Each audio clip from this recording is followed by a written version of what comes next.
Chapter 1. 3 Years as a Slave. Jinghua, the 28th day of the 12th month. It was indeed a freezing cold day. After Qiao Nian finished washing the last piece of clothing in the morning, before she could dry her already frozen and numb hands, the matron of the laundry bureau called out to her, "Qiao Nian, hurry, someone from the Marquis' residence is here to pick you up." She stood there in a daze. The Marquis' residence, how familiar, yet strange those two words were. She had been a wealthy young lady in the Marquis' residence for 15 years, only to be told 3 years ago that she was a fake, that it was the midwife who had delivered her, driven by selfish motives, who swapped her with the real daughter of the Marquis, and before dying, her conscience compelled her to reveal the truth. Qiao Nian clearly remembered how excited the Marquis and his wife were when they recognized the real daughter, Lin Yuan. They embraced and wept, laughing and crying, while she stood by, helpless, not understanding how the parents she had called for 15 years suddenly were not her parents anymore.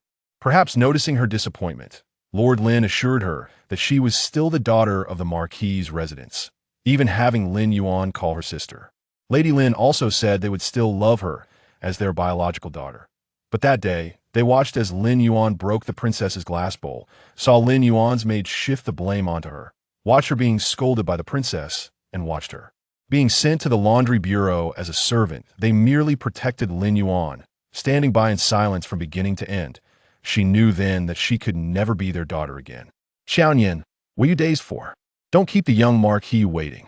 The matron's urging voice pulled Qiao Nian back to reality. She lifted her gaze toward the entrance of the laundry bureau and saw a tall figure standing outside. The winter sun was pale, but it seemed to cast a fluorescent glow on him. Seeing that familiar yet strange face, Qiao Nian's heart, which had felt numb for so long, suddenly ached. It was Lin Yi, her elder brother whom she had called for 15 years, who had traveled thousands of miles to Jiangnan for a rare night pearl for her, and who had once pushed her off a second-story building for Lin Yuan. After 3 years apart, the grievances that had vanished for so long suddenly surged back. Qiao Nian took a deep breath, suppressing the grievances, her expression remaining calm and unruffled. She walked toward Lin Yi, and only when she was close did she kneel and bow, her voice faint and carrying a hint of distance. "The servant greets the young Marquis." Before coming, Lin Yi had imagined how they would greet each other as siblings. He thought that according to her original temperament, she would either rush into his arms, whining and crying about the grievances she had suffered over the years, or be filled with hatred, unwilling to see him at all. He never expected that she would so calmly walk up to him and kneel. This was his beloved sister whom he had spoiled for 15 years. Her willfulness and pride had all been nurtured by him. How could it be like this now? Lin Yi felt as if his heart was being violently torn by an invisible hand, his hands clenched tightly behind him, as if his throat was being gripped by a hand. He took a deep breath and finally spoke. "Grandmother misses you dearly, and the Empress has permitted you to leave this place for her sake." After saying this, Lin Yi felt that his tone was too stiff, furrowing his brows. He leaned down to help Qiao Nian up, deliberately softening his tone. "Come home with your brother." Qiao Nian's lowered eyes suddenly trembled twice. "Come home with your brother." Heaven knows how long she had waited for those 6 short words. During her early days in the laundry bureau, she had almost waited day and night for Lin Yi to come and take her back. But day after day, hope turned into disappointment, and by now, she had long given up any fantasy about returning to the Marquis' residence. Unexpectedly, he had come. She took a step back, subtly breaking free from Lin Yi's hand, and bowed again. "The servant thanks the Empress for her grace, and thanks the old lady for her grace." Her tone was sincere, and her attitude was very respectful. But the strangeness and distance in her words made Lin Yi's heart ache even more. He withdrew his hand, his brows knotting together, his tone inexplicably tinged with annoyance. "Father has never stripped you of your identity. Though you have been in the laundry bureau for 3 years, your household registration is still with the Marquis' residence. You are not a servant." How could his pampered girl since childhood be a servant? But hearing this, Qiao Nian only felt it was ironic. For 3 years, she had to get up before dawn to wash clothes, working until sunset, her hands becoming raw and festering. The matron in the laundry bureau would beat and scold her at the slightest provocation. Her identity here was even worse than the lowest servant. Identity? Household registration? What use were they? Seeing that Qiao Nian remained silent, Lin had to take a deep breath to suppress his inexplicable anger, saying, "The residence is everything you need. You don't have to tidy up. Anything. Let's go. Don't keep grandmother waiting." After saying this, he turned and left first. Not long after he left, he turned back to see Qiao Nian following him at a distance, her gaze fixed on the road ahead, not looking at him at all. Thinking of the way she used to cling to him and act spoiled, his anger could no longer be suppressed. As a result, his steps unconsciously quickened. After Qiao Nian was pushed off the building by Lin Yi 3 years ago, an old injury had flared up in her ankle, and now she naturally couldn't keep up. By the time she reached the palace gate, Lin Yi had already gotten into the Marquis' carriage. The coachman was an old servant from the residence, who recognized Qiao Nian. Seeing her approach, he bowed. "Old servant greets the young lady." Qiao Nian returned the greeting and then got into the carriage, sitting beside the coachman. The coachman was somewhat surprised. "Young lady, aren't you going inside to sit?" Qiao Nian shook her head. "It wouldn't be proper." Just as her words fell, a foot suddenly stretched out from inside the carriage, forcefully kicking Qiao Nian to the ground. Lin Yi lifted the carriage curtain, his anger palpable. "The first time I see you, your eyes are not right, your nose is not right. That if you don't want to go back to the Marquis' residence, then roll back to your laundry bureau and continue being a servant." Qiao Nian furrowed her brows tightly. Her face pained and pale, her ankle must have twisted again. Then she heard Lin Yi coldly question, "Or do you think you are wronged, deliberately putting on a face for me?" "Lin Yin, you enjoyed Lin Yuan's fortune for 15 years, and now you are just suffering for her for 3 years. What is there to be wronged about? If you won't sit in the carriage to go back, then walk back. It's just right for you to think about what your identity is along the way, and whether you have the right to act this way in front of me, so that when you see grandmother again, you won't have this half-dead expression that adds to the gloom." After Lin Yi finished speaking, he threw down the carriage curtain and coldly ordered the coachman, "Return to the residence." The coachman dared not disobey, glancing at Qiao Nian with concern before driving away. Watching the carriage disappear into the distance, Qiao Nian felt little emotion. After all, she had already been abandoned by her closest and dearest people 3 years ago. Taking a deep breath, she struggled to get up and limped in the direction of the Marquis' residence. But it wasn't long before a carriage stopped in front of her. A pair of bony fingers lifted the carriage curtain, revealing a pair of indifferent and distant eyes. "Miss Lin." Chapter 2. Old Friend. Qiao Nian's figure froze, and her heart, which she thought had long lost its feelings, skipped a beat at that familiar voice. She slowly raised her gaze to the man in the carriage. It was the young general who had once sealed the wolf's den, her former fiancé, Xiao. Almost instinctively, she knelt down. The servant greets General Xiao. Xiaoheng's brow furrowed slightly, his gaze sweeping over her ankle, his indifferent voice asking, "Is Miss Lin returning to the residence?" Qiao Nian lowered her eyes, staring at her knees, and nodded, "Yes." After her words fell, there was a long silence. Xiaoheng was waiting for her to continue speaking. After all, in the past, she always had endless things to say in front of him. He didn't like noise, but out of respect for their family's relationship, he wouldn't be overly harsh on her, though he couldn't hide his annoyance. Sometimes, when the noise became too bothersome, he would bring out a box of pastries to silence her every time. She would be as delighted as a child, but that noisy mouth could only be silenced for half a stick of incense's time.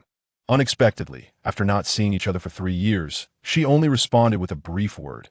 Xiaoheng got off the carriage and did not come forward to help her, but coldly said, "I happen to be going to the palace to report. Miss Lin can take my carriage back." Qiao Nian instinctively wanted to refuse, but as she opened her mouth, his icy voice rang out again, "If you're injured, don't force yourself. Miss Lin should think of Madame Lin, not just yourself." His tone carried an undeniable authority. Qiao Nian thought of the old lady who loved her the most, and realized that her ability to leave the laundry bureau must have been the old lady's personal request to the queen. If the old lady knew she was limping back like this, she would surely be heartbroken. So she stopped refusing and softly replied, "Thank you, General Xiao." After saying this, she stood up and walked towards the carriage. As she passed by him, her figure inevitably stiffened for a moment. Compared to 3 years ago, Xiaoheng had grown taller and sturdier. It was said that he had just returned from a victorious battle, and he seemed to carry the chilling aura of the battlefield, making her heart race unexpectedly as she walked past him. She had once adored Xiao Hong with great passion. Even though he had never reciprocated it that time, she thought of him as a block of ice, cold to everyone. But as long as she was warm enough, he would eventually thaw. However, when she saw Xiao Hong looking at Lin Yuan with gentle affection, Qiao Nian realized that many things in this world do not yield results simply because one puts in effort.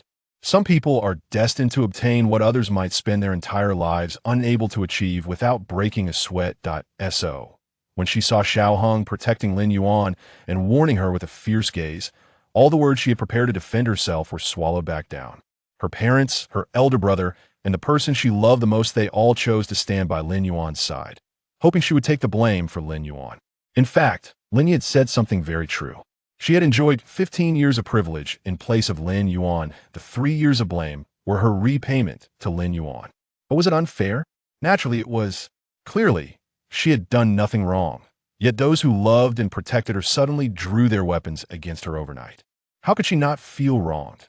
The temperature inside the carriage was much warmer than outside, and a faint fragrance filled the air, the scent of the incense Xiao Hong often used. On the low table beside her were a hand warmer and a box of pastries. Qiao Nian recognized them as Lin Yuan's favorite from that shop. She remembered that shortly after Lin Yuan returned, Madame Lin had found her and gently asked her to return the engagement with Xiao Hong to Lin Yuan. That was the engagement of the legitimate daughter of the Lin family and the legitimate son of the Xiao family. It rightfully belonged to Lin Yuan. But at that time, Qiao Nian had refused. Although Madame Lin's tone was gentle, her attitude was very firm. She had to comply. Now, 3 years had passed. Had Xiao Hong and Lin Yuan not married yet? A wave of bitterness spread through her heart, and Qiao Nian could not pinpoint what kind of emotion it was: jealousy or unwillingness. Whatever it was, it ultimately turned into a single thought. It doesn't matter anymore. Before long, the carriage stopped outside the Marquis' residence. With the help of the coachman, Qiao Nian got off the carriage, but before she could steady herself, a pressing yet gentle voice called out, "Nian Nian." It was Madame Lin, her former mother. Qiao Nian turned around to see Madame Lin quickly approaching with Lin Yi and Lin Yuan supporting her, her arms wide open, clearly wanting to embrace her. Qiao Nian's heart sank before Madame Lin could hug her. She knelt down to pay her respects. Servant Qiao Nian greets Madame. Madame Lin immediately froze. Just now, Lin Yi and Xiao Hong had called her Lin Yan, and Miss Lin, perhaps they did not know that on the 3rd day after she was punished to the laundry bureau, the matron had informed her that the Marquis had acknowledged before the Emperor that she was not a daughter of the Lin family, but a Qiao. She had been calling herself Qiao Nian for a long time now. Madame Lin was clearly aware of this, whether out of guilt or sorrow. Tears fell from her eyes. She helped Qiao Nian up, affectionately stroked her face, and her gentle gaze was filled with pity. "You've lost weight and gotten darker." Her daughter, whom she had raised like a treasure, had become so pale and thin after just 3 years apart. "Don't be sad. Mother, it's just good that my sister has returned." A soft voice rang out. It was Lin Yuan. Compared to 3 years ago, Lin Yuan had indeed become fairer and rounder. When she looked at Qiao Nian, her eyes were red, timid, full of unspoken guilt, just like 3 years ago. Qiao Nian pretended not to see and lowered her gaze. But Madame Lin was relieved. "Yes, it's good that you're back. Good that you're back." As she spoke, she glanced at the carriage nearby. It was evident that it belonged to the Xiao family. Remembering how Lin Yi had returned home in a fury earlier, Madame Lin's heart twisted after glaring at Lin Yi. She comforted Qiao Nian. "Your brother is a rascal. I've already taught him a lesson for you. Don't worry. I won't let you suffer any grievances from now on." Her eyes were filled with tears, truly heartbroken. But Qiao Nian suddenly withdrew her hand. This action made Lin Yi, who was already simmering with anger, unable to hold back his outburst. "Lin Nian, don't be ungrateful." Qiao Nian merely glanced at Lin Yi, but still said nothing. Madame Lin scolded Lin Yi. "Your sister has just returned. Why are you throwing a tantrum?" "Mother, look at her attitude." Lin Yi frowned tightly, glaring at Qiao Nian. "I told you long ago, if you didn't want to come back, just go back to your laundry bureau. The Marquis' residence has supported you for 15 years. It owes you nothing. You can sulk at me, but Mother has almost cried every day for you. Why are you throwing a tantrum at her?" "A tantrum?" Qiao Nian sighed inwardly. She was no longer a young lady. How could she act like one? Seeing her silent, Madame Lin frowned as well, but still reproached Lin Yi. "Your sister is just not used to it for the moment. Don't blame her anymore." As she spoke, Madame Lin raised her hand to summon a maid, then turned to Qiao Nian. Your grandmother has been waiting for you since she knew you were coming back. Go back to Fanghe Courtyard, freshen up, and then go greet your grandmother. From now on, you're still the young lady of the Marquis' residence. Don't worry. Everything will remain the same. Qiao Nian nodded, bid farewell to Madame Lin, but in her heart, she only felt it was laughable. Everything would remain the same, but she could never return to her old courtyard. Chapter 3 Ridiculously funny. Qiao Nian's former courtyard was named Luomei Courtyard. The courtyard was filled with various plum blossoms, and since the beginning of winter, the plum blossoms in Luomei Courtyard would bloom in competition until early spring without wilting. Those plum blossoms were personally sent by Lord Lin's men from various places in Jinghua, simply because young Qiao Nian had once said that her favorite flower in this life was the plum blossom. The Marquis' residents spent hundreds of taels of silver each year on the care of those plum blossoms. However, after Lin Yuan returned that year and merely remarked on how beautiful the plum blossoms in her sister's courtyard were, Luomei Courtyard became Lin Yuan's. Back then, Qiao Nian was filled with resentment, but now, thinking back, she felt little emotion. Lin Yuan was indeed the true daughter of the Marquis' residence. Everything in this house, be it things or people, naturally belonged to Lin Yuan, and she was merely an outsider, occupying a place that did not belong to her. The maid leading the way was quite enthusiastic. The maid who used to serve the young lady had already married, and the madam instructed the servant to follow the young lady from now on. The servant's name was Ning Shuang, and she said that the young lady could just give her orders if there was anything she needed. Ning Shuang had a baby face with chubby cheeks. Qiao Nian found her familiar and asked, "Are you from Young Marquis' courtyard?" Ning Shuang seemed a bit surprised. "Misremembers me?" Qiao Nian nodded slightly. She often played in Lin Ye's courtyard, so she naturally had an impression of the people there. However, she did not understand why Lin Yi would arrange for one of his people to be by her side. Thinking back to how Lin Yi had misunderstood her intentions towards Lin Yuan 3 years ago, Qiao Nian thought he must have sent Ning Shuang to monitor her. Fanghe Courtyard was not large. Upon entering the courtyard gate, one could see a lotus pond. In summer, the lotus flowers would bloom in competition, and aside from the numerous mosquitoes, it was quite beautiful. Yet in this season, the lotus flowers had long withered, leaving only some remaining dry branches swaying precariously on the frozen water surface. Such a desolate scene made Fanghe Courtyard seem even colder than outside. Fortunately, the room inside was warm, the fire was lit, and the servants had already prepared hot water. Ning Shuang was about to come forward to assist Qiao Nian with her bath, but Qiao Nian grabbed her wrist. "No need, I could do it myself." Ning Shuang looked surprised. "How can that be? How can I let the young lady do it herself?"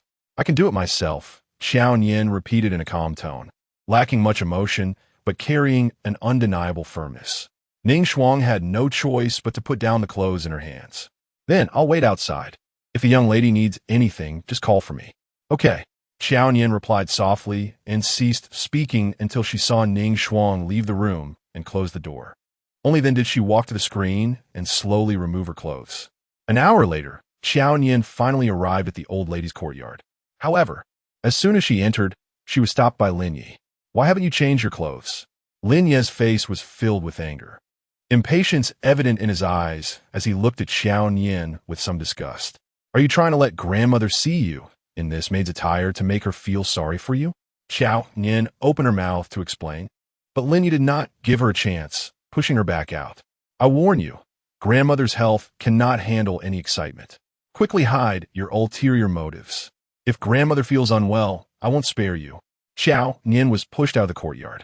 She had already twisted her ankle today, and with him pushing her like this, her ankle throbbed with pain. She lost her balance and fell to the ground. This scene happened to be seen by Madame Lin, who was walking this way. "Here, stop." Madame Lin hurried over, and seeing Qiao Nian struggling to get up, she instructed the maids beside her to help her. Lin Yi looked on coldly. "Mother, it's not my fault. She has ill intentions. You clearly bought her new clothes, yet she insists on wearing this outfit to meet grandmother. Isn't she trying to kill grandmother?" Upon hearing this, Madame Lin finally noticed that Qiao Nian was still wearing the maid's clothes. She couldn't help but sigh, but still spoke gently. "Nian Nian, your grandmother's health has worsened over the past 3 years that you were not in the house. Your brother should not have treated you like this. But he is also worried about your grandmother's health. You should change your clothes. Qiao Nian glanced at Madame Lin and then at Lin Yuan before finally speaking. The clothes are too small. The new clothes Madame Lin prepared for her were likely tailored to Lin Yuan's figure. But she was half a head taller than Lin Yuan, and those clothes simply did not fit her. Madame Lin immediately felt guilty. I see, it was my oversight. I'll have someone get you new ones right away. But unexpectedly, Lin Ye's anger flared even more. How unfit can they be? You're only a bit taller than Yuan are. How can you not wear them? After being a maid for 3 years, you're getting increasingly delicate. Qiao Nian took a deep breath, thinking that Lin Ye's character was prone to wrongfully accusing people. Finally, in front of everyone, she rolled up her sleeves. It's not that I can't wear them. It's that I can't cover them. As her words fell, gasps were heard all around.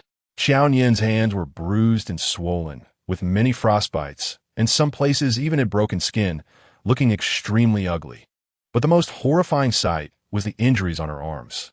It was unclear whether they were from a whip or a bamboo stick with old and new wounds, red and black, intertwined like a broken net extending from her arms to the back of her hands. Lin Yi finally understood what cannot be covered meant. If the clothes did not fit, the sleeves would surely be a bit short, and when she bowed to grandmother, these injuries would be exposed. How distressed would grandmother be upon seeing them? Madame Lin also understood. Tears immediately fell as she stepped forward to hold Qiao Nian's hands, heartbroken. I thought you were upset and didn't want to touch you. I didn't expect that I had hurt you, right? Qiao Nian did not speak or withdraw her hands, allowing Madame Lin to hold them. Meanwhile, Ning Shuang's eyes were already red. No wonder the young lady wouldn't let the servant assist. Is the young lady covered in injuries? Covered in injuries?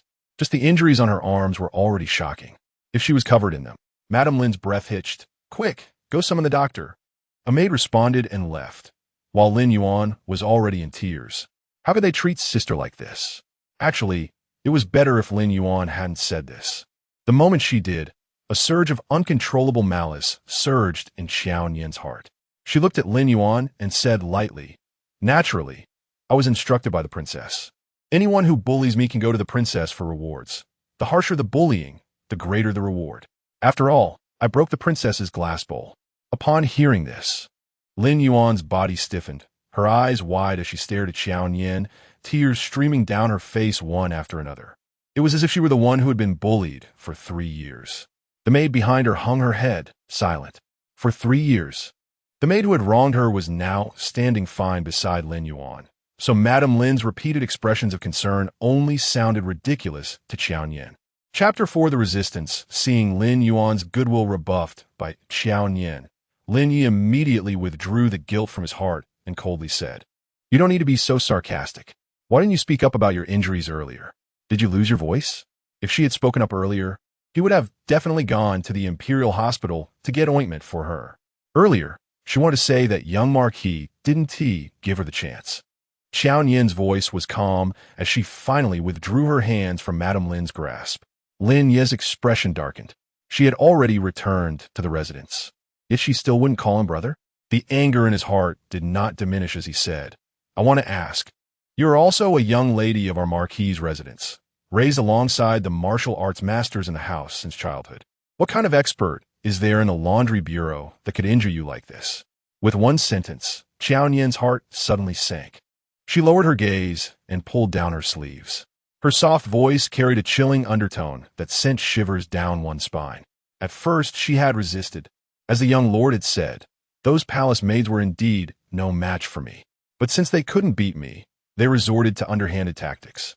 For example, while I was sound asleep, they would pour cold water onto my bed, and at meal times, while others were served soup, I was given swill. They would toss my freshly washed clothes into the latrine or push on me the laundry that was supposed to be theirs. As she spoke, she finally raised her gaze towards Lin Yi. Her clear, cold eyes carried no emotion, yet they made Lin Ye's hands tremble uncontrollably. I had once sought help from the stewardess, but all I received was a beating and nothing else. So gradually I stopped resisting. If the bed was wet, I would sleep on the floor. If there was swill on my food, I could still eat it. There was one time when the stewardess was particularly harsh and nearly beat me to death. Perhaps she still had some regard for the Marquis' residence, so afterward, Her blows were not as fierce as before. Seeing the disbelief in Lin Ye's eyes, Qiao Nian's lips curled into a smirk. So, the young lord thinks I deliberately endured all this to evoke your guilt and regret? Don't be foolish. How could I fail to recognize my own identity? You may feel guilty, but you will never regret it. By now, you probably only feel fortunate that it was I who was punished and sent to the laundry bureau back then, not Lin Yuan, right? Looking at the questioning gaze in Qiao Nian's eyes, Lin Yi felt as if a hand was tearing at his heart. Yet, he couldn't utter a single word of rebuttal. Nian Nian, don't say any more. Madame Lin clutched her chest, crying so hard that her breathing became erratic. It's all my fault. I have wronged you. You haven't wronged me. Madam, Qiao Nian's voice remained soft and gentle, sounding very tender. But this tenderness was completely different from Lin Yuan's. Lin Yuan's gentleness made one feel heartache and comfort. However, Qiao Nian's was like a soft sword, each word cutting deeply and spilling blood. Madam raised me for 15 years, and I owe her a debt of gratitude. Everything she does is only right, but you hold resentment in your heart. Lin Yi spoke again. The pain tearing at him only made him inexplicably irritable. It was as if he saw through Qiao Nian, and he coldly laughed. Everything you're doing now is intentional, deliberately being cold and distant to us. Intentionally falling in front of Mother. Did you use this trick in front of Xiao Hung too, to gain his pity so you could ride back in his carriage? Lin Yan, understand this. Xiao Hung is no longer your fiancé. He is now Yuan's fiancé, and they will soon be married.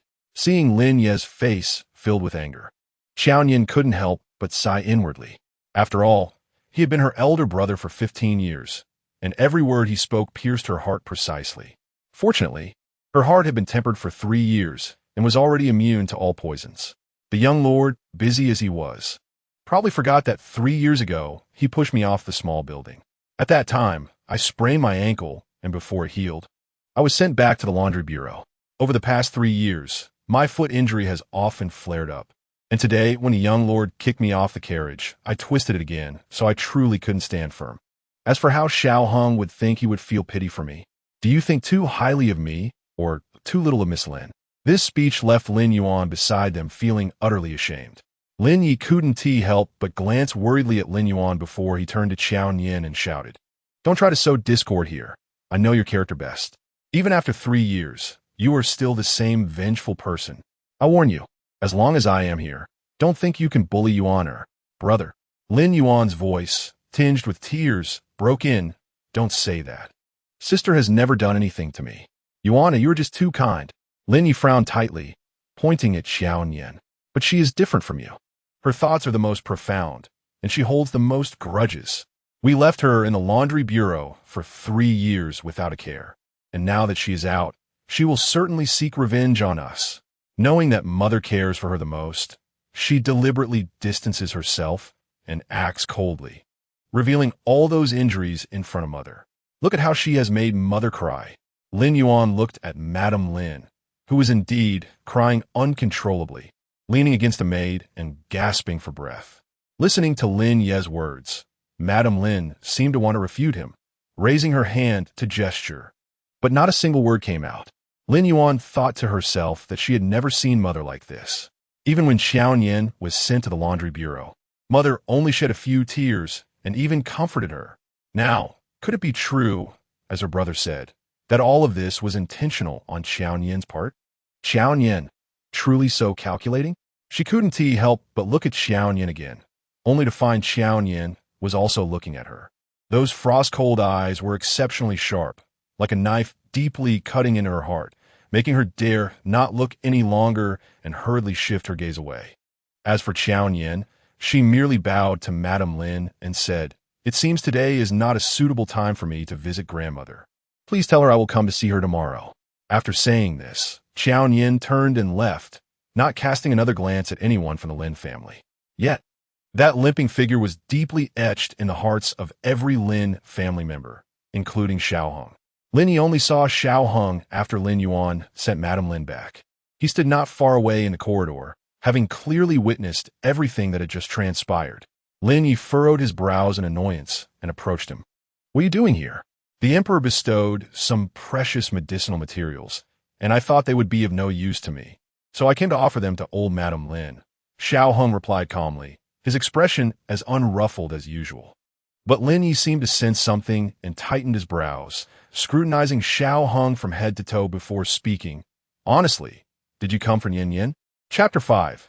That cheap guilt. Xiao Hong looked down at the gift box containing the medicinal materials and remained silent. Lin Yi grew increasingly anxious. You weren't summoned today. Did you specifically go to the palace gate to pick her up? Xiao Hong still did not respond.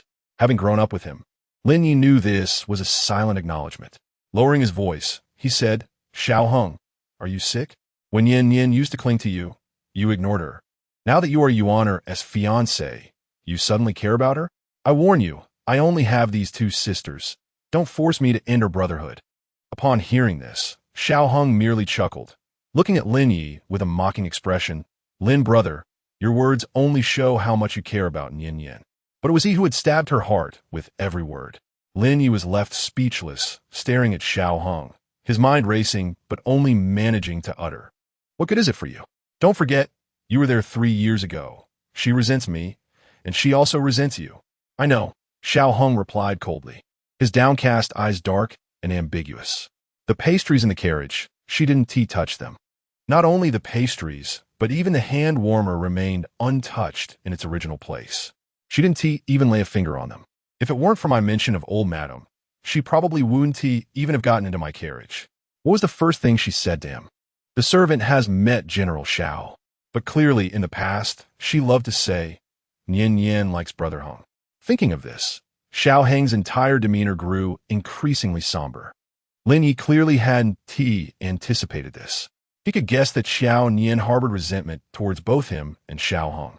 But he remembered that no matter how angry she was in the past, as long as Xiao Hong showed a hint of kindness, she would eagerly rush over.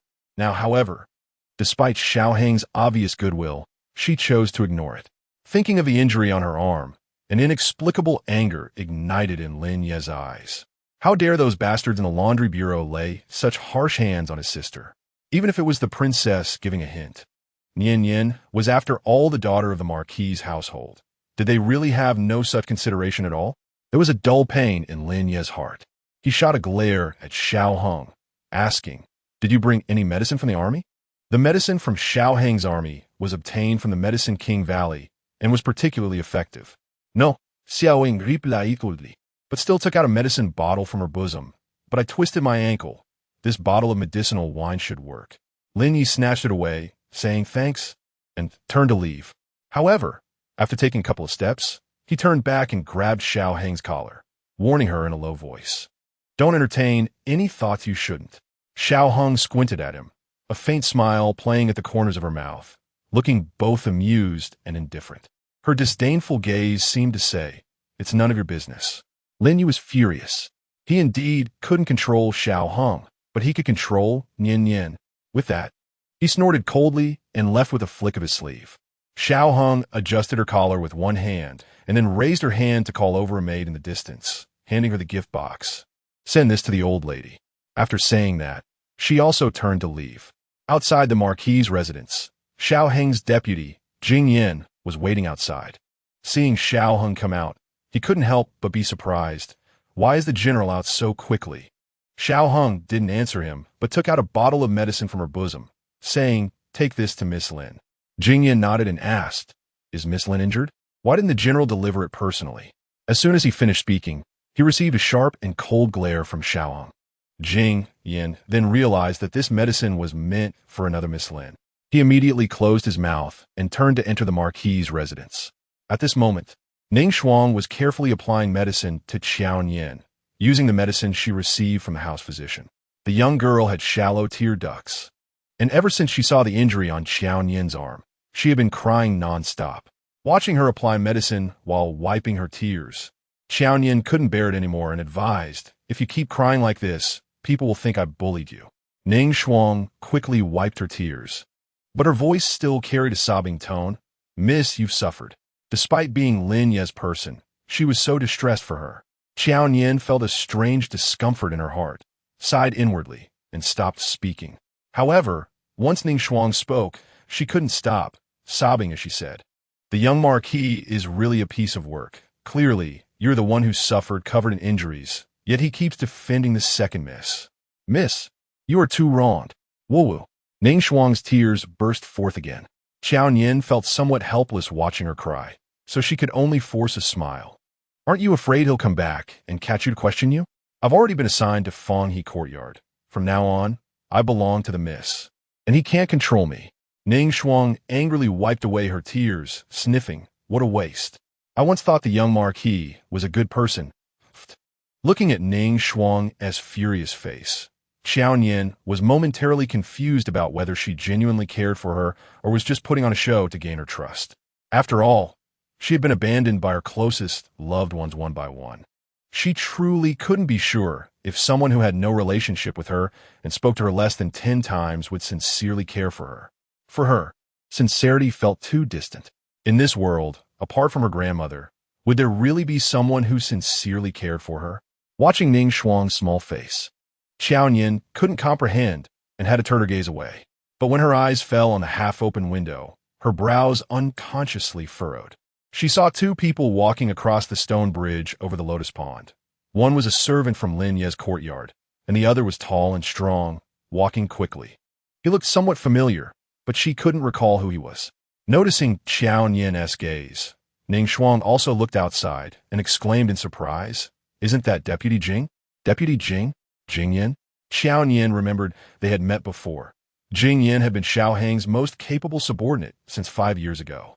But why would he come here? An image of his proud and stern face involuntarily flashed through her mind, and her heart sank. Go see what they want. Yes, Ning Shuang responded and went outside. Qiao Nian saw Jing Yan say a few words to Ning Shuang before handing her something. Then he raised his eyes and looked in her direction. Through the half-open window, their gazes met, and Jing Yan calmly cupped his hands in greeting before turning to leave. Not long after, Ning Shuang returned with 2 medicine bottles in her hands.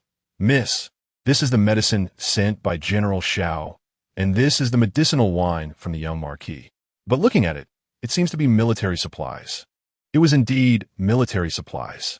However, Lin Yuan had always had a good relationship with Xiao Hong, so it wasn't surprising that there was military medicinal wine. Still, she didn't understand why they sent these to her.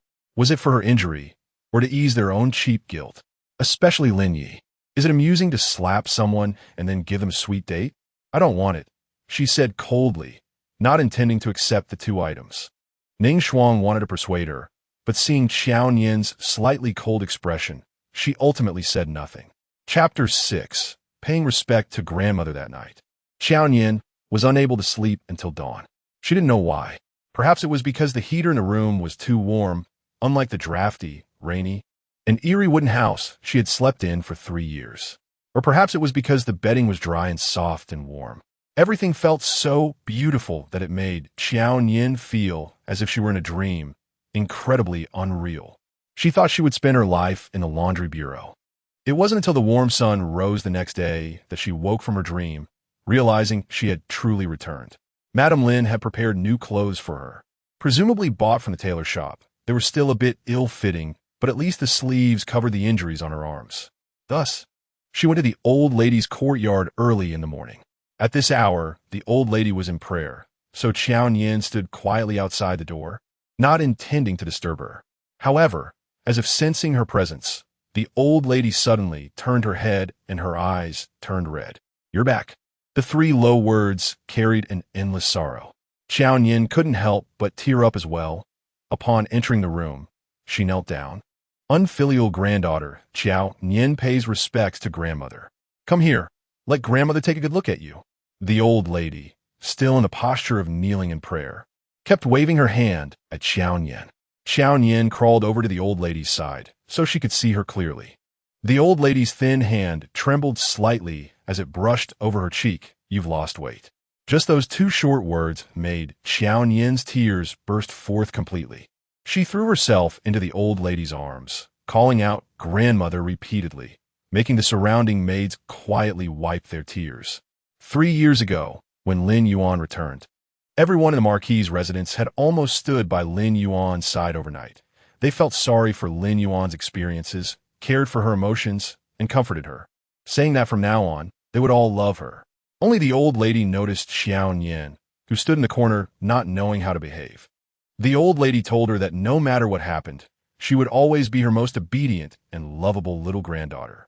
After being punished and sent to the laundry bureau, she once heard those palace maids say that the old lady personally went to the palace to plead with the empress for her.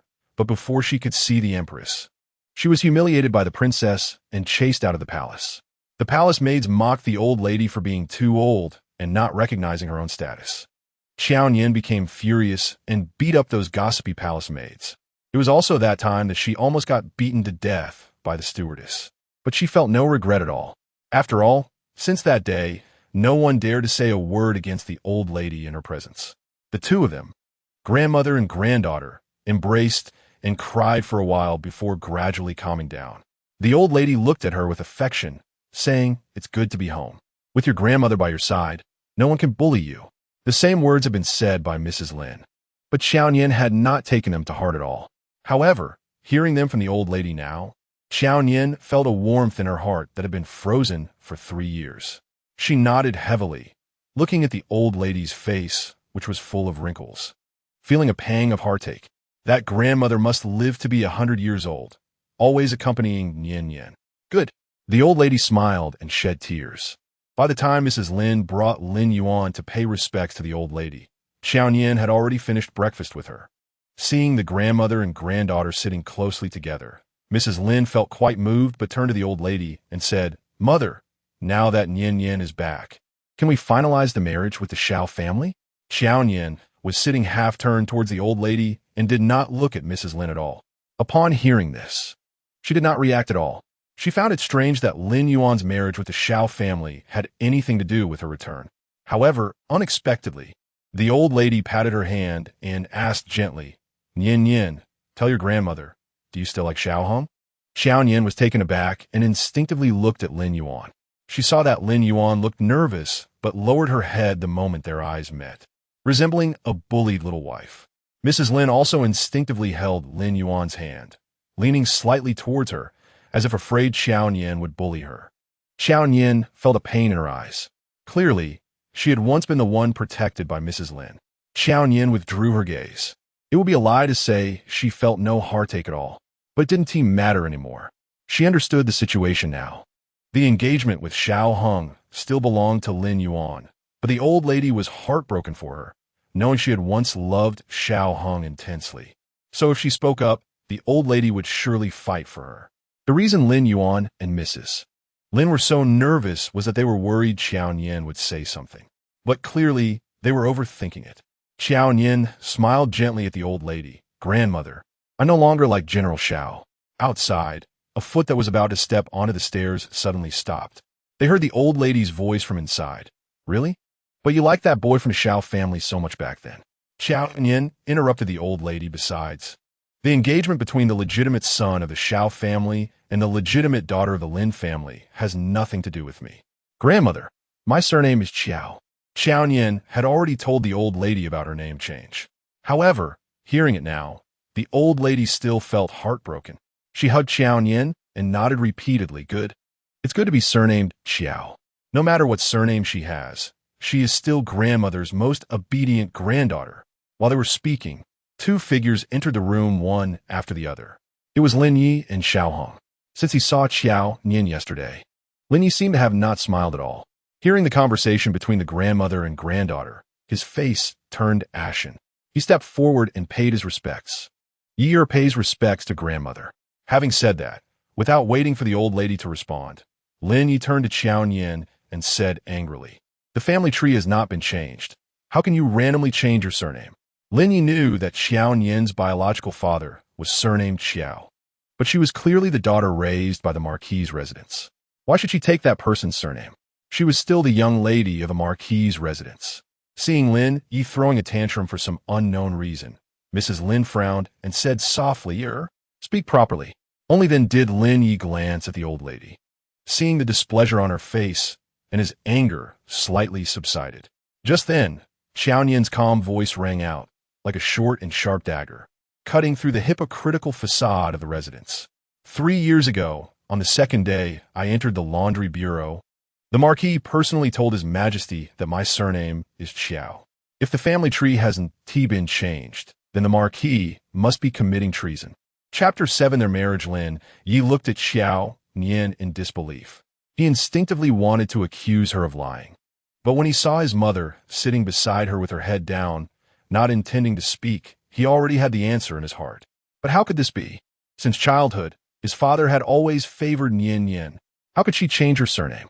The feeling of his heart being violently torn apart made Lin Yi struggle to breathe again. He felt extremely troubled, looking at everyone in the room, none of whom he found pleasing to the eye, and simply left in a huff. His departure left Xiao Hong feeling somewhat awkward. He stepped forward to pay his respects. Xiao Hong pays respects to Grandmother Lin. For him, the old lady was quite kind. The young general, who had both courage and strategy, was always polite and well-mannered. How could he not win the elder's favor? The old lady quickly raised her hand and said, "General Xiao, please sit. You delivered so many precious herbs yesterday. It is right for me to personally thank you." Xiao Hong sat down opposite Lin Yuan, looking at the old lady with a gentle expression. "My parents are still in their prime and do not need those. The ginseng and deer antler bestowed by the emperor are best for grandmother's health." The old lady smiled happily. What a filial child. "Today is just right. Your aunt was just discussing with me about finalizing the marriage. Why don't you go back and ask your parents when they're free for both families to sit down and discuss it properly?" Hearing the old lady's words, Xiao Hong turned to look at Lin Yuan. Noticing Xiao Hong's gaze, Lin Yuan lowered her head again, her small face turning red. This made Mrs. Lin chuckle. This girl is getting shy. Speaking of which, Mrs. Lin turned to Xiao Hong. "You know that you are not young anymore, and this marriage should be settled." Xiao Hong nodded, seemingly agreeing with Mrs. Lin's words. But suddenly, he looked at Qiao Nian and asked, "Miss Qiao, what do you think?" Qiao Nian was taken aback, looking at Xiao Hong with confusion and curiosity. What did this have to do with her? Not only Qiao Nian, but even Mrs. Lin and Lin Yuan were stunned. Lin Yuan looked at Xiao Hong, then at Qiao Nian, and suddenly realized that when Xiao Hong was speaking to the old lady, he was actually looking at Qiao Nian. Her eyes turned red instantly. Could it be that the person Xiao Hong liked was actually Qiao Nian? But he was her fiancé. Mrs. Lin naturally noticed Lin Yuan's grievance. But Xiao Hong was now a favored subject in front of the emperor, and she did not dare to speak loudly to him. She could only force a gentle tone. "Hunger, why do you need to ask Nian Nian about your marriage with Yuan? Yes, why ask her?" Qiao Nian had the same doubt in her heart. Only Xiao Hong maintained his gentle demeanor. "Aunt Lin, please don't misunderstand. Miss Qiao is still the legitimate young lady of the Marquis' residence in name, and Yuan also calls her sister, so there should be a proper order. If they marry, it should be Miss Qiao first." This statement was reasonable. After all, in families that value rules, if the eldest daughter is not married, the younger siblings cannot marry either. However, the Marquis' residence had never placed much importance on such rules. As far as Qiao Nian knew, the Xiao family was not such a rule-abiding family either. Xiao Hong's words now seemed to imply that he just wanted her to marry quickly. Was he worried that she might cling to him like before? Qiao Nian couldn't help but laugh internally, but her face only showed a slight smile as she replied, "According to General Xiao, the young Marquis should marry first. After all, the young Marquis is my elder brother. Lin Ye's marriage is still just a distant thought. By the time Lin Yi gets married and after she marries, Lin Yuan and Xiao Hong will only be able to tie the knot, which will likely take another year or two. He's not in a hurry, but the Xiao family's parents are still waiting to hold their grandchild." However, Xiao Hong seemed not to have heard her sarcasm and nodded seriously, as it should be. Upon hearing this, Lin Yuan, who was sitting across from him, felt her eyes redden and stared at Xiao Hong intently. It seemed she was questioning him with her gaze, asking why he had to be this way. She was already an unmarried woman. If he could wait, how was she supposed to wait? Yet, even Lin Madam was at a loss for how to respond to Xiao Hong's statement, and the topic seemed to fizzle out. After a few more trivial exchanges, the old lady said she was tired and asked Qiao Nian to help her back to her room to rest. Lin Madam then led Lin Yuan and Xiao Hong to bow and take their leave. However, just after Xiao Hong left the old lady's courtyard, he heard a gentle voice call out from behind, "Brother Hong." For a moment, Xiao Hong thought it was Qiao Nian, but this voice was too soft. Unlike Qiao Nian's sharp tone, He sighed quietly before turning around. Looking at Lin Madam, who was walking away, Xiao Hong then redirected his gaze to Lin Yuan and asked, "What's wrong?" His deep voice carried a tenderness, as usual. Lin Yuan always felt that Xiao Hong spoke to her with exceptional warmth. He maintained politeness and distance with others, so she had always thought that Xiao Hong was different with her. But today, for the first time, she sensed the distance within that warmth. Realizing that all these years might have been her own delusion, tears welled up in Lin Yuan's eyes, reddening them like a wounded little rabbit. She lowered her head, bit her lip, and nervously fidgeted with the hem of her clothes before finally mustering the courage to ask, "Brother Hong, do you not want to marry me?" Xiao Hong did not expect Lin Yuan to ask this, and after a brief moment of surprise, he smiled lightly. "Why would you ask that? You just—" Lin Yuan found it hard to articulate. The more she spoke, the more it seemed like she was desperate to get married.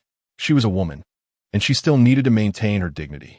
Xiao Hong looked at her, already understanding what she wanted to say, but he still replied lightly, "Don't overthink it. Our engagement was arranged by our elders and will not change." After saying this, he smiled faintly. "I will come to see you again in a few days," and then turned to leave. Lin Yuan stood there, quietly watching Xiao Hong's retreating figure. His last sentence seemed to give her a sense of reassurance, but he still had not answered her question. Meanwhile, in the Lin family ancestral hall, Lin Yu was kneeling beside the slightly wrinkled family genealogy. He did not believe Qiao Nian's earlier words. How could his father be so heartless as to make Nian Nian change her name? However, he had flipped through the genealogy a dozen times and still could not find Nian Nian's name. Lin Yuan was not there, and neither was Qiao Nian. He didn't understand. It was just a broken glass bowl. Why did it necessitate removing her name from the genealogy? It was just a bowl. Did removing her name mean that others would not know that Qiao Nian was raised by the Lin family? Even if Qiao Nian was not of Lin blood, they had raised her for 15 years. Could 15 years of affection not outweigh a mere bowl? No wonder, after 3 years, when Qiao Nian saw him, there was no joy at all. No wonder she refused to call him mother or brother. Lin Yu took a deep breath, and for a moment, he seemed to understand Qiao Nian.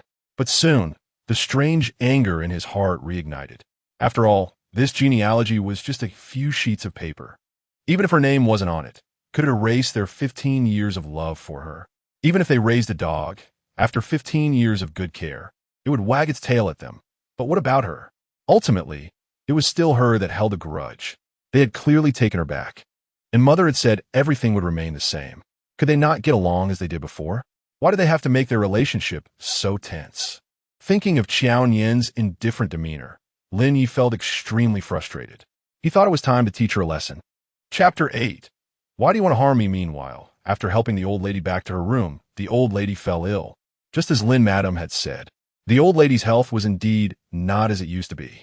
Although she had tried to control her emotions today, she still became too agitated. And once she lay down, she began to breathe heavily. Fortunately, the old lady's maid, Mama Su, had anticipated this and called for the house doctor to wait outside the old lady's room. Once the old lady lay down, she administered acupuncture and massage, and after a stick of incense, the old lady finally began to recover. The process was not particularly thrilling, but Xiao Nian, standing by, was still a bit flustered. Seeing the panic on Xiao Nian's face, the old lady leaned back against the headboard and beckoned her over.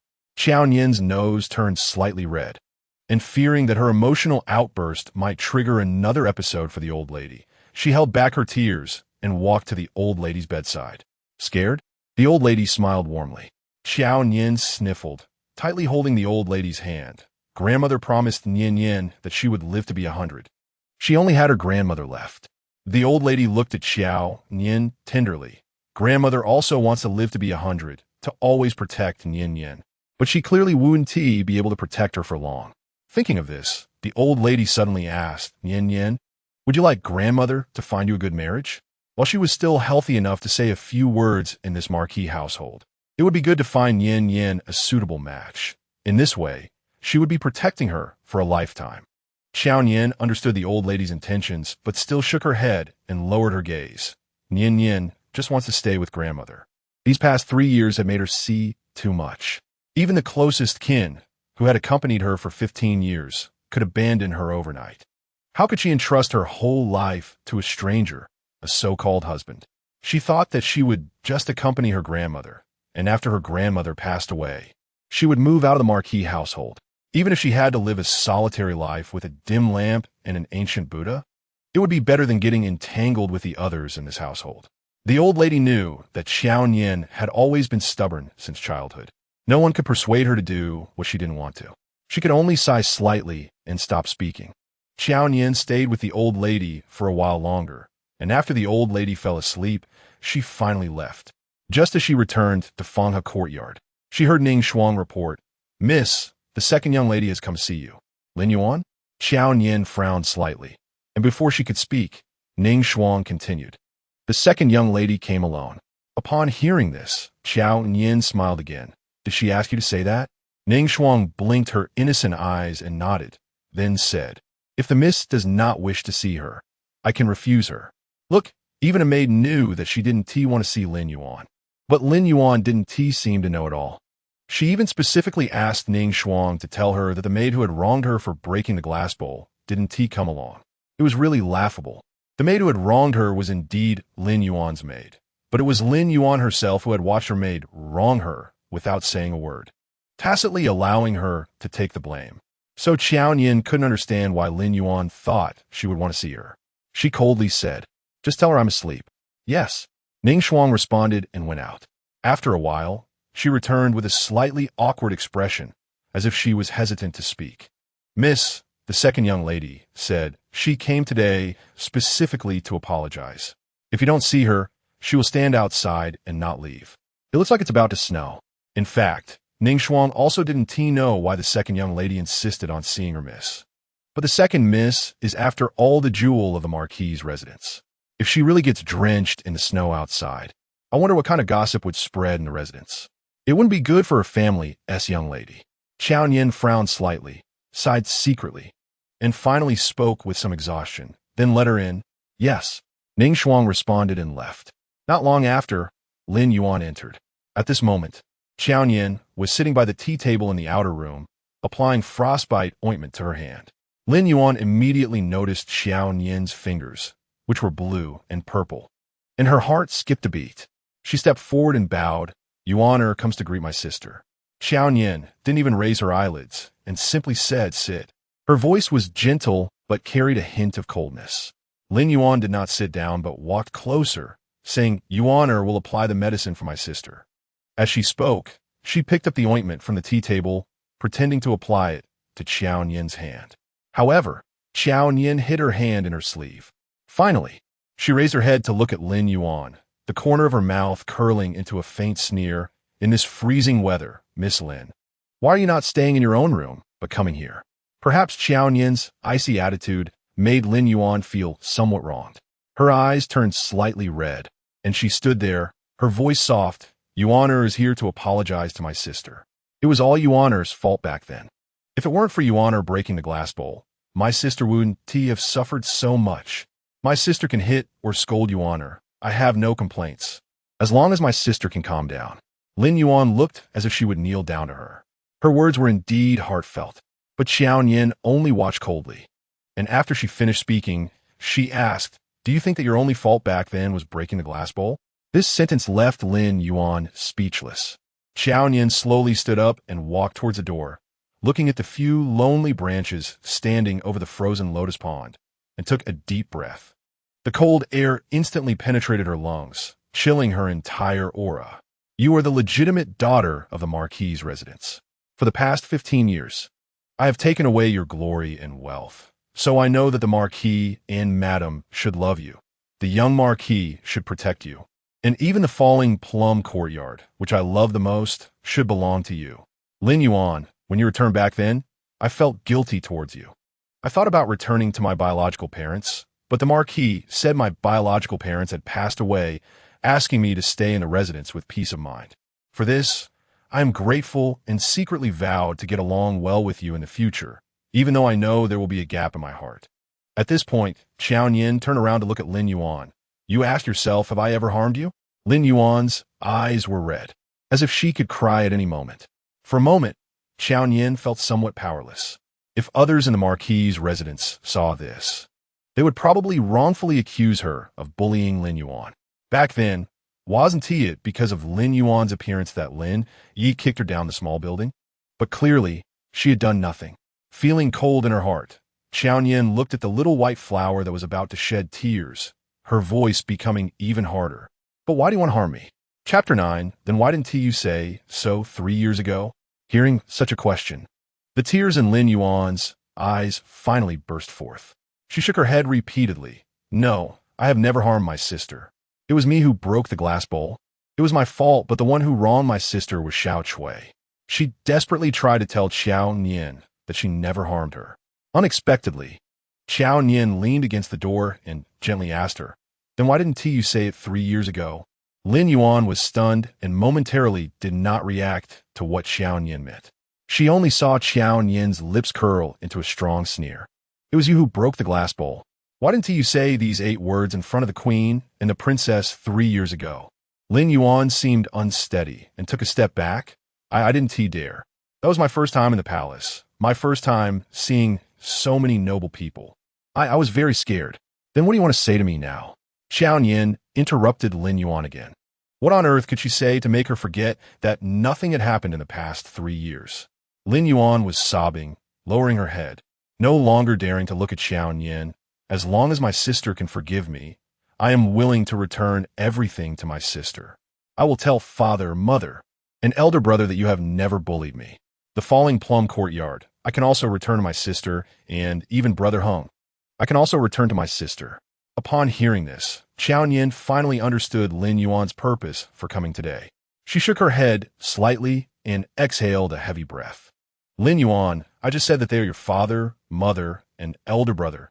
They have nothing to do with me. Although the falling plum courtyard was built out of affection, it is the Marquis' hard work, and it should belong to you. Even this Fanghe courtyard, if you want it. It's just a matter of saying a word. Hearing this, Lin Yuan shook her head vigorously. I don't want it. I didn't come to fight with my sister over the residence. I know. Qiao Nian smiled lightly. With a hint of mockery, you came for Xiao Hong. What she said was just to ask for her forgiveness, but after going around in such a big circle, it was just for a man. She hit the nail on the head regarding Lin Yuan's thoughts, causing Lin Yuan's face to instantly turn red. But Qiao Nian said, I don't know what you were worried about. The marriage contract had already fallen on you 3 years ago, even before I was punished to the laundry bureau. Now, although I still live in the Marquis' residence, it is all because my grandmother feels sorry for me. I have even stopped using the surname Lin in this Marquis' residence. I'm just an outsider. The marriage contract between the Xiao family and the Lin family has nothing to do with me. Moreover, I made it very clear to my grandmother just now that I no longer like Xiao Hong. Your trip here to test me regarding this matter is really unnecessary. I didn't come to test my sister. Lin Yuan seemed to be misunderstood and was a bit anxious.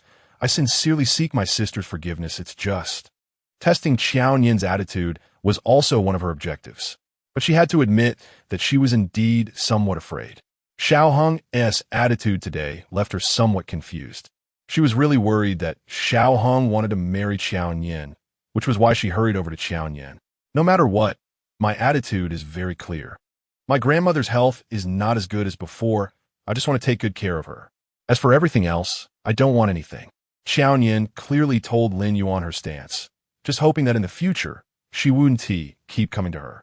In this Marquis' residence, aside from her grandmother, she really did not want to see anyone else. Lin Yuan stood there, biting her lower lip without speaking.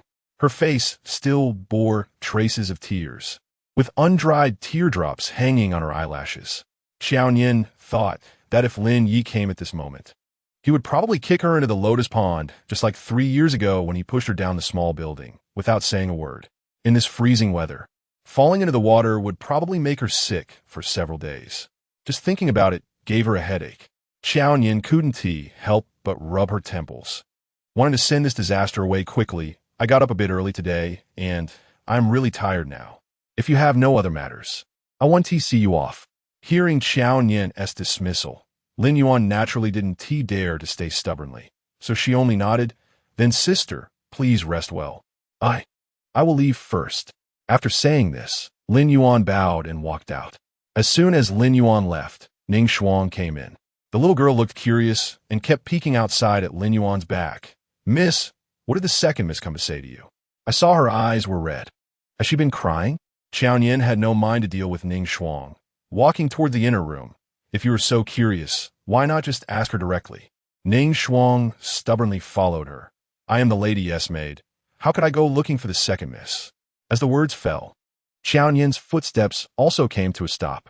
She turned around to look at Ning Shuang, her expression serious. Ning Shuang was startled and blinked at Qiao Nian. "Miss, what's wrong? I know your master sent you to serve me for a reason, and I won't make things difficult for you. But you don't need to remind me constantly that you are my person, because I know you are not." Qiao Nian had spent 3 years in the laundry bureau, where everyone around her was her enemy, so she had grown accustomed to speaking with such coldness, even a bit harshly. She never expected to hurt the feelings of a little maid. Ning Shuang's big eyes quickly filled with tears. Unlike Lin Yuan, when Qiao Nian looked at her, there was a moment when her heart softened. But she didn't know if she should comfort her at that moment, so she could only frown. "I need to rest for a while. You can go about your business." With that, she turned and entered the inner room. Ning Shuang stood there, watching helplessly as Qiao Nian shut her out. Tears finally streamed down her face uncontrollably. But soon, she wiped her tears away, and the look of grievance on her face was replaced with indifference. Her young lady had been tormented in the laundry bureau for 3 years. So what if she was a bit unapproachable now? With so many wounds on her young lady, if she didn't toughen up, she might not survive. Although misunderstood by her young lady, she believed that as long as she treated her sincerely, there would come a day when her young lady would see her true heart. Ning Shuang secretly encouraged herself and called towards the inner room. "Miss, you rest well. I'll be here outside guarding. If you need anything, just call for me." Hearing this, Qiao Nian's steps paused slightly. A warm current flowed through her heart. She couldn't quite explain what this feeling was, but the turmoil she felt earlier because of Lin Yuan had eased a lot. Letting out a long sigh, she wanted to lie down and rest when suddenly a terrifying scream came from outside. "Not good. Come quickly. The second young lady has fallen into the water." Chapter 10. It wouldn't have happened before Qiao Nian didn't even have time to put on the outer garment she had just taken off before rushing out. What happened? Who is shouting? Ning Shuang anxiously followed behind Qiao Nian, shaking her head repeatedly. "I don't know either.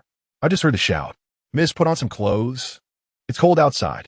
But Qiao Nian had no time to think about clothes. Lin Yuan had fallen into the water. Where else could it be but the Lotus Pond in Fanghe Garden? 3 years ago, Lin Yuan was tortured for breaking a glass bowl. If anything happened to Lin Yuan under her watch, not to mention others, even Lin Yi would probably beat her to death. When Qiao Nian arrived, Lin Yuan was still floundering in the water. The frozen surface had already broken into a large hole. Many maids and servants were watching from the stone bridge. Qiao Nian rushed over. "Can any of you swim? Why aren't you saving her?" But the few servants looked troubled. "We can swim, but what if it ruins the second young lady's reputation? Is a reputation more important than a life?" Qiao Nian glared fiercely at the speaking servant and without further ado, plunged into the water.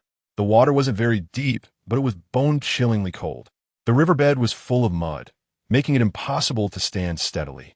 A slight misstep could cause one to sink. Qiao Nian struggled mightily to rescue Lin Yuan, and on the bank, Ning Shuang had already prepared thick clothing, wrapping both of them tightly in it after they emerged from the water.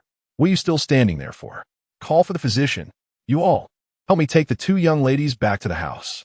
Get the stove going, prepare hot water and ginger tea." With Ning Shuang's command, the onlookers instantly scattered, each busying themselves. At that moment, Lin Yuan's maid, Xiao Chui, finally rushed into Fanghe Garden. Following her was Lin Yi. Seeing Lin Yuan's pale face and her pitiful state after falling into the water, Xiao Chui panicked and rushed over, hugging Lin Yuan tightly. "Miss, are you okay? How did you fall in the water?" Then, as if recalling something, Xiao Chui suddenly turned to look at Qiao Nian. "It's you? You pushed my young lady into the water." Her accusatory tone was exactly like 3 years ago. Qiao Nian felt a surge of anger rise in her heart. But before she could react, Ning Shuang had already rushed over and slapped Xiao Chui across the face. Smack! The crisp sound echoed through Fanghe Garden. For a moment, Qiao Nian even stopped breathing. Lin Yu was also taken aback. not expecting Ning Shuang to act this way. Only Ning Shuang, with hands on her hips, pointed at Xiao Chui's nose and scolded, "You wretched maid, if you can't use your mouth properly, I'll tear it apart for you. If my young lady hadn't jumped into the water to save someone, your master would be stiff by now." As a maid, seeing your master in trouble, instead of immediately coming to help, you just spew nonsense. My young lady, saving someone is witnessed by more than a dozen pairs of eyes in Fauna Garden. If you say my young lady, push your master, then bring out the evidence. If you can't, I'll tear your filthy mouth to shreds. So fierce, Qiao Nian stared at Ning Shuang in shock, never expecting this short, young maid to be so formidable. At that moment, the surrounding people also reacted, especially Lin Yuan. She was still being supported by other maids. After struggling in the water for so long and swallowing a few mouthfuls, she was a bit weak when she spoke. She bit her lips slightly, her eyes bloodshot. "You. How can you hit someone?" Her appearance, trying to protect her maid, was extremely pitiful. Lin Yi immediately frowned and shouted at Ning Shuang, "How dare you act so boldly in front of this young lord? Who gave you the courage?" "I." Qiao Nian spoke lightly. She tightly wrapped herself in the thick cotton clothing, her face slightly pale from the cold, water droplets still dripping from her hair, some already frozen. Compared to Lin Yuan, she appeared particularly calm. Although she was only a few steps away from Lin Yi, he felt as if there was a vast distance between them. "My maid is teaching a disrespectful maid who likes to wrong me in my courtyard. I don't see any problem with that." Likes to wrong. The four words undoubtedly reminded Lin Yuan and Lin Yi of that incident from 3 years ago. Lin Yuan, curled up in the maid's arms, coughed pitifully a couple of times before weakly saying, but you can't hit people." Seeing Lin Yuan's tears streaming down, Lin Yi couldn't help but think of the family tree matter, realizing that Qiao Nian's deliberate mention was to make him feel guilty. He frowned even more sharply and said, "Yuan is right. No matter what, you can't hit people. Moreover, you can't even swim." The last sentence was directed at Qiao Nian, his gaze icy, as if he was convinced she was lying. How could he not know whether his sister could swim?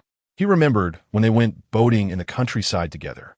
Qiao Nian accidentally dropped an earring given by Xiao Hung into the lake and jumped into the water in a panic. If it weren't for him and Xiao Hung being good swimmers, Qiao Nian would have likely drowned that day. So, since Ning Shuang said that Qiao Nian had rescued Lin Yuan, Lin Yi didn't believe it at all. Qiao Nian's body began to tremble slightly, but she didn't even know whether it was from the cold or from anger at Lin Yi. "So, the young lord also thinks I pushed Miss Lin?" She coldly retorted, her voice trembling, the anger in her heart about to explode, but she still managed to suppress it. Lin Yi didn't respond. It wasn't that he didn't want to speak, but seeing her like this, those hurtful words somehow became hard to say. Then, Qiao Nian looked towards Lin Yuan, just quietly looking at her. When Lin Yuan met her gaze, she silently lowered her head. Just like 3 years ago, she remained speechless. As a result, her tearful apology, just now in the room, seemed particularly ridiculous. "Huh." Qiao Nian indeed laughed out loud. The soft sound was filled with intense sarcasm. Lin Yuan's body trembled, and tears fell down like they were free. Lin Yi really couldn't stand seeing Lin Yuan like this. He felt a surge of anger, but couldn't direct it at Qiao Nian, so he could only angrily shout at Ning Shuang to go and receive punishment. Ning Shuang's small face was full of defiance, but she didn't want Qiao Nian to be put in a difficult position, so she was about to bow and comply. However, a cold hand grabbed her arm, stopping her. Qiao Nian still maintained her calm demeanor, but there was clearly hatred in her eyes as she looked at Lin Yi. "Ning Shuang is busy today. She still has to serve me for bathing and changing clothes. As for how Miss Lin fell into the water and who saved her, the young lord can find out the truth later." Saying this, she pulled Ning Shuang back. However, after taking just 2 steps, she stopped again, slightly turned her head, and slowly said, "I couldn't swim before, but 1.5 years ago, several palace maids teamed up to throw me into the laundry pool, standing on the shore with a drying pole to prevent me from coming up. It took a full half an hour before they allowed me to come up. And after that, I could swim." Chapter 11. Even the emperor can't suppress you. Qiao Nian's words struck like a thunderbolt, leaving Lin Yi stunned for a long time. In his mind, all that remained was the image of Qiao Nian struggling in the water, while a group of palace maids laughed by the laundry pool. The dull pain in his chest grew stronger. He clearly wanted to say something, but but his throat felt locked. It wasn't until Qiao Nian's figure was blocked from his view by the wooden door that he seemed to finally regain his senses. "Miss Wu," Xiao Chui's crying voice sounded in his ears, particularly annoying. Lin Yi glared at Xiao Chui. Knowing she was just crying, why not hurry and call the doctor? Only then did Xiao Chui react and hurriedly leave. Lin Yi took Lin Yuan back to the Falling Plum courtyard. The doctor came with Madame Lin. While the doctor was inside, checking Lin Yuan's pulse and treating her, Madame Lin pulled Lin Yi to the outside. "What happened? How could your sister fall into the water so fine? Is it that Nian Nian?" "Mother." Lin Yi furrowed his brows tightly and interrupted Madame Lin's words in a deep voice. "It was Nian Nian who saved you on her." Saying this, he seemed to think of something again and looked at Xiao Chui beside him. "Come here." Xiao Chui's left cheek was obviously swollen, showing that Ning Shuang had used considerable force. She lowered her head and knelt down, not knowing if it was intentional, with her swollen half-face facing Madame Lin. Seeing this, Madame Lin was startled. "Ah, what happened to your face, girl?" Xiao Chui didn't speak, just timidly glanced at Lin Yi. Lin Yi also carefully looked Xiao Chui over before speaking. "Do you have a grudge against Nian Nian?" Xiao Chui was shocked and hurriedly shook her head. No. How could this maid have a grudge against the young lady? Since there isn't one, why have you falsely accused her repeatedly? Lin Yi's voice was cold. Just now in the Falling Plum courtyard, he had been so furious he lost his head, but that matter was something that could be understood without much thought. Nian Nian isn't stupid. How could she harm someone in her own courtyard, in front of so many people? And this maid had only entered the fragrant lotus courtyard right after him. At that time, Nian Nian and Yuan had already come ashore. Yet she could so confidently say that it was Nian Nian who pushed her. Remembering 3 years ago, this maid had also spoken in such a certain tone. Lin Yi felt a chill rise in his heart. Xiao Chui naturally sensed the low pressure coming from Lin Yi at this moment. She knew that just one wrong word today could lead to her being dragged out and beaten to death. Her eyes darted quickly. She finally thought of something. I was just too worried about the young lady, afraid she would be bullied. I was doing it all for my young lady." "For your young lady?" Lin Yi sneered. "Could it be that your young lady instructed you to do that?" No.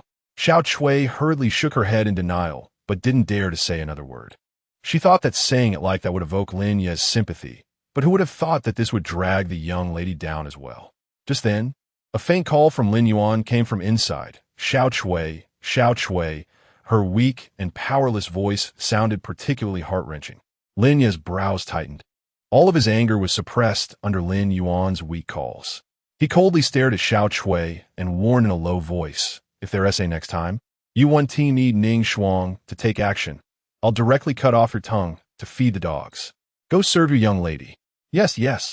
Xiao Chui hurriedly got up and ran into the inner room. Madame Lin finally breathed a sigh of relief and looked at Lin Yi with some dissatisfaction. "How can you say that about your sister? You know her temperament, don't you?" Lin Yi glanced at Madame Lin, and there seemed to be a hint of disappointment in his eyes. "Mother, do you know if Nian Nian can swim?" How could Madame Lin know? She was taken aback before speaking. "Can swim? She couldn't before, could she?" "Yes." A person who couldn't swim before was thrown into the water by a group of people. They held such long drying poles to keep her from coming ashore. How desperate was she at that time? Where was I, as her older brother at that time? Lin Yi said nothing more and turned to walk outside. Madame Lin chased after him, calling, "Where are you going?" "To the palace." The short 2 words carried endless coldness. Madame Lin felt a chill in her heart, as if she thought of something and hurriedly summoned a nurse. "Quickly, go send a message to the noble consort." Yes. Before long, when Lin Yi kicked open the door to the laundry bureau with great force, he saw a group of palace maids dragging a small, slender palace maid towards the laundry pool. Clearly, they intended to throw that little palace maid into the pool. This scene painfully stabbed Lin Yi's eyes at this moment. In his eyes, that little palace maid resembled Qiao Nian from 3 years ago. Is this how they bullied his sister back then? A nurse recognized Lin Yi and immediately led everyone in greeting. "The maidservants have seen the young lord. Does the young lord have any business?" Lin Yi, however, didn't even glance at her and strode toward the group of kneeling palace maids. Then, without saying a word, he grabbed one and threw her into the pool. Everything happened too suddenly, until the screams of 2 palace maids rang out. The nurse jumped up, "Oh, young lord, what are you doing?" Before she could finish her words, she was already in midair, and the next moment, the cold pool water rushed into her mouth and nose. Lin Yuan remained silent, throwing them all in one by one. The first few palace maids thrown and still thought about climbing out, but Lin Yuan picked up a drying pole and swung it over. He had practiced martial arts since childhood, and his strength was heavy. With just one hit, that palace maid felt like her legs were broken, and with a scream, she fainted. Seeing this scene, everyone dared not move anymore, each one standing in the laundry pool like a drenched chicken. They sobbed, afraid that if their voices were too loud, they would attract Lin Yuan's stick.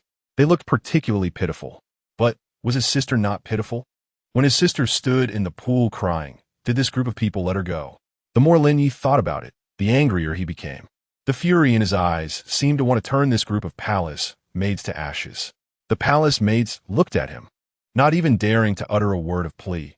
Only the highest-ranked old nurse still dared to advise, "Young lord, the maidservants know you must be here for Miss Lin's revenge, but it's important to consider the master when beating a dog. The maidservants work for the emperor. If the emperor finds out about this..." Lin Yuan swung a stick over, nearly hitting that old nurse's face. He smiled coldly, his eyes filled with frost. "What? Are you trying to pressure me with the emperor?" Such great momentum from the young lord. A gentle yet noble voice came from behind Lin Yuan. Could it be that even the emperor cannot control you now? Chapter 12. A compromise. The person who arrived was indeed Lady Lin's close friend, concubine Da. Seeing that someone could finally restrain Lin Yuan, the palace maids in the pool began to wail, "Your Highness, please take charge for us." The noise of the dozen or so palace maids crying was extremely loud. Concubine Da frowned and glanced at the head palace maid. The head palace maid understood and immediately shouted, "Why aren't you quickly changing your clothes? If you fall sick and miss your duties to the nobles, do you think your heads are enough to be chopped off?" Upon hearing this, the palace maid stopped crying and scrambled out of the pool to return to their quarters. Once everyone had dispersed, Concubine Da looked at the clothing pole in Lin Yuan's hand, slightly furrowing her brow, and said coldly, "What, young lord, are you trying to strike me as well?" Only then did Lin Yuan throw down the clothing pole, cupping his hands in salute. "I dare not, your highness. You have entered the palace. What is there that you do not dare?" Concubine Da was evidently a bit angry. She felt that Lin Yuan was too impulsive. Although the laundry room was merely a lowly place in the palace, it was still within the palace. If this were to spread, and someone with ulterior motives deliberately made a fuss about it, not just Lin Yuan, but the entire Marquis' residence would likely suffer. Lin Yuan naturally knew he should not have come. Back then, Nian Nian was punished so severely not only because the glass bowl was the princess's most beloved item, but also because the emperor intended to give the Marquis' residence a warning. Therefore, for the past 3 years, no one from the Marquis' residence had come to see Nian Nian even once, nor had they sent someone to inquire about her. They wanted the emperor to know that the Marquis' residence was always loyal to him. No matter what edicts he issued, they would not question or defy them. However, today he was truly furious. Just thinking of how those palace maids had pressed Nian Nian underwater made his anger surge, and he could not suppress it no matter how hard he tried. With this in mind, Lin Yuan took a deep breath and knelt on the ground, saying, "I know I have been reckless, and I will accept whatever punishment the concubine deems fit." Though the concubine was angry, Lin Yuan had grown up under her watch, and even for Lady Lin's sake, she could not bear to punish him too harshly. However, if she did not resolve today's incident, it would not be easy to explain it to the emperor later. Thus, the concubine waved her hand. "You may go back for now. This matter I will handle. Remember, you're not to set foot in the laundry room again." Having come to this point, Lin Yuan could only obediently comply. Yet even after teaching those palace maids a lesson today, his anger did not dissipate in the slightest. Sitting in the carriage back to the Marquis' residence, Lin Yuan's gaze fell on the nearby warming stove. It was something he had specially prepared before going to pick up Nian Nian yesterday, with her favorite red plum embroidered on it. Yesterday, since Nian Nian could not sit inside, she naturally did not see this warming stove, and now it lay there cold and lonely, as if abandoned. But even if she had come in, would she accept it? Lin Yuan recalled Xiao Heng's words, who had said that Nian Nian had not even touched the warming stove and pastries prepared in the carriage. She hadn't even touched what Xiao Heng had prepared for her, so she would surely not touch his. This girl, her stubbornness was even greater than 3 years ago. Truly not comparable to Yuan heir in the slightest. If only she could have called him elder brother like Yuan heir did yesterday. No. She didn't even need to be like Yuan heir. Just calling him elder brother once would have prevented him from kicking her off the carriage. Thinking of her sprained foot from yesterday, Lin Yuan's irritation intensified, and the warming stove in front of him suddenly became an eyesore. In the next moment, the carriage curtain was lifted, and the warming stove embroidered with red plums was thrown out. Some things, indeed, are better left unseen. Lin Yuan did not return to the residence immediately. Feeling extremely troubled, he went to a tavern and drank a couple of cups. By the time he returned home, it was nearly dark. However, he did not expect that the whole family was waiting for him. In the hall of the Marquis' residence, Marquis Lin sat with a stern face in the upper seat, while Lady Lin stood beside him, looking worried and occasionally glancing at Marquis Lin's expression. Qiao Nian was also called in to wait with them. However, Lin Yuan was not present. She had choked on some water, and the doctor said she needed to rest well. When Qiao Nian arrived, Marquis Lin was already there. This was the first time father and daughter had met after 3 years, but Marquis Lin merely cast her a faint glance, said nothing, and she also just performed a proper greeting, not saying a word more, nor giving a single extra glance. After standing for about the time it takes for an incense stick to burn, Lin Yuan finally arrived late. He strode in, still carrying a hint of drunkenness on his face. His alcohol tolerance had always been good, but today he must have drunk quite a bit to look this way. Clearly, he also knew the reason for the situation, so as soon as he entered the hall, he knelt down, saying, "Son knows he has caused trouble by being impulsive today. Whether you want to hit or scold me, I have no complaints." As soon as his words fell, a cup flew straight at him, hitting Lin Yuan squarely on the forehead. Blood immediately flowed down from Lin Yuan's brow, and Lady Lin rushed over, exclaiming, "What are you doing, my lord? Do you want to kill Yi? Ask him what good deeds he has done. He dared to enter the palace. What? Are you unhappy with how peaceful our Marquis' residence is and deliberately seeking trouble?" Marquis Lin was extremely angry, his chest heaving violently. When he learned about this matter from the emperor today, he didn't even dare to breathe loudly, fearing that the emperor would, in a fit of anger, order the entire Marquis' residence to be imprisoned. Lin Yuan covered the wound on his forehead with one hand, his face showing some stubbornness. He knew he was in the wrong, but he also couldn't help it. Moreover, he had merely taught a lesson to a few palace maids from the laundry room. It had to cost anyone their life. If the emperor were to blame him, he would rather risk his life to make up for it. Palace maids from the laundry room?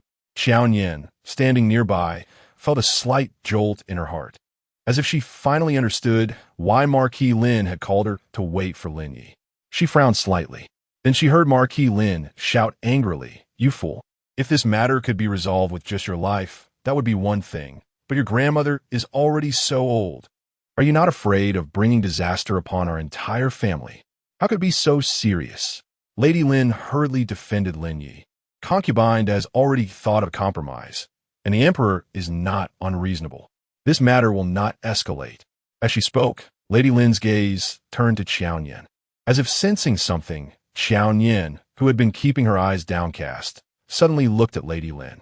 But Lady Lin seemed to be afraid to face her, hastily averting her gaze. However, Qiao Nian still saw the strong apology in her eyes. Qiao Nian did not like this kind of gaze. Her intuition told her that the compromised concubine that had thought of was related to her.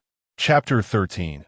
I thank the young lord. Even Marquis Lin could not help but look at Qiao Nian, but his words were still directed at Lin Yuan. Fortunately, concubine intervened today. Otherwise, not only you, but even I would not have been able to return from the palace. Qiao Nian looked at the ground in front of her, feeling a hint of sarcasm. This statement was likely meant for her ears. Just as she was thinking this, Lin Yuan's voice came from outside, "Father." That delicate voice was tinged with weakness and urgency, as if she might choke at any moment. Qiao Nian furrowed her brows slightly and saw Lin Yuan approaching with the support of the maid, Xiao, taking unsteady steps. When she saw the blood on Lin Yuan's face, tears immediately fell from her eyes. Then she knelt beside Lin Yuan, saying, "Father, please calm down." Cough, cough, cough. Before she could finish her sentence, Lin Yuan started to cough violently. Lord Lin felt a pang of heartache and could barely sit still, angrily scolding Xiao. Why aren't you helping the young lady up? Even Madame Lin, who had been protecting Lin Yi, immediately stepped forward to help Lin Yuan up, saying, You're still sick. Why did you come out? I heard that father was going to punish my brother. Lin Yuan's tears fell one after another. I know my brother must have caused trouble for father to be this angry, but my brother is not a reckless person. He must have his reasons for what he did. I asked father to spare my brother this once for Yuan's sake. Her words softened both Lord Lin's and Lin Ye's hearts immensely. Lin Yi was deeply moved, but he instinctively looked at Qiao Nian. Seeing her still with a cold expression, devoid of any waves, it felt like a knife twisting in his heart. Even though Yuan was sick, she rushed out to plead for him. But what about her? She clearly knew he had punished those maids for her sake, yet she didn't even spare him a glance. Lord Lin's anger had dissipated significantly due to Lin Yuan, and although his brows were still tightly furrowed, he said, All right, I hope you remember today's events. With that, he waved his sleeve and left. Once Lord Lin was gone, Madame Lin called for the servants to help Lin Yi up. Quickly, go get the physician to bandage the young master. The servants immediately complied and left, while Lin Yuan started coughing again, prompting Madame Lin to rush over to check on her. Qiao Nian stood by like an outsider, watching everything unfold, feeling that it had nothing to do with her anymore, and turned to leave. But before she could step out of the hall, Lin Yi suddenly spoke up. Don't you have anything to say? Qiao Nian stopped, finally turning to look at Lin Yi. What does young master want me to say? Lin Yi felt a sharp pain in his chest. I don't want to hear you say anything, but everything I did today was for you. Don't you have anything to say? He even lowered his hand that was covering his wound, letting the blood color stab at Qiao Nian's eyes. He thought that he didn't ask her to care for him like Yuan did, but just a shred of pity would suffice to prove that his actions today were not in vain. However, Qiao Nian's eyes held only indifference. Her gaze quietly swept over the other people in the hall, each wearing a similar expression, all hoping she would say something they wanted to hear. But Qiao Nian withdrew her gaze, looking at Lin Yi, her lips curling into a faint mockery. Young master must really be drunk. Unable to tell whether today's actions were for me or just to soothe your own guilt. Lin Yan, Lin Yi shouted sharply, looking at Qiao Nian with immense disappointment. How could she be like this? How could she act this way? Even Lin Yuan couldn't help but speak up for Lin Yi's sister.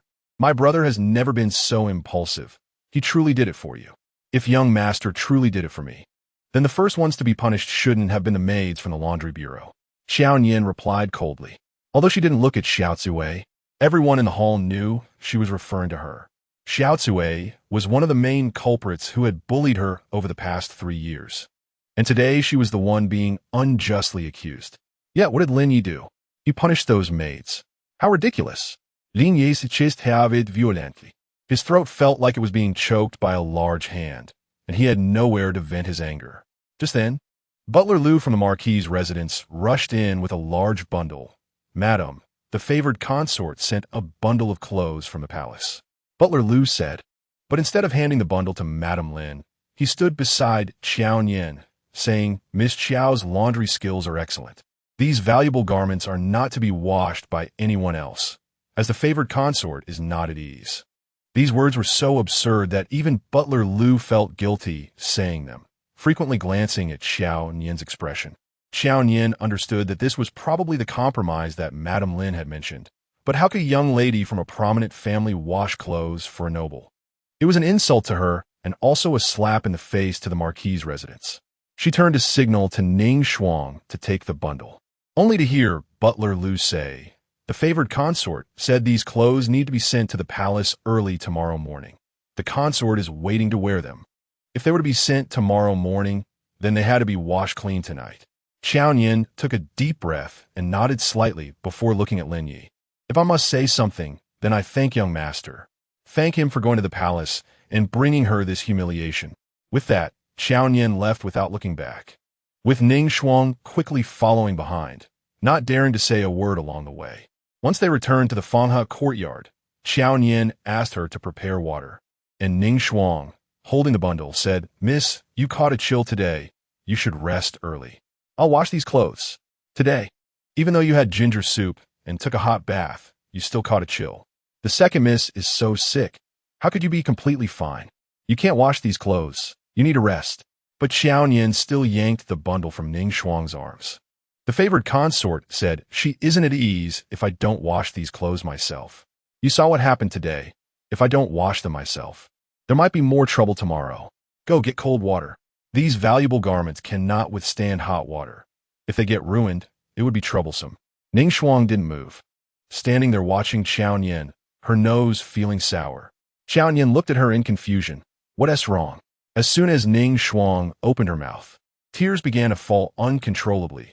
They bully people too much. How can they only pick on you? Woo-woo.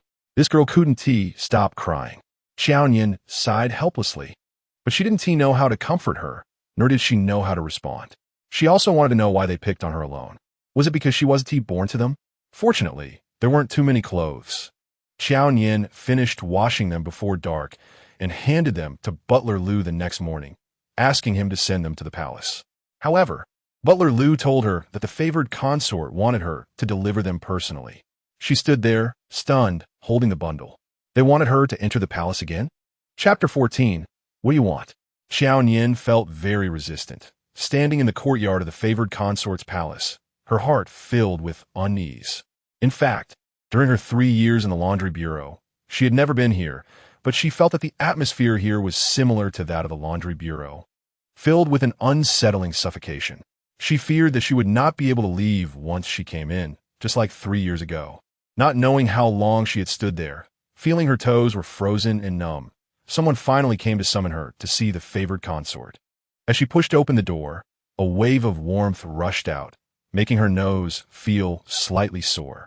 She sniffed, and before she could enter the room, she heard the favored consort's voice. "I've seen the clothes, and indeed, they were washed very well." Only then did Qiao Nian see her.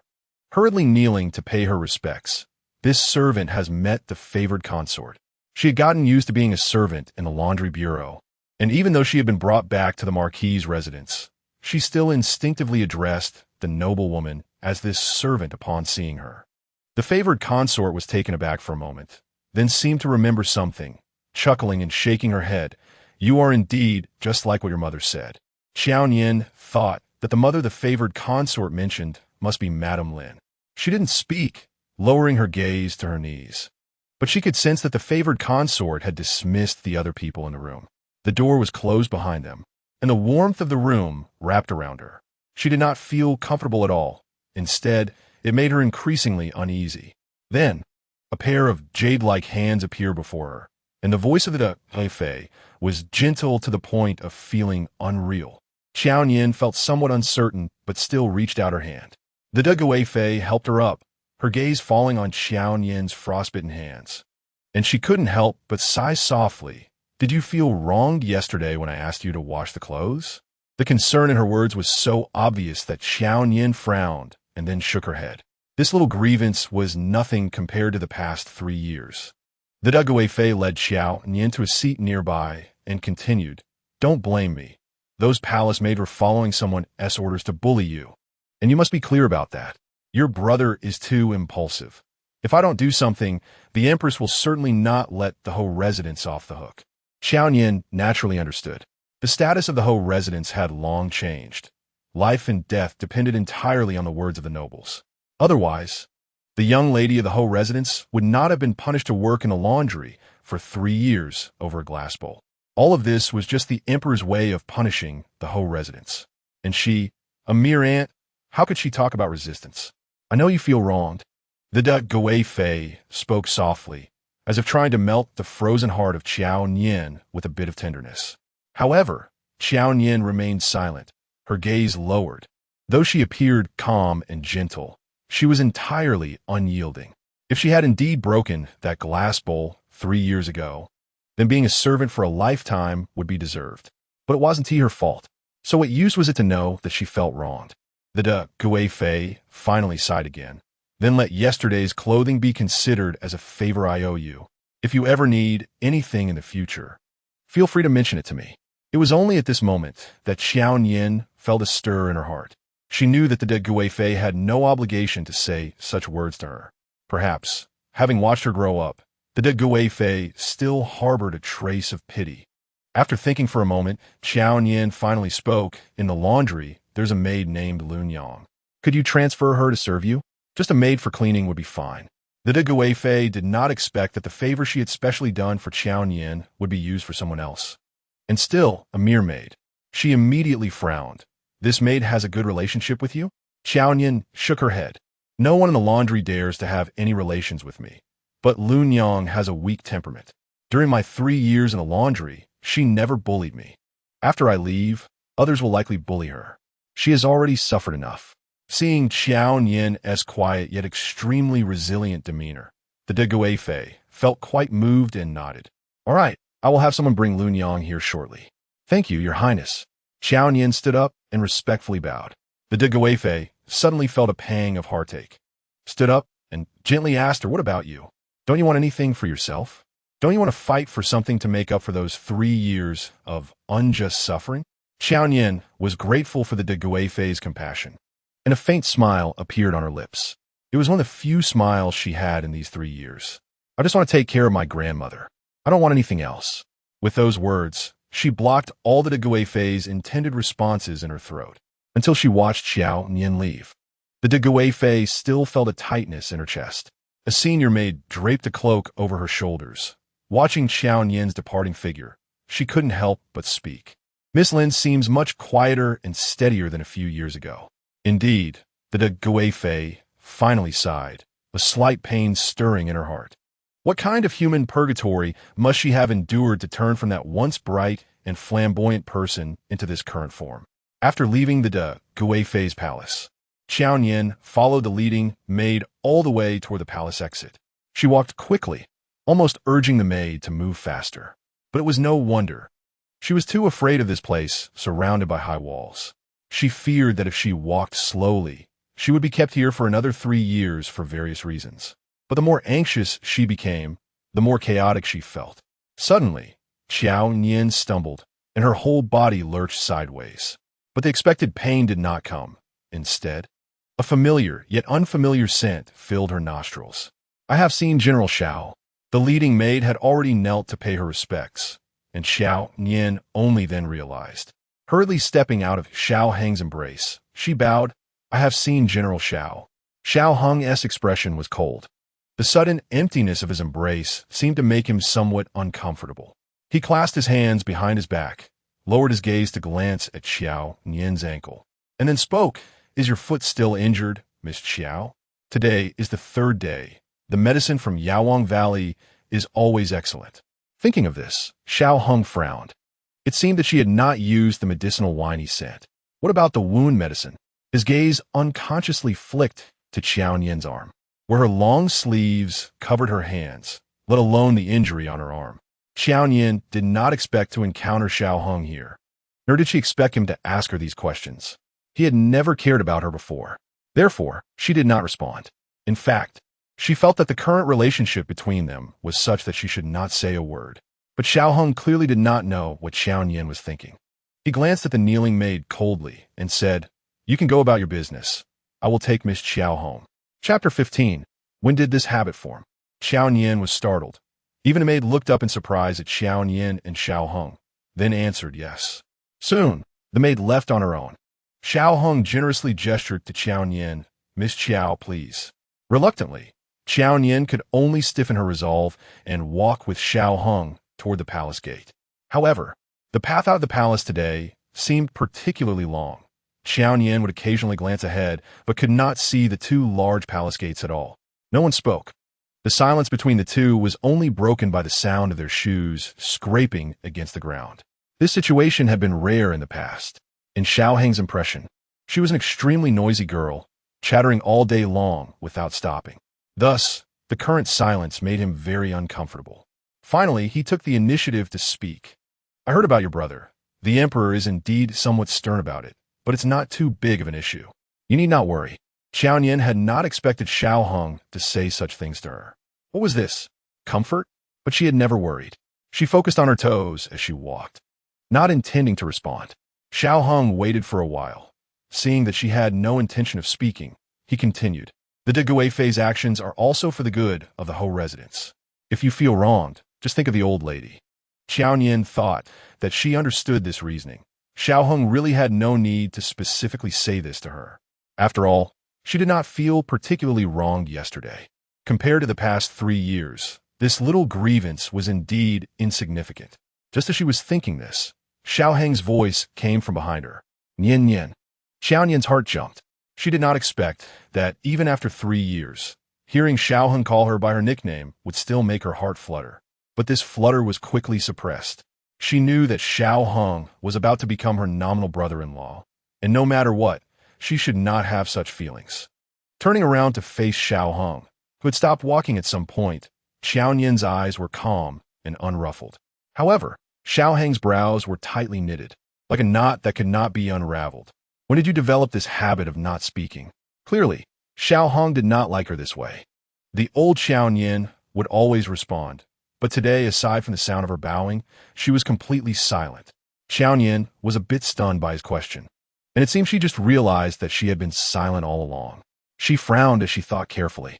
It must be a habit formed during her time at the laundry bureau. She had no friends there, so naturally, she spoke less. Moreover, after being bullied by those palace maids, they would go to the matron and twist the story, and her explanations were not listened to at all, so she spoke even less. But even if she spoke more, what difference would it make? Back then, in front of the empress and the princess, she repeatedly said it wasn't her who broke it. What changed? No one listened even if she spoke more, so she simply stopped. In the past 2 days, she had talked quite a bit with the Lin siblings, but most of it was like talking to a wall. Qiao Nian thought about this and shook her head slightly. Xiao Heng's gaze suddenly tightened as he looked at the small figure standing there, forming a stark contrast with the tall palace walls on either side. It was as if she could be crushed at any moment. He felt a bit regretful. Where did her habit of not speaking come from? His question was indeed unnecessary. However, he really wasn't used to her quiet demeanor, so he took a deep breath and changed the subject, saying that there would be a fireworks banquet at the Drunken Fragrance Tower tonight, in the usual spot, and reminded her to come with her brother. The fireworks banquet at the Drunken Fragrance Tower? Qiao Nian looked at Xiao Heng in surprise, finally remembering that she was brought back to the Marquis residence on the 28th. And today was the 30th. The Drunken Fragrance Tower held a fireworks banquet every year on New Year's Eve, starting from the 3rd watch until midnight. Those splendid fireworks attracted many young masters in the capital, who would book private rooms early to secure the best viewing spots. Lin Yi and Xiao Heng were no exception. They would reserve the largest and brightest private room at the Drunken Fragrance Tower every year, sitting together to drink and celebrate from the 8th watch until the fireworks banquet was over before returning home. In the past, Qiao Nian was like a tail to Lin Yi and Xiao Heng, naturally following along. But Xiao Heng watched as the light in Qiao Nian's eyes brightened and then quickly faded. He didn't know what she was thinking, but he felt that since she was still interested in the fireworks banquet, there was still room for their relationship to ease. His tone softened a bit, and he smiled slightly at Qiao Nian, saying that her favorite plum wine had already been ordered. He deliberately mentioned something else she used to like, hoping to see something in her eyes again. But Qiao Nian simply lowered her gaze and responded faintly, "Thank you, General." Still polite and distant. But at least she acknowledged it, right? Xiao Heng's slightly tense eyes finally relaxed a bit. He continued walking toward the palace gate, with Qiao Nian still following him with her head down. In fact, Xiao Heng wasn't a talkative person, so they remained silent for the rest of the way until they reached the palace gate. When Qiao Nian saw the Marquis carriage, she breathed a sigh of relief. After all, when she heard Xiao Heng say he would send her back to the residence, she had been worried for a while. She bowed to Xiao Heng and then walked towards the Marquis carriage. But before she could get on, Xiao Heng's voice came again. "Take this back." Xiao Heng was holding a box of pastries, looking just like the one from the carriage the other day. Qiao Nian was a bit surprised, but still accepted it. Once back in the carriage, Qiao Nian looked at the pastries in her hands, and the pain that she had forcibly suppressed finally began to spread bit by bit. Upon returning to the Marquis residence, Qiao Nian had the servants send the box of pastries to the Falling Plum courtyard and then went to the old lady's courtyard. The old lady seemed to be in good spirits today. When she saw Qiao Nian, she seemed to sigh in relief. "Just returned from the palace?" Qiao Nian approached and sat beside the old lady, gently massaging her legs, and softly replied, As if remembering something, she added, "The noble consort didn't make things difficult for me." Hearing this, the old lady couldn't help but gently rub Qiao Nian's head. "As long as you don't hold it against her. I also heard you fell into the water. Are you all right?" Qiao Nian shook her head repeatedly. "I'm fine, grandmother. Ning Shuang gave me ginger soup and had me soak in hot water to drive away the cold." Perhaps it was because she had long been accustomed to cold water, so she didn't get sick from it. However, she naturally didn't dare to tell the old lady the latter part, fearing she would worry. But she heard the old lady ask, "Are you going to the fireworks banquet tonight?" Qiao Nian didn't expect the old lady to suddenly ask this. Looking at the expectation in her eyes, Qiao Nian suddenly understood that the old lady wanted a matchmaker with Xiao Hong. Even though she had clearly stated yesterday that she had no feelings for Xiao Hong, in the old lady's eyes, they were childhood sweethearts. And since Xiao Hong was favored by the emperor, he was the best choice for Qiao Nian. However, her relationship with Xiao Hong had always been one-sided affection. Now that he and Lin Yuan were already in love, she had no position or intention to intervene. So she shook her head and said, "Grandmother, General Xiao asked me to bring pastries to Lin Yuan today. They're a couple. Please don't think about this anymore." The old lady was not a stubborn person, so she sighed. "Oh, grandmother just thinks you were so good with that young man from a Xiao family before. It's a pity that you two have cut ties." Qiao Nian smiled and leaned her head on the old lady's shoulder. "Granddaughter just wants to accompany you, really." She knew that from childhood friends to now, it might seem regrettable in the eyes of the older generation, but the past was already the past, and she really didn't need to entangle herself in a mire for Xiao Hong. She just wanted to accompany the old lady and live her own life well. As dusk deepened, Qiao Nian accompanied the old lady to the front hall. The servants had already prepared a sumptuous feast, and Lord Lin and Lady Lin had arrived early. Upon seeing the old lady, they both stepped forward and helped her sit at the head of the round table, taking their seats on either side of her. "You two sit down," the old lady said with great joy. In previous years, during the reunion dinner, she was always unhappy because Qiao Nian was not there. But this year, it was clear to anyone that the old lady was happy. Lord Lin and Lady Lin were naturally pleased to see the old lady like this, and they both looked at Qiao Nian. Nian Nian, sit down quickly. Qiao Nian nodded slightly, but felt a bit uncomfortable. Her previous seat was beside Lady Lin, but now that place was taken by Lin Yuan. Lin Yi had a bandage on his forehead, and due to what happened yesterday, he didn't greet Qiao Nian, but sat down next to Lord Lin. The large round table only had one empty seat left for Qiao Nian. To her left was Lin Yi, and to her right was Lin Yuan. If possible, Qiao Nian wanted to turn around and leave, but she didn't want to ruin the old lady's mood, so she could only sit down with a stiff upper lip. During the meal, Lord Lin and the old lady talked about interesting things from recent days, while Lin Yuan occasionally coughed, drawing concern from a few people. On the contrary, Lin Yi remained silent throughout, just like Qiao Nian. It seemed that Lord Lin noticed the unusual atmosphere between them and subtly frowned, gently nudging Lin Yi. "Serve your sister some dishes." This was clearly an attempt to help Lin Yi out, and he understood, as yesterday's incident was indeed his fault. So he picked up his chopsticks and placed a piece of fish in front of Qiao Nian's bowl. "I remember you love fish the most," he added at the end, trying to appease her. Lord Lin and Lady Lin looked at this with satisfaction. Even the old lady showed a hint of a pleased smile. However, Qiao Nian looked at that piece of fish and felt troubled. But everyone at the table was so happy, and on such a family gathering day. She didn't want to seek any trouble, so she quietly thanked them and began to eat something else. At first, Lin Yi thought Qiao Nian was just going along with the flow, but after a while, he noticed that the fish she had been served was still quietly lying in her bowl, and she hadn't touched the rice beside it either. Instantly, his mood sank. However, with the old lady present, he didn't immediately explode. After an unknown amount of time, the old lady said she was tired and asked the servants to help her back to rest. Qiao Nian instinctively wanted to stand up and accompany the old lady back. But the old lady refused, saying, "You keep eating. Your grandmother is old and can't eat much. You should eat more for your grandmother." Helpless, Qiao Nian had to stay. The old lady's intention was for Qiao Nian to spend more time with Lord Lin and his wife. After all, she was the daughter raised since childhood. How could there be no feelings at all? Spending more time together would help deepen their bond. But shortly after the old lady left, Lin Yi snatched Qiao Nian's bowl away. Madame Lin frowned immediately and scolded Yer. What are you doing again? While reprimanding him, she checked Lord Lin's expression, fearing he might get angry again. However, Lord Lin said nothing.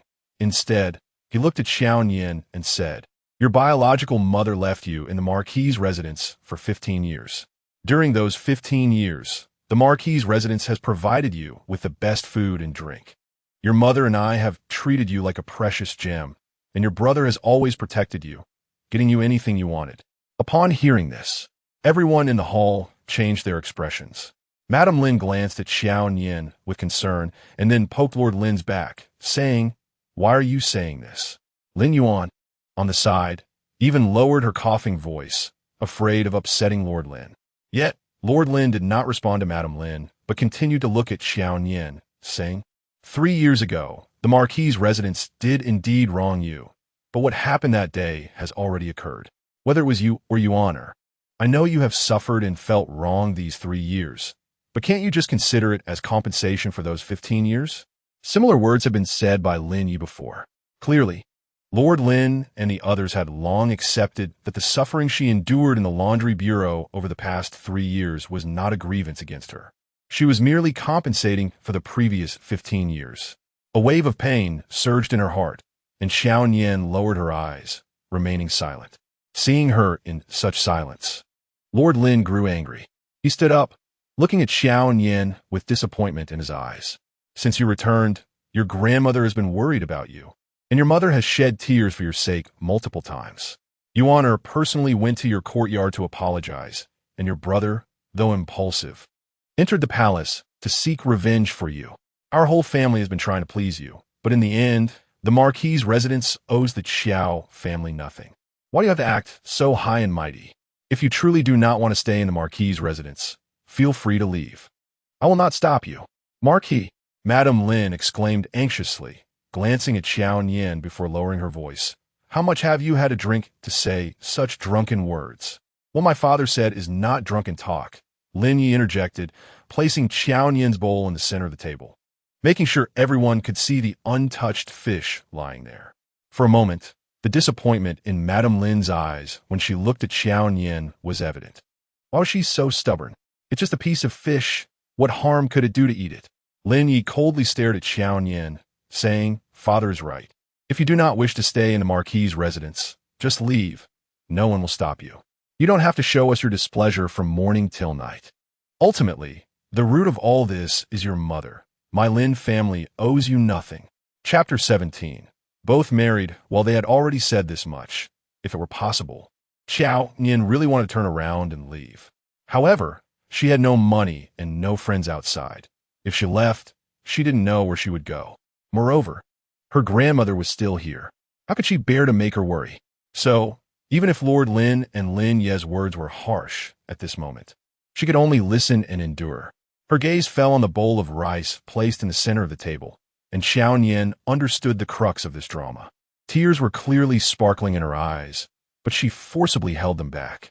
Then, she picked up her chopsticks, took the fish from the bowl, and put it in her mouth. Lin Ye's mocking laughter came from the side. "So now you're willing to eat? It seems being the young lady of the Marquis' residence is quite appealing." Qiao Nian glanced at Lin Yi indifferently, ignoring his mockery, and slightly bowed to Lord Lin before speaking. "Marquis, please calm down. I didn't intentionally avoid eating the fish that the young Marquis served me.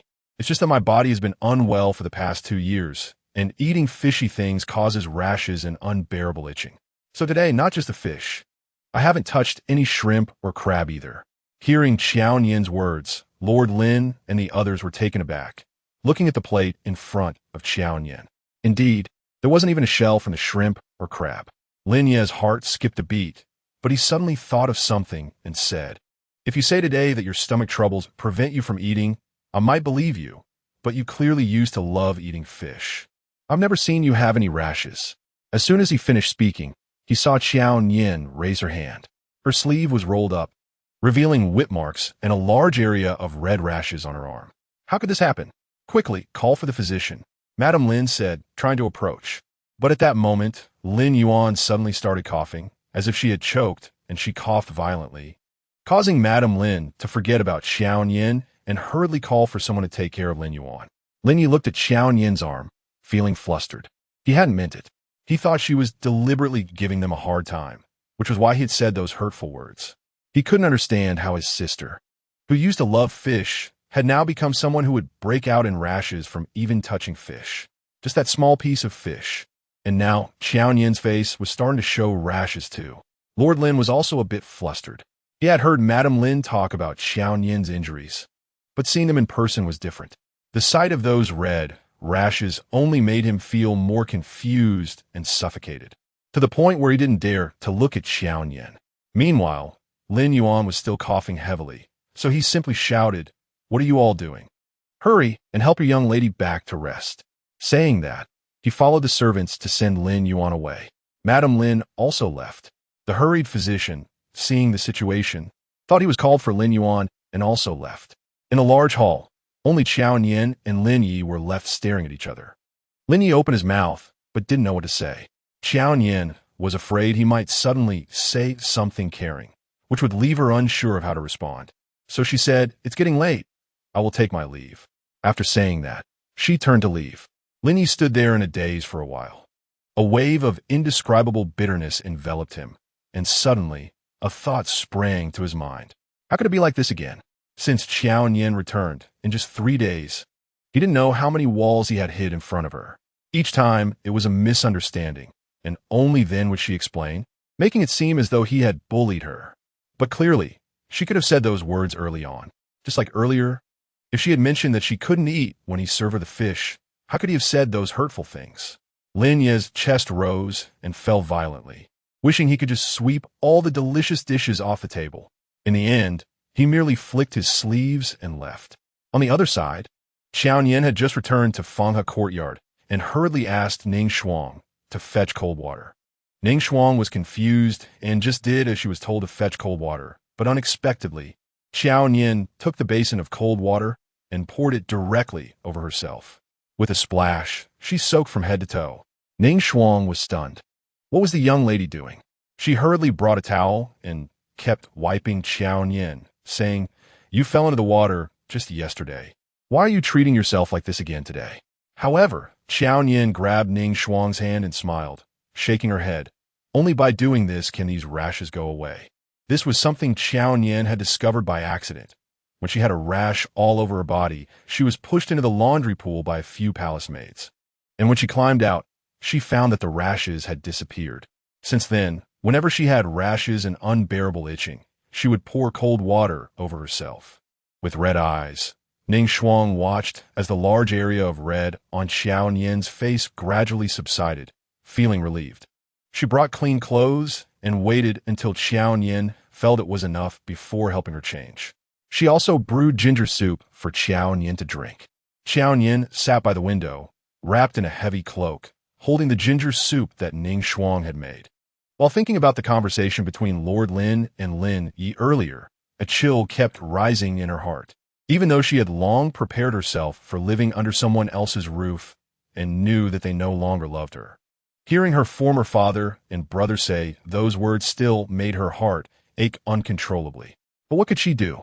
Everything she had now depended on the Marquis's residence. If she left here, what could she do? What could she do to reassure her grandmother and not make her worry about her health? Meanwhile, at the Drunken Fragrance Tower, when Xiao Hung arrived for his appointment, Lin Yi had already drunk quite a bit in the private room. As soon as he entered, Xiao Hung smelled a strong scent of alcohol and saw Lin Yi lying on a rocking chair not far away, drinking from a wine jug. He frowned, but looked towards the other side of the room. It seemed that Lin Yi noticed his movement and sneered coldly, "Don't look for anyone else. It's just me." Upon hearing this, Xiao Heng's brow furrowed even tighter, thinking about how he had clearly agreed with Qiao Nian earlier, feeling somewhat displeased. How dare she break their appointment? However, Lin Yi spoke again, his face heavily intoxicated, with a hint of dark mockery in his eyes. "Are you looking for Yuan or Qiao Nian?" "Qiao Nian?" Xiao Heng caught something in that name and immediately asked, "Did you argue with your sister again?" "Huh." Lin Yi gave a cold laugh, took a couple of big gulps from the wine jug, wiped his mouth and scoffed. "How dare I argue with her? She's quite capable."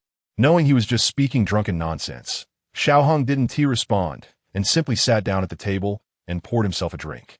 In the next moment, Lin Yi stood up from the rocking chair, walked behind him, and drunkenly wrapped his arm around his neck, saying, "Xiao Heng, why don't you marry both?"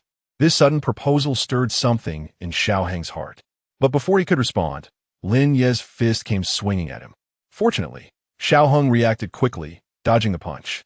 Lin Yi missed and stumbled forward, crashing onto the table, sending exquisite dishes flying everywhere.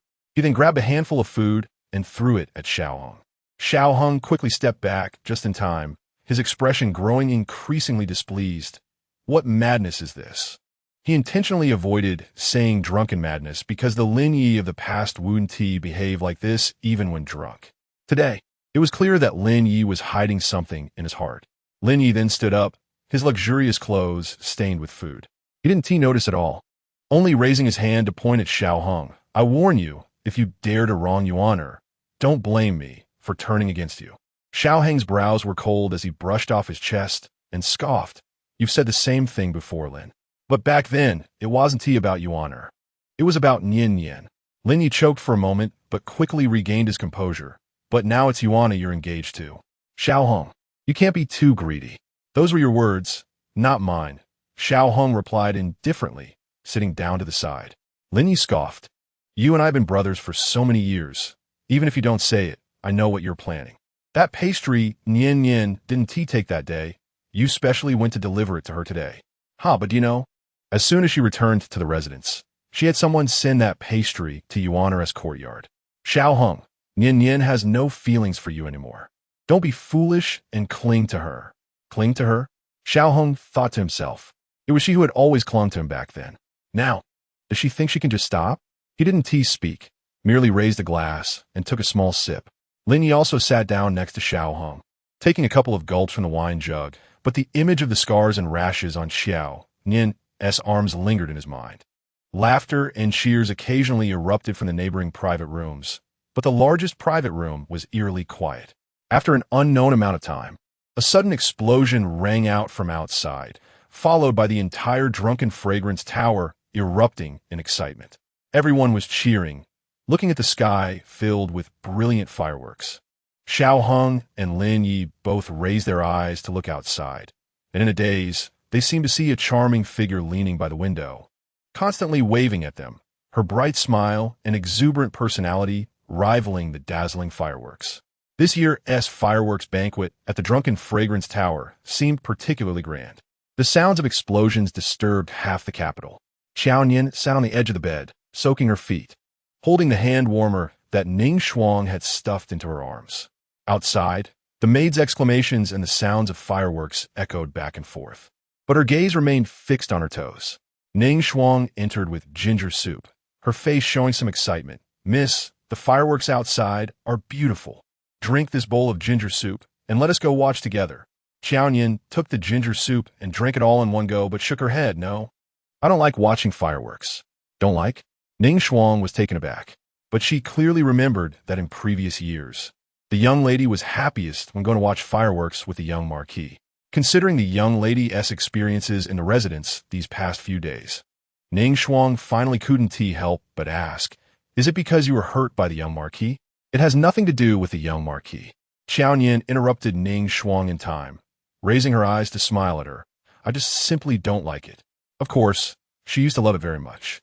Who would like such beautiful things? But on the first New Year's Eve, after entering the laundry department, when she was soaked and locked outside by those palace maids, the fireworks exploding in the sky looked anything but beautiful. They clearly illuminated all her embarrassment and misery.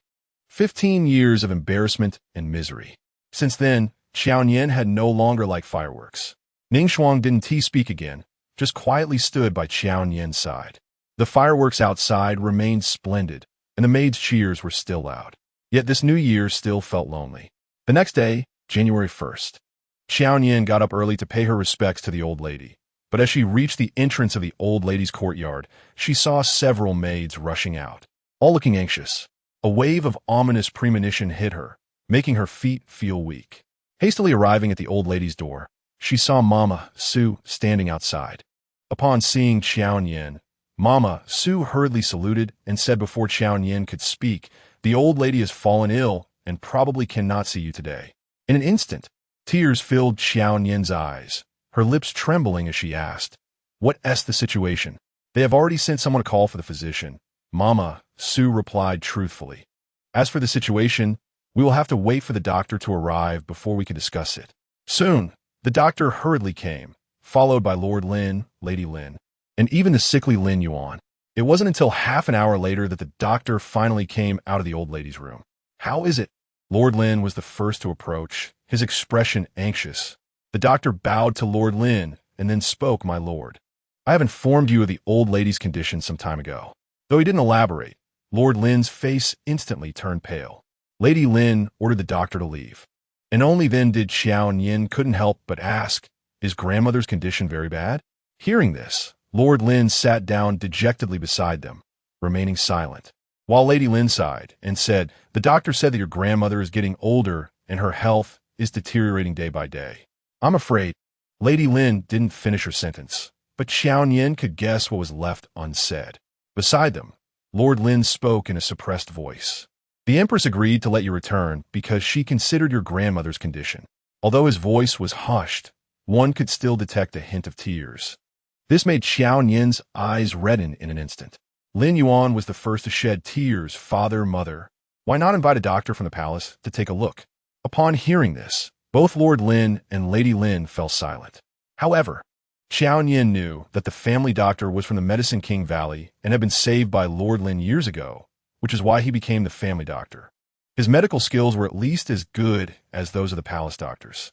The old lady was still in a deep sleep, so there would be no visit this year. Qiao Nian initially wanted to wait outside her grandmother's door, but Lord Lin insisted on staying with the old lady. So Qiao Nian had to take her leave. However, it wasn't long after returning to her own courtyard that she heard from Ning Shuang, "Miss, the lady has come to see you." Chapter 19. Lifetime Matters. Why is she here at this time? It can't be as simple as just visiting, right? Qiao Nian got up to greet her and bowed. "I have seen the lady." Seeing that Qiao Nian still had no intention of calling her mother, Lady Lin felt a bit sad. But in front of Qiao Nian, she didn't want to show it. Instead, she affectionately took Qiao Nian's hand and sat down beside her, saying, "Mother is afraid you might be too sad, so I came to see you." Qiao Nian lowered her eyes and said nothing, quietly retracting her hand. Lady Lin noticed this and slightly furrowed her brow, letting out a quiet sigh before saying, "In fact, your grandmother loves you the most. Even though she knows you are not a biological child of the Lin family, in her heart, you are still her most cherished granddaughter." Qiao Nian acknowledged this. She could discern who treated her well and who was sincere. Even though her grandmother's health was so poor, she still thought of asking the Empress to release her from the palace. Just this alone made Qiao Nian feel indebted for life. Her lowered eyes trembled slightly, but she tried hard not to let Lady Lin see the tears in her eyes. Yet, Lady Lin had been Qiao Nian's mother for 15 years. How could she not see how sad Qiao Nian was at this moment? She gently sighed and then spoke, "Just now, in front of your father, I didn't dare to say much, but I can honestly tell you that your grandmother, I'm afraid she won't last for a few more months." Hearing this, Qiao Nian abruptly lifted her head, the tears she had been holding back falling at that moment. She had just returned for a few days and hadn't even spent quality time with her grandmother. How could her grandmother? Lady Lin felt very distressed, taking out a handkerchief to wipe away Qiao Nian's tears.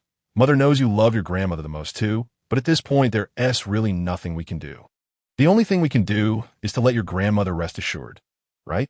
Sensing Lady Lin's implied meaning, Qiao Nian sniffed and replied, "If the lady has something to say, just say it." This simple statement created a significant distance between the two. Lady Lin's hand, which was meant to wipe away Qiao Nian's tears, paused for a moment before she reluctantly withdrew it. Then, she let out a long sigh. "At this time, you might feel that your mother has no heart for saying this, but what I am about to say is also what your grandmother wishes to say the most." At this point, Lady Lin looked at Qiao Nian earnestly and said, "Nian Nian, you're not young anymore. It's time for you to find someone to entrust your life to." To be honest, Qiao Nian had an inkling that Lady Lin wanted to talk about this matter. However, the fact that she brought it up while her grandmother was gravely ill seemed somewhat ridiculous to her.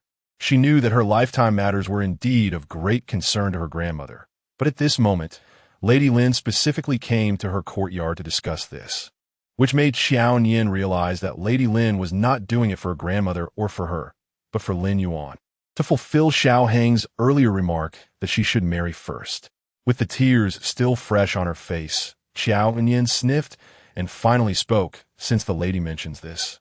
You must already have someone in mind? Of course, there was a candidate.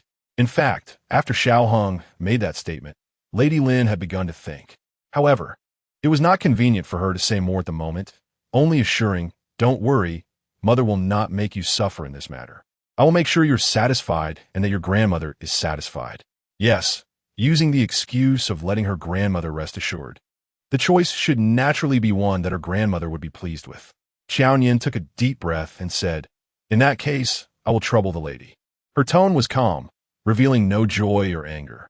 But the meaning of her words was that she had agreed, at least she had relented. The gloom on Lady Lin's face cleared away, even showing some relief. "Mother always said you were the most sensible. Rest assured, mother will not let you suffer." Lady Lin repeated this. However, saying it once showed confidence, while saying it a second time became an emphasis. Things that need to be emphasized often indicate that the speaker lacks confidence. Fortunately, Qiao Nian didn't take Lady Lin's assurances to heart and simply focused on letting her grandmother rest assured. Around noon, news came that the grandmother had woken up, and Qiao Nian immediately went to see her. However, when she arrived, her grandmother had fallen asleep again. Granny Sue brought her a cup of hot tea and quietly said, "The old lady took a calming medicine. The family doctor said that the old lady needs to sleep more for her condition." Upon hearing this, Qiao Nian felt a bit relieved, but still felt bitter thinking of Lady Lin's words. Looking at the old lady's sleeping face, Qiao Nian couldn't help but recall the conversation between Lord Lin and Lin Yi at the reunion banquet last night. She could return to the Lin residence now entirely because of her grandmother, but she also understood that regardless of her grandmother's health, she would eventually have to leave the Lin residence, even if Lord Lin and the others did not drive her away. Since Xiao Heng had said that, she had become a stumbling block in the marriage between the Lin and Xiao families. It was only natural for Lady Lin to be anxious to marry her off. Last night, she thought for a long time but couldn't come up with what she could do to make her grandmother rest assured after leaving the Lin residence. But today, Lady Lin's words opened up her thoughts. Perhaps marrying was the only solution. She certainly didn't expect anything like a lifetime partnership or that someone would love her in this world. Love was too intangible. She couldn't even hold onto familial affection, let alone love. However, if she married someone her grandmother was satisfied with, it would allow her grandmother to rest assured. At least her grandmother wouldn't be sad about her matters while she was still alive. It seemed that she was useless and couldn't do anything for her grandmother. This matter might be the only thing she could do. When the day came that her grandmother passed away, if she could respect her husband and live well, that would be enough. If not, then they could part ways. After all, by then, she would have nothing to do with the other people in the Lin residence. Thinking about it this way, it has indeed become her only way out now. Qiao Nian took a deep breath, and even though she was holding a cup of hot tea, her 10 fingers were still cold. So she didn't dare to touch the old lady and could only look at her face, softly saying, "Grandmother, you must get better soon. You need to get better to happily see her get married." It must be said that Madame Lin's actions were quite swift. On the first day of the month, she had just received Qiao Nian's consent, and on the second day, she took Qiao Nian to the palace to meet her future husband. Qiao Nian was quite resistant to entering the palace, but since the noble concubine sent an invitation, if she didn't go, it would be a great disrespect. She never expected that Madame Lin would be so bold. The future husband she found for her turned out to be the son of the noble concubine, His Royal Highness the Ming Wang. Chapter 20. My Princess Qiao Nian knew the Ming Wang. After all, the noble concubine and Madame Lin were close friends, so their children often played together since childhood, but the Ming Wang was a prince and his status was noble, so they always had some reservations when playing with him.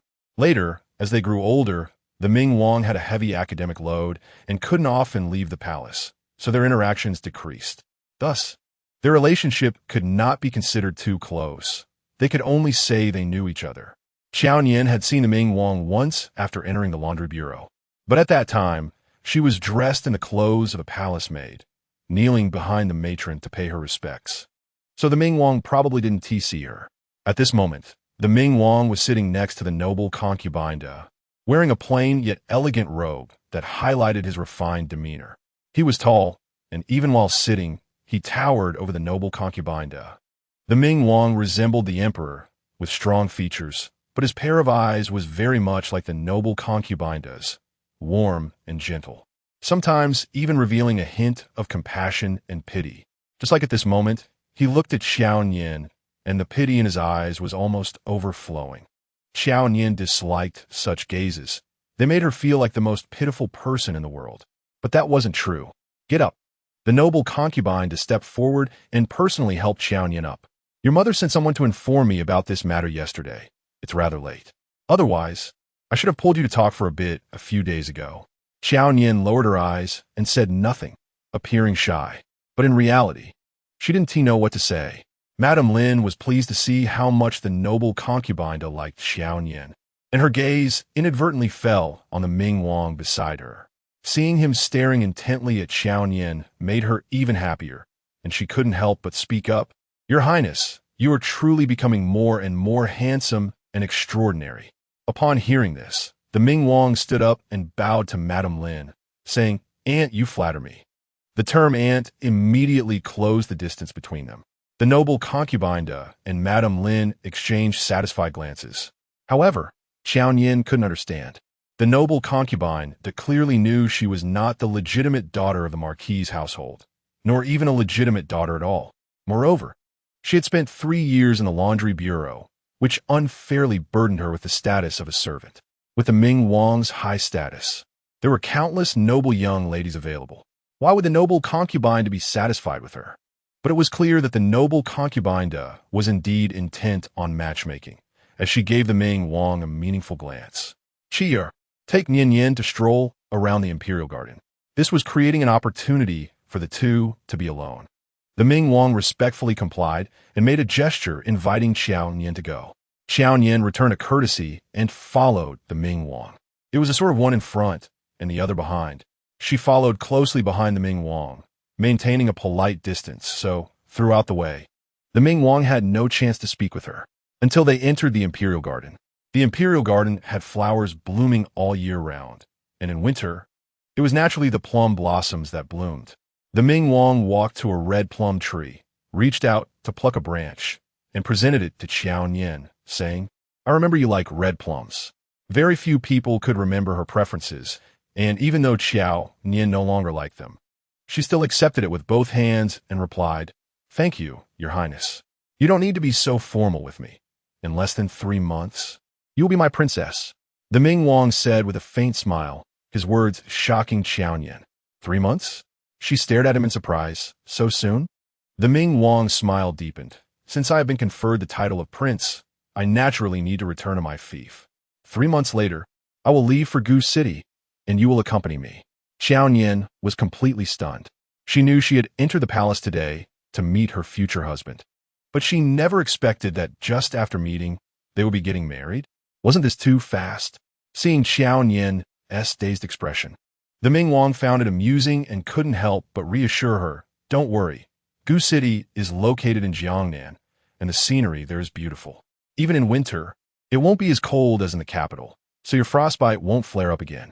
Qiao Nian didn't expect the Ming Wang to notice the frostbite on her hands, and she instinctively hid her hands in her sleeves. The Ming Wang pretended not to see and continued, Gu City produces fine silk, and you'll have endless new clothes to wear. The brushes there are also exceptional. I know you write beautifully, and you will surely enjoy it there. At this moment, the Ming Wang seemed like a shop assistant in a jewelry store, earnestly trying to sell her something. His enthusiasm was truly hard to understand. Qiao Nian furrowed her brows slightly and finally couldn't help but speak up. May I ask Your Highness a question? The Ming Wang nodded slightly, of course. Your Highness is so talented and noble, with countless daughters of high-ranking officials in the court, who are more beautiful and talented than I. May I ask why you chose me? Hearing Qiao Nian's question, a fleeting shadow crossed the Ming Wang's eyes. Yet he maintained a warm smile and replied, It is naturally because of my aunt's suggestion and I just happen to be in need of choosing a princess." Qiao Nian looked at the Ming Wang with her clear eyes. Even though Madame Lin and the noble concubine had a deep friendship, when it came to the Ming Wang's marriage, how could the noble concubine only consider sisterly feelings? Just as she had said earlier with the Ming Wang's status. What kind of woman wouldn't he have? Even the legitimate daughter of the current prime minister would be eligible to marry the Ming Wang. Why did he choose her? Whose identity was so peculiar and awkward? She had just been humiliated a few days ago. With her status, she should not be worthy of such a noble Ming Wang. The Ming Wang lowered his gaze and sighed deeply. "If I had to give a reason, it would be that my mother likes you." The Ming Wang's words left Qiao Nian stunned again. She saw him raise his gaze to her once more, and the tenderness in his eyes sparkled. "After you came to the palace to deliver clothes that day, my mother kept mentioning you. The maid you spoke of was summoned to serve her within an hour.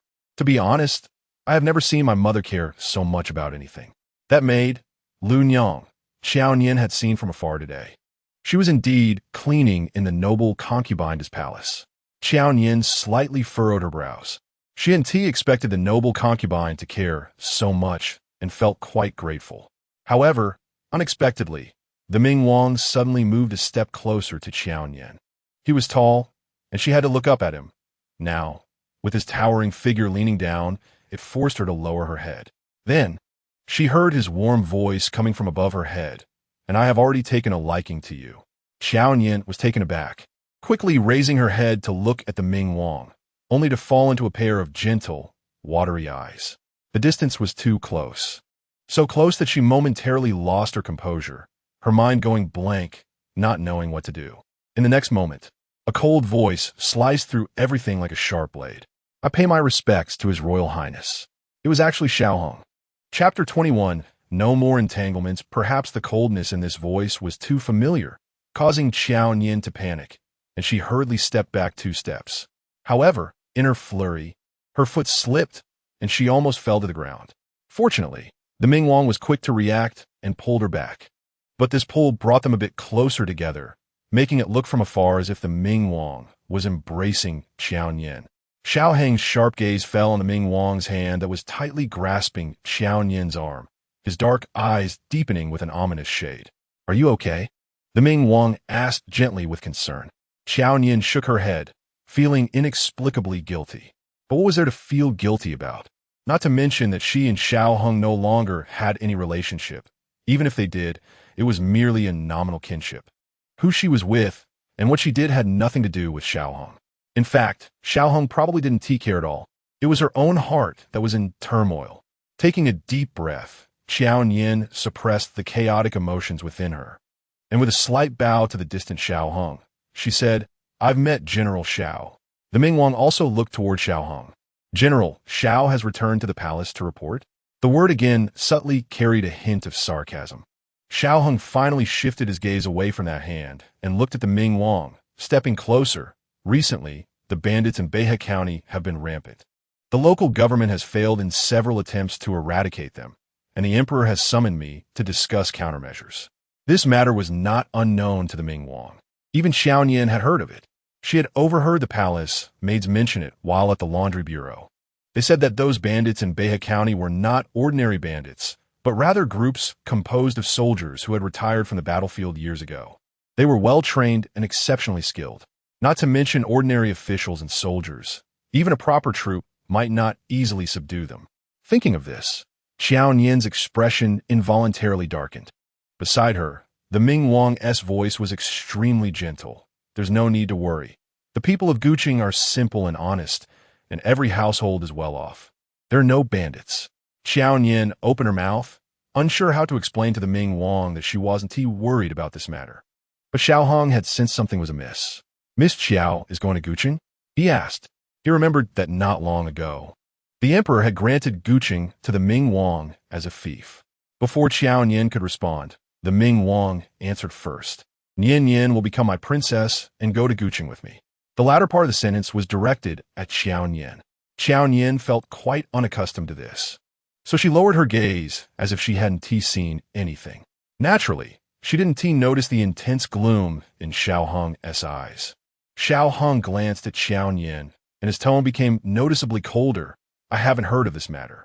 However, the Ming Wang could see Xiao Heng's discomfort clearly. He raised an eyebrow, somewhat provocatively, adding, this matter was settled just now. Although I had intended it earlier, it ultimately requires Nian Nian's consent. The implication was that Qiao Nian had already agreed to this matter. But Qiao Nian knew she hadn't. However, the Ming Wang was indeed a good choice. They would leave the capital in 3 months. Although the time was a bit rushed, it meant she would live with the Ming Wang in Guqing and would naturally sever all ties with the people in the capital. It was a bad thing, but she felt a bit reluctant to part with her grandmother. If only the Ming Wang could wait until she accompanied her grandmother through her last days before going to Guqing. That would be best. Qiao Nian thought this in her heart, but didn't say it. To Xiao Heng, it seemed like a tacit agreement. The hand behind her tightened into a fist as she looked at Qiao Nian, her eyes slightly cold. Guqing is far in the south. The customs and climate are very different from the capital. Miss Qiao, have you really thought this through? Qiao Nian thought Xiao Heng might be warning her that she would not adapt to the weather in Guqing. She then spoke earnestly. The prince said that winter in the south won't be as cold as in the capital. I think as long as it's not too cold, I can adapt. She truly hated the cold. Whether it was the bone-chilling cold of her hands and water, or the freezing sensation of being locked outside on winter nights. She didn't want to experience it again. Xiao Heng was momentarily speechless by Qiao Nian's words. He stared at her, the coldness in his eyes surging like waves. Even though Qiao Nian didn't look at Xiao Heng, she could feel his intense anger. Xiao Heng was angry. But why was he angry? Because she was going to marry the Ming Wang? But that didn't make sense. Didn't he want her to marry? Wasn't it only after she was married that he could pursue Lin Yuan? Oh, she realized. He was angry that she was marrying so well. Who would have thought that a girl who had been a servant in the laundry bureau for 3 years could one day marry a prince and become a princess? Qiao Nian didn't want to think of Xiao Heng in such a lowly manner, but his current anger was too baffling. Thus, she had to think that way. As she pondered, a bit of anger rose within her as well. She raised her head and smiled faintly at Xiao Heng. No matter what, I will no longer block General Xiao's path. General Xiao should be happy, and not stand here, giving her a cold shoulder. Xiao Heng's fists were tightly clenched. If he were holding anything at that moment, it would have surely turned to dust. Meanwhile, the Ming Wang seemed to have remembered something and wore an expression of sudden realization. Oh, right. Nian Nian once had a betrothal with General Xiao. You and General Xiao have no more ties. Xiao Nian interrupted the Ming Wang.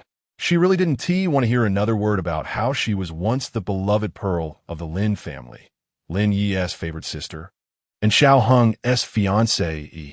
No more entanglements. Just those 4 simple words stirred all the anger within Xiao Heng.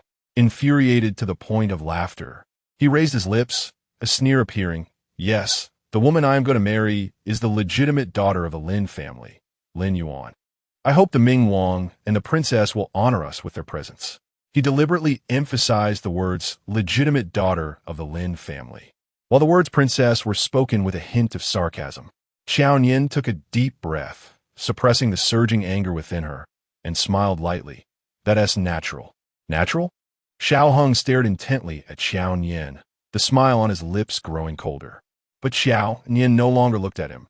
Instead, she turned to the Ming Wang and bowed. I will take my leave now. Saying that, she turned to leave without looking at Xiao Heng again. The Ming Wang suddenly spoke, his melodious voice carrying a hint of scrutiny and testing. It seems Nian Nian truly has no feelings for General Xiao. What do you think? General Xiao? Only then did Xiao Heng pull his gaze from Xiao Nian's back and look at the Ming Wang, his eyes revealing a hint of coldness. Does Miss Qiao know about your matters? Chapter 22. Qiao Nian. This prince has decided to marry originally. The Ming Wang had intended to mock Xiao Heng, but his expression suddenly changed. Seeing this, Xiao Heng raised an eyebrow slightly, his low tone tinged with sarcasm. It seems you don't know. Then, isn't this what the common people call a marriage scam? Bold. The Ming Wang shouted lowly, glaring at Xiao Heng. Xiao Heng, don't think that just because you've achieved some military merit and gained favor in front of the emperor, you can step on my head. My matters are not for you to meddle in. There is no need for the prince to be so agitated. Xiao Heng smirked, his disdain seemingly trampling on the Ming Wang's dignity. The Ming Wang had long since shed his previous gentle demeanor, his handsome features twisting slightly. He lowered his voice, speaking ominously. Even if it's a marriage scam, so what? Xiao Hong, you can also deceive. Do you see if she even bothers with you? In that instant, a murderous intent flashed in Xiao Hong's dark eyes, his smile freezing at the corners of his mouth. But he heard the Ming Wang snort coldly, clearly pleased. In any case, this Lin Yuan, oh no, it's Qiao Nian. I have decided to marry her. General Xiao, it would be best for you to stay away from her in the future to avoid unnecessary gossip. After saying that, she waved her sleeve and left, leaving Xiao Hong standing alone in the imperial garden, the chill around him causing a few red plums to fall. Sitting in the carriage back to the mansion, Qiao Nian remained silent. Mrs. Lin looked at her, and all she could think of was Qiao Nian from 3 years ago. 3 years ago, Qiao Nian was a restless person. Even sitting in the carriage, she would chatter nonstop. Whenever they entered the palace, as her mother, she would have to give her a long list of admonitions, fearing she would say the wrong thing. But now, Qiao Nian's mouth seemed to be sealed with gold, hardly opening at all. As a result, if she wanted to hear her speak, she had to think carefully about the topic. Fortunately, today's topic was not hard to find. Nian Nian, what do you think of His Highness the Ming Wang? Mrs. Lin asked, a bit anxious after all. Although Qiao Nian left with the Ming Wang today, she was the first to return. Moreover, her face did not look good when she came back. At that time, due to the presence of the noble concubine, she did not ask too much, but now she finally had the chance to inquire. However, Qiao Nian did not answer Mrs. Lin. It was as if she suddenly thought of something and raised her eyes to Mrs. Lin. Madam, can you tell me the truth? Why did the noble concubine to choose me? Although she had asked the Ming Wang this question before, his answer made her feel untrustworthy. Hearing Qiao Nian ask like this, a hint of panic flashed across Mrs. Lin's face. Silly girl, it's naturally because you are well-behaved. Moreover, the noble concubine is close friends with your mother and has watched you grow up, knowing you have a kind heart and likes you very much. So it's only natural she would choose you. Mrs. Lin's answer was even less credible than the Ming Wang's, and her earlier panic did not escape Qiao Nian's eyes. This made Qiao Nian realize that there was another hidden reason behind the Ming Wang's marriage to her. She averted her gaze and fell silent again. After all, even if she asked again, Mrs. Lin probably wouldn't tell her the truth. However, her silence made Mrs. Lin feel flustered, and she hurriedly began to explain, Nian Nian, I know what you're thinking. His Highness is of noble birth. You feel that since you are no longer the Lin family's own daughter, you can't match him, right? But no matter how noble he is just a leisure prince. Even if you don't bear the Lin surname, you're still the daughter of your father and mother, and you have the entire Marquis house backing you. Such ridiculous words again. Qiao Nian wanted to laugh, but the bitterness in her heart spread, and in the end, she couldn't smile. Mrs. Lin held her hand gently. Indeed, the current status of the Marquis house was no longer what it used to be, but even a broken ship still has 3,000 nails. If the Ming Wang wants to return to the capital in the future, he can only rely on the Marquis house. As she said this, Mrs. Lin sighed softly. Of course, I do have my own selfish reasons. Xiao Hong is young and promising and has achieved many military accomplishments. The Xiao family is now in a position of power in the court. But you know how much the emperor fears the Marquis house now. Therefore, if you want to marry into the Xiao family smoothly, you can't look for any other powerful families. The Ming Wang is the best choice. Qiao Nian understood. Ultimately, her marriage was a result of weighing interests among various parties. The Marquis house wanted to climb the Xiao family, and the Ming Wang needed the support of the Marquis house. So her lifelong happiness naturally became less important. So it was. She spoke softly, feeling a sense of relief. If Mrs. Lin's answer today had been the same as the Ming Wang's, Qiao Nian would have felt uneasy, but now she understood that her marriage was still being calculated. She had thought that Mrs. Lin began to scheme after Xiao Hong said he needed her to marry first before he could marry Lin Yuan. But now it seemed it should have started after the old lady entered the palace to ask the empress to let her leave the laundry bureau. Or perhaps even earlier. This made sense. It aligned with their attitude towards her. Perhaps her sense of relief was too obvious, to the point where her voice, though soft, pierced like a knife into Mrs. Lin's heart. Mrs. Lin's eyes turned slightly red. Nian Nian, will you blame your mother? Qiao Nian shook her head. Thank you, madam, for telling me the truth. Her tone was genuinely sincere, and she truly felt grateful for Mrs. Lin's honesty at that moment.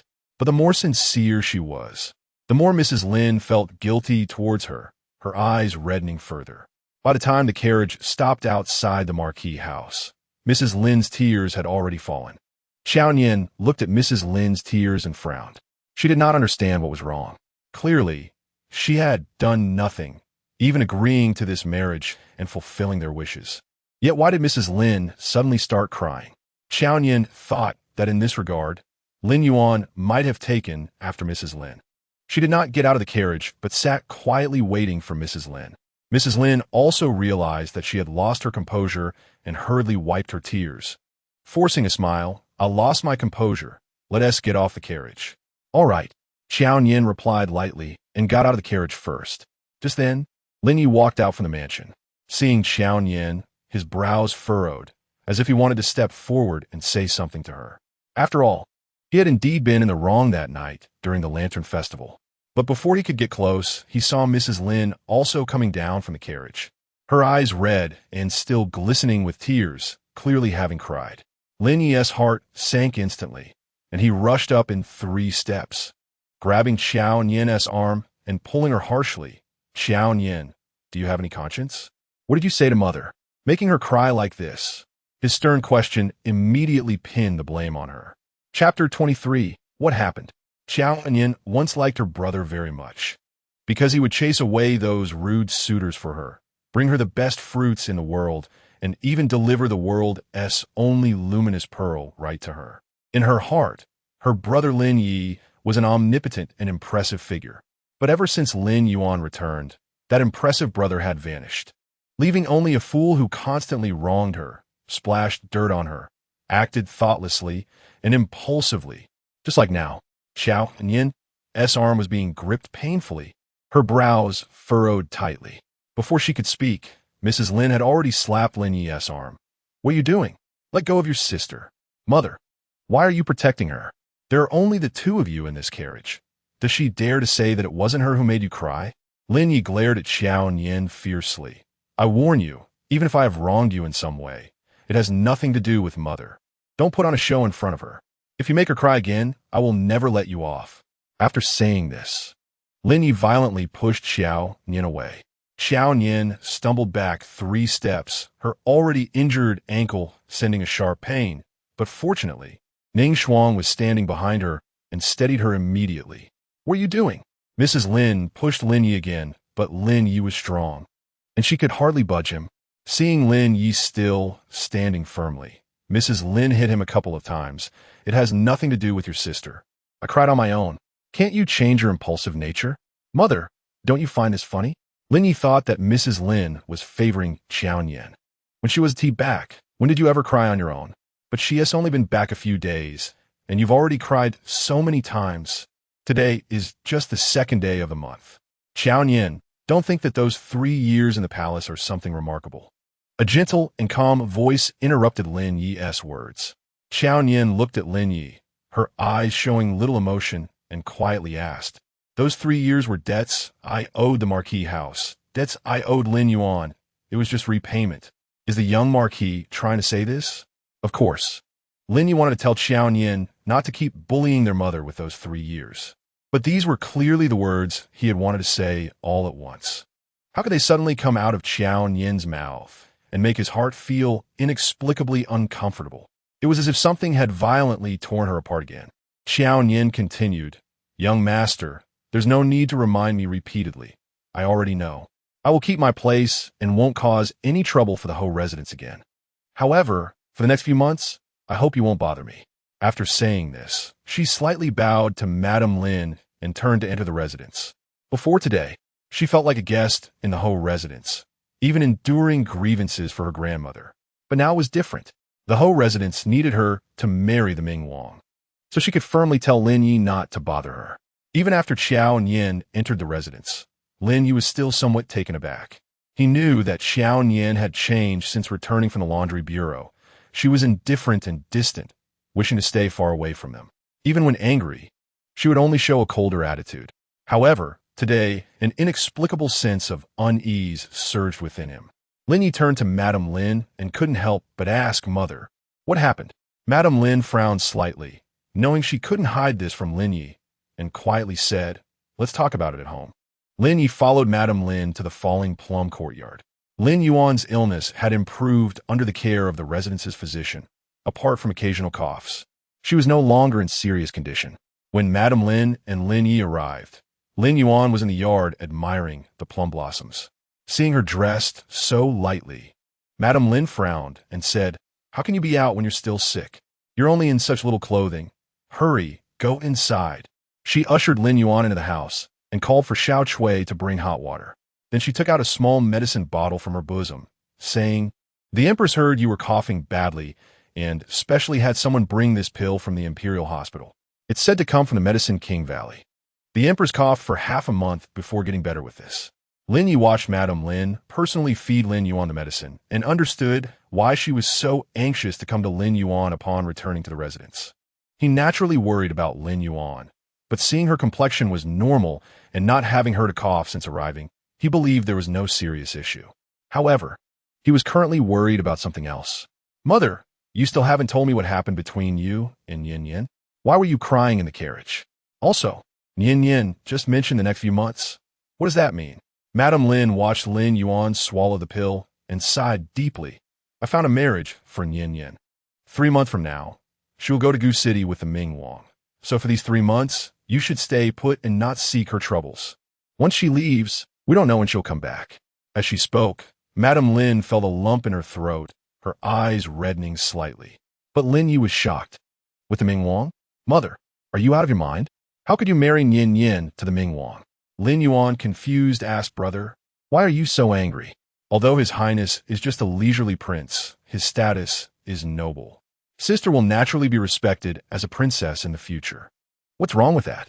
Lin Yuan thought this marriage was an elevation for Qiao Nian, but Lin Yi was furious, pacing back and forth. "Mother, you clearly know what kind of person the Ming Wang is. You can't say those things in front of Lin Yuan." However, Madame Lin understood everything. She took a deep breath, wiped her tears, and said, "Then what do you think should be done?" Nian Nian came out of the laundry bureau, and while it sounds nice to say she is the eldest lady of our whole residence, who outside doesn't know she is no longer a Lin? What kind of good family do you think I can find for her? But it can't be the Ming Wang. Lin Yi retorted angrily. "Aren't you pushing her into a fire pit?" "What fire pit?" Madame Lin scolded softly. "At your age, you should think before you speak. If this gets out, do you want to lose your head?" Lin Yi then realized he had spoken out of turn, closing his mouth sulkily, but his chest heaved with anger. Seeing Lin Yi genuinely furious, Madame Lin sighed deeply and reassured, "You don't need to be so upset." Nian Nian agreed to this marriage. Upon hearing this, Lin Yi looked at Madame Lin in shock, questioning, "You explained everything to her?" Madame Lin seemed to think of something, averting her gaze from Lin Yi, but nodded. Lin Yi was astonished. Then she knows what kind of person the Ming Wang is and still agreed to marry him? Madame Lin took a deep breath, unsure how to respond, and simply said, "In any case, you shouldn't involve yourself in this matter, and you must not bully your sister again." Lin Yi didn't respond, but his brows were filled with anger. How could she agree to marry such a scoundrel? "Qiao Nian, you really are disappointing." Chapter 24. All come at me on the other side. Qiao Nian didn't pay any attention to what Lin Yi had discussed with Madame Lin. She was eager to see the old madam. Compared to yesterday, the old madam's condition had improved significantly. When Qiao Nian arrived, the old madam was drinking medicine under the care of Granny Su. The medicine must have been extremely bitter, as the old madam's features were all scrunched up. However, upon seeing Qiao Nian, she specially smiled and said, "Nian Nian is here." "Grandmother," Qiao Nian greeted and sat by the old madam's bed. "How are you feeling today?" "Much better," the old madam smiled, gently reaching out to stroke Qiao Nian's cheek. "But you were scared, weren't you?" Qiao Nian shook her head repeatedly. "As long as grandmother is fine." Seeing the redness around her eyes, the old madam truly fell heartache, but recalling what Madame Lin had said last night, she asked, "Did you just return from the palace?" Qiao Nian didn't expect the old madam to know about this matter as well. She was slightly taken aback and silently nodded. The old madam said, You don't need to worry about anything else. If you don't want it, don't say it's the Ming Wang, even if the Gui Fei personally comes. Grandmother can help you refuse. Grandmother would naturally support her in everything. A warm feeling surged in Qiao Nian's heart. She looked at the old madam and shook her head slightly, saying, with my current situation, being able to marry the Ming Wang is already a great blessing. Grandmother doesn't need to worry. I am willing. That's good if you're really willing. The old madam sighed. I just fear that you might be trying to please me by hastily finding someone to marry.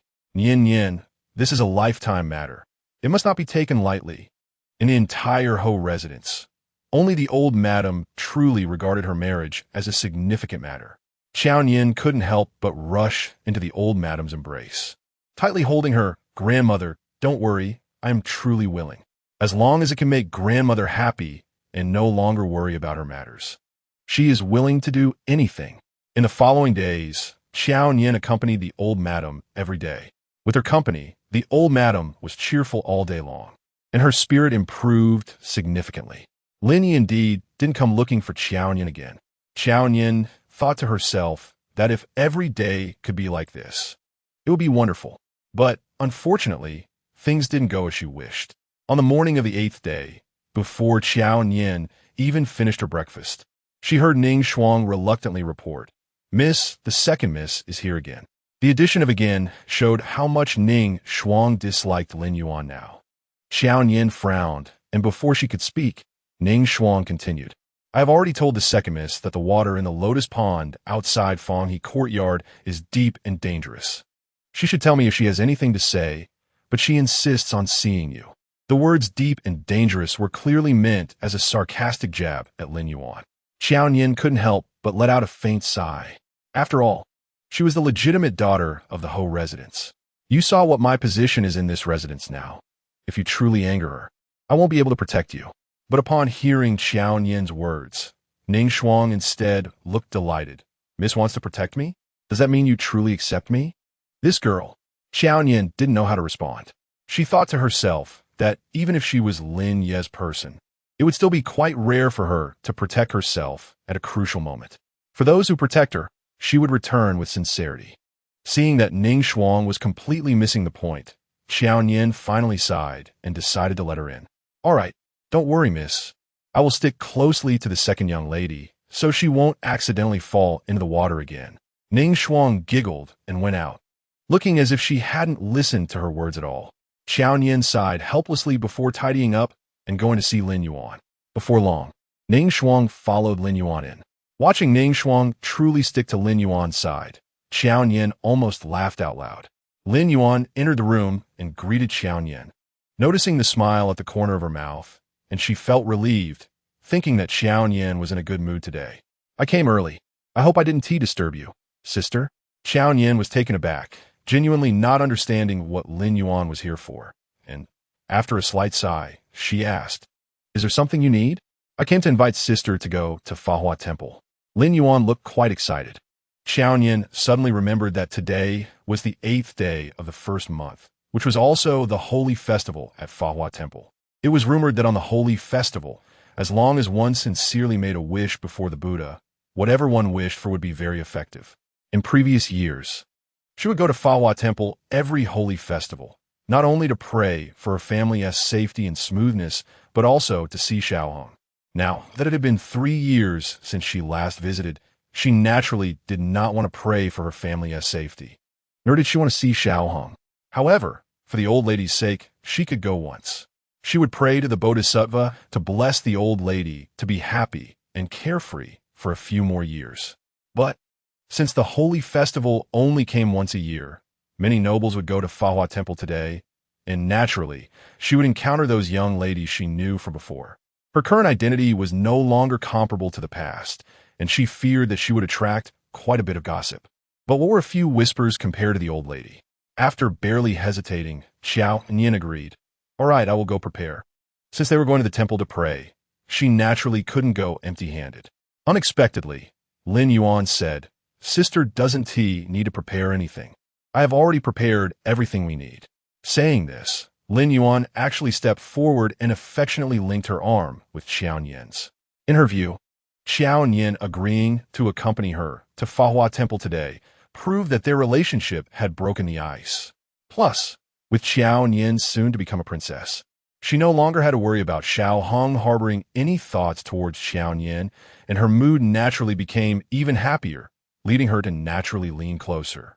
However, Qiao Nian froze entirely. She was somewhat unaccustomed to Lin Yuan's overly affectionate attitude, immediately frowned, and then rather forcefully withdrew her hand, saying, "I can walk by myself." The word disgust was almost written all over her face. Lin Yuan was taken aback, not expecting Qiao Nian's attitude to change so quickly. Her eyes reddened. "Sister, you look really aggrieved, as if someone has bullied you." Qiao Nian felt quite helpless, afraid that trouble would come knocking, and had to speak again. "I'm not used to others being too close to me." Lin Yuan then nodded. "I understand. Sister's current situation is all caused by me, so it's natural to have some resentment towards me." But Lin Yuan bit her lip, as if she had made some kind of decision, and then spoke again.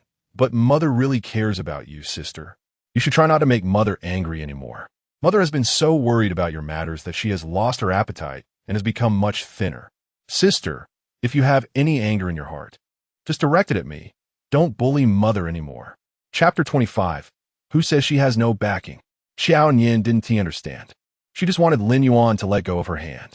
How did Lin Yuan manage to steer the conversation towards Madame Lin? Bully Madame Lin? She would be grateful if the entire Hofu family didn't bully her. How could she dare to bully Madame Lin? Qiao Nian took a deep breath, tightly gripping her wrist, and barely restrained the impulse to give Lin Yuan a slap. But Ning Shuang beside her couldn't help but speak up. "Second young lady, are you sick?" She bluntly insulted Lin Yuan, leaving her stunned on the spot. You. Perhaps too shocked, Lin Yuan was speechless for a long time. Qiao Nian was also taken aback. She didn't expect Ning Shuang to be so bold. She really had no memory at all. She had clearly said that she couldn't protect her, just as she was about to explain for Ning Shuang. Unexpectedly, Ning Shuang took a step forward and smiled at Lin Yuan. "Didn't the second young lady cough a few days ago?" Seeing the sincerity on Ning Shuang's youthful face, Lin Yuan couldn't tell whether this maid was genuinely concerned about her or scolding her. Her eyes blinked with a pitiful look. "Mother brought me medicine from the palace. I'm fine now." "Oh, you have medicine?" Ning Shuang smiled and approached, as if she hadn't heard the latter part of the sentence. Helping Lin Yuan towards the exit, "You should take your medicine, second young lady. You probably haven't taken it yet today. It's getting late.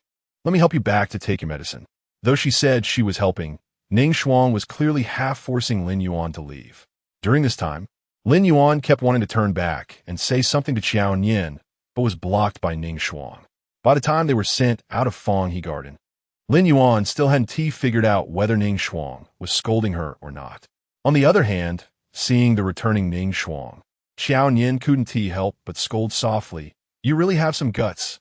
Aren't you afraid she'll turn around and report to the Young Marquis, making him come to punish you?" "Ha ha, miss, next time when you scold a maid, don't laugh." Ning Shuang couldn't hold back her laughter. Qiao Nian finally couldn't help but laugh, and shook her head. Ning Shuang nuzzled up and said, "I know that Miss has a special status in the house now, so there are some things you can't say and can't scold. But don't worry.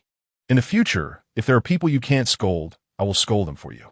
Even if you have someone you want to teach a lesson to, just give me a look, and I will make sure she suffers." It must be said that Ning Shuang was indeed clever. Even if Lin Yuan really reported this matter to Lin Yi wouldn't have enough evidence to punish anyone. Moreover, Ning Shuang originally belonged to Lin Yi's courtyard. Thinking this way, Qiao Nian felt relieved, but said, "Let this be the last time." She didn't know if Ning Shuang would become bolder next time. If it escalated to a point she couldn't protect her, it would be a big problem. Ning Shuang nodded, as if suddenly thinking of something. "Then miss, are we still going to Fahua Temple?" Since Lin Yuan had just said that, it seemed her lady wouldn't be in a good mood to go with Lin Yuan. Qiao Nian thought for a moment and nodded. "I want to go to pray for a safety talisman for grandmother." "You go prepare. Let us go by ourselves." "All right." Ning Shuang responded and quickly prepared everything, calling for the carriage to head towards Fahua Temple outside the city. Along the way, they saw quite a few carriages. Ning Shuang lowered the carriage curtain and couldn't help but turn back to Qiao Nian. "Miss, It seems there are even more people going to Fahua Temple this year than in previous years. Qiao Nian felt quite pleased. It seemed Fahua Temple was indeed effective. Ning Shuang nodded repeatedly. It is effective. I heard that it's most effective for seeking love. Upon hearing this, Qiao Nian could only smile without speaking. She thought that Fahua Temple was effective for everything, but when it came to love, it was the least effective. Otherwise, she would have married Xiao Heng 3 years ago. Thinking this, she couldn't help but chuckle and shake her head. Thankfully, she hadn't married. Otherwise, she would definitely be trapped in a fire pit, unable to extricate herself. Before long, the carriage stopped outside Fahua Temple. Ning Shuang got out first and then turned to help Qiao Nian. However, just as Qiao Nian set her feet down, a few mocking voices came from not far away. I thought which maid was so bold as to dare sit in the same carriage with her master. Turns out it's the young lady from the Lin family. What Lin family young lady? That is clearly Miss Qiao. Oh, right. I actually forgot about this.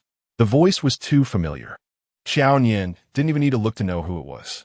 One was the second daughter of the Minister of War, Song Baixian, and the other was the eldest daughter of the Xiao family, Xiao Qingwan, who was also Xiao Heng's biological sister. Qiao Nian had previously had conflict with both of them because of Xiao Heng. Back then, as the young lady of the Marquis' residence, she was never afraid of them.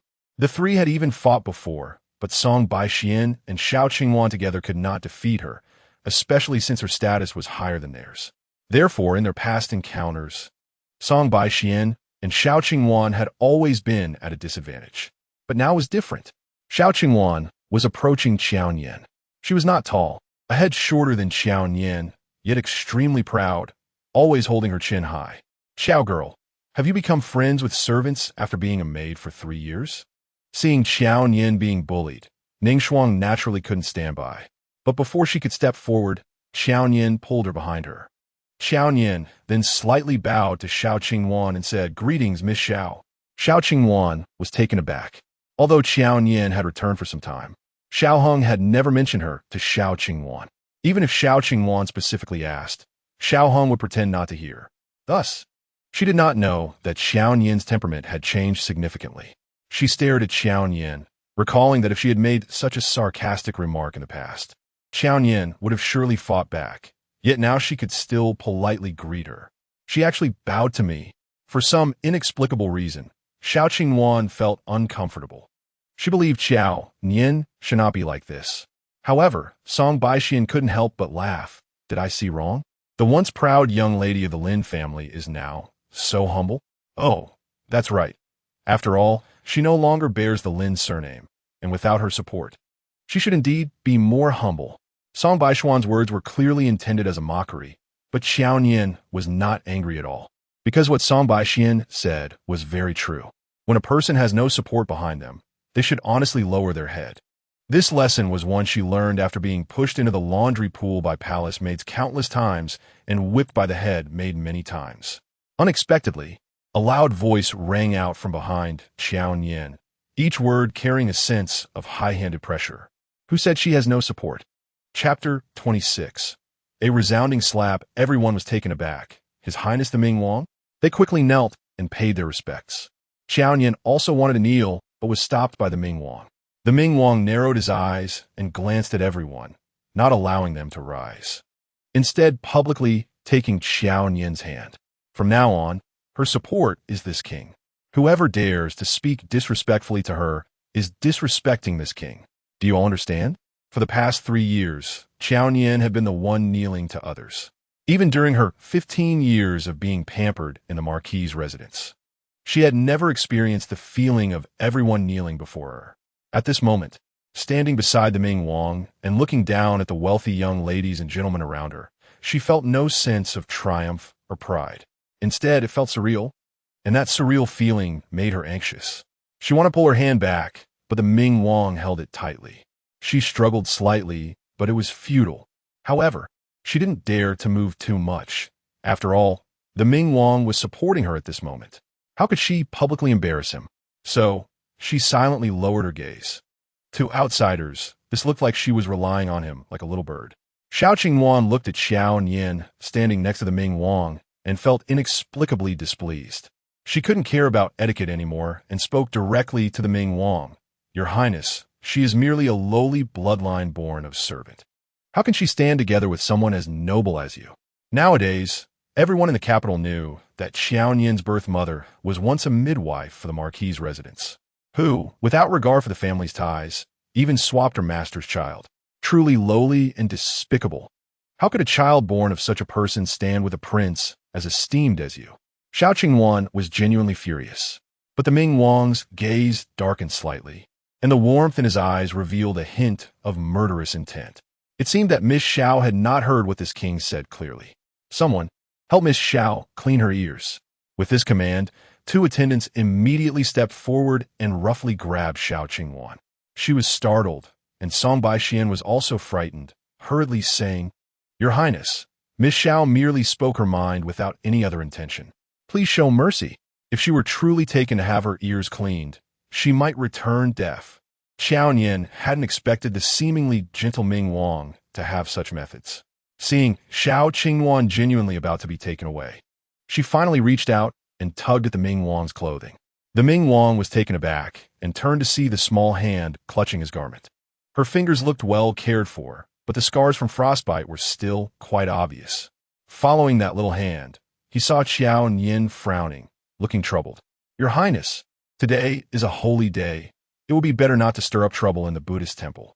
She did not plead for Xiao Qingyuan, but merely stated that it was not appropriate to cause trouble in a place of worship. This sounded much more pleasant than Song Baishuan's earlier words about being straightforward. The Ming Wang inexplicably felt in a good mood, and so he smiled. Since you've thought this through, then let it go for today. Once he finished speaking, the attendants holding Xiao Qingyuan finally released her. Xiao Qingyuan was so frightened that she cried and collapsed to the ground. The Ming Wang scanned everyone and then said, This king does not like to repeat himself. You all better listen clearly and remember it. Otherwise, next time, without Buddha's protection, you'll have to fend for yourselves. After saying this, the Ming Wang turned to Qiao Nian. Let's go inside. The Ming Wang openly held Qiao Nian's hand and walked toward the temple. Qiao Nian felt 1,000 regrets in her heart. She shouldn't have come today. The former Qiao Nian was as dazzling as a brilliant pearl, enjoying the attention of everyone. But now, she just wanted to quietly stay in a corner, hoping not to be noticed by anyone. Being so high-profile like this was too much. Moreover, although she had agreed to this marriage, she had not yet received the emperor's approval. It was as if the matter hadn't even begun. It was truly inappropriate to be seen holding hands with a Ming Wang in front of everyone. Fortunately, once they entered the temple, the abbot of Fahua Temple came to greet the Ming Wang and naturally released Xiao Nian's hand during the Buddhist greeting. Xiao Nian quickly pulled her hand back, secretly relieved. The abbot had come specifically to welcome the Ming Wang and was to speak about Buddhist teachings. The Ming Wang turned to Qiao Nian. You wait for me outside for an hour. Later, I will take you to a place. Qiao Nian had not planned to be out for long today. She only wanted to get a peace talisman and go back. So she was taken aback by the Ming Wang's words, but he left without checking her reaction. Until the Ming Wang's figure disappeared from sight, Ning Shuang finally couldn't help but step forward and quietly ask, Miss, how does His Highness know we would come today? He even found a place and later wants to take you. Qiao Nian shook her head. Perhaps it's because today is a holy day, and many people in the capital are coming. Qiao Nian thought, it couldn't be that Lin Yuan told Ming Wang, right? Not wanting to think too much, Qiao Nian said to Ning Shuang, let's go worship Buddha and ask for a peace talisman.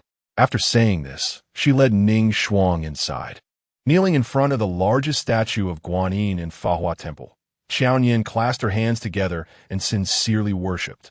Unexpectedly, a suffocating voice suddenly came from behind her. Sister, why did you come alone? It was Lin Yuan.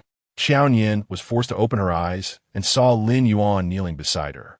She just didn't ask the Bodhisattva, staring straight at Qiao Nian. Didn't we agree to come together? I waited for you in the mansion for a long time. Qiao Nian was truly exhausted. Just as she was about to speak, she heard Xiao Qingyuan's voice behind her. If she had come with you, how could she pretend to be pitiful in front of the Ming Wang? Qiao Nian turned around and saw that Xiao Qingyuan was not alone. Beside her, in addition to Song Baixian, there were two tall figures. One was Lin Yi, and the other was Xiao Hong. Qiao Nian regretted it once again. If she had known so many people would be gathered today, she should have stayed in the mansion, even if it meant idly staring into space. It would have been better than facing this group. Lin Yi didn't know what had happened and couldn't help but ask upon hearing Xiao Qingwan's words. Pretend to be pitiful? Yes. Xiao Qingwan glared fiercely at Qiao Nian. The Ming Wang said that he is now Qiao Nian's support, and no one can disrespect her. Huh. I really didn't expect Miss Qiao's charm to be so great. Even the prince can be charmed. As Xiao Qingwan finished speaking, the surroundings fell silent. Everyone looked at Xiao Nian. Even though Lin Yi and Lin Yuan knew what was going on between her and the Ming Wang at this moment, when she was being slandered and insulted by Xiao Qingwan, they still remained silent. Fortunately, Qiao Nian was already used to their silence at critical moments. Meanwhile, Ning Shuang, who was beside her, felt a bit angry and wanted to speak, but was stopped by Qiao Nian. Ning Shuang stepped back. Ning Shuang had no choice but to hold back her anger and take 2 steps back. Qiao Nian then clasped her hands together and bowed to the Bodhisattva before standing up and walking in front of Xiao Qingwan. Taking advantage of her brother's presence today, Xiao Qingwan, undeterred by the Ming Wang's previous reprimand, raised her chin proudly and raised an eyebrow at Qiao Nian. What's wrong? Did I say something wrong? Smack. A crisp and loud slap. Chapter 27. I'll hit you too. Everyone was stunned. No one expected Qiao Nian to slap Xiao Qingwan without any warning. So, even though Xiao Qingwan was flanked by Xiao Hong and Lin Yi, they could not stop the slap from landing on Xiao Qingwan's face. But this slap seemed to wake up the previously silent crowd. Lin Yi suddenly stepped forward and grabbed Qiao Nian's hand. What are you doing? Hurry up and apologize to Miss Xiao. Qiao Nian looked at Lin Yi with her cool eyes. Let go. Her voice was not loud and lacked any fierce momentum. Yet, those 2 words made Lin Yi's heart suddenly tighten. He instinctively released her hand. Qiao Nian withdrew her hand, rubbing her wrist that had been hurt by Lin Yi's grip. Lin Yuan's voice was already ringing out beside her. Sister, Miss Xiao's words were indeed harsh, but you really shouldn't have acted out. In the Buddhist realm, doing so would incur the Bodhisattva's blame. Qiao Nian, however, didn't even glance at Lin Yuan, merely saying indifferently, if you say one more word, I'll hit you too. Lin Yuan's eyes turned red in an instant, looking at Qiao Nian with grievance. But Qiao Nian turned to Xiao Hong. Does General Xiao have anything to say? She wanted to wait for them to finish their pointless chatter so she could deal with everything at once. However, Xiao Hong slightly shook his head. It was Warm who spoke disrespectfully first. I hope Miss Xiao can calm her anger. This was quite unexpected. Qiao Nian couldn't help but give Xiao Hong a deep look, but the slapped Xiao Qingwan couldn't hold back any longer. What did I say wrong? She is lowly, and everyone saw her holding hands with the Ming Wang today. Were they? Even if the emperor hasn't granted a marriage, even if he did, they shouldn't be so intimate in front of everyone. Where did I go wrong in saying she seduced the Ming Wang? It seems I shouldn't have stopped Miss Xiao from digging in her ears earlier. Qiao Nian's casual remark frightened Xiao Qingwan to death. Song Baixian, standing beside her, couldn't help but step forward to pull Xiao Qingwan back. All right, you should say less. This remark from Song Baixian, rather than helping, ignited Xiao Qingwan's competitive spirit. So, she didn't care about digging in her ears anymore, shaking off Song Baixian's hand and shouting, what is there to be afraid of? Even if I have the Ming Wang backing me, so what? I still have my brother. The Ming Wang, though of noble status, is just a leisurely prince. My brother has achieved military merits and is deeply favored by the emperor. I don't believe the Ming Wang really dares to do anything to me. Shut up. Xiao Hong frowned slightly and pulled Xiao Qingwan behind him. Who allowed you to speak such disrespectful words? As soon as Xiao Hong frowned, Xiao Qingwan dared not utter a word. She could only cover her face while standing behind Xiao Hong, glaring fiercely at Qiao Nian. But Qiao Nian smiled lightly. It seems General Xiao really needs to discipline Miss Zhao's mouth well to prevent future troubles. If the Ming Wang heard this, who knows how he would deal with the Xiao family? Although the leisurely prince had no power or influence, he was still the emperor's son and could not be openly disrespected. Xiao Hong understood this, but seeing the faint sarcasm at the corner of Qiao Nian's mouth, he felt somewhat displeased. Moreover, just a few days ago, Xiao Qingwan had said that Xiao Nian held hands with the Ming Wang in front of everyone. In just a few days, Their relationship had become so intimate. He coldly said, "My sister is mischievous, and I will certainly discipline her well. But Miss Qiao is so shameless. It is also proper for Brother Lin to discipline her." Shameless? Qiao Nian's expression stiffened. It was indeed improper for her to enter holding hands with the Ming Wang today, and with Xiao Hong scolding her like this. She felt she had no grounds to retort. However, she could respond to another matter. Lord Xiao is joking. My surname is Qiao, so it is not for the Lins to discipline me. Qiao Nian, Lin Yi shouted angrily. Don't be too presumptuous. The presumptuous ones are you. Qiao Nian could no longer endure. I merely wanted to ask for a peace talisman for my grandmother. What business is it of yours? Why do you both come in front of me, pointing fingers? Especially you, Lin Yi. When I was being slandered, you remained silent. And now you want to act all high and mighty to teach me a lesson? Why do you have the right? Because I am your brother. I have the right to teach you a lesson. Lin Yi shouted angrily. Even if Xiao Qingwan was in the wrong today, the two families had deep ties, and everything could be discussed later at the mansion. He could also personally go find Zhao's parents to report it and have them discipline Xiao Qingwan properly. No matter what, Qiao Nian shouldn't have acted out. But who knew that as soon as these words left his mouth, Qiao Nian burst out laughing. What did you say? Brother? Don't make me laugh to death. Qiao Nian, Lin Yi shouted sharply, wanting to scold her further. But Qiao Nian suddenly coldly spoke. Her voice not loud, yet clear enough for everyone in the hall to hear. My brother died 3 years ago. In her heart, they were all dead. Facing Qiao Nian's cold gaze, Lin Yi felt a suffocating pressure. Clearly, she was cursing him, and he should have been angry and retorted, but at this moment, he couldn't utter a single word. Even Xiao Hong beside him couldn't help but clench his fists tightly.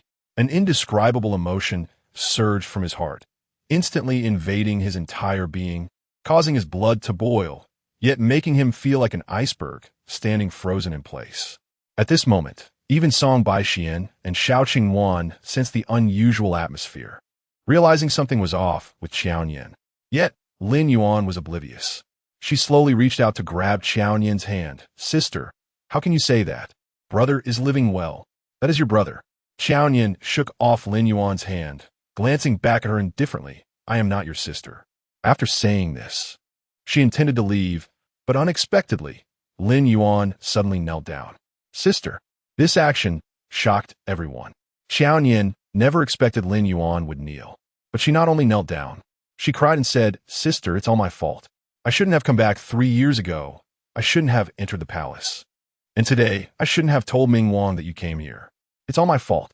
If you want to blame someone, just blame me. But A Xiong has always been worried about you. He has always cared for you. You can't deny him because of me. Lin Yi couldn't bear to see Lin Yuan like this, especially since Lin Yuan said she shouldn't have come back. Lin Yi's heart ached terribly, and he quickly helped Lin Yuan up. Yuaner, don't be like this. She's heartless. We don't need to apologize to her. You're the daughter of the Lin family. Returning to your roots is destined by heaven. But some people, Lin Yi said as he glared at Qiao Nian, stone-hearted, unable to tell right from wrong. Even if such a person came to the temple to pray 100 times, the bodhisattva would never respond to her. Lin Yi, Qiao Nian shouted sharply, her chest heaving violently. She asked herself, after 3 years in the laundry bureau, her temperament had become incredibly smooth. But today she still couldn't help but get into a fierce confrontation. I just told you that I came to pray for grandmother's safety today. You better pray that the bodhisattva didn't hear your words just now. Otherwise, if anything happens to grandmother, I will never forgive you for the rest of my life. The hatred in her eyes was overwhelming, almost burning Lin Yi to ashes. Chapter 28. The Young Marquis truly has no memory. Lin Yi was naturally stunned. Yes, Qiao Nian came to pray for grandmother's safety. How could he say such things? What was wrong with him? Why did he always act foolishly when facing Qiao Nian? Lin Yi's heart raced. If grandmother were to have any mishap because of his words, not to mention Qiao Nian, he would never forgive himself for the rest of his life. But, on the other hand, shouldn't this be blamed on Qiao Nian? Why was he so clear-headed when facing Yuaner, but lost his temper when encountering her? Wasn't it all caused by Qiao Nian, saying that he had already died 3 years ago, saying that he had no right to discipline her? He would show her whether he had the right or not. The anger that had accumulated since Qiao Nian returned home completely erupted at this moment. Lin Yi suddenly stepped forward and reached out to grab Qiao Nian. Qiao Nian was shocked, not expecting Lin Yi to act against her here, but she reacted quickly and dodged to the side. However, Lin Yi was a few years older than Qiao Nian and had practiced martial arts since childhood. His skills were far superior to hers, and in just a few moves, he subdued her. Qiao Nian's hands were tightly restrained by Lin Yi, unable to struggle at all. Seeing this, Ningxuang rushed over. Young Marquis, this is a sacred place of Buddhism, and the prince is still here. Don't do something foolish. Let go of the young lady. Get out of the way, Lin Yi said, kicking at Ningxuang. Ningxuang was kicked away and spat out a mouthful of blood on the spot. Qiao Nian's eyes instantly filled with fury. Lin Yi, you bastard. Bastard? I protected you since childhood, fought for you, and brought you whatever you wanted overnight. I personally carved the hairpin for your coming-of-age ceremony and traveled thousands of miles to find the brightest pearl in the world for you. I've done so much for you, and in the end, all I get is being called a bastard? Fine, today I'll let you see who the real bastard is, Lin Yi said as he dragged Qiao Nian toward the temple exit. Due to the commotion inside the temple, many people were already gathered outside, and now even more came to watch the excitement as Lin Yi dragged Qiao Nian out. In front of everyone, Lin Yi threw Qiao Nian to the ground. She lost her balance and instinctively reached out to support herself, leaving 2 bloody scratches on the ground. Lin Yi, however, paid no attention, reaching for a broom from a nearby young monk and addressing the crowd. Everyone, I've been her brother for 18 years. Yet today, she curses me to death before the Bodhisattva. If I don't discipline her, she won't know how to respect me as her brother. I ask you all to be witnesses. With that, he swung the broom down hard. The broomstick in the temple was made from tree branches from the mountains, thick as an arm, and with one blow, it made Qiao Nian dizzy, causing her to collapse on the ground. Lin Yi did not stop. He had pent-up anger that had been building for too long, and today he had to vent it completely. Qiao Nian felt the pain in her back intensifying. In a daze, she seemed to return to her days in the laundry bureau. She had also been beaten down like this, surrounded by palace maids who were all watching her humiliation. But things were a bit different. The matron was, after all, a woman of advanced age and could never hit with the force Lin Yi was using now. She didn't know how many times Lin Yi had struck her. She only knew that the broom finally broke before he stopped.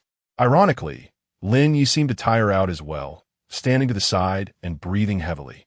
Among the onlookers, some recognized her and immediately spoke up.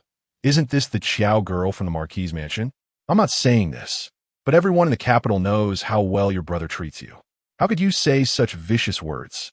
Yeah, you're not even the Marquis' biological child. Yet you have enjoyed so many years of wealth and glory without being satisfied. It's really too much to curse your own brother to death. Even the Bodhisattva would be furious. As those people spoke, others who didn't recognize Qiao Nian began to echo them, and in an instant, Qiao Nian was met with a barrage of criticism. But perhaps she had gotten used to being beaten over the past 3 years. Despite such heavy abuse, she still managed to get back up. Supporting herself, she sat up and faced the crowd's accusations, only casually spitting on the ground beside her. If it weren't for the bright red spit, one wouldn't have been able to tell from her expression that she had been beaten. She tilted her head to look at the crowd. Song Bai Xian, Xiao Qingwan, Lin Yuan, Xiao Hong. Some were gloating, some were pretending to be sympathetic, and some remained indifferent throughout. Ultimately, Qiao Nian's gaze landed on Lin Ye's face. This face used to intentionally make ugly expressions to amuse her, but today it was filled only with endless anger and hatred. Looking at this face, Qiao Nian finally couldn't help but laugh. Hee ha ha! The louder she laughed, the more the surrounding people thought she had been beaten silly. Lin Ye's heart raced with panic as she laughed. While laughing, Qiao Nian got up from the ground, looking particularly disheveled. After finally stopping her laughter, she still looked at Lin Yi with a smile. It seems the young Marquis really has a bad memory. The hairpin you personally carved for me? Do you want to see whose head it is on now? Upon hearing this, Lin Yi was taken aback and instinctively looked at Lin Yuan. He then remembered that the day of Qiao Nian's coming-of-age ceremony was also the day Lin Yuan returned to acknowledge her roots. So the hairpin that had not yet been given was now worn on Lin Yuan's head. And the pearl you traveled far to find. Do you know whose room it's in now? Naturally, it was Lin Yuan's. That year, Lin Yi had said that Lin Yuan was afraid of the dark. So he let her borrow the pearl, and since then, he had never seen it again. Lin Yi felt as if his heart had been punched hard by someone, causing him to stagger back a step. But as if grasping the last truth, he shouted at Qiao Nian, "But it's a fact that I have protected you since childhood. Who doesn't teen know I dote on you like a treasure?" Then look around now. Qiao Nian's smile grew more intense, yet more bitter. Lin Ye's gaze swept over the crowd of onlookers, which included dignitaries and ordinary citizens. Today was a holy day, and all those who had free time in the capital had come. Qiao Nian slightly bowed to Lin Yi. "Thank you, Young Marquis, for bestowing this immense humiliation. I, Qiao Nian, am deeply grateful. This beating today should make up for all the kindness you've shown me in the past, right? If the young lord feels it's not enough. There's another broom over there. I'll stand here today until the young lord has had his fill." Taking this beating would clear the debt of his past affection towards her, severing ties completely, so she wouldn't have to remember even a little bit of his past kindness when hatred arises in the future. However, Lin Yi couldn't move. He stood there as if petrified, unable to move even a finger. At that moment, the Ming Wang also pushed through the crowd, declaring, "I am here. Who dares?" Chapter 29. Hit him hard upon seeing the Ming Wang. Everyone knelt to pay their respects. Xiao Hong, who had received a decree from the emperor and did not need to kneel before the monarch, merely clasped his hands in a bow. Qiao Nian had not yet knelt when the Ming Wang caught her. His large hand, warm to the touch, clearly felt her trembling body. He expected that she, who appeared so calm while enduring Lin Ye's beating in front of everyone, was actually trembling so violently. Qiao Nian didn't understand why the Ming Wang, who had clearly left with the abbot, suddenly appeared, but at that moment, she was still grateful for his presence. Lin Yi had been using all his strength. She could hardly stand, and if the Ming Wang hadn't arrived in time, she would have probably fallen back to the ground in front of everyone. "Thank you," she whispered, her voice small and barely audible to others. However, the Ming Wang heard her clearly. Those two tiny words pierced his heart like needles, causing his anger to rise even further. He glared at Lin Yi. "The young lord really has a big attitude. In the sacred land of Buddhism, you dare to beat my person like this? It seems the whole residence truly does not take me, or my father, seriously." With such a heavy accusation, Lin Yi was left dumbfounded, hurriedly bowing his head. This subject does not dare. Doesn't dare? In a sacred place, you injure someone this badly. What is it that you, the young lord, dare not do? The Ming Wang then issued a command. "Someone, give him a heavy beating. Beat him until he can't get up." Yes. The attendant immediately followed the order and pressed Lin Yi to the ground. Then, picking up a nearby broom, they began to strike Lin Ye's back fiercely. The dull thuds made everyone uneasy.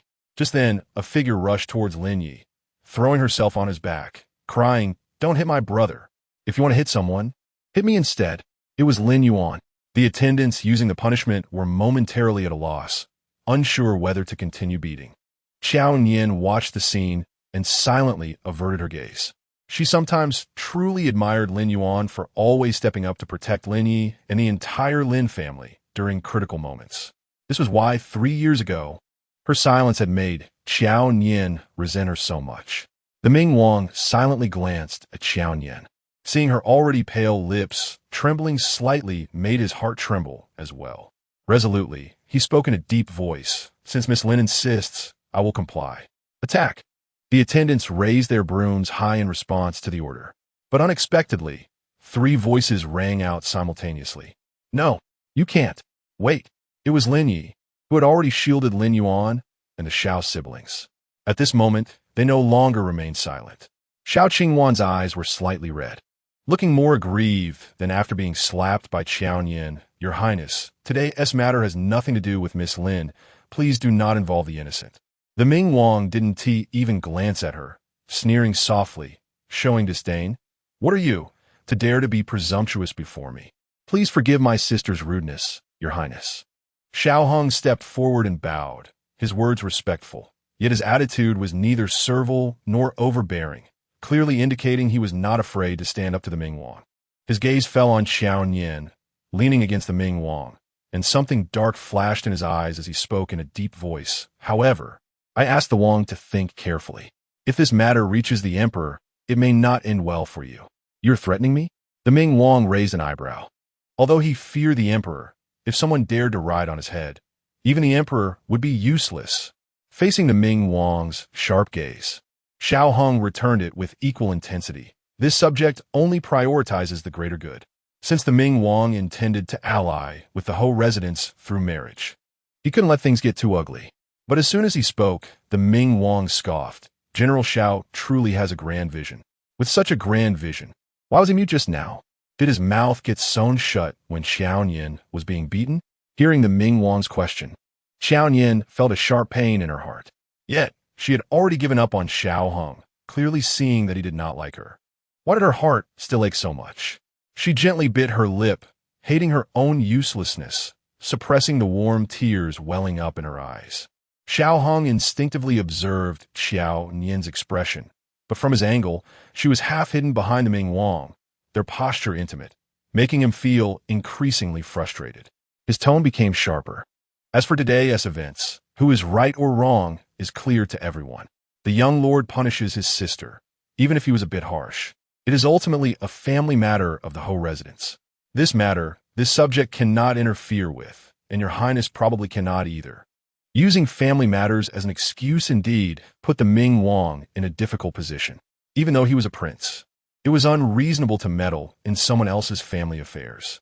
Moreover, one important reason for him marrying Qiao Nian was to climb the relationship ladder with the Ho residents. If he acted too aggressively today, it might lead to complications. Seeing the Ming Wang fall silent, Xiao Hong turned his gaze towards the attendants. As a military general, he was decisive on the battlefield, and just one look made the attendants drop their brooms in fright. At that moment, Lin Yuan was crying in Lin Ye's arms. Wu, brother, are you okay? Well, Wu, it's all my fault. I don't want this hairpin anymore, nor the night pearl. I just want my brother to be all right. As Lin Yuan spoke, she tried to take off the hairpin from her head, but Lin Yi firmly held her hand down. Nonsense, what I gave you is yours. Even if you don't want it, no one else can touch it. Everyone knew who no one else referred to. Qiao Nian took a deep breath, her body trembling even more violently, not knowing whether it was from the pain on her back or Lin Ye's words. The Ming Wang couldn't help but worry about Qiao Nian's injury, glaring at a few people, although this is a family matter of the Ho residents. Qiao Nian is someone I have my eyes on, someone of mine. Since you have acted, you must pay the price. He then ordered in a deep voice, "Pull Miss Lin away, and hit him hard." Yes, the attendants responded, immediately pulling Lin Yuan away. Lin Yuan struggled and cried, but couldn't break free from the two attendants' grasp. Meanwhile, Lin Yu was pressed down again and beaten severely. The Ming Wang, however, chose not to watch any longer. Instead, he turned and picked up the already unsteady Qiao Nian, striding towards the temple exit. Seeing this scene, Xiao Heng's eyes nearly shot fire. Under everyone's gaze, where was the Ming Wang taking Qiao Nian's reputation? He wanted to step forward to stop him, but was held back by his sister. Turning back, he saw Xiao Qingwan shaking her head slightly at him, and he realized that, at this moment, he truly had no qualification to pursue. But did that mean he would have to watch her fall into another's embrace? Xiao Hong suppressed the surging jealousy in his heart, clenching his fists tightly. Chapter 30. Raised for 15 years, the Ming Wang directly brought the person into the palace. When Xiao Nian woke up, she found herself in the palace of de Guifei. Looking at the lavish decorations all around, Xiao Nian suddenly remembered that she had fainted before being carried by the Ming Wang onto the horse-drawn carriage, and her heart sank. She instinctively struggled to sit up. Just then, de Guifei entered, and upon seeing her awake, hurried over. "Quick, lie down. Your injury hasn't healed yet. Don't move around." However, Xiao Nian had already sat up, so it was unreasonable for her to lie back down. She was about to get out of bed to pay her respects to de Guifei, but was stopped. "You child, your injury is so severe. Why are you still concerned about such formalities?" De Guifei said as she waved to a palace maid holding medicine nearby. The maid brought over the medicine, and de Guifei took it, personally scooping a spoonful, blowing on it, and bringing it to Qiao Nian's mouth. "This is medicine from the Imperial Hospital. It works well for external injuries. Come, Drink it while it's warm. Qiao Nian was startled and said, I can do it myself. She reached out to take it, but the Gui Fei avoided her hand. You're still injured. How can you do it yourself? Be good, open your mouth. The Gui Fei's voice was very gentle, her tone like a warm spring, as if she wanted to melt Qiao Nian's heart. Qiao Nian did not refuse any longer and obediently opened her mouth. The bitter medicine was sent into her mouth, and, as she swallowed, memories of being fed medicine by Lady Lin when she was sick as a child surfaced in her mind. It was also like this, one spoonful at a time, gently blown on before being brought to her lips, afraid it would burn her. However, those memories were too distant enough to make her nose tingle. Qiao Nian's eyes turned slightly red. The Gui Fei noticed immediately and hurriedly asked, What's wrong? Is it the pain in your wound, or is the medicine too bitter? Speaking of her injury, the Gui Fei felt a pang in her heart. That boy from the Lin family was too ruthless. Qiao Nian shook her head slightly, remaining silent. The medicine wasn't too bitter, and the wound didn't too hurt as much as her heart did.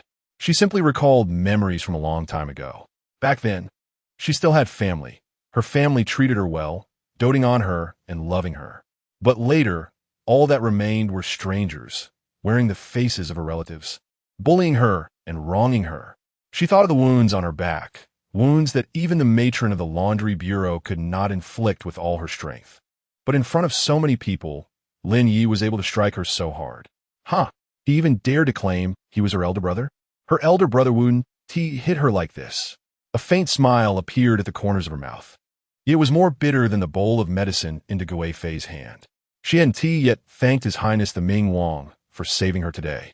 But who knew that when mentioning the Ming Wang, the Gui Fei's expression changed? Before Qiao Nian could inquire further, the grand maid, Aunt Qing, suddenly rushed in. Your Highness, it's not good. The Emperor wants to punish the Wang Yi. Hearing this, Qiao Nian's heart sank. The Gui Fei snorted coldly. Let him hit. Who told him to be so reckless? Look at how he has beaten the young lord. Qiao Nian instantly understood that the Ming Wang was being punished by the Emperor because of her. Thinking of how Lin Yi was still being beaten when she was carried away by the Ming Wang, he must have been injured severely. But perhaps noticing that Qiao Nian was silent, the Gui Fei added, even if it's a vent for Nian Nian, he shouldn't have struck with such severity. Even if Qiao Nian were foolish, she should understand what the Gui Fei meant at this moment. She immediately said, Since this matter arose because of me, it should be me who explains it to the Emperor. After saying that, she got out of bed. The Gui Fei stood up as well. You're still injured. You absolutely cannot. Actually, just now, Qiao Nian was momentarily moved by the Gui Fei, but at this moment that feeling had long disappeared. She smiled at the Gui Fei. Your Highness, don't worry. After saying that, she walked toward the door. Whether she was reassuring the Gui Fei about her injury or about the Ming Wang, that was something the Gui Fei would have to ponder slowly herself. Although Qiao Nian had spent most of the 3 years in the laundry bureau washing clothes, she often accompanied the matron to deliver items to various palaces. Therefore, she was quite familiar with the routes in the palace. Before long, she found herself outside the imperial study. After getting permission, she followed a eunuch into the study, only to see that besides Lord Lin and his wife, Xiao Heng was also present. They were all here to complain. Qiao Nian silently mocked in her heart, but her face did not show it. She stepped forward, knelt, and saluted. Commoner Qiao Nian pays respects to the Emperor. In front of the desk, the figure in bright yellow examined Qiao Nian. So you're Qiao Nian? The low voice carried a sense of authority. Even though it was not loud, it echoed in the hall, making people feel uneasy. Qiao Nian respectfully replied, Indeed, it is this commoner. Humph. A cold laugh escaped, revealing a strong sense of sarcasm. You really are quite skilled. 3 years ago, you caused unrest in the Hofu and disturbed me, and now you come to harm my son again. Qiao Nian's heart skipped a beat. From this sentence, she could tell that the Emperor did not like her. Therefore, today, no matter what she said in front of the Emperor, he likely would not believe her. Moreover, with Lord Lin and his wife and Xiao Heng present, she was at a disadvantage 3-1. Thus, Qiao Nian knocked her head heavily on the ground. Yes, it is all the fault of this commoner. It has nothing to do with His Highness the Ming Wang. I implore the Emperor to punish this commoner and spare His Highness. As soon as her words fell, She felt a sharp gaze, as if it wanted to pierce through her. Xiao Hong never expected that Qiao Nian would go this far for the Ming Wang. His eyes dark and inscrutable. Just then, a figure hurriedly approached from outside the study. This servant pays respects to the emperor. It was the Guifei. The emperor dismissed the Guifei's greeting, and after she stood up, she looked at Xiao Nian, her brows tightly knitted. "You child, just waking up from coma. How can you run so fast? I couldn't even catch up." Xiao Nian lowered her head and remained silent. But the grandmaid behind the Guifei suddenly exclaimed, "Oh no, Miss Qiao is bleeding from her back." Upon hearing this, everyone was taken aback. The Guifei looked at Xiao Nian's back and was shocked enough to cover her mouth. "It must be that the wound has reopened. Your Majesty, please send a royal physician to take a look at Miss Qiao." The emperor was puzzled. Didn't he just say that Lin Yi only taught her a lesson? How could she be injured so severely? It was still winter, and he saw that Xiao Nian was not underdressed. How could blood still seep out? But the Guifei said, "I initially thought her injury was not serious, but who knew, Sai? This girl, although not the biological daughter of the Lord, has been raised by the Hofu for 15 years. It is only right for the young lord, as her elder brother, to teach her a lesson. But to hit her like this in front of hundreds of people." The Guifei did not continue, but the emperor understood. It was because Lin Yi was too heavy-handed that the Ming Wang could no longer tolerate it and ordered someone to beat Lin Yi severely. In that case, Lin Yi had brought this upon himself. The emperor's expression darkened as he turned to Lord Lin. "Lord Lin, one is your legitimate eldest son, and the other is your daughter whom you have cherished for 15 years. You tell me, what should we do about this?" Chapter 31. Stop this marriage. How could Lord Lin not understand the implication behind the emperor's words? He immediately stepped forward, knelt, and said, "Your Majesty, my son is impulsive and reckless. In a place as sacred as the Buddhist temple, he actually committed violence in public. Ultimately, being punished by the Ming Wang is his own fault. I implore your Majesty to see this clearly." The meaning behind his words was that he would not blame the Ming Wang. In fact, Lord Lin had never intended to blame the Ming Wang from the beginning. He understood better than anyone what the Lin family's current situation was. However, the emperor summoned him and his wife specifically to the palace to announce in front of them that he would punish the Ming Wang, never giving them a chance to speak. At this moment, hearing Lord Lin's words, the emperor was satisfied. Yet, he snorted lightly, revealing a hint of disdain. He turned to Xiao Hong and asked, "General Xiao, you were present at the time. What do you think?" Xiao Hong performed a bow and deeply looked at Qiao Nian before speaking. "Your Majesty, although this matter was instigated by Miss Qiao's inappropriate behavior, it is also true that the young Marquis acted impulsively, and the punishment from the Ming Wang was indeed excessive. However, now that the Ming Wang has already been punished and the young Marquis is severely injured and bedridden, why not let this matter pass?" Upon hearing this, the emperor slightly nodded. "I also have this intention. Lin Aiqing, what do you think?" "Your Majesty is wise," Lord Lin exclaimed, and the emperor waved his hand, allowing the Ming Wang to enter. "Yes," came the response from outside the hall. But at this moment, the Ming Wang could hardly walk, as he was carried in by several people. They placed the Ming Wang beside Qiao Nian, looking at the Ming Wang's back, which was already a bloody mess. Qiao Nian felt a sudden panic, knowing that all of this might just be a ploy. "Your Highness," upon hearing Qiao Nian's voice, the Ming Wang turned to look at her, and the pain on his face instantly transformed into an exceptionally gentle smile. "It's nothing. It doesn't hurt at all." This scene, no matter how one looked at it, resembled a pair of star-crossed lovers. Even the emperor squinted his eyes slightly. However, he did not notice that two women standing on either side of the hall were exchanging knowing glances. Qiao Nian and the Ming Wang were sent back to the residence of the Guifei, where the female doctor reapplied medicine to Qiao Nian's wounds. When Qiao Nian finished bandaging and wanted to check on the Ming Wang, she was informed that he had already gone to sleep. However, Qiao Nian understood that with such serious injuries, saying he was asleep likely meant he had fainted. This was also fine, otherwise, she wouldn't know what to say in front of the Ming Wang. The Guifei had a palace maid escort her out of the palace. Although she did not wish to return to the Marquis' residence at all, she was unsure whether this matter had reached her grandmother's ears. Worried about her grandmother's concerns, She had to hurry back to reassure her. The palace maid leading the way walked slowly, and Qiao Nian followed behind. However, as they passed by the artificial hill near the imperial garden, a large hand suddenly reached out and pulled Qiao Nian into the cave of the hill. Before Qiao Nian could cry out, that hand covered her mouth. The familiar scent invaded her nostrils, leaving her stunned. The cave of the artificial hill was not large, but Xiao Heng's figure was exceptionally tall, filling the space entirely. Now, with Qiao Nian added, he could only press her against the corner. Considering her back injury, he reached around her waist and pulled her into his embrace. But this brought them too close together. Close enough that when Qiao Nian looked up, she could see Xiao Heng's long eyelashes clearly, and close enough that if he hadn't covered her mouth, their lips might have touched. Her heart raced and lost its rhythm. Qiao Nian thought this must be an old ailment from over a decade ago, still not cured. The panic in her eyes was completely captured by Xiao Heng.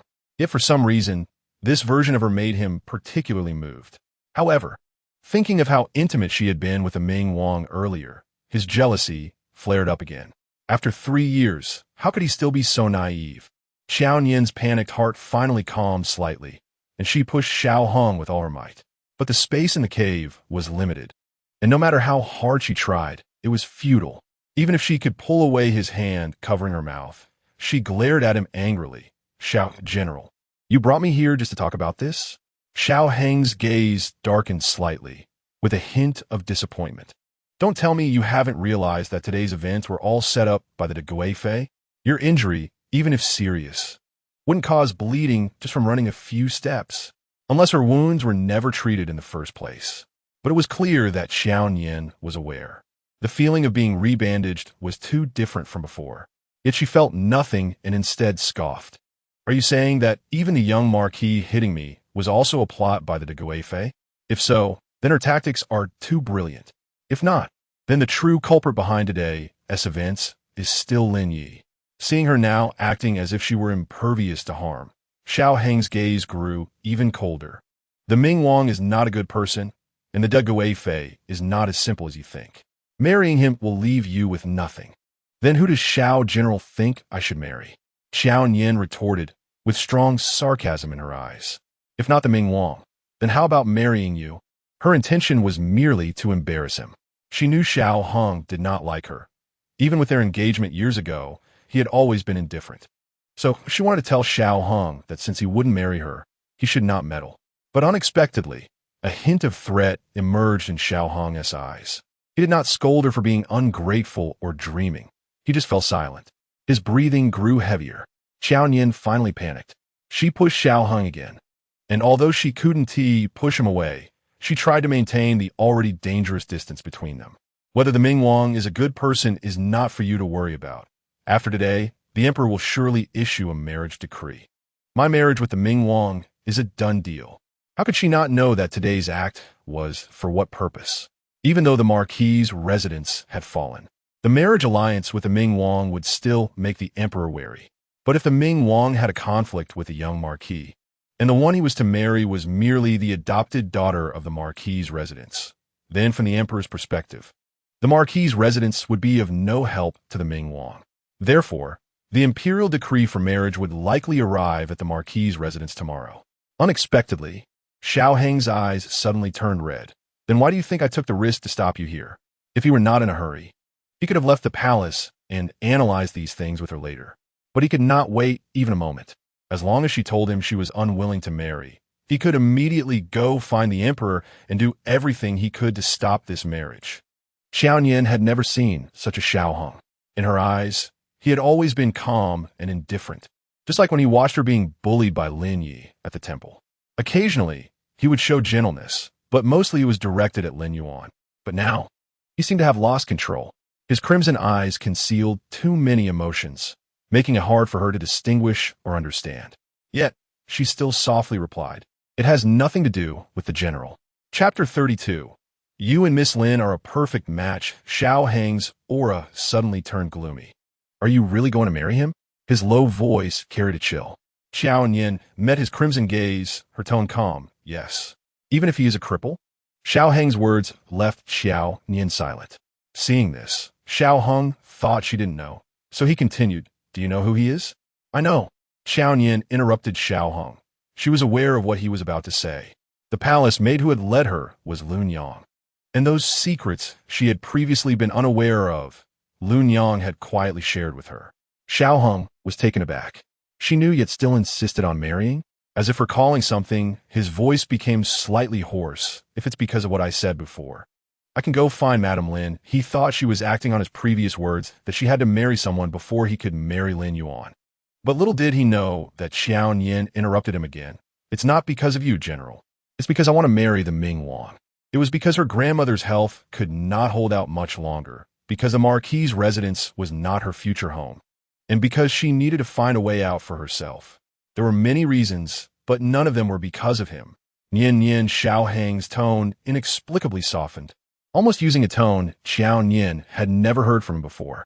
As a result, her heart couldn't help but skip a beat. She realized that she had once loved Xiao Hong so deeply, to the point of risking everything, to the point of giving her life for him. She understands even more now that the love she needs is for herself. General Xiao, she responded with a restrained and distant title. You and Miss Lin are the perfect match. Therefore, at this moment, Xiao Hong should go comfort his fiancé, who is heartbroken over Lin Yi. Instead of cornering her in this small cave in the vast palace and saying those nonsensical words, stirring her already dead heart for no reason. Xiao Hong looked into her eyes, those familiar eyes still reflecting his face, but they were so cold. He knew he should let go. Otherwise, if someone discovered the two of them in such a position in the cave, it would surely cause a lot of unnecessary trouble. But if he let go like this, how could he be willing? Miss Qiao, someone is coming. A faint sound suddenly came from outside the rockery. Qiao Nian recognized it immediately. It was Lin Yuan. She was startled and hurriedly pushed Xiao Hong twice, but Xiao Hong remained still, not giving her a chance to escape.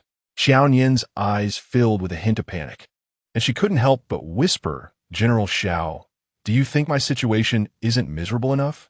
Xiao Hang's rationality ultimately prevailed. The hand that was imprisoning her waist finally loosened. Qiao Nian quickly crawled out from the cave of the rockery. Lin Yuan immediately stepped forward to tidy her disheveled hair. Just then, a little eunuch passed by and, upon seeing Qiao Nian, bowed and greeted her. Qiao Nian returned the greeting and then followed Lin Yuan toward the palace gate. The little eunuch continued on his way, but after walking a short distance, a small jade pendant fell from his waist on the ground. He bent down to pick it up, and when he looked up again, he saw a tall figure in the distance, quickly leaving. The little eunuch felt puzzled. He hadn't seen that Lord Xiao come this way before. Where did he pop up from? For some reason, his gaze fell on the rockery not far away, and thinking of Miss Qiao earlier, the little eunuch couldn't help but have some guesses. But he didn't think much of it and went about his own business. Meanwhile, Lord Lin, who had returned to the Marquis' residence early, kicked open Lin Ye's door with a cold expression. Lin Ye had just woken up, and Lin Yuan was sitting beside him, feeding him medicine. Lord Lin's kick startled her, causing the soup to spill and scald her, making her cry out. Lin Ye's heart tightened, and Lady Lin hurried over, grabbing Lin Yuan's hand with concern.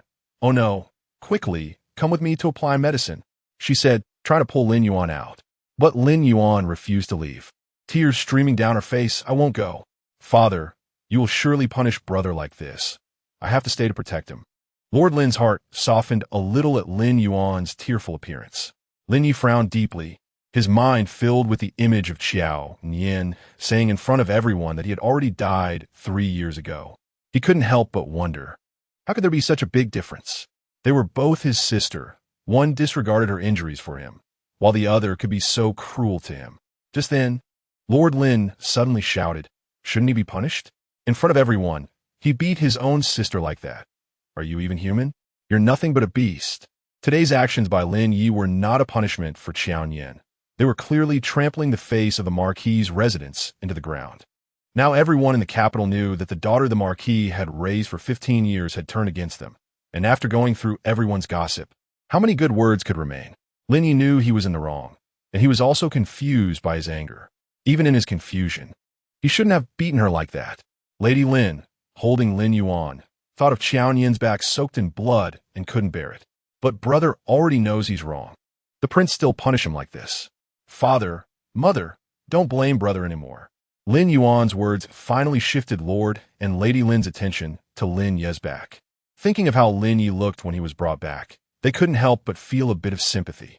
However, Lord Lin still maintained a cold expression. Fortunately, the Emperor does not hold you accountable. A little injury is good. You should reflect on why you were so impulsive. How old are you? How can I trust you to take over the entire Marquis' residence in the future? Lin Yi remained silent, not saying a word.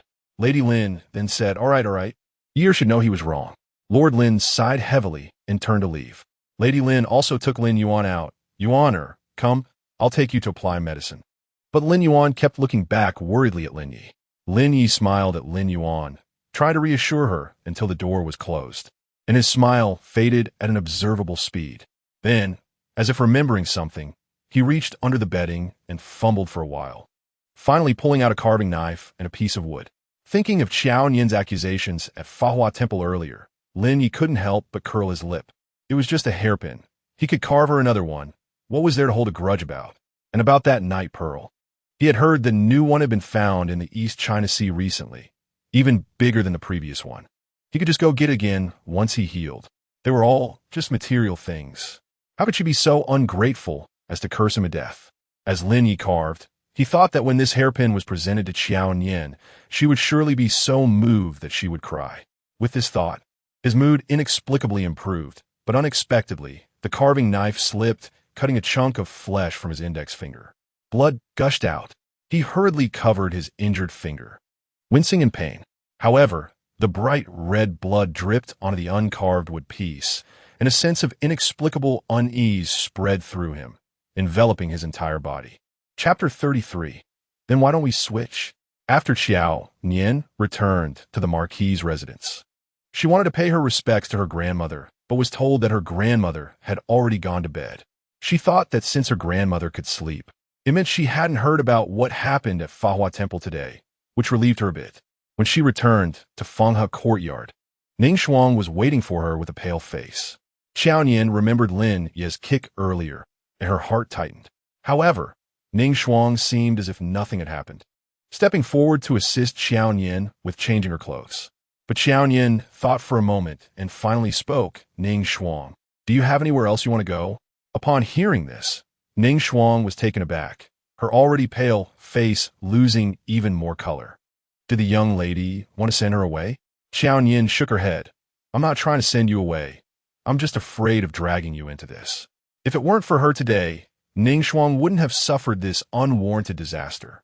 But unexpectedly, Ning Shuang suddenly became agitated. I'm not afraid. Young lady, please don't send me away. I want to stay by your side to protect you.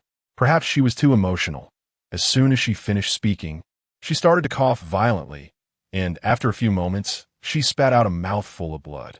Qiao Nian was startled and hurriedly helped her sit down. What happened? Didn't you call for the house doctor? Ning Shuang finally stopped coughing and said, I did. The house doctor said I sustained internal injuries, and I shouldn't get too emotional. But if you send me away, I will become agitated and cough like earlier, spitting blood.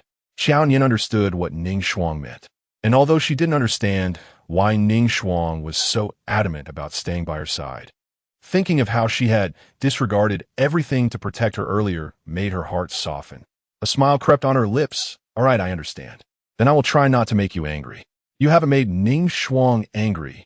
Ning Shuang knew that Qiao Nian had misunderstood and hurried to explain. But seeing the smile on Qiao Nian's lips, she finally understood what Qiao Nian meant.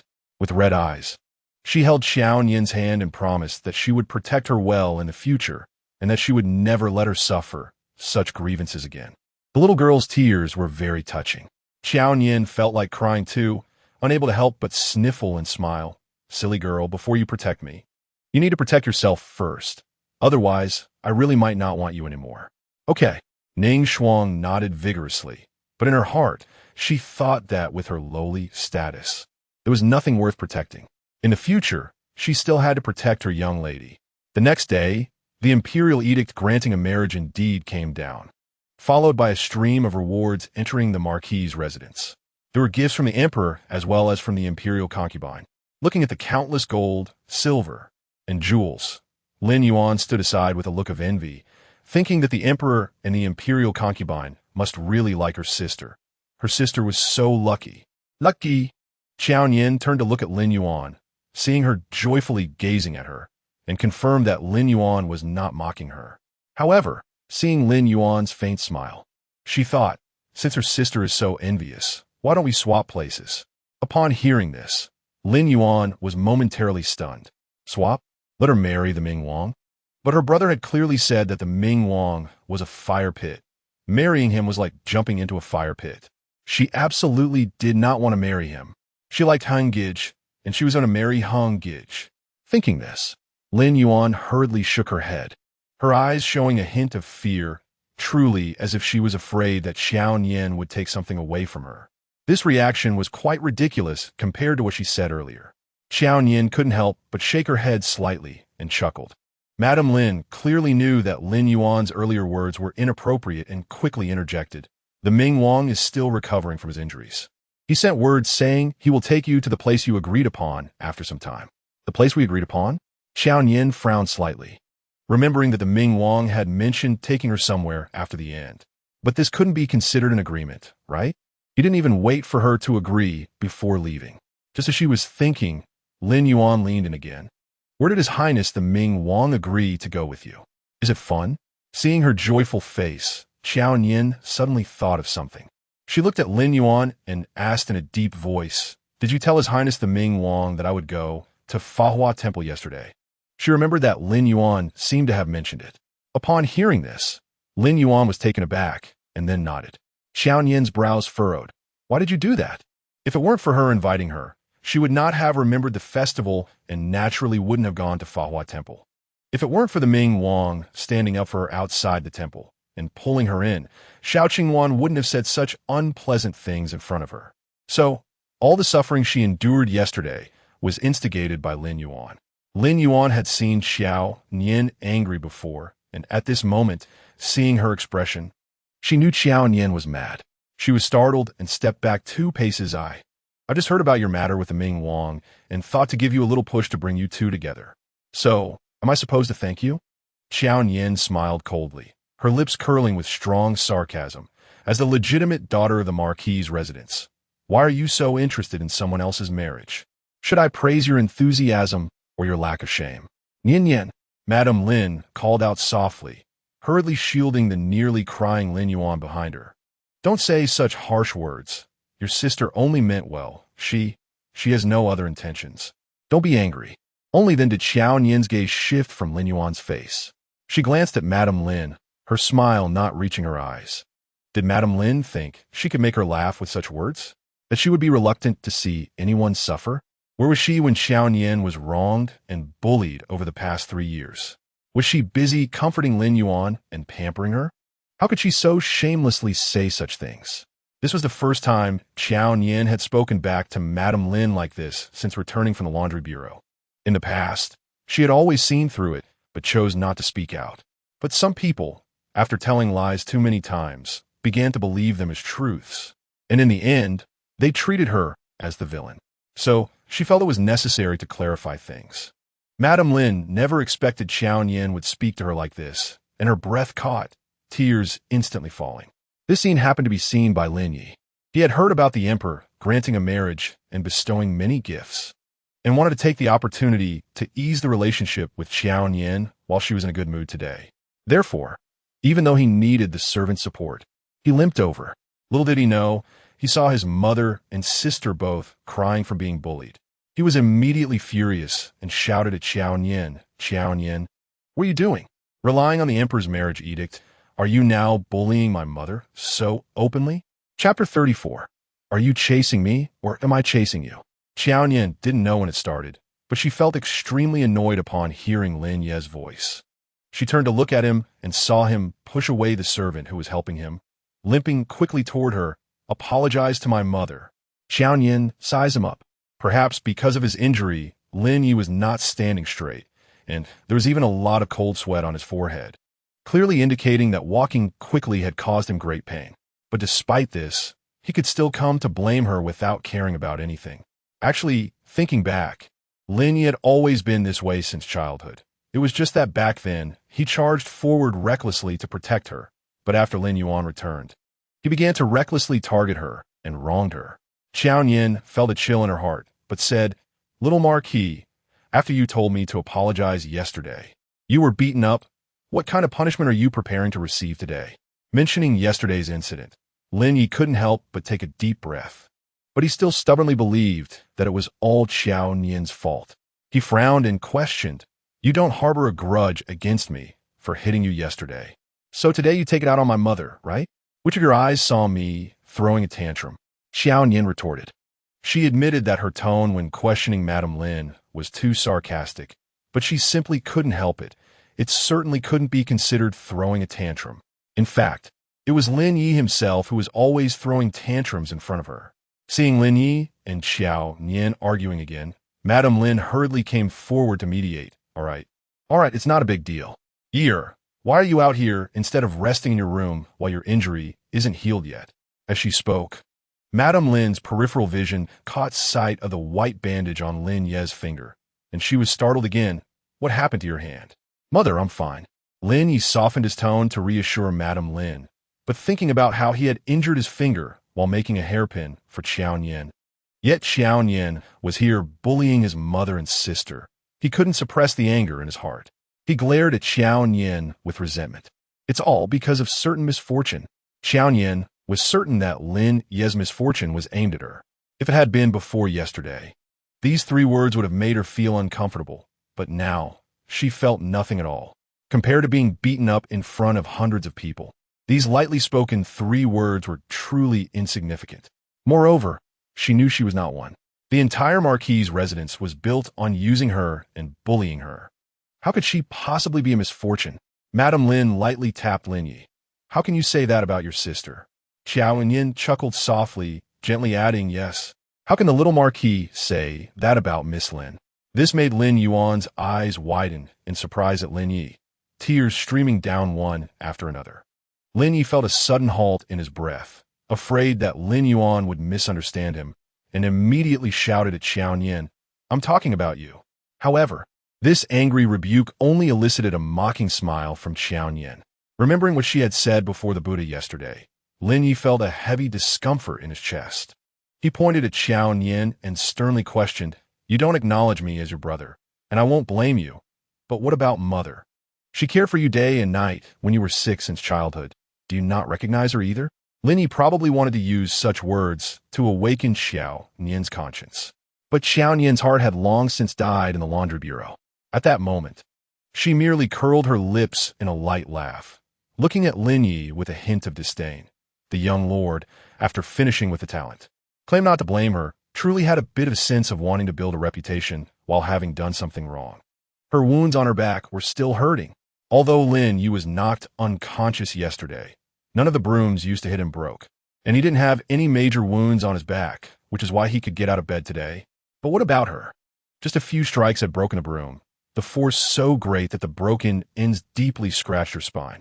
It was evident that Lin Yi had intended to take her life yesterday. Although Qiao Nian didn't speak too plainly, the insult was something Lin Yi truly received. He was about to raise his fist at Qiao Nian, saying, "I see you must have been beaten less. That's why you're so tough." Lady Lin immediately hugged Lin Yi, exclaiming, "Year, don't be impulsive." Unexpectedly, Qiao Nian took a step towards Lin Yi, asking, "Young lord, do you still want to hit someone? Which side today? Left cheek or right cheek? Should I personally deliver you to them?" Seeing her so arrogant, Lin Ye's anger surged, and he almost broke free from Lady Lin's embrace. But unexpectedly, Ning Shuang suddenly rushed in front of Qiao Nian, shouting at Lin Yi, "The emperor's marriage decree has just been issued, and the young lord is about to hit our young lady. Isn't that too disrespectful to the emperor?" Lin Yi was taken aback and immediately frowned at Ning Shuang. "You, a maid, dare to pressure me? Pressure you?" Qiao Nian pushed Ning Shuang aside and smiled at Lin Yi. "Otherwise, why do you think your mother is holding you so tightly right now? Is it because she's worried you'll hurt her? I don't believe that."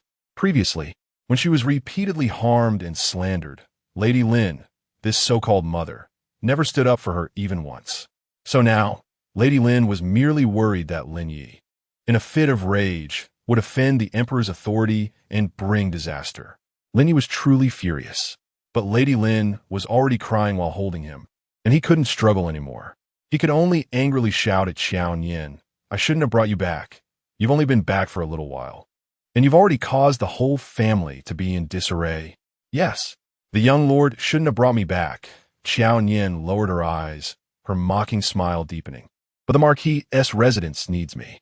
Indeed, her ability to leave the laundry bureau was due to her grandmother's efforts. But Marquis Lin and Lady Lin obviously had other intentions.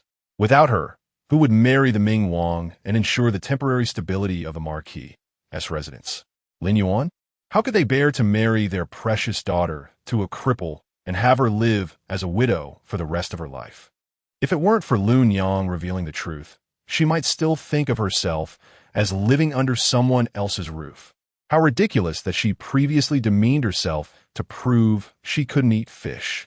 But Lin Yi seemed not to understand what Qiao Nian was saying and coldly smiled. "Need you? You really think too highly of yourself. I've told you long ago, if you don't want to stay here, feel free to leave. No one in the Marquis' residence will stop you." Lin Yi had previously thought he was being too harsh with those words. But now, he only regretted not having chased Qiao Nian away sooner. "Year, stop talking. Please stop." Lady Lin was in tears. Lin Yuan also rushed forward, crying as she hugged Lady Lin and Lin Yi, sobbing to the point that it almost melted Lin Ye's heart. They were family. Qiao Nian looked at them coldly, a hint of disgust flashing in her eyes. She directly asked Lin Yi, "Can you make decisions in this Marquis' residence? Why don't you ask Marquis Lin? If someone were to be driven out of the residence, would it be you or me?" Chapter 35. A Grand Wedding. Qiao Nian. Lin Yi was furious, but was held back by the two women, completely unable to move. Qiao Nian was too lazy to continue talking with Lin Yi and turned to Lady Lin. "Today's gifts are all bestowed by the emperor and the imperial concubine to me, so they should naturally be sent to my Fanghe courtyard, right? Those gifts, although bestowed by the emperor and the imperial concubine to Qiao Nian, should have entered the Marquis' residence's treasury. But now that Qiao Nian had asked, Lady Lin couldn't bring herself to say no and even felt this was a form of compensation for Qiao Nian's 3 years prior. So, while crying, she repeatedly nodded yes. "Yes, we'll send them to your courtyard." With Lady Lin's words, a genuine smile appeared on Qiao Nian's face, and she bowed to Lady Lin before turning to leave with Ning Shuang. Seeing her extremely pleased expression, Lin Ye's eyes nearly burst into flames. And he couldn't help but question, "Mother, what are you giving her?" Only then did Lady Lin release Lin Yi, sniffling. "The residence doesn't lack those, and besides, they were originally given to her. What about you? Your father just said yesterday that you shouldn't be so impulsive. Why can't you just hold back a bit?" Lin Yi frowned tightly and didn't reply. Instead, Lin Yuan hurried to defend Lin Yi. "Mother, brother was just anxious because you and I were crying.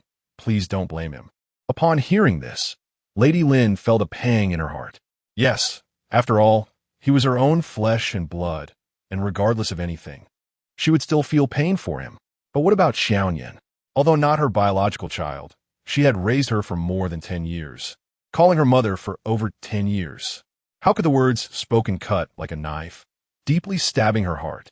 Thinking of this, Lady Lin felt wronged and shed another tear, which she quickly wiped away. In any case, don't provoke her again, even if her words are harsh. It's only for these 2 or 3 months. After she marries Ming Wang, she will go to Zuxi City, and we might not see her for a year. Who wants to see her? Lin Yi was still angry, but suddenly thought of something and looked at Lady Lin, asking, "Mother, do you think she is acting so arrogantly today because of the marriage decree?" Lin Yi felt that Qiao Nian was truly too abnormal today. Although she had been cold and distant when she first returned, she had never been so bold in arguing with him. Yesterday was due to the Xiao family girl's harsh words. But today, as soon as the marriage decree arrived, she actually dared to make his mother cry and showed no fear of him or being driven out of the Marquis' residence. Was it not because she had the Ming Wang as her backing? What a fool. Did she really think the Ming Wang was some kind of good man? Without waiting for Lady Lin to answer, Lin Yuan suddenly whispered, "Sister will become the Ming Wang's wife in the future. It's understandable for her to be a bit arrogant now." How is that understandable? Lin Yi was confused.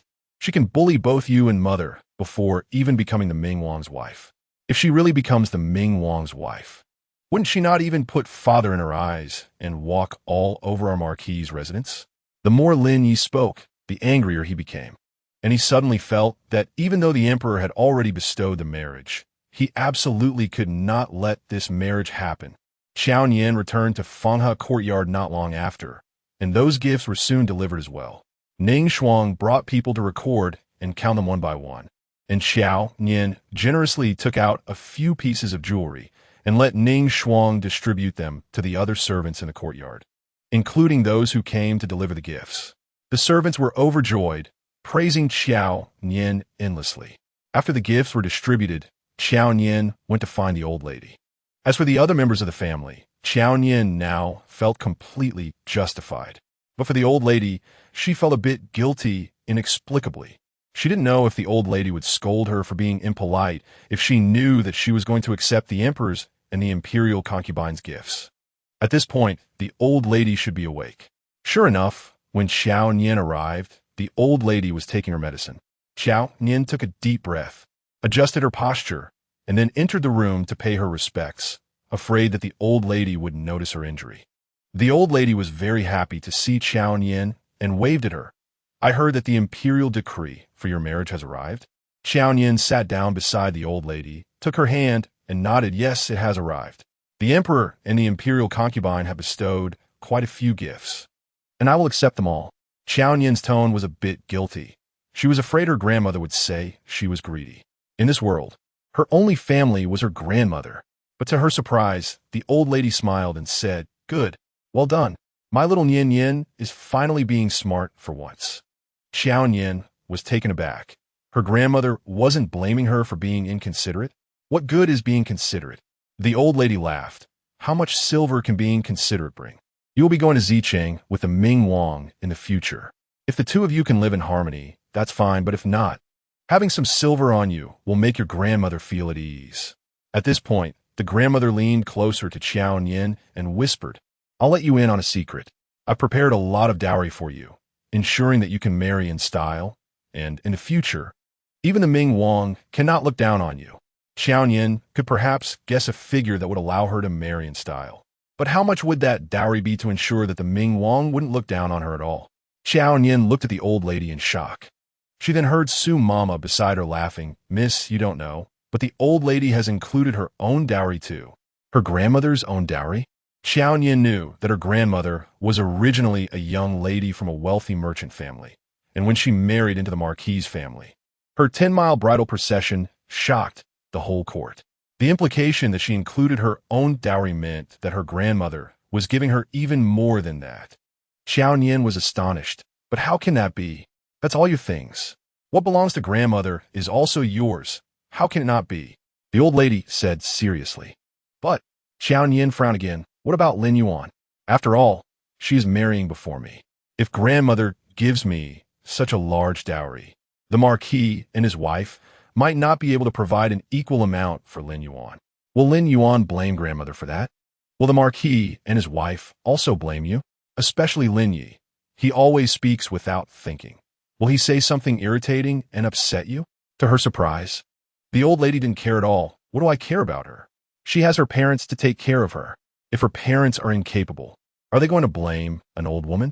When she said this, the old lady seemed to think of something and lowered her voice to Qiao Nian. They say her eyes look exactly like her mother's, but what I dislike most about her is those eyes. Always crying for no reason. How unlucky. My Nian Nian is better, always happy and smiling. As the old lady spoke, a hint of sadness crept into her eyes. She raised her hand and gently stroked Qiao Nian's head. Grandmother just hopes Nian Nian can always be happy. However, the carefree and joyful Qiao Nian from before, she feared she might never see again in this lifetime. Chapter 36. The heart grew even more anxious. Qiao Nian returned to hiding in the Fanghe courtyard, avoiding people. Except for visiting the old lady, she hardly stepped out of her room. One reason was that her back injury needed rest, and the other was that she truly disliked seeing the other residents of the manor, especially Lin Yuan. She was really afraid that if she wasn't careful, Lin Yuan would see her and come over with some nonsense. In fact, Lin Yuan had come by a few days ago, saying that the largest red plum tree in the Luome courtyard had bloomed beautifully, and the fragrance was enchanting. Knowing that Qiao Nian liked plum blossoms, she specifically came to invite her over. But this time, not to mention notifying Qiao Nian, even Ning Shuang didn't let Lin Yuan into the Fanga courtyard, simply saying that their miss was still in bed, recovering, and it was inconvenient for her to go out. Lin Yuan, no matter how unreasonable, wouldn't insist on dragging an injured person to see plum blossoms, so the matter ended there. Later, when Qiao Nian learned about this from other maidservants, she even specially rewarded Ning Shuang with a hairpin. Those who brought her misfortune should indeed be kept outside. Before she knew it, it was the Lantern Festival. Early that morning, Ning Shuang excitedly delivered a letter. "Miss, it's a letter from the Ming Wang." Qiao Nian was in the midst of dressing when she heard Ning Shuang's words and slightly furrowed her brow. To be honest, aside from the people from the Marquis family, she actually didn't want to see the Ming Wang either. There were too many people around her who were using her. She just wanted some peace. However, her marriage to the Ming Wang was already a done deal, and they would have to see each other every day in the future, so even if she was unwilling, she still had to read the letter. She reached out to take it, but paused slightly when looking at the envelope. Ning Shuang, curious, asked, "What did the Ming Wang say?" Seeing her inquisitive expression, Qiao Nian could only open the letter and said, "Why are you so excited?" "The Ming Wang is writing to me." Ning Shuang then smiled shyly. "I just thought that the Ming Wang must be inviting you to meet." The meeting between unmarried men and women inevitably sparked imaginations, not to mention how the Ming Wang had protected her so much at Fahua Temple. She certainly had a good impression of him. Qiao Nian sighed lightly. "He invited me to see the lanterns tonight." "All right, today is the Lantern Festival. Every year on Chunshan Street, a lantern festival is held, and many unmarried men and women will meet to enjoy the lanterns, which naturally leads to a beautiful union." Ning Shuang's tone grew increasingly ambiguous. At this moment, however, Qiao Nian was not in the mood to consider such things. She picked up the envelope again and asked, "Has this letter been opened by anyone else?" Ning Shuang nodded. "Any letter that comes to the manor has to be reviewed by the Marquis before it can be delivered." Qiao Nian was unaware of this. After all, no one had ever written to her before. Perhaps it was because the Marquis family was now in a precarious situation that Marquis Lin was being so cautious. She had her doubts, but didn't think much more about it. After all, her relationship with the Ming Wang was facilitated by the Marquis family.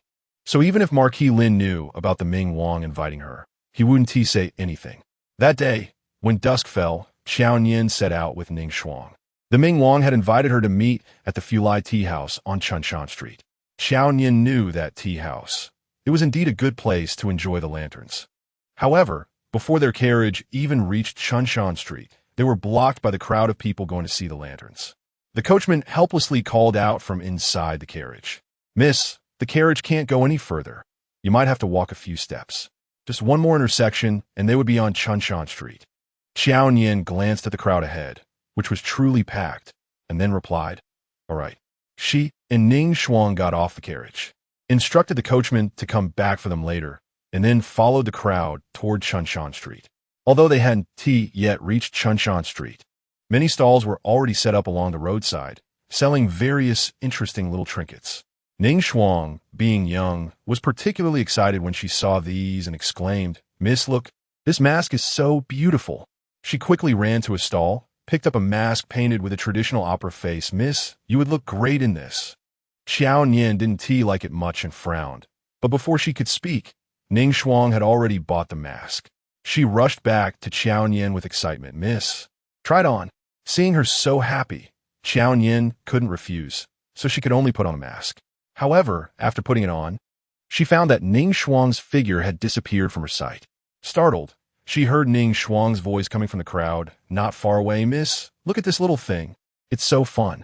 But there were too many people, and Qiao Nian couldn't see where Ning Shuang was at all. She could only follow the sound. But she still didn't find Ning Shuang's shadow. For some reason, Qiao Nian felt anxious. A strange chill rose from the soles of her feet, making her feel flustered. She called out, "Ning Shuang, where are you?" "Miss, over here." Ning Shuang's voice came again, and Qiao Nian could see a small figure waving in the crowd. Only then did she feel somewhat relieved and hurried toward Ning Shuang's direction. However, she tripped over a passerby and fell forward. With a gasp, the mask on her face fell off. Qiao Nian thought to herself that she was going to make a big fool of herself today. But the anticipated pain did not come. Instead, a familiar and heart-thumping aura enveloped her body. When she steadied herself, she realized she had been embraced by Xiao Hong. "Be careful." His low voice came to her ear, slightly hoarse, inexplicably carrying a hint of seduction. Qiao Nian's heart skipped a beat uncontrollably. Images of him cornering her in the cave with his crimson eyes flashed in her mind, making her heart race even more. But soon, a strong force pushed the still-dazed Qiao Nian away. It was Xiao Qingyuan. I was wondering whose lady was so shameless, rushing into a man's arms. Xiao Qingyuan glared at Qiao Nian. "So it's the famous future princess consort, Miss Qiao?" A famous name to mock her recent experience at Fahua Temple. A future princess consort to remind her to be mindful of her identity. Qiao Nian frowned and didn't want to bother with Xiao Qingyuan. She simply bowed to Xiao Hong. "Thank you, General Xiao, for saving me." "Cut it out." Xiao Qingyuan pushed Qiao Nian again. "I saw you clearly aim for my brother's arms.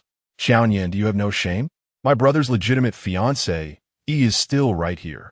Qiao Nian was taken aback by her words and noticed that not far behind Xiao Hong stood another person. She was petite, with a face like a peach blossom. Yet her eyes were brimming with tears, looking pitiful. Chapter 37. She was once my fiancée, Here it comes again. At this moment, only these three words appeared in Qiao Nian's mind. The sight of Lin Yuan like this was the most annoying to her. When Lin Yuan noticed Qiao Nian looking at her, she walked over with a pitiful expression and greeted her. "Sister Yuan has seen you." Her voice carried a hint of a sob. She wasn't crying but held back tears in her eyes, making her even more heart-wrenching to see. Xiao Qingyuan couldn't hold back anymore. "Yuan, why are you so kind? She's clearly trying to seduce your fiancé, and you still bow to her. If it were me, I would slap her." The crowd around them continued to move, but due to Xiao Qingyuan's words, they slowed down to some extent. Perhaps they didn't want to miss this spectacle of two women vying for one man. Lin Yuan timidly glanced at Qiao Nian, but said nothing. Xiao Hong shot a sharp glare at Xiao Qingyuan. "If you want to cause trouble, you can go back." Seeing Xiao Hong defend Qiao Nian, Xiao Qingyuan became displeased. "Brother, why do you keep supporting her? You clearly didn't even want to look at her before. Don't tell me, after 3 years apart, you've fallen for her?" The last sentence of Xiao Qingyuan's voice became softer. Perhaps even she felt it was too much. However, her words did not provoke any reaction from Xiao Hong. The surrounding crowd was noisy, yet an eerie silence spread among the four of them. This silence resembled the one in the cave when she had intentionally said she would marry him to make him uncomfortable, and he had fallen silent. It shouldn't have been silent. Qiao Nian frowned slightly, her gaze unconsciously landing on Lin Yuan's face. Sure enough, the tears that Lin Yuan had held back for so long finally fell. Xiao Qingyuan finally reacted, her eyes widening as she glared at Xiao Hong. "Brother, are you crazy? Yuan is still here." Xiao Hong's gaze darkened as he glanced at Xiao Qingyuan. Yet, a delicate voice reached their ears, filled with a strong sob. "Warm, please don't say that. After all, sister once had an engagement with Brother Hong." She wanted to tell Xiao Qingyuan that Xiao Nian and Xiao Hong once had that kind of past. So it was normal for Xiao Hong to have a place for Qiao Nian in his heart. Moreover, that was just the past. Now, the one engaged to Brother Hong was her, the one about to marry him was also her, and that was enough. Her mother had discussed the date for her marriage with Brother Hong with the Xiao family earlier that morning. Besides, her sister was about to marry the Ming Wang. At this time, she didn't want to stir up trouble. Just as her mother said, once her sister followed the Ming Wang to Gu City, they might not see each other for a year. There was no need to argue over these matters, although she indeed felt wronged. Thinking this, the tears fell like pearls from a broken string, one after another. Just from the sound, Xiao Hong knew Lin Yuan was crying again. His brows unconsciously furrowed as he looked at Xiao Qingyuan, his voice stern. "If you say another word, I'll have Jing Yan so your mouth shut." Upon hearing this, Xiao Qingyuan seemed startled and quickly covered her mouth with her hand. This reaction was indeed strange. Xiao Nian couldn't help but think of Jing Yan. the tall figure who had come to the Fanghe courtyard to deliver medicine, wondering why Xiao Qingyuan was so afraid of him. But then Xiao Hong spoke again. His voice cold. "Where's your maid?" Qiao Nian looked back and realized she didn't know where her maid had run off to. Oomph. Even with her mouth covered. Xiao Qingyuan couldn't help but let out a cold snort of disbelief. Qiao Nian was too lazy to respond to her and heard Xiao Hong say, "There are too many people today. It's not safe for you alone. Let's go together." Was he inviting Qiao Nian to enjoy the lanterns together? Lin Yuan's eyes widened in shock, and her tears flowed even more fiercely. Xiao Qingyuan finally couldn't hold her tongue anymore and shouted, "Brother!" But after being warned just now, she didn't dare say another word. Just then, Ning Shuang finally returned to Qiao Nian's side. "Miss." Qiao Nian turned around to see the little maid holding quite a few items. Candied hawthorn, osmanthus cake, and a small wooden puppet. Probably the interesting thing she had mentioned earlier. She sighed helplessly. "Have you been rewarded too much these past few days? How long had it been since she bought so many things?" Ning Shuang smiled shyly, bowed to Xiao Hong and the others, then leaned close to Qiao Nian and whispered, "I was wondering why it took so long for Miss to catch up. It turns out you ran into a roadblock." Qiao Nian instinctively checked Xiao Heng's reaction. Although Ning Shuang's voice was small, Xiao Hong, as a military general trained from a young age, had extremely keen hearing. She knew he must have heard Ning Shuang's words. Fortunately, Xiao Hong did not react. His usually indifferent face still wore an air of coldness. Only his eyes, for some unknown reason, seemed deeper than usual. Qiao Nian secretly glared at Ning Shuang, signaling her not to speak out of turn.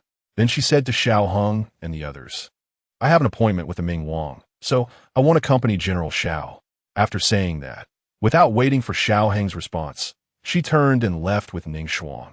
Xiao Heng's gaze followed her all the way, watching her raise her hand to poke the maid's head, seemingly scolding her for being mischievous. But the corners of her mouth were clearly smiling. How long had it been since he had seen this smile? In the past, it seemed he didn't like to see it, but after 3 years, he found it hard to look away. "Brother." Xiao Qingyuan's voice snapped. Xiao hung back to attention. She cast an annoyed glance at the figure that had already disappeared into the crowd, and then said, "Your eyes are about to fall out." Xiao Hong frowned, looking at Xiao Qingyuan with an unfriendly expression. "If not, should you go back to the manor first?" Xiao Qingyuan was startled. "Absolutely not. I finally begged my father to let me come out." With that, she took the lead and walked ahead. Lin Yuan, worried that Xiao Qingyuan would get lost alone, sniffed, wiped her tears away, and gently said to Xiao Heng, "Brother Heng, let's go, too. We can't let Nian wander off alone." His deep voice responded, and then he gently called her name, Yuaner. Lin Yuan was taken aback. Her earlier discomfort immediately lifted. "What's wrong, Brother Heng? You just said something very right." Xiao Heng still didn't look at Lin Yuan. His gaze was fixed on the crowd, on the direction where the figure had long gone. A dark and unexplainable chill rose from his eyes. "She was once my fiancé." Chapter 38. No escape. When Xiao Hong said this, the longing in his eyes was too obvious.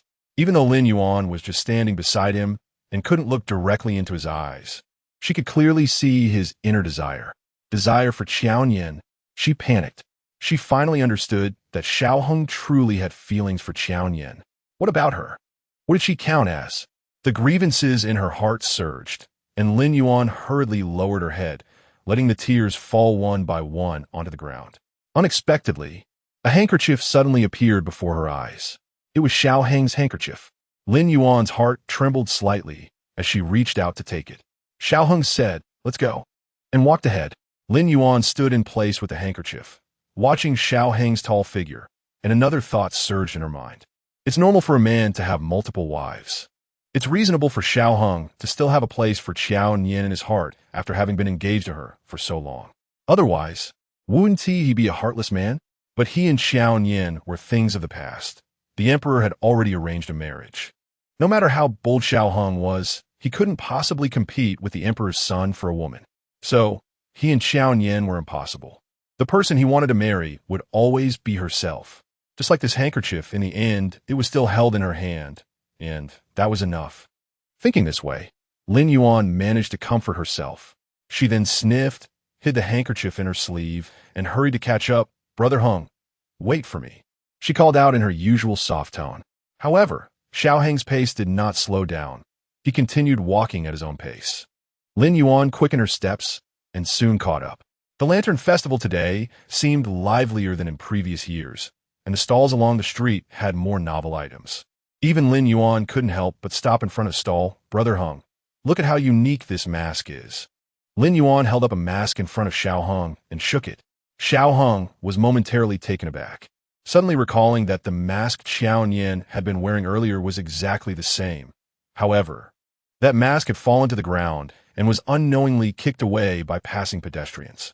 He unconsciously reached out and took the mask. Lin Yuan thought he liked it, so she picked up another men's mask and waved it at Xiao Hung. Brother Hung, does this mask look like you?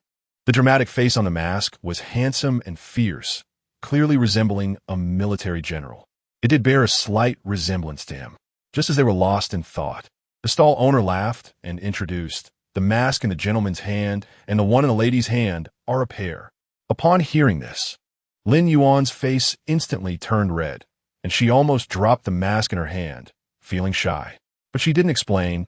Instead, she occasionally glanced at Xiao Hung, wanted to see his reaction. Yet, Xiao Heng's attention was solely on the two masks. After hearing the stall owner's words, he took the mask from Lin Yuan's hand and placed the two masks together. A deep smile involuntarily appeared at the corners of his mouth. A pair? In the private room on the second floor of the Fulai tea house, Ning Shuang leaned by the window, and among the bustling crowd below, Xiao Hung was the most eye-catching, which made Ning Shuang spot him immediately. Qiao Nian sat at the table, and since the Ming Wang had yet to arrive, the private room only had her and Ning Shuang. Hearing Ning Shuang's voice, Qiao Nian looked down, and in just one glance, she saw Xiao Hung and Lin Yuan beside him.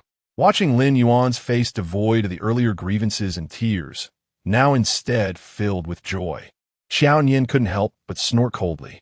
She didn't know whether Lin Yuan's expression was intentionally put on for her benefit or if Xiao Hung had used some trick to cheer her up in such a short time. However, it had nothing to do with her. Just then, the door of the private room was pushed open. Ning Shuang quickly stood behind Qiao Nian, and Qiao Nian also stood up instinctively, ready to bow. But upon seeing the visitor, Qiao Nian's movement froze. It wasn't the Ming Wang. Instead, it was two burly men. Judging by their size, they were likely martial artists. Qiao Nian immediately darkened her expression. Who are you? Do you know I am a young lady of the Marquis' residence? The other party suddenly spoke up. Qiao Nian's heart sank even more. Originally thinking these two were just misguided ruffians, it was now clear they were here for her. But the Ming Wang had clearly arranged to meet her here. Are you people from the Ming Wang? She asked with her last glimmer of hope. To her surprise, the two men exchanged a smile, then looked at Xiao Nian. Miss, don't blame us. We are just two brothers here to collect a debt, not sent by the Ming Wang. Xiao Nian's heart sank to the bottom. Behind her, Ning Shuang suddenly lunged out, pouncing on one of the men. Miss, run? Xiao Nian was startled, but before she could react, Ning Shuang was easily pushed away by the man. It was too easy, as if Ning Shuang wasn't a person but a little rabbit, pushed away effortlessly. Ning Shuang fell heavily to the ground, hitting her head against the wall, and immediately fainted. Outside the tea house, the crowd was still bustling, and the commotion in this small private room attracted no attention. Qiao Nian thought that even if she shouted for help out the window now, no one would hear her. Even if someone did hear, with the skills of those two men, they would subdue her before anyone on the street could see her. But her back injury hadn't healed yet. Even if she could escape from the two men, what about Ning Shuang? All these thoughts flashed in an instant, and Qiao Nian bit her back teeth. You were just here for money, right? How much silver did they give you? I'll pay double. To her surprise, her words only elicited laughter from the men. Double? You're just a dispensable adopted daughter of a Marquis' residence. Can you afford 2,000 taels? That meant the person behind had given them a full 1,000 taels. Did she have such a deep grudge against her? Qiao Nian felt her heart twitching. Her hands clasped tightly in front of her were digging into her skin, hoping the pain would help her stay calm. She couldn't panic. The more panicked she was, the happier they would be. At this moment, she raised the corners of her mouth, trying to appear calm and unbothered. It seemed the two were unaware that not long ago, the emperor had granted her marriage to the Ming Wang and bestowed many treasures upon her. A mere 2,000 taels, if you let me go. I can give you 3,000 taels. The rewards were far less than 3,000 taels, but at this moment, Qiao Nian's demeanor suggested that the emperor had bestowed upon her tens of thousands of taels. The two men seemed somewhat tempted, exchanging glances, but after some consideration, they said, "As brothers walking the martial world, we value our word. There is no way we could take from both sides. Therefore, today, Qiao Nian cannot escape her fate." Chapter 39. Why is it different seeing the two men approaching her? Qiao Nian finally shouted, "Stop!" Her chest rose and fell violently, fear reaching its peak. Yet she forced herself to remain calm. The two men seemed genuinely taken aback by her outburst and paused in their steps. Qiao Nian continued, "I just said that the emperor has granted me marriage. I am now the fiancé of the Ming Wang. If you want to harm me, it's not just against the Marquis' house, but against the Ming Wang and the current emperor. You should weigh carefully whether the people you sent here can truly protect you." Upon hearing this, the two men exchanged glances, seeming to agree with Qiao Nian's reasoning. Thus, they cupped their hands toward her, their tone and attitude softening considerably. "Miss, we are just wandering people in the martial world and do not understand the grievances among nobles. We only know we must act if we receive money. However, rest assured, we will not harm you. We only need you to come with us for a while." Only after hearing these words from the two men did Qiao Nian feel she could finally breathe smoothly. At least for now, these two seemed to have some sense of martial ethics. As long as they did not harm her, she could preserve her life. "But where do you want to take me?" Qiao Nian asked again, hoping they might reveal more. Yet the two shook their heads, saying, "We cannot say more, Mississippi." After saying this, they moved closer again. "Wait!" Qiao Nian shouted once more, though now her tone was not as cold as before. She no longer had the strength to be harsh. In the past at the laundry bureau, she had only dealt with women. This was her first time confronting two burly thugs. She was acutely aware of the physical differences between men and women, even against one man. She might not be able to win. She was truly terrified, but she could not show even a hint of fear otherwise. She would be like a lamb before a pack of wolves, waiting to be devoured. She looked at the two men, took a deep breath, and said, "I can walk by myself." She did not want to be touched by them. If they were to take her out forcibly, and someone saw, who knew what rumors would spread? She had just been granted marriage to the Ming Wang. She could not let any gossip ruin her future. The two brothers clearly did not expect Qiao Nian to have such courage. In the past, even a man facing them would likely be scared to the point of wetting his pants. Thus, they showed a rare appreciation for the woman before them. But a martial person has their own rules. One of them said, "Apologies, miss, but we cannot comply." With that, the man rushed forward with lightning speed. Qiao Nian moved to evade, but was firmly grabbed by the other man. In the next moment, a cloth was pressed over her mouth and nose. And in just a breath, a wave of dizziness hit her, her vision darkened, and she fainted completely. On the other side, Xiao Hong had indeed purchased both masks. Lin Yuan thought he would give them to her, but Xiao Hong showed no intention of doing so. She felt somewhat upset, but reminded herself that they were just two masks and did not represent anything significant. She followed closely behind Xiao Hong as they continued forward. The lanterns in the street became increasingly beautiful, with butterflies, koi, and even shilins. Each one was vivid and lifelike. Lin Yuan was drawn to a small rabbit lantern, its ears moving adorably. "Do you like it, miss?"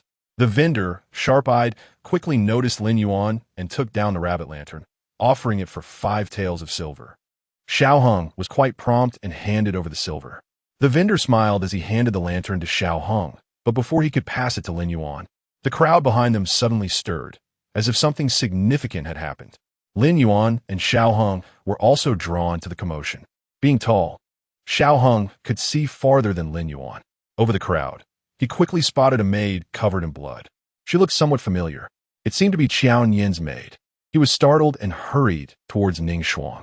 Lin Yuan was taken aback and gasped, only to realize that the rabbit lantern in Xiao Heng's hand had fallen to the ground and caught fire. The flames licked towards her skirt, and she was terrified. But fortunately, the vendor reacted quickly and doused the flames with a scoop of water. Lin Yuan, still shaken, blankly looked in the direction where Xiao Hong had gone. Unsure of what had happened, and inexplicably, she followed after him. At this moment, Xiao Hong had already rushed in front of Ning Xuan. What happened? Where's your young lady? Ning Xuan, covered in blood, had run out from the tea house to find her young lady. She and T cried until now. Her sharp eyes searched the crowd relentlessly. However, upon seeing Xiao Hong, she suddenly couldn't hold back. Whoa, General Xiao, please save my young lady. Ning Xuan immediately knelt down, knowing that at this moment, only Xiao Hong could save her mistress. Xiao Heng's eyes darkened as he pulled Ning Xuan up forcefully, his voice harsh. Shut up, stop crying, and tell me what happened. Ning Xuan immediately stopped crying and, sobbing, recounted what had occurred in the private room to Xiao Hong. Only then did Xiao Hong realize that Qiao Nian had been abducted. He immediately shouted, "Someone? Here!" A chorus of voices responded from all directions of the crowd. Soon, several tall men stood before Xiao Hong, led by the deputy commander Jin Yan. Miss Qiao has been kidnapped. Quickly seal off the entrances and exits of Chunshan Street. No passing carriages should be allowed through, especially those with 2 men. Apprehend them all, he urgently commanded, and Jin Yan quickly responded and dispersed into the crowd. Now, Xiao Hong finally had time to ask Ning Xuan, wasn't your young lady supposed to meet the Ming Wang? Could it be the Ming Wang, that disabled pervert? Ning Xuan, with blood still flowing from her head, tears mixed with blood, replied, the Ming Wang wrote a letter inviting my young lady to meet here. But it wasn't the Ming Wang who came, it was 2 fierce-looking men. Upon hearing this, Xiao Heng's expression grew darker. Just then, someone pushed through the crowd and, upon seeing Xiao Hong, was momentarily stunned. General Xiao? Then looking at Ning Xuan, he asked, are you Miss Qiao's maid? What happened to you? Prince Ming also recognized the prince and cried even harder. Why are you only just arriving? My young lady has been waiting for you here for a long time. If the Ming Wang had come earlier, my young lady wouldn't have been taken away by the bad guys. However, the Ming Wang looked innocent, saying, my letter was very clear, inviting Miss Qiao to meet at the Yuan Lai tea house. I have been waiting here for a stick of incense this time. Yuan Lai tea house? ISN tea at Fully tea house? Ning Xuan was stunned. How could they be different? Chapter 40. Nian Nian cannot fall here. When Xiao Nian woke up, everything was still dark, as if something was covering her eyes. Subconsciously raising her hand, she realized that her wrists were bound together. It was then that she suddenly recalled everything that had happened in the tea house. So now, where was she? The surface beneath her was quite soft. She must be lying on a bed, and she could vaguely hear some noisy sounds from outside. She was still on Spring Mountain Street.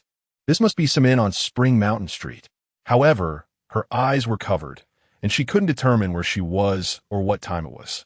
How long had she been kidnapped? Just as she was thinking, the sound of the door being pushed open echoed. The 2 men had returned. Qiao Nian could hear one of them approaching her, seemingly to check if she was awake. She dare not move. Fortunately, the other party did not realize she was already awake. He just laughed and said, big brother, your sleeping drug was quite good this time, and then walked away. That was it. She heard that the drug was made by the Medicine King Valley. A waft of wine fragrance came over. The 2 men evidently started drinking. Big brother, why are there so many officials outside? Could it be they are after us? One of them asked, looking somewhat frustrated. The other replied, you fool. Those outside are not officials. Have you ever seen an official with such murderous intent? As he spoke, he took a sip of wine, his tone heavy. In my opinion, those are soldiers who have been on the battlefield and have killed people. After this, there was a moment of silence. Both men seemed to be in a bad mood. Qiao Nian could only hear the sound of them drinking, and after a long while, she heard one of them ask, so, are those soldiers coming for us? Is it because of that young lady from the Marquis' mansion? Perhaps. The other said with a sigh, if I had known this business was so hard to do, we should have asked for more silver. But it's still okay.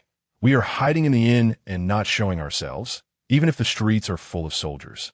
They won't be able to find us. We just need to wait until dawn to release this girl. Hey, it's strange. Why would he spend so much silver just to let us keep this girl for one night, and then let her go? He even repeatedly instructed not to hurt her. Have you forgotten what she said earlier? The emperor has betrothed her to the Ming Wang. But now that she has been kidnapped and hasn't returned all night, even though we haven't harmed her, will the people outside believe it? By then, the common people in the capital could drown her with a mouthful of spit. Does she still want to marry the Ming Wang? I'm afraid she would be so humiliated that she would hang herself. TSK. So ruthless. This is what those people call killing without bloodshed, right? We are openly wicked, while those wealthy people are secretly vicious. But it has nothing to do with us. As long as we let her go tomorrow morning, we can take the silver and go home. And we 1T have to risk our lives for the next 10 years. Come, cheers. As the conversation went on, the two brothers seemed to have a wonderfully bright imagination about their future. They went from clinking cups to drinking heartily, and, finally, they were so drunk that they lost consciousness, while Qiao Nian didn't dare to make a sound throughout. She didn't even dare to move her toes. It wasn't until the two of them were snoring loudly that she dared to slightly move her already numb hands and feet. Qiao Nian secretly rejoiced that the two men trusted the Medicine King Valley's sleeping drug so much that they both got drunk. But it was clear they had been deceived. This gave her a glimmer of hope. However, her hands and feet were too numb. Even the slightest movement was painfully excruciating, causing her to involuntarily let out a low groan. Realizing she had made a sound, Qiao Nian froze again. Fortunately, the snores of the two men continued unabated. She then confirmed that both of them must be sound asleep. Without hesitation, she began to struggle with all her might. However, the other party was evidently experienced, and the knots tying her were exceptionally tight. Qiao Nian struggled for a long time, but could not loosen the ropes on her wrists even a little. But she couldn't just give up. She had clearly heard the two men's conversation. They wanted to ruin her reputation and destroy her engagement with the Ming Yuan. Although she didn't care about these things, and could choose not to marry the Ming Yuan. If her grandmother found out, she would undoubtedly be heartbroken. Her grandmother's health was already deteriorating, and she had returned to the Marquis' mansion for so long without being able to do anything for her. The only thing she could do now was to ensure her grandmother didn't have any worries. As she thought of her grandmother holding her and soothing her softly, a surge of fire ignited in Qiao Nian's heart. She could not let her fate be buried here. She absolutely could not. The two scoundrels were already sound asleep, and now was her best chance to escape. She must not let a single rope cut off her future and her grandmother's life. With this in mind, Qiao Nian began to pull her left hand out with all her strength. Even though the rope on her wrist was so tight, it was digging into her flesh. She didn't care and stubbornly pulled her hand out. Did it hurt? Of course it hurt. The rough hemp rope rubbed against her skin, like countless knives carving into her flesh. But she could not just give up. She had to run. Qiao Nian exerted all her strength and finally felt her left hand pulling out a little, but her bone got stuck again. She had no strength left, so she struggled to crawl up from the bed. In a kneeling position, she extended one knee between her two arms. The knee pressed down on her right hand, allowing her left hand to exert more force. The pain grew sharper. Qiao Nian could even clearly feel the sensation of the bone in her wrist being gradually dislocated. It hurt so much. But grandmother, Nian Nian cannot let herself fall here, right? Nian Nian must run, right? Finally, with a heart-wrenching scream, Qiao Nian managed to pull her left hand out, but sharp pain shot through her wrist, causing her whole body to tremble. For a moment, her brain felt completely blank from the pain. But fortunately, the pain also made her come to her senses. She didn't dare to hesitate for a moment. After shaking off the rope with her right hand, she removed the cloth that covered her eyes. The dim candlelight flooded in, and she immediately saw the two drunken men slumped over the table next to several wine jars. They had drunk quite a bit. Even her heart-wrenching scream hadn't awakened them. Qiao Nian secretly let out a sigh of relief, looking down at her left hand, which was bleeding profusely from the cuts made by the hemp rope, and her entire left hand hung limply, clearly dislocated. She didn't have time to care for her left hand's injury. Instead, she quickly used her right hand to untie the rope on her feet and dashed out as if her life depended on it. However, as soon as she burst out the door, she collided into an incredibly solid chest. She quickly looked up and saw a tall man in front of her, looking at her in surprise. Chapter 41. Keeping the right hand to hit you, she was stunned for a moment before finally recognizing him. Jing, Deputy General Jing. It's Miss Qiao. Jing Yan finally reacted, instinctively glancing back into the room behind Qiao Nian. He immediately frowned and reached out to pull Qiao Nian behind him. We can't let anyone know I was kidnapped, she whispered. Jing Yan clearly understood and immediately said, I'll take you out through the back door." As he spoke, he was about to lead Qiao Nian away. However, unexpectedly, a suppressed cry of pain escaped Qiao Nian. He quickly turned around and noticed that Qiao Nian had already turned pale, countless cold sweats breaking out on her forehead. "What's wrong, miss?" Jing Yin worried that Qiao Nian had been harmed by the two scoundrels. However, he saw Qiao Nian raise her limp left hand, weakly speaking, "Deputy General Jing, is there a way?" Such an injury. Even Jing Yin, who had fought countless times on the battlefield with Xiao Hong, felt his heart race upon seeing the injury on Qiao Nian's hand. No wonder he had heard the woman scream earlier. It must have been when Qiao Nian broke free from the ropes and dislocated her shoulder. His face instantly turned extremely ugly, and he said softly, "It'll hurt a bit. Miss Qiao, bear with it." Qiao Nian nodded slightly and then bit her lower lip hard. Jing Yin carefully held Qiao Nian's left hand, feeling that the pain from her injury hurt him more than if it were his own. But he also knew that he couldn't show any mercy now, otherwise it would only worsen Qiao Nian's injury. So he gritted his teeth and applied sudden force to his hand. Qiao Nian let out a muffled grunt, and her lower lip was bitten until it bled. She realized the metallic taste in her mouth and finally released her lower lip. But fortunately, her left hand hurt less now.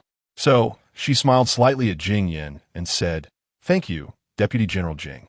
Jing Yin never expected that after going through such an ordeal, Qiao Nian could still smile. He couldn't help but recall many years ago when he first went to report military affairs to Xiao Hong at his residence. A little girl suddenly jumped out from behind Xiao Hong, holding a pastry, insisting on stuffing it into Xiao Hong's mouth.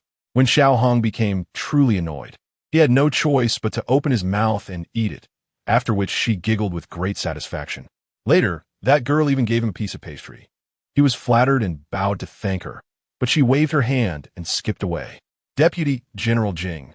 Qiao Nian didn't know why Jing Yin suddenly fell into a daze. But this was not the time to be distracted. She couldn't let anyone find out she was in the inn.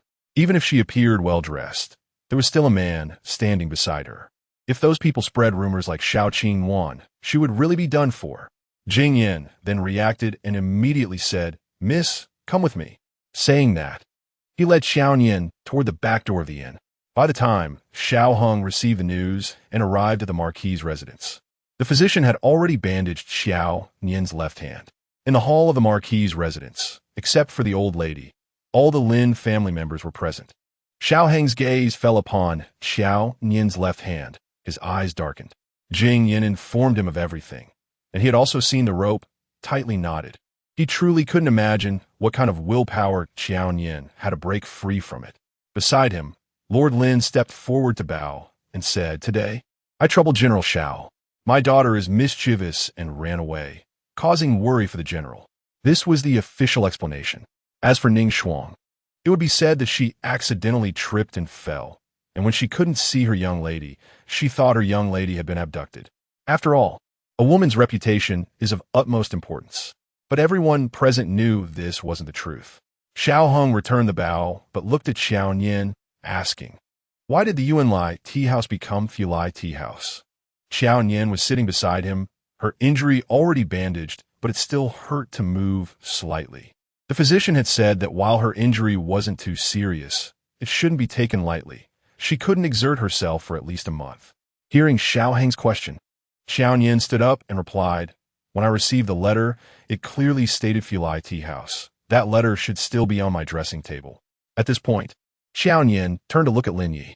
Lin Yi was standing in a nearby corner in a very low-profile position, as if afraid of being discovered. However, Xiao Nian had noticed him as soon as he entered. She walked slowly toward Lin Yi and asked, "Little Marquis, why are you especially quiet today? Did something happen?" Madame Lin didn't understand why Xiao Nian would suddenly care about Lin Yi at this moment, and she stepped forward to stop her, saying, "You survived a great danger. You should sit down and rest well. Don't worry about your brother." But Xiao Nian pushed Madame Lin aside gently. She didn't use much force. She merely brushed aside Madame Lin's outstretched hand, but since there was a grand teacher's chair behind Madame Lin, she stumbled and nearly fell into the chair. Seeing this, Lin Yuan rushed over. "Sister, what are you doing? Mother is just concerned about you." "Shut up," Qiao Nian shouted fiercely, glaring at Lin Yuan. I don't know if you have a part in this, but if you say another word, I'll hit you. Lin Yuan didn't know martial arts. It would be easy for Qiao Nian to hit her. But hearing this, Lord Lin became displeased. How bold. Nian Nian, do you intend to rebel? But Qiao Nian paid no attention to Lord Lin's reaction and turned to look at Lin Yi again, raising her brow and asking, "Isn't the little Marquis the most intolerant of me bullying your mother and sister? Why are you silent today?" Upon hearing this, everyone finally focused their attention on Lin Yi. Indeed, Lin Yi seemed a bit unusual today, but in the next moment, Qiao Nian took a quick step forward and slapped Lin Yi hard across the face. Smack! It was extremely loud. Madame Lin was shocked and covered her mouth. "Nian Nian, what are you doing?" "Shut up." The one who spoke was Lord Lin. He looked at Lin Yi with scrutinizing eyes, as if he had already seen through something. Let him speak. But Lin Yi merely tilted his head and remained silent. Qiao Nian took a deep breath, forcing a smile. "Do you know why I first pulled out my left hand when I escaped? It's because I wanted to save my right hand to hit you." "Lin Yi, what deep hatred do I have with you that you would go to such lengths to harm me? Is Lin Yi the one who harmed Qiao Nian?" Everyone present was stunned. Madame Lin trembled as she stood up. "No, it can't be. Nian Nian, you must be misunderstanding. 1,000 taels." Qiao Nian's voice was deafening. "He spent 1,000 taels to hire someone to ruin my reputation." General Xiao asked why the Yuan tea house became Fulai tea house. "Why don't you let the little Marquis tell him himself?" Chapter 42. For my own good? Lin Yi still said nothing. Madame Lin, trembling, took a step closer to Lin Yi. She reached out and gently tugged at Lin Yi's sleeve. "Yer, quickly tell your sister this is all just a misunderstanding." Lin Yi had a cold expression and remained silent. But the more he stayed silent, the more anxious Madame Lin became, tugging at Lin Yi harder until it almost turned into shoving. "Speak. Quickly say something." Her voice turned emotional. Seeing Madame Lin so agitated, Lin Yuan quickly stepped forward to hug her. "Mother, don't be like this. Sit down and let brother speak slowly. I believe brother must have his reasons." Hearing this, Qiao Nian looked at Lin Yuan with an incredulous expression. Lin Yi hired someone to ruin her reputation. And yet Lin Yuan said there must be a reason for Lin Yi's actions. What kind of siblings were they? As a woman, how could Lin Yuan so readily justify such words? However, it seemed Lin Yi regained his senses because of Lin Yuan's words. He even glanced at Lin Yuan with a hint of gratitude before looking at Qiao Nian and saying, "Yes, this matter was indeed done by me."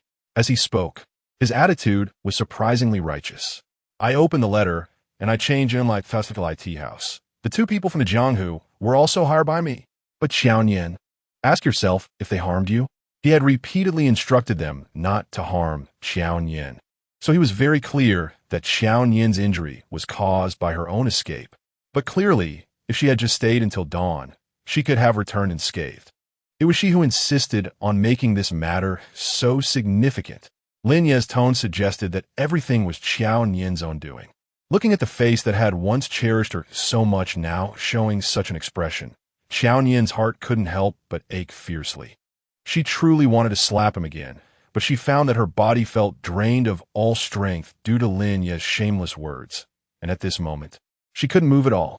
Just then, Lord Lin suddenly stepped forward and kicked Lin Yi hard in the chest. "You ungrateful son." As a military general, Lord Lin's kick carried significant force. Lin Yi was kicked out and fell to the ground, spitting out a mouthful of fresh blood. Seeing this, Lin Yuan screamed and rushed to Lin Yi's side. "Father, please don't hit my brother. Ooh, I beg you, don't hit my brother." She cried heart-wrenchingly, as if Lin Yi had already been beaten to death. Lin Howie, unsure if it was Lin Yuan's cries that softened his heart, indeed stopped advancing, only pointing at Lin Yi's nose and questioning angrily, "You, why would you do such inhumane things?" "How have I been inhumane?" Lin Yi clutched his chest and shouted. "I specifically instructed them not to hurt her. Otherwise, they wouldn't get a single coin from me. I'm doing this all for her." After saying that, Lin Yi looked at Xiao Nian again. "Do you really think the Ming Wang is a good person? He injured his manhood while playing with palace maids back then and still can't get it up. Even the imperial physician said he has been rendered useless. If you marry him, you will only be a widow for the rest of your life. So, you want to ruin my reputation like this?" Qiao Nian spoke coldly, her voice not loud, especially compared to Lin Ye's fierce shouts. It could be considered soft. Yet, this light voice made everyone's hearts in the hall tremble. If you want to ruin this marriage, why not go after the Mingwang? Why come harm me? Is it because it's easier to target me? Because I'm easy to bully? You hired two big men to ruin my reputation for my future happiness. Do you find that funny? Lin Yi, put away your disgusting face. You don't care about me at all. You just don't want me to stand taller than you. You aren't doing this for my good. You just can't stand to see me doing well. A few simple words exposed the ugliest corner of Lin Ye's heart. However, Lin Yi refused to admit it. How could I not want the best for you? Marrying the Mingwang is the best. What if you lose your reputation, with the Hofu backing you? Are you afraid that no one will marry you in the future? After his words, the hall fell into silence. Besides Lin Yuan's incessant sobs, it seemed that everyone else was holding their breath. Qiao Nian glanced around, looked at Madame Lin, then at Lin Howie, and finally looked at Lin Yi with a low laugh. Now I finally understand why Lin Howie and Madame Lin chose to use my skirt to maintain the already crumbling status of the Hofu. This light-hearted remark slapped all the Lin family members' faces. The sarcasm in Qiao Nian's eyes deepened even further with a brainless son like you. It's only a matter of time before the Hofu is confiscated and wiped out. Qiao Nian, what are you saying? Lin Yu was furious, feeling that Qiao Nian was cursing the Hofu. Unexpectedly, Lin Hao shouted sternly, "Beast, shut up. How can you have the face to yell at your sister after doing something wrong? If your sister didn't forgive you, you'd already be in prison." This remark was indeed strange. Lin Yi fell silent at Lin Hao's shout, clutching his chest, and dared not say another word. But Qiao Nian looked at Lin Hao with a puzzled expression. When did I say I don't blame him? Hearing this, Lin Hao's face stiffened slightly, but he lowered his voice and said to Qiao Nian, "Nian Nian, since it has already been said publicly that you got lost with a maid, then don't pursue this matter any further. Otherwise, if it spreads, it will greatly affect your reputation." "Yes, Nian Nian." Madame Lin seemed to finally come to her senses. Wiping her tears, "Your brother is a scoundrel. Your father will certainly teach him a good lesson, but this matter of you being captured by a villain must not spread. Your father is also doing this for your own good." Listening to the words of the two elders, Qiao Nian's face turned unusually cold. "For my good, or for Lin Ye's good? Are you worried that this matter will greatly affect my reputation, or are you more concerned about Lin Ye's reputation, about the Hofu's reputation?" She retorted lightly, but it seemed to have touched Lin Hao's sore spot. He immediately coldly shouted, "Scoundrel! How can you say such things?" Qiao Nian met Lin Hao's extremely stern face. Her eyes filled only with disdain. "You can do such things, yet you want to even let me speak?" She raised her eyebrow, remembering every member of the Lin family's true colors. "Do you know how those two villains describe Lin Yi? They said Lin Yi is both insidious and ruthless, skilled in using such bloodless methods of killing, even worse than those two who were used to killing and doing bad things." Qiao Nian spoke coldly, her gaze fixed on Lin Yi. "Isn't the young lord hoping for my reputation to be ruined? Then this time, let us ruin it together." Chapter 43. Pouncing towards Lin Yuan after saying this. Qiao Nian could clearly see a hint of panic rising on Lin Ye's face. How ridiculous! When he wanted to ruin her, he was so certain and self-righteous. Now that he was getting involved, he panicked. Not just Lin Yi, but almost all the Lin family members were in a state of panic. At this moment, the weeping Lin Yuan stood up and said to Qiao Nian, "Sister, you've suffered today. You should go back and rest early. It's getting late. Can we talk about it tomorrow?" Hearing her say this, Madame Lin hurriedly spoke up. Yes, Nian Nian, look at how late it is. Even General Xiao hasn't returned yet. Why don't we discuss this matter tomorrow morning?" Qiao Nian seemed to just remember that Xiao Heng was still standing in the hall. She turned to look at him. The candlelight in the hall flickered on Xiao Heng's usually indifferent face, making his sharp features appear even colder than usual. He was also looking at her, with some unreadable emotions swirling in his dark eyes, making her heart inexplicably sour. She took a deep breath. After experiencing this catastrophe today, she indeed felt somewhat exhausted. If she continued to entangle with the Lin family, she would probably be the first to collapse. Resting for a night would be fine. Anyway, she would never let Lin Yi go. Thinking this, she walked toward Xiao Heng. Seeing this, Lin Yuan became tense, as if worried that Qiao Nian would recklessly rush into Xiao Heng's arms. when she saw Qiao Nian getting closer and closer to Xiao Hong. She finally couldn't hold back any longer and shouted, "Sister!" The panic in her voice was evident to everyone. But Qiao Nian ignored her, her steps unyielding until she reached Xiao Hang's side. The distance was a bit close. Qiao Nian admitted that part of her was venting her anger at Lin Yuan. Hearing Lin Yuan's panic shout made her feel relieved. But in the end, she wouldn't do anything over the line. She just bowed to Xiao Hong and said, "Thank you for saving me today. Please thank Vice General Jing Yan on my behalf. If there is an opportunity in the future, I will definitely invite Vice General Jing to drink." Was she only going to say this to him?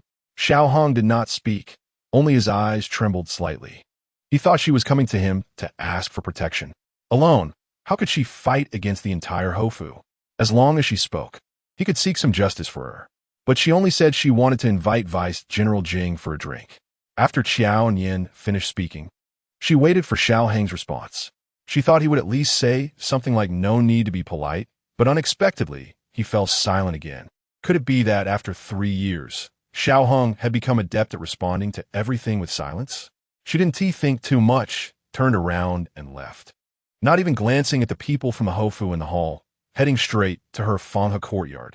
Watching her back, the stirrings in Xiao Hang's heart finally took root in the soil. Meanwhile, Lin Howie and the others looked worried. This matter must not be allowed to escalate with Qiao Nian. When Qiao Nian returned to Fanghe courtyard, a group of maidservants surrounded Ning Shuang. Upon seeing Qiao Nian, Ning Shuang rushed out of the crowd, her eyes brimming with tears. "Miss, are you all right?" A little blood had seeped through the bandage wrapped around her head. Qiao Nian looked at her with a pained expression, her voice softening a bit. "I'm fine, but what about you? Does your head hurt?" Ning Shuang shook her head repeatedly, tears streaming down her face. The other maids looked on, equally heartbroken. "It's good that the young lady is back. We were all so worried. Is the young lady hurt? Does it hurt? Quick, don't block the young lady. Let her go back to her room to rest."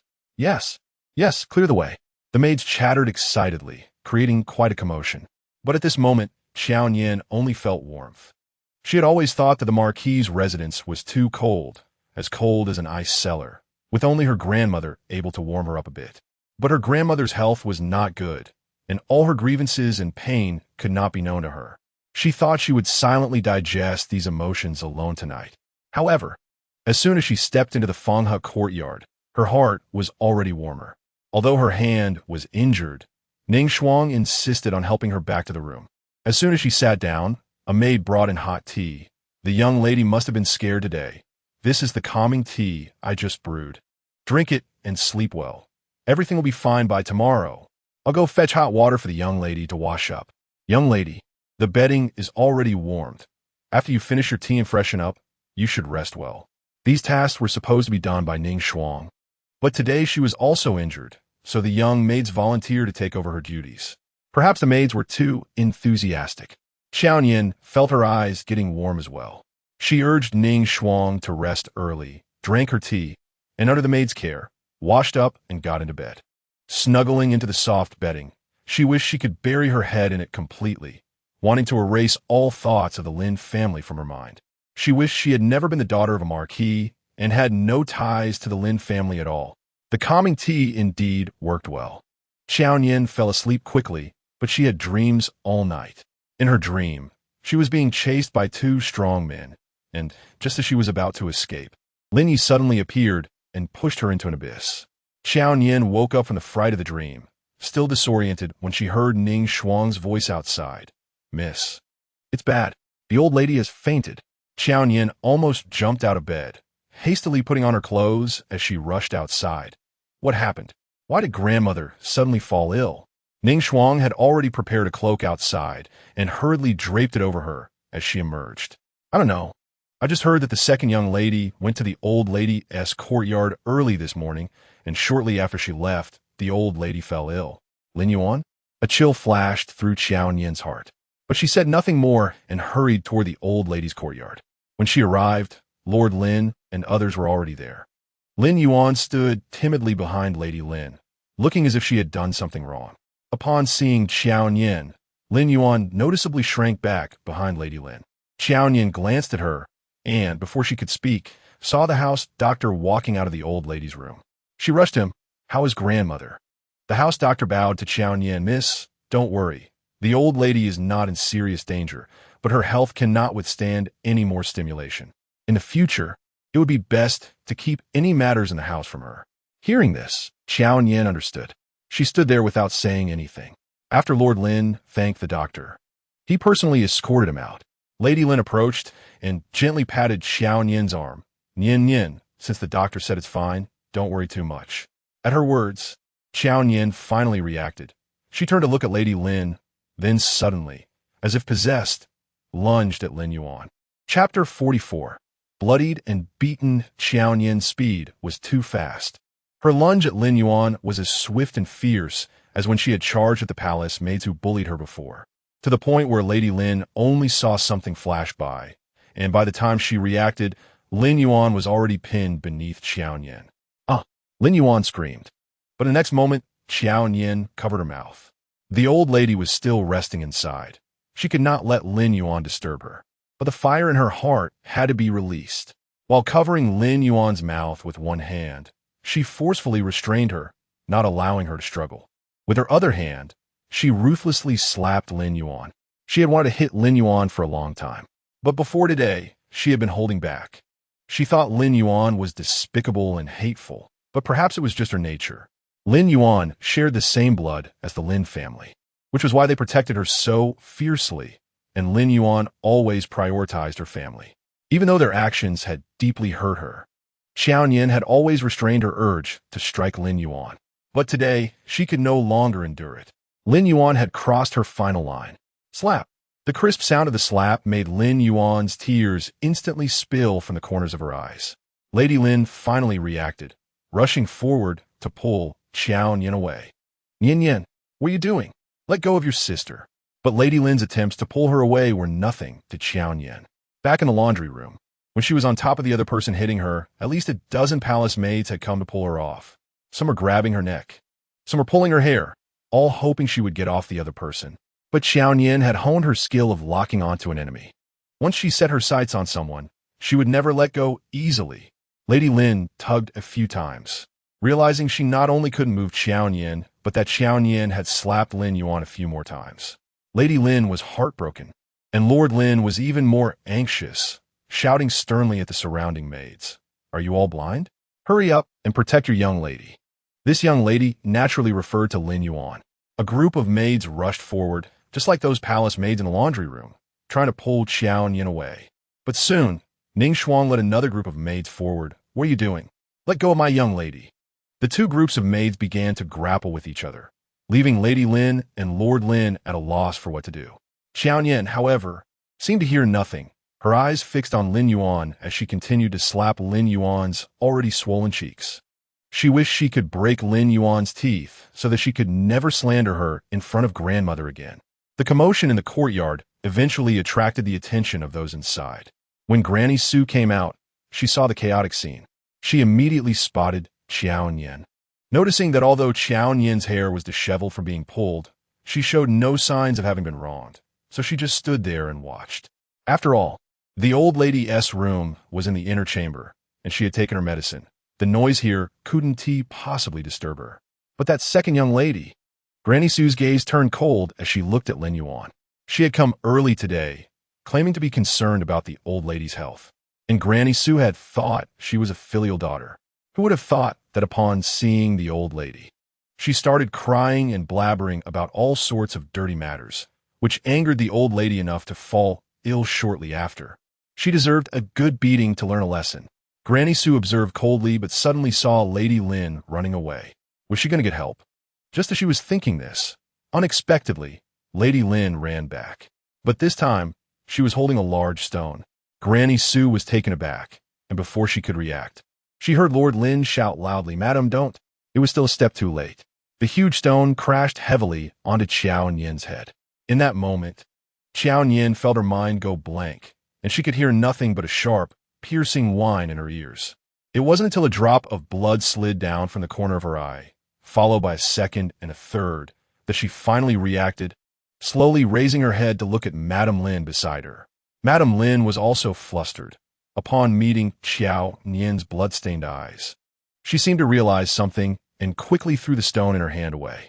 No, it's not like this. Nian Nian, please let me explain. Madame Lin's voice trembled violently. I just wanted you to stop. I didn't mean to hurt you. Bang. Qiao Nian's vision went dark as she fell heavily to the ground. Lord Lin was the first to react. What are you all dawdling for? Go find a physician. Quickly, carry the young lady inside. The maids in the courtyard, under the direction of Granny Su, were flustered but managed to successfully carry Qiao Nian inside. Granny Su followed closely behind but took a deep look at Madame Lin before entering. At this moment, Madame Lin was already so frightened that she was at a loss. Being held in Lord Lin's arms, Lin Yuan had also been helped up, half of her face swollen high, blood seeping from the corner of her mouth. She walked over to Madame Lin's side, sobbing without saying anything. But Madame Lin immediately pulled her into her embrace, crying loudly. The three of them held each other tightly, as if they were the ones most deeply hurt by this incident. It was clear that the one who had almost been driven to death by anger was the old lady, and the one whose head was smashed and bleeding was the eldest young lady. Granny Su watched with pained eyes, but said nothing, only letting out a cold snort before returning inside. After a stick of incense's worth of time, the physician finally finished bandaging Qiao Nian's wounds and came out. At this time, Lin Yi had also arrived and hurriedly asked the physician, "How is she?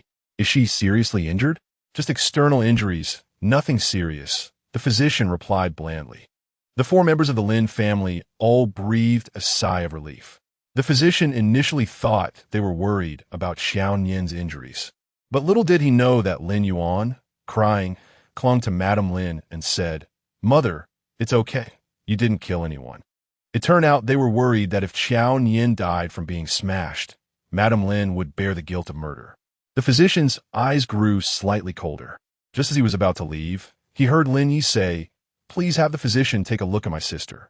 He was naturally referring to Lin Yuan. Compared to before, Lin Yuan's face was even more swollen, with 5 fingerprints showing some purple bruising. It was evident how hard Qiao Nian had struck her. The physician had heard about the earlier incident from Granny Su and simply said, "Just apply some medicine." After saying this, he clasped his hands in salute and walked away. This blatant refusal to provide a diagnosis only fueled Lin Ye's anger, and he pointed at the physician's back, muttering, "What kind of attitude is this? Does he think he's so great just because he came from a Medicine King Valley? Shut up." Lord Lin shouted angrily, glaring at Lin Yi. "Today's incident was caused by you. How dare you shout like this?" Lin Yi was scolded but felt somewhat unjust and couldn't help but mutter, "I didn't make mother kill Nian Nian." Chapter 45. Blame herself. One sentence seemed to hit a sore spot for Madame Lin as she suddenly widened her eyes, tears streaming down her face. She pointed at Lin Yi, her voice trembling. "Did I ever think of killing Nian Nian? I raised her with my own hands."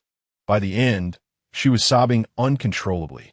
Seeing Madame Lin like this, Lin Yi panicked and hurriedly apologized. "I misspoke. Mother, please don't be angry. It's my fault." But faced with Lin Ye's apology, Madame Lin simply turned her back, as if unwilling to listen to him. Seeing this, Lin Ye's brows furrowed tightly. He glanced at Lin Yuan's face and then spoke coldly. "In the end, it's still Nian Nian's fault. How could she be so vicious and hurt Yuaner so badly? Such a beautiful face, and it's been beaten up like this." Unexpectedly, a voice came from the side room. If it weren't for the second young lady's loose tongue, the old lady wouldn't have fallen ill again. The eldest young lady was just teaching the second young lady a lesson on behalf of the old lady. I'm sure when the old lady wakes up, she will praise the eldest young lady.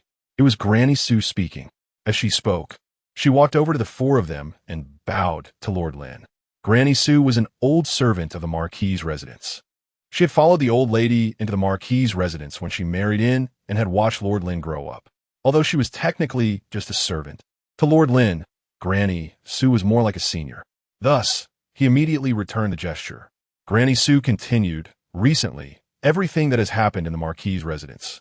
Thanks to the second young lady, both the old lady and I have already been informed." Upon hearing this, Lord Lin couldn't help but glance at Lin Yuan. Even though Lin Yuan still looked pitiful, Lord Lin felt a surge of anger. They all knew why the old lady had fallen ill today. But before he could speak, Granny Su continued, "First, It was the young Marquis hiring someone to harm others, then the second young lady recklessly reporting without caring about the old lady's life. And now Madame throwing stones and injuring people. As Granny Sue spoke, her sharp gaze swept over the group. Even Lin Yuan didn't dare act out in front of Granny Sue, obediently lowering his gaze and keeping silent. Granny Sue said, "My lord, please don't blame me for staying in the Marquis's residence for too long and acting like an elder, but with everything that has happened yesterday and today, if you don't impose strict discipline, I'm afraid the Marquis's residence will face great disaster." She used the term great disaster rather than great matter. The seriousness of her words caused Lord Lin's heart to race. He hurriedly responded, "What you say is true. The Marquis's residence's standing in the court was already precarious, and the Emperor had considered confiscating their hereditary title several times.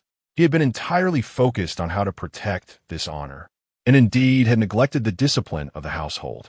It was one thing for Lin Yi to cause trouble, but today even Yuan and Madame Lord Lin truly felt overwhelmed.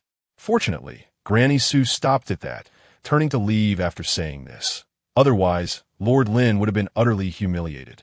After Granny Sue left, Lord Lin turned to Lin Yuan. "Yuan, today you almost drove your grandmother to death. Do you know what punishment you deserve?" Since returning to the residence 3 years ago, Lin Yuan had never received such a severe reprimand from Lord Lin, and she immediately knelt down with a thud. Yuan knows her mistake.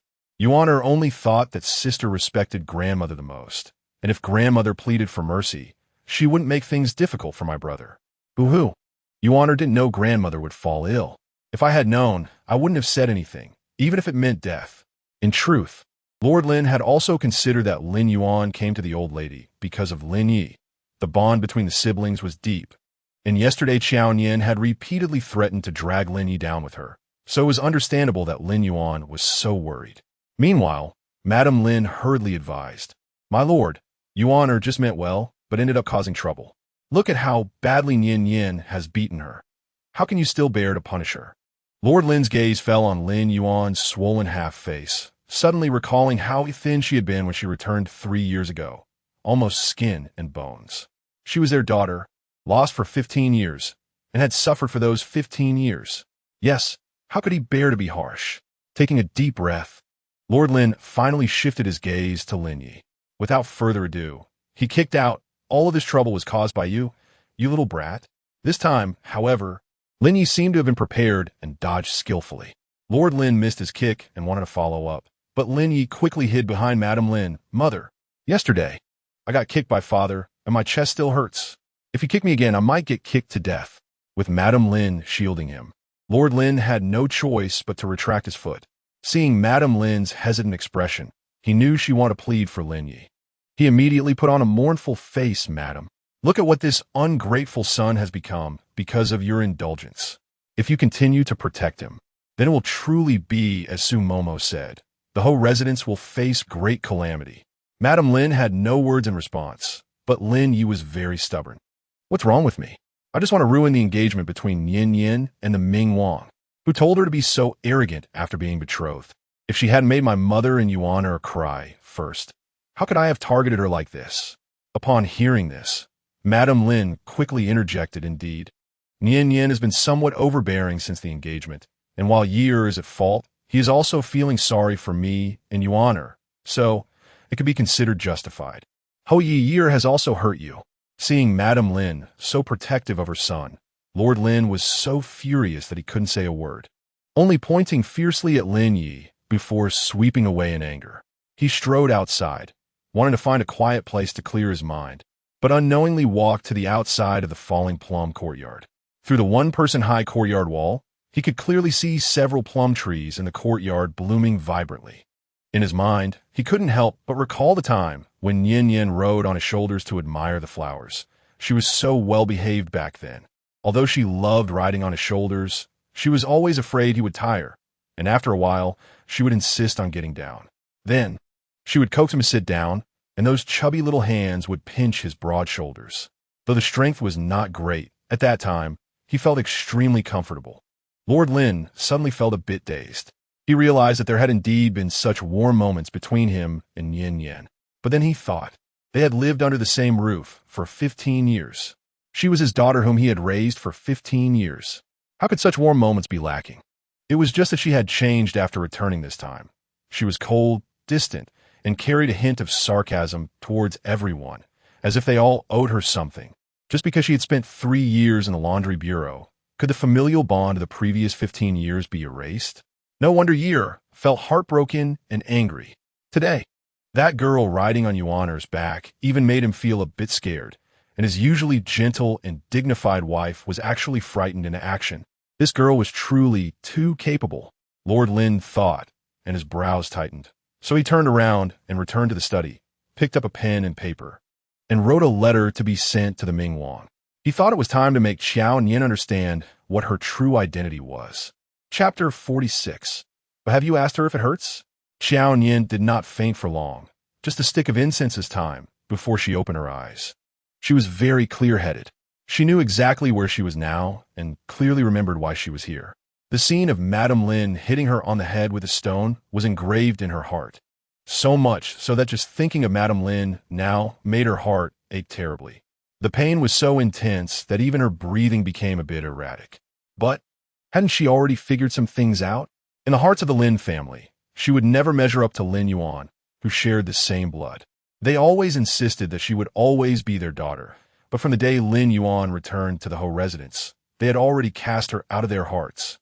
She had long been abandoned by them. In the countless days and nights at the laundry bureau, this fact invaded her repeatedly, leaving her cold all over and wishing for death, until she slowly got used to it. She had long seen clearly. She had long become accustomed to it. But how could her heart still hurt so much? The mother who once doted on her so much cared for her without rest when she was sick, cried harder than her when she was injured, and wished she could bear her pain, would actually hit her on the forehead with such a large stone. Her eyes were warm. Big tears slid down from the corners of her eyes to her ears. Qiao Nian quickly reached out to wipe them away, erasing all the tears that kept falling into her sleeves. No crying. She wouldn't cry. What was so big about it? It was just a hit. When she was in the laundry bureau, she had endured days of being beaten until her head was bloodied. Why couldn't she endure it when it was Madame Lin who struck her? There was no reason for it. Qiao Nian, this is the Ho residence. You cannot cry. When Ning Shuang came in, Qiao Nian had already gotten off the bed. She was startled and hurried over. Miss, how did you get up? Your injury. It's nothing. Qiao Nian replied lightly, trying hard to put on a calm demeanor. But the faint choke in her throat still betrayed the fact that she had just been crying. Only then did Ning Shuang notice that Qiao Nian's eyes were red, even though the tear stains on her face had been wiped away. The look of having cried was not something that could be hidden in an instant. As a result, Ning Shuang couldn't help but feel a pang of heartache. Her voice tinged with a hint of crying. Miss, seeing that Ning Shuang was about to cry, Qiao Nian forced a smile and covered her mouth. Ning Shuang, we can't cry. She was different from Lin Yuan. Lin Yuan had her parents' love, her elder brother's pampering, and Xiao Hang's protection, so she could cry freely anytime, anywhere. But she was different. She couldn't let them see her weakness, not even the slightest bit. Otherwise, she would be bullied by them endlessly. Life in this Ho residence was already hard enough. She absolutely could not let them see her tears. Therefore, Ning Shuang couldn't cry either. Her maid had to be as tough and brave as she was, and they must not let them look down on them even a little. Ning Shuang was first taken aback, but soon she saw something extremely serious in Qiao Nian's eyes. So serious that she dared not disobey Qiao Nian's words, and she suppressed the tears that were about to overflow. Seeing that Ning Shuang had composed herself, Qiao Nian let go of her and deliberately teased her to smile. Though we have not been master and servant for long, it's rare that our bond is deep. Even the injuries we received are the same. At this moment, both of them had their heads wrapped up, looking quite strange. Ning Shuang laughed, but then reproached, Miss, how can you still joke at a time like this? Qiao Nian shrugged. I can't go see grandmother looking like this. Let's go back to Fenghe Courtyard for now and come back in a couple of days. She actually didn't know exactly where Madame Lin had hit her, but since her head was still bandaged, if she wanted to see the old lady like this, it would only make the old lady feel heartbroken. She just prayed that Madame Lin hadn't hit her on the forehead. That way, when the bandage was removed tomorrow, at least the old lady wouldn't see the injury on her head, and then she could visit the old lady tomorrow. As Qiao Nian spoke, she was about to head out, but Ning Shuang stopped her. Miss, Madam is still outside. Qiao Nian was taken aback. A pang of pain surged in her heart, but she deliberately ignored it. She only heard Ning Shuang say, Madam must feel sorry for you, so she has been waiting outside. I'm afraid she won't leave until she sees you today. Qiao Nian said nothing and slowly walked to the table to sit down. Ning Shuang, not knowing what Qiao Nian was thinking, hesitated for a moment before continuing. Miss, our room is a side room, and there is no corridor outside. Madam is just standing in the yard, and there is no maid with her. It's quite cold today, and I noticed it might even rain later. If you don't go out to see her, Madam might wait until it rains. Qiao Nian picked up the teapot on the table and poured herself a cup of water. The tea was still warm, and she lifted it, slowly drinking it down. So, what role is Madam Lin playing now? A pity party? After hitting her until her head was bleeding for Lin Yuan, is she now going to perform a scene of regret, betting that she still has a conscience? That she would recall the mother-daughter bond of the past 10 years and choose to forgive, betting that she would feel heartache? Did she ever think about whether it hurt when that stone hit her head? The empty cup was placed back on the table, and Qiao Nian slowly spoke, saying, I haven't woken up yet. Upon hearing this, Ning Shuang clearly showed difficulty, but miss, we just spoke like this, they must have heard it outside. They hadn't intentionally lowered their voices, and even if the people outside couldn't hear exactly what they were saying, they could still catch some sounds coming from the room. She wanted to remind Qiao Nian that this lie did make sense. Madam Lin couldn't possibly not know that Qiao Nian was already awake. However, after listening to Ning Shuang's words, Qiao Nian only replied with a single word. At this, Ning Shuang understood. She then bowed and said, Miss, please rest well. After saying that, she left the room. Once the door was closed, the room inexplicably seemed a bit dim. Qiao Nian lightly tapped the cup in her hand against the table again and again, the faint sound filling the entire room. It was evident that the room was empty and cold. She didn't know how long she had been sitting like this. She only knew that when Ning Shuang came back, her face was filled with difficulty. Miss, Madam said she won't leave without seeing you today. She also asked the maid to bring this to you. After saying this, Ning Shuang handed a small red envelope to Qiao Nian. Qiao Nian didn't know what it was, reached out to take it, and opened it, only to have a small white object suddenly fall out of the envelope. It was a tooth. Chapter 47. That small tooth. Ning Shuang clearly didn't expect what was inside and was startled. But Qiao Nian bent down to pick up the small tooth, along with countless fragments of memories that surged into her mind. She remembered this tooth. When she was about 5 years old, she insisted on following Lin Yi and Xiao Heng to play, trying to jump down from the high artificial hill like Lin Yi and Xiao Heng. Fortunately, at that time, both Lin Yi and Xiao Heng reached out to catch her, which prevented her from falling to her death. However, she did lose a tooth. Everyone was frightened, protecting her as they left, leaving the tooth behind next to the artificial hill. Coincidentally, Xiao Qingwan, who was the same age as her, found out about this and specifically came to tell her that if the lost tooth was not found, it would be taken by evil spirits.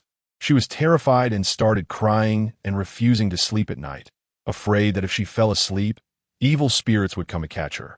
Coincidentally, that day there was thunder and lightning, which made her even more scared.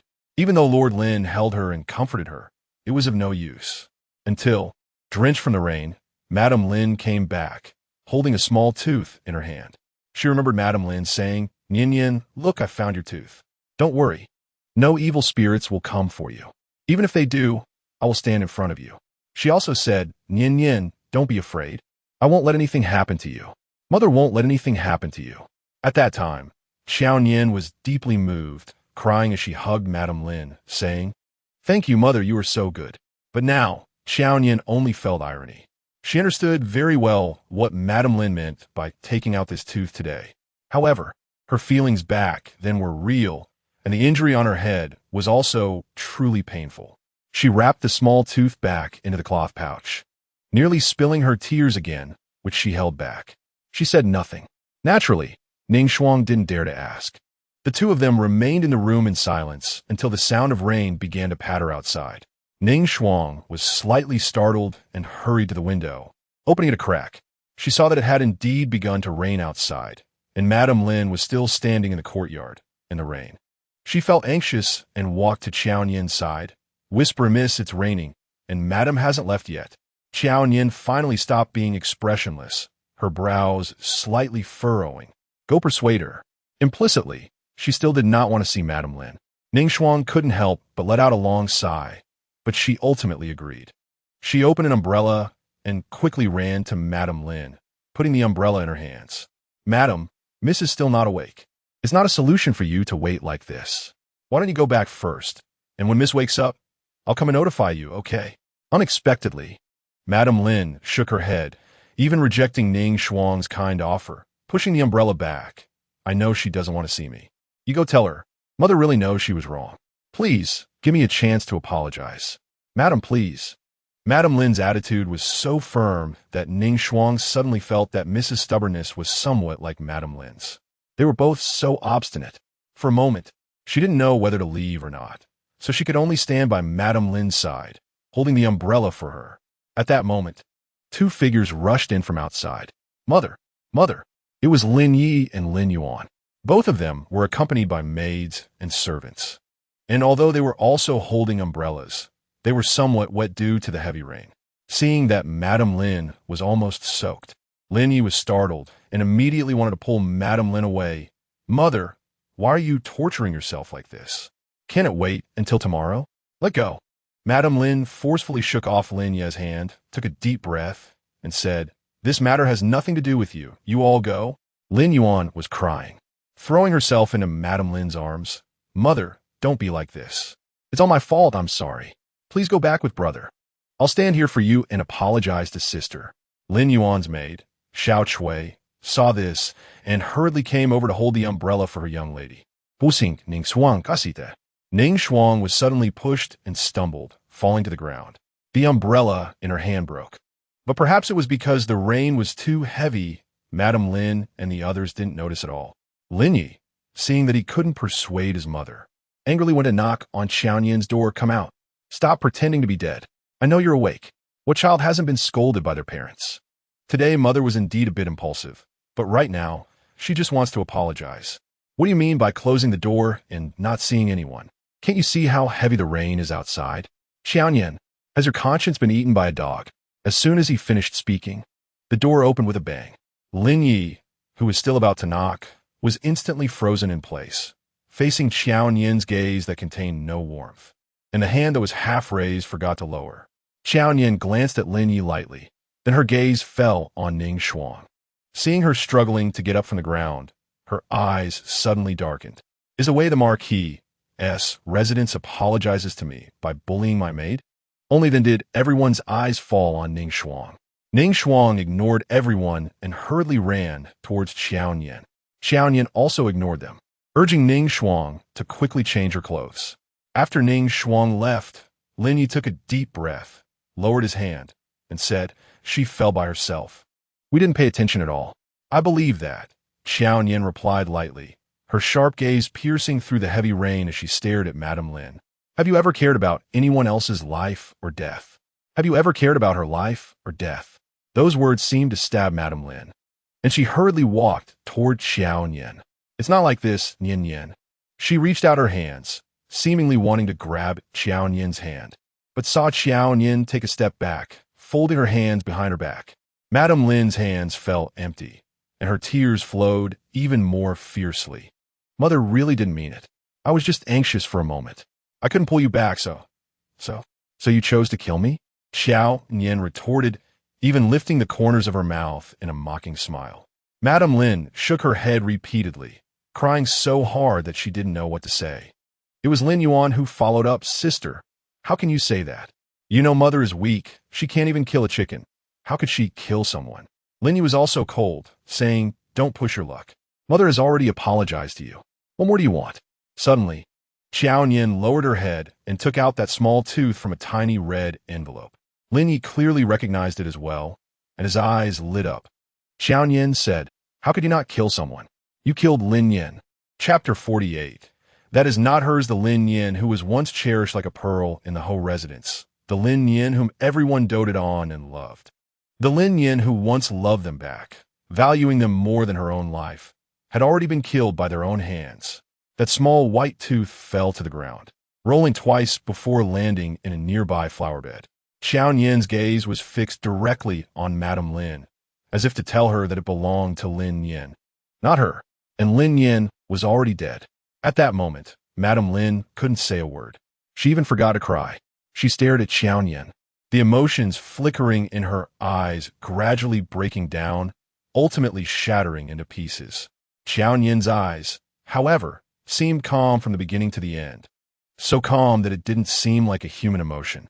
Lin Yi even felt that if Qiao Nian could have a proper fight with him, airing out her displeasure and the messy entanglements between her and this family, it would be a good thing. At least it would be better than now. Now, she seemed to care about none of the people in this household. Oh no, that wasn't quite right. She did care. Qiao Nian withdrew her gaze from Madame Lin and turned to Lin Yi, who should know that his grandmother's health was poor. Although this place was far from where she lived, if they continued to make a scene, it was likely that she would find out. So Qiao Nian said, giving the three of them a faint glance, "Aren't you leaving yet?" Her tone and attitude were truly uncomfortable, but Lin Yi knew that Qiao Nian was speaking the truth. If his grandmother fell ill again because of their issues, he, as her grandson, would probably bear a lifetime of blame. At that moment, he intended to pull Madame Lin away, but unexpectedly, the madam who had been crying just moments ago seemed to have transformed into a different person. She stared at Qiao Nian's toes, her face unusually calm. "Since you're worried about your grandmother's health, you should know what will happen if your brother's matter escalates." Perhaps it was because Madame Lin was too calm at that moment.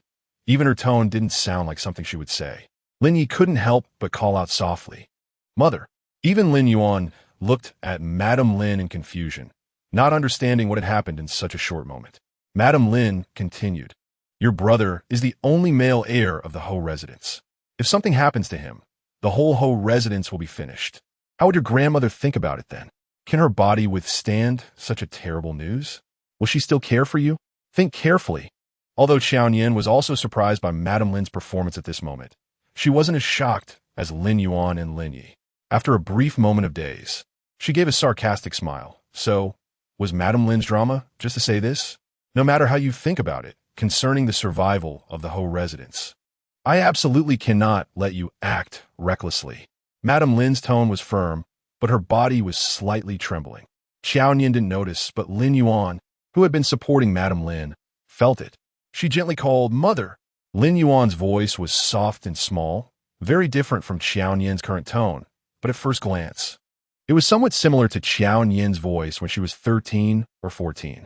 In a daze, Madame Lin thought it was Qiao Nian calling her. Her heart stirred, and she quickly raised her eyes to look at Qiao Nian, only to see the latter staring at her with full mockery. "So, did Madame Lin have anything else to say?" Qiao Nian asked. Only then did Madame Lin realize that the one who had just called her was not Qiao Nian. Her heart felt as if it had been stabbed by a sharp blade, splitting open. Madame Lin took a deep breath before she could speak. "This is your grandmother's courtyard. Staying here may disturb her. Since he has already woken up, you should hurry back to your own courtyard." Qiao Nian knew very well that Madame Lin's performance today was aimed at saying that earlier statement. In fact, she had also realized that even for the sake of her grandmother, she couldn't drag Lin Yi down. She couldn't let her grandmother see her most beloved granddaughter personally send the only male heir of the Ho residence to his doom. Nor could she allow her grandmother to witness the decline of the Ho residence. However, hearing these words from Madame Lin's mouth still made her heart feel very painful. Even though she had long since lost hope for Madame Lin and this Ho residence, she lowered her eyes, took a deep breath, and pressed down the suffocating pain in her heart. When she raised her eyes again, it was still that mocking expression. "For my grandmother, I can indeed overlook this. But the events of these past few days, the Lin family should give me an explanation." Upon hearing this, Madame Lin nodded slightly. "Yes, you deserve an explanation. Year, you go to the ancestral hall and kneel. You are not allowed to get up without my order." Lin Yi knew he was at fault, and seeing Madame Lin in such an unusual state, he didn't dare to disobey and obediently responded, "Yes." Qiao Nian watched coldly from side. After a few breaths of silence, Madame Lin spoke again. "Yuan, you go too." "Mother," Lin Yi exclaimed. He didn't understand why his mother was punishing Lin Yuan when he was the one who had done wrong. But Madame Lin said, "If it weren't for you honor taking the initiative to come to your grandmother to complain, your grandmother wouldn't have fallen ill.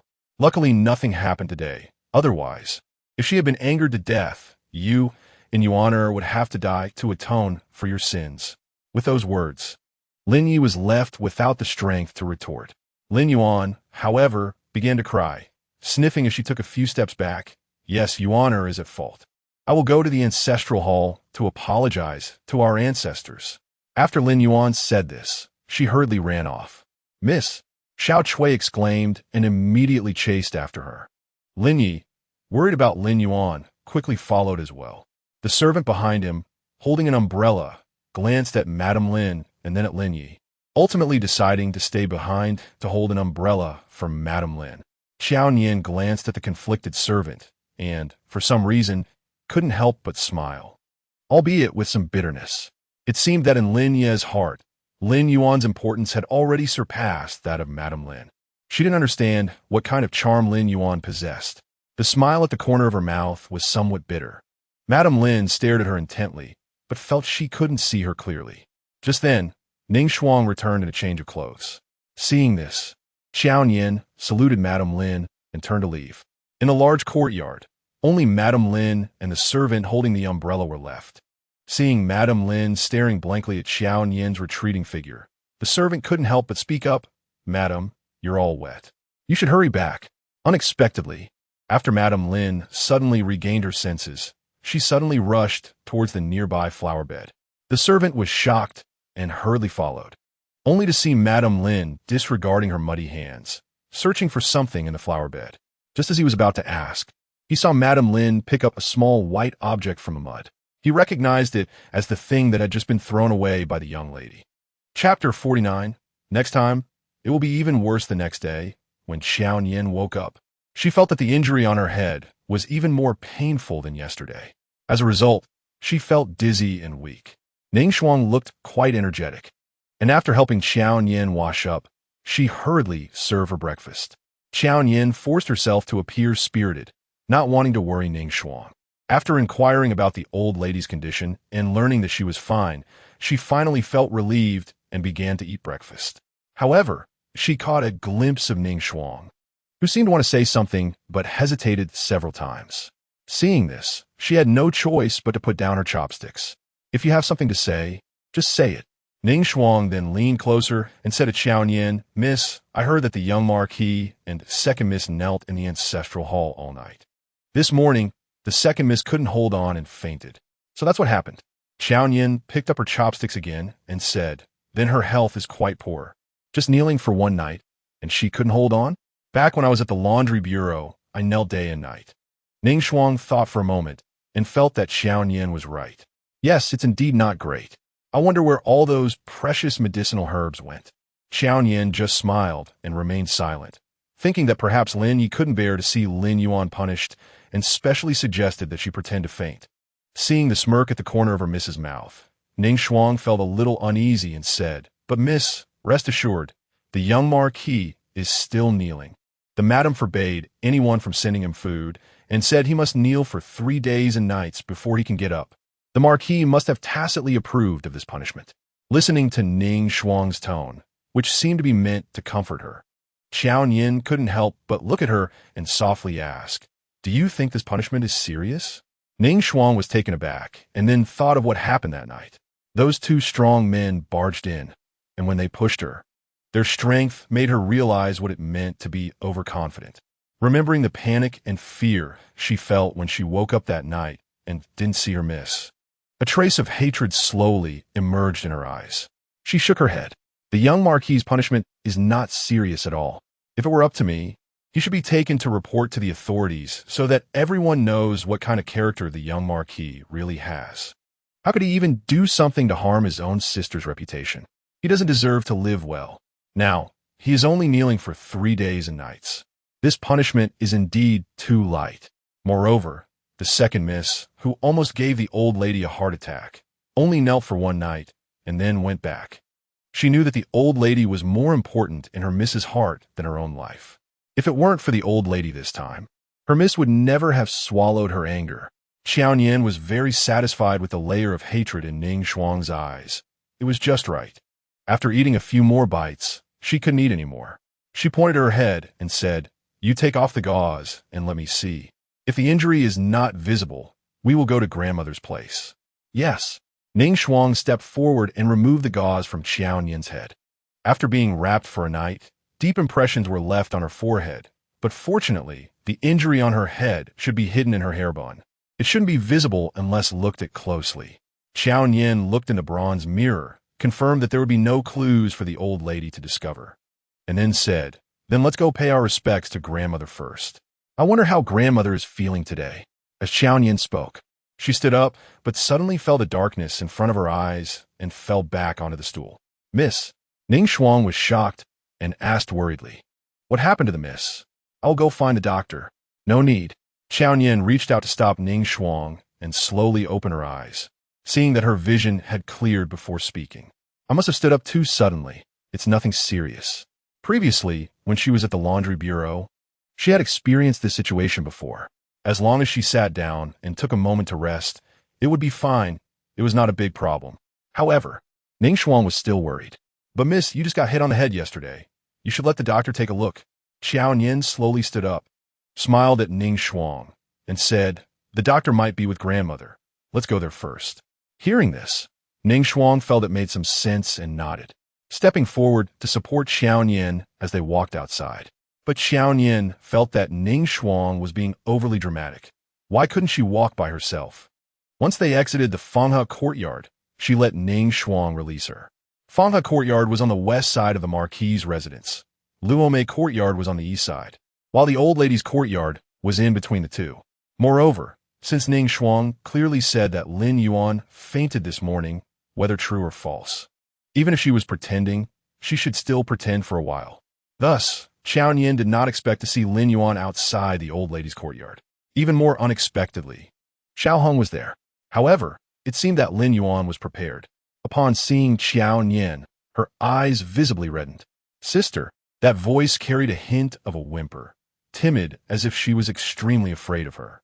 Qiao Nian glanced at Lin Yuan's swollen cheeks and coldly sneered. If she could truly scare her, that would be a good thing, but Lin Yuan had just angered grandmother to the point of illness yesterday, and now she was back so early today. Clearly, she had not learned her lesson. Qiao Nian looked at Xiao Hong beside Lin Yuan before speaking. "I heard that Miss Lin fainted in the ancestral hall this morning." Lin Yuan was puzzled as to why Qiao Nian suddenly cared about her. Her emotions were somewhat complicated, but thinking of how Qiao Nian had ridden on her yesterday, she did not dare to be too reckless and only softly replied, "Yes. But Brother Hung came to see me, and I'm fine now." Qiao Nian could not help but laugh. "Didn't he know when General Xiao became a divine doctor?" Lin Yuan's cheeks instantly flushed. "No, that's not what I meant. Yesterday, it was indeed my fault." Xiao Hong suddenly spoke up, his cold gaze fixed on Qiao Nian. "But no matter what, you shouldn't have been so heavy-handed. Even after a night, Yuanera's face is still swollen. That shows how ruthless you were." Qiao Nian did not expect Xiao Hong to start by blaming her, but she felt she should have anticipated it. After all, for a very long time, no matter what happened, Xiao Hong always blamed her first. He criticized her for being too impulsive, resented her for being too willful, but would never stand in front of her and protect her like he did for Lin Yuan now. A wave of bitterness spread through her heart. Qiao Nian wanted to ignore this feeling, but whenever she thought of what she had once desired but could not obtain, while Lin Yuan could easily get it, that sense of sorrow only grew stronger. She could only rely on the skills she had cultivated at the laundry bureau to keep a straight face and said lightly, "If she still doesn't learn her lesson, I will hit her even harder next time." Hearing this, Lin Yuan instinctively shrank back behind Xiao Hong as if afraid that Xiao Nian would really slap her again. Sensing Lin Yuan's fear, Xiao Hong frowned slightly and softly reassured her, "Don't be afraid. I'm here, she won't dare." Chapter 50, Continue to be Punished. Lin Yuan felt more aggrieved under Xiao Heng's protection and simply shrank behind him, not even poking her head out. Qiao Nian could not hold back any longer and cursed under her breath. A wave of annoyance surged in her heart, and she coldly said, "Grandmother probably doesn't want to see you. You should go back." It was uncertain whether it was truly because of Xiao Heng's backing, but Lin Yuan's tone toward Qiao Nian had become somewhat defiant. She poked her head out and questioned Qiao Nian. Sister is not grandmother. How would she know if grandmother doesn't want to see me? Qiao Nian's face immediately darkened, and she instinctively took a step closer to Lin Yuan, her tone chilling. Do you really not remember what you did? Seeing Qiao Nian approach, Lin Yuan instantly recalled the fear of being pinned down and beaten by Qiao Nian yesterday. She hurriedly hid behind Xiao Hong, gripping his clothes tightly as if her body was shaking. I came today to apologize to grandmother. Sensing the fear of the person behind him, Xiao Hong frowned slightly and looked at Qiao Nian. Yuan already knows her mistake. I specially accompanied her to apologize to the old lady today. As he said this, Xiao Hong glanced at Qiao Nian's tightly clenched fists and solemnly added, You should also temper your temper. Don't hit people so easily. Yuan is not like you. Enough. Qiao Nian suddenly shouted sharply, interrupting Xiao Heng's lecture. She took a deep breath and then smirked mockingly at Xiao Hong, saying, General Xiao is not yet the son-in-law of the... But at least I am the nominal young lady of this. Therefore, it's not up to you to interfere in the affairs of the... Nor is it up to you to lecture me. Hearing this, Xiao Heng's gaze suddenly darkened. They had known each other since childhood, but over the past decade. Had Qiao Nian ever spoken to him like this? Not up to him to lecture. Was it because she was about to marry someone else? He stared at her intensely, a shadow of gloom spreading in his eyes. Perhaps it was due to Xiao Heng's years of battle, but Qiao Nian felt an overwhelming aura coming from him, making her a little anxious. However, she also knew that in front of so many people, Xiao Hong wouldn't dare to do anything to her. So, suppressing the small fear and confusion in her heart, she raised her chin and spoke clearly. I see that Miss Lin has also recovered well, so she can continue to receive the family punishment that she hasn't finished. Whether grandmother wants to see you or not will have to wait until you finish your punishment. The implication was to let Lin Yuan continue kneeling in the ancestral hall. Hearing this, Lin Yuan panicked and quickly tugged at Xiao Heng's sleeve. Brother Hong, my knees still hurt. Did you forget that I just said the affairs of the are not for the Xiao family to interfere with? Qiao Nian interrupted Lin Yuan's whining. Xiao Heng's voice turned slightly cold, carrying a hint of harshness. Qiao Nian, don't go too far. The way he protected Lin Yuan made it seem as if he wanted to devour her whole. Qiao Nian sneered in her heart, but ignored Xiao Hong, instead addressing Lin Yuan with sarcasm. Your brother is still kneeling in the ancestral hall. Aren't you the one who protects him the most? What? Can't you siblings share both joy and hardship? That's not true. Lin Yuan couldn't bear Qiao Nian describing her relationship with Lin Yi like that. He was her brother, her most beloved brother, and she should protect him, always standing by his side. Even though she knew that Qiao Nian was provoking her, she couldn't remain silent any longer. Even if it was her brother's idea for her to pretend to faint today, if he heard this, he would be sad. She didn't want her brother to misunderstand her. Taking a deep breath, she said, Sister doesn't need to sow discord. I will go kneel in the ancestral hall. But I truly know I was wrong. And even if grandmother is unwilling to see me, I must apologize to her. Saying this, she knelt in the direction of the old lady's courtyard, tears accompanying her soft voice. Grandmother, Yuan knows she was wrong, and from now on, I will never dare to make grandmother angry again. Please forgive me. After saying this, she bowed 3 times toward the old lady's courtyard. It was truly a scene of extreme grievance, tears welling up in her eyes. Qiao Nian thought, Lin Yuan must feel that she's extremely filial, loyal, and deeply moving, right? But it was clearly ridiculous. She didn't even know if grandmother was awake or not. And even if she was, with that little voice of hers, grandmother probably couldn't hear her. So who was this act for? For her, or for Xiao Hong? After bowing, Lin Yuan finally stood up with the help of Xiao Cui. She sniffled and glanced at Qiao Nian, as if wanting to say something. However, Qiao Nian's gaze was filled with disdain and contempt, causing her to swallow back what she wanted to say. Then she turned to look at Xiao Hong, her tearful eyes looking pitiful. Brother Hong, I'm sorry for troubling you to come here today. Apologizing to Xiao Hong. Qiao Nian was somewhat surprised, standing to the side. She felt that Lin Yuan's actions were something she could never learn in her lifetime. Of course, she also looked down on learning it. After all, it was quite disgusting. And when Xiao Hong heard her words, his tone softened. How could it be? I came here today to see you. Just this one sentence made Lin Yuan's heart leap with joy. Her cheeks were still wet with tears, but her face visibly flushed. She secretly glanced at Qiao Nian, looking as if she wanted to show off but was hesitant. Qiao Nian naturally wouldn't take her little thoughts to heart, only impatiently frowning. Does Miss Lin know the way to the ancestral hall? Do you need me to send someone to take you there? Hearing this, Lin Yuan pouted with grievance and then bowed to Xiao Hong before turning to walk towards the ancestral hall.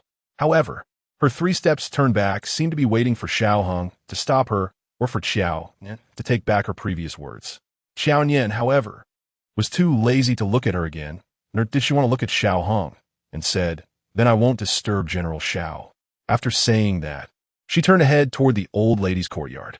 Unexpectedly, Xiao Hong followed her. Qiao Nian immediately felt displeased. "What are you doing?" Xiao Hong raised an eyebrow, his tone heavy. "Naturally, I'm here to visit the old lady." "What? Miss Qiao won't punish me to kneel in the ancestral hall too, will she?" Was he here to mock her for Lin Yuan? Qiao Nian snorted coldly, not wanting to deal with him, and walked ahead. However, after taking a few steps, everything went dark in front of her, and a dizzy feeling came over her, causing her to sway. Seeing this, Xiao Hong quickly stepped forward and caught her in his arms.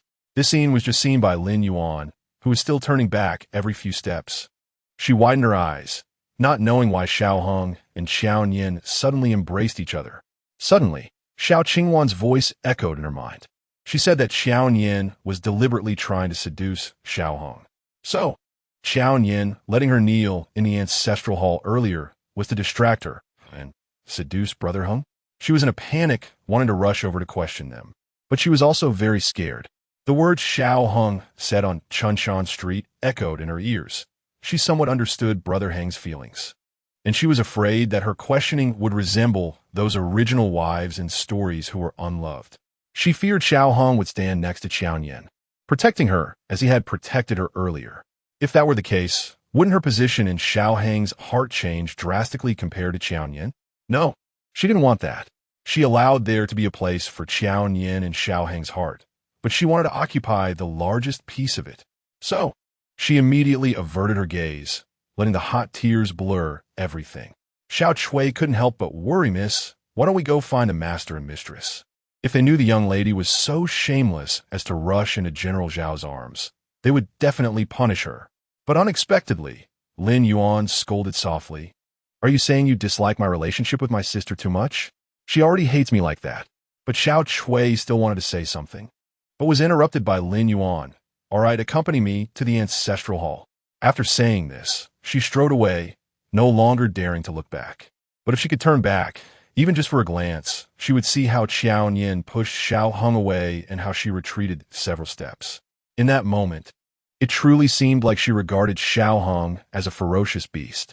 As a result, Xiao Hong, who had been holding Qiao Nian, was left frozen, staring at her.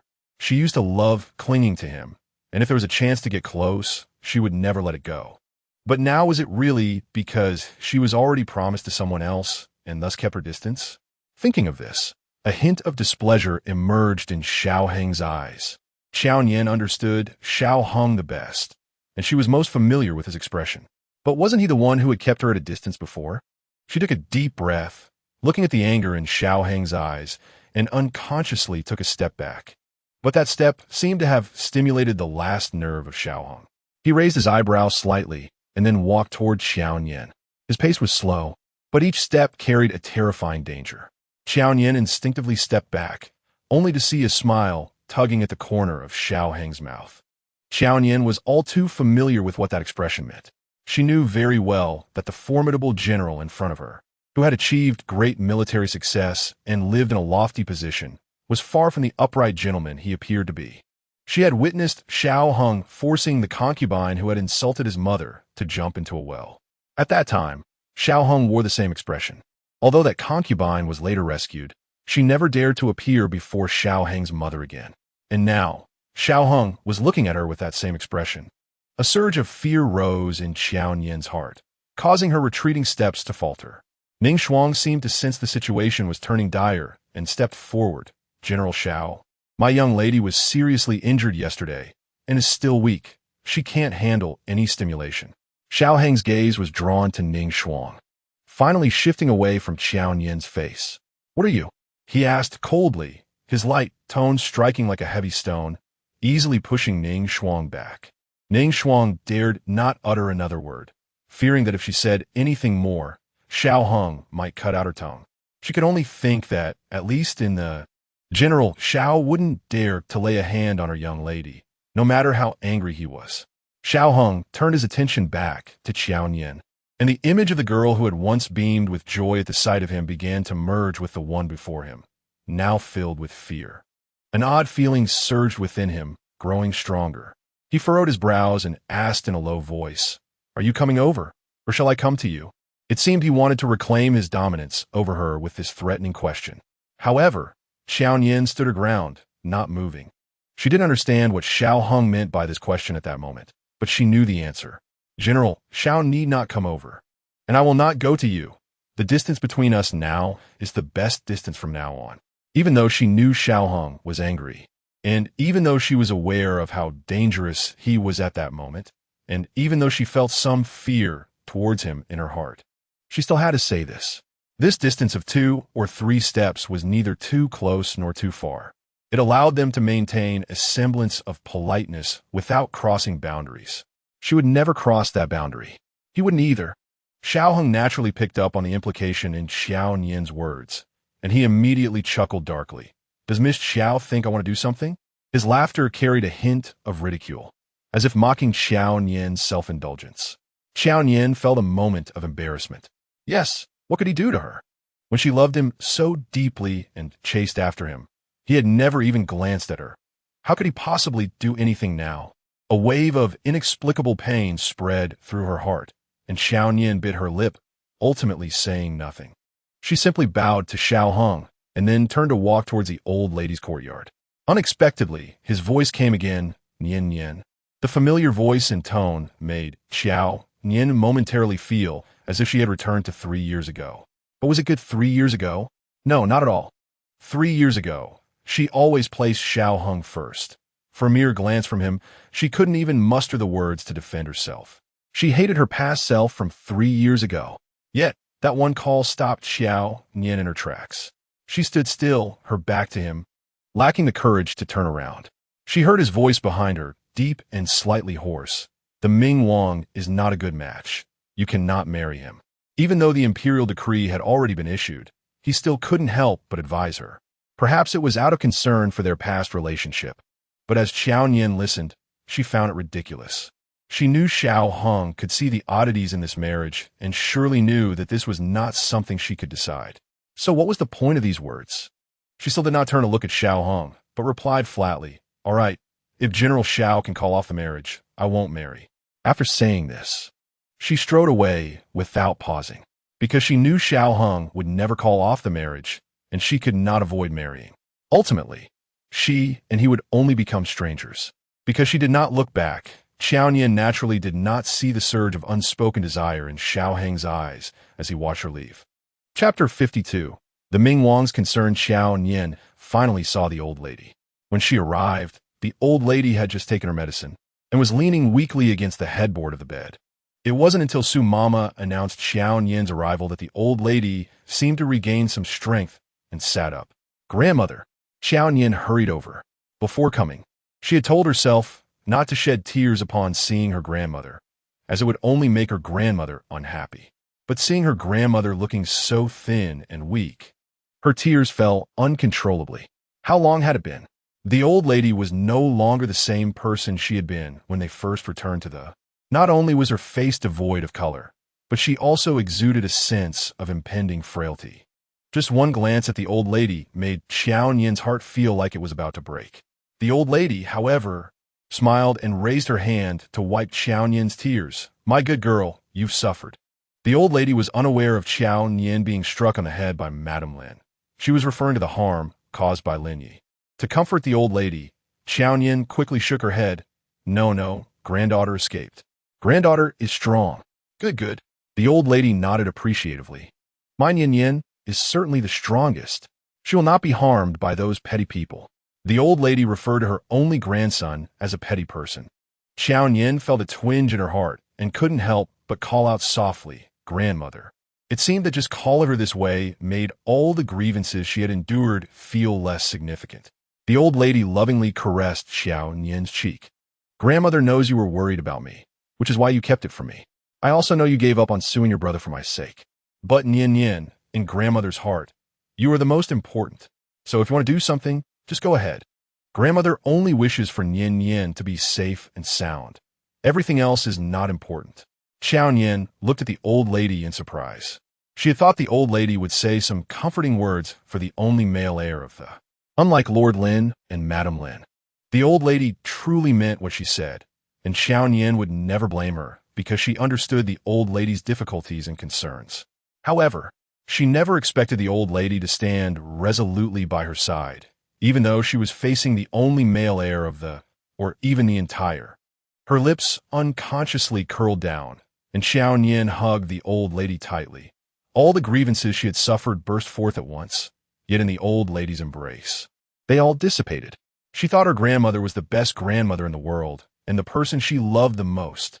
In the days that followed, aside from recuperating in Fenghe courtyard, Qiao Nian would visit her grandmother, and she learned a few techniques from the family doctor to often massage her grandmother. As for the news about Lin Yi and Lin Yuan, the people below were discreet enough not to mention it even once in front of her. Even the news about Lord Lin and Madame Lin was seldom brought up. The days were so peaceful that it felt as if only she and the old lady existed in the vast. Until one day, a letter from a Ming Wang was delivered to her again. Ning Shuang handed the letter to Qiao Nian. "Miss, I checked carefully, and the letter hasn't been opened. I heard it was Lord Lin's order that in the future, Mrs. letters are not to be opened." Qiao Nian took the letter, glanced at the intact envelope, and then opened it. It was another invitation for a meeting. Regarding the last meeting incident, although it wasn't ultimately the Ming Wang's fault, it had indeed cast a shadow over her, and she was truly unwilling to attend the meeting. But thinking that she hadn't seen the Ming Wang since then, it was understandable for him to worry about her from the perspective of her fiancé. Not going seemed a bit unkind as well. Just as she hesitated, she heard Ning Shuang say, "Miss, spring is almost here. Staying in Fauna Garden all the time isn't good. Why don't you go out for a stroll and clear your mind?" Yes, staying in Fauna Garden all day was indeed peaceful, but it was also quite stifling. So she nodded in agreement. The Ming Wang had arranged to meet her by Ming Lake to the east of the city.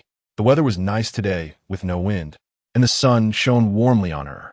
Looking at the shimmering lake and the scattered green along the shore, Qiao Nian thought that spring really was approaching. "Miss, the Wang Yi has arrived," Ning Shuang called softly. Qiao Nian turned around to see the Ming Wang's carriage slowly approaching from afar. Before long, the carriage stopped by the lake. The Ming Wang jumped down from the carriage and quickly walked towards Qiao Nian, his steps quite anxious. Qiao Nian was startled by his demeanor and instinctively took 2 steps back, fearing that he would rush over and embrace her. Fortunately, the Ming Wang managed to restrain himself. "I've heard about what happened a few days ago. How are you? Does it still hurt?" His tone was very concerned, but his voice was gentle. Those water-like eyes were fixed on her, as if they wanted to dissolve her. For a moment, Qiao Nian almost believed that the Ming Wang genuinely cared for her. But their relationship was built on interests, so how could his concern be real? Qiao Nian was clear about this and slowly curtsied, then spoke. "I've been well after a few days of rest. Thank you for your concern, Wang Yi." The Ming Wang noted her attitude. Although it was proper and without fault, there was a sense of coldness and detachment about her. Even though her father had already arranged their marriage and their wedding date had been moved up, she still treated him with the same attitude as before, far from the intimacy she shared with Xiao Hong. Thinking of this, a hint of gloom flashed in the Ming Wang's originally gentle eyes. However, before he could speak again, several carriages approached from a distance. Qiao Nian was drawn to look over and saw that the carriages stopped behind the Ming Wangs. Young men and women got out one after another. Seeing those people, Qiao Nian's previously calm expression suddenly darkened. She never expected that after not seeing them in the residence for several days, she would run into these troublesome individuals while trying to relax. Besides the Lin siblings, the Xiao siblings had also come. Noticing the displeasure on Qiao Nian's face, the Ming Wang gently laughed. "Don't be angry. It was I who invited them. Today is a beautiful day, and I thought it might be a good opportunity for you all to reconcile."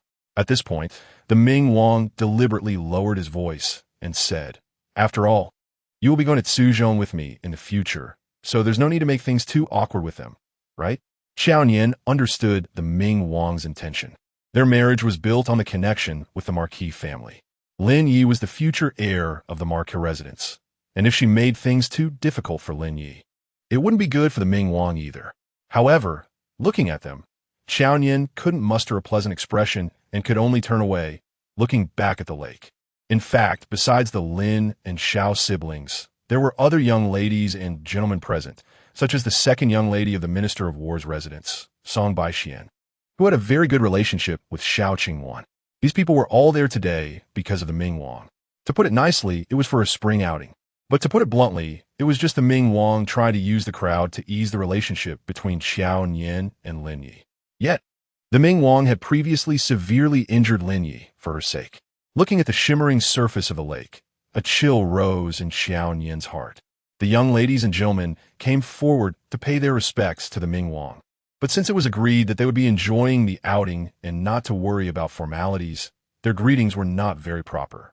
After Xiao Qingwan greeted the Ming Wang, she immediately looked at Qiao Nian, examining her profile. Seeing that she showed no response, she couldn't help but coldly say, "Why doesn't Xiao turn around? Could it be that you're already acting like the Wang Fei before even marrying the Wang Yi?" She intended to mock Qiao Nian, but unexpectedly, Qiao Nian didn't even glance at her and replied, "If you want to pay me the respects due to the Wang Fei now, I can accept it." "You." Xiao Qingwan instinctively wanted to get angry, but a glance at the Ming Wang beside her made her hold back. Before coming today, her father and brothers had warned her not to cause trouble. It was Song Baixian who smiled and tugged at Xiao Qingwan's sleeve, saying, "Xiao clearly still seems to be angry at Lin. Let's not make a scene here. Let's go take a walk over there." Saying this, she tried to pull Xiao Qingwan away. In fact, the other young ladies and gentlemen had already walked away after paying their respects, but their gazes still occasionally turned back, clearly there to watch the show. Xiao Qingwan originally didn't want to cause trouble, but after Song Baixian said that, she became displeased. Why should she be angry? She had already slapped someone so hard that their face was swollen for almost half a month, and she had no right to be angry? "All right, Yuan. Lin Yuan finally spoke up softly, "Don't say any more." "Yuaner." Xiao Qingwan seemed to be frustrated, and after calling out, she seemed to think of something and looked at Qiao Nian, continuing towards Lin Yuan, "I say sister-in-law. You are too easy to bully." The term sister-in-law directly made Lin Yuan's cheeks flush. Xiao Heng, standing to the side, unconsciously frowned and instinctively looked at Qiao Nian's expression. But Qiao Nian was still focused on the lake, not even glancing at them. Did she not care? Xiao Heng's frown deepened.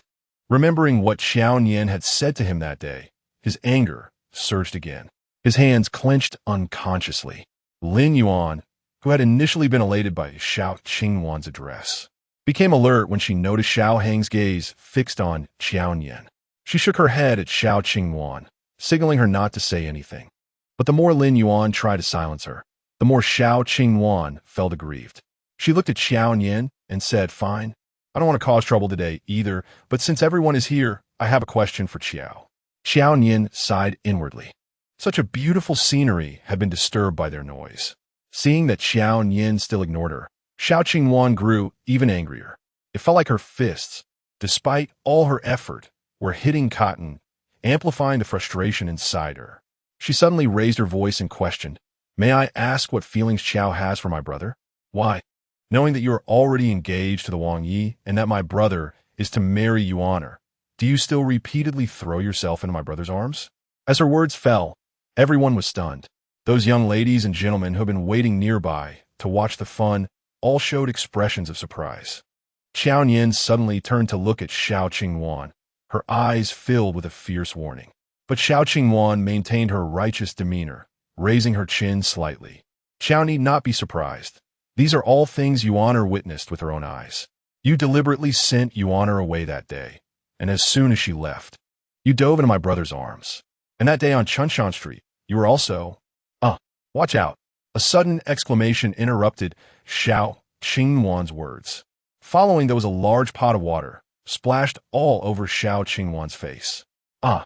Xiao Qingwan let out a sharp scream and immediately pointed at Ning Shuang, scolding.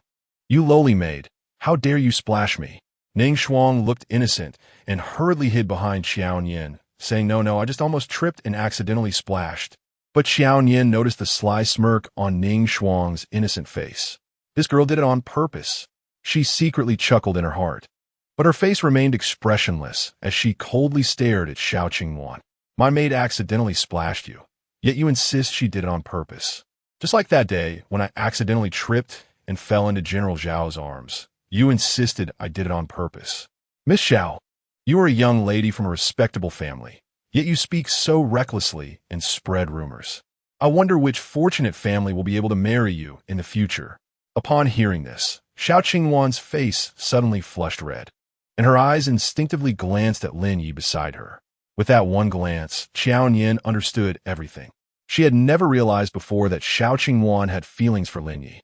But these two, one a madman and the other a madwoman, really do seem like a match made in heaven. She chuckled inwardly, and a hint of sarcasm appeared on her face.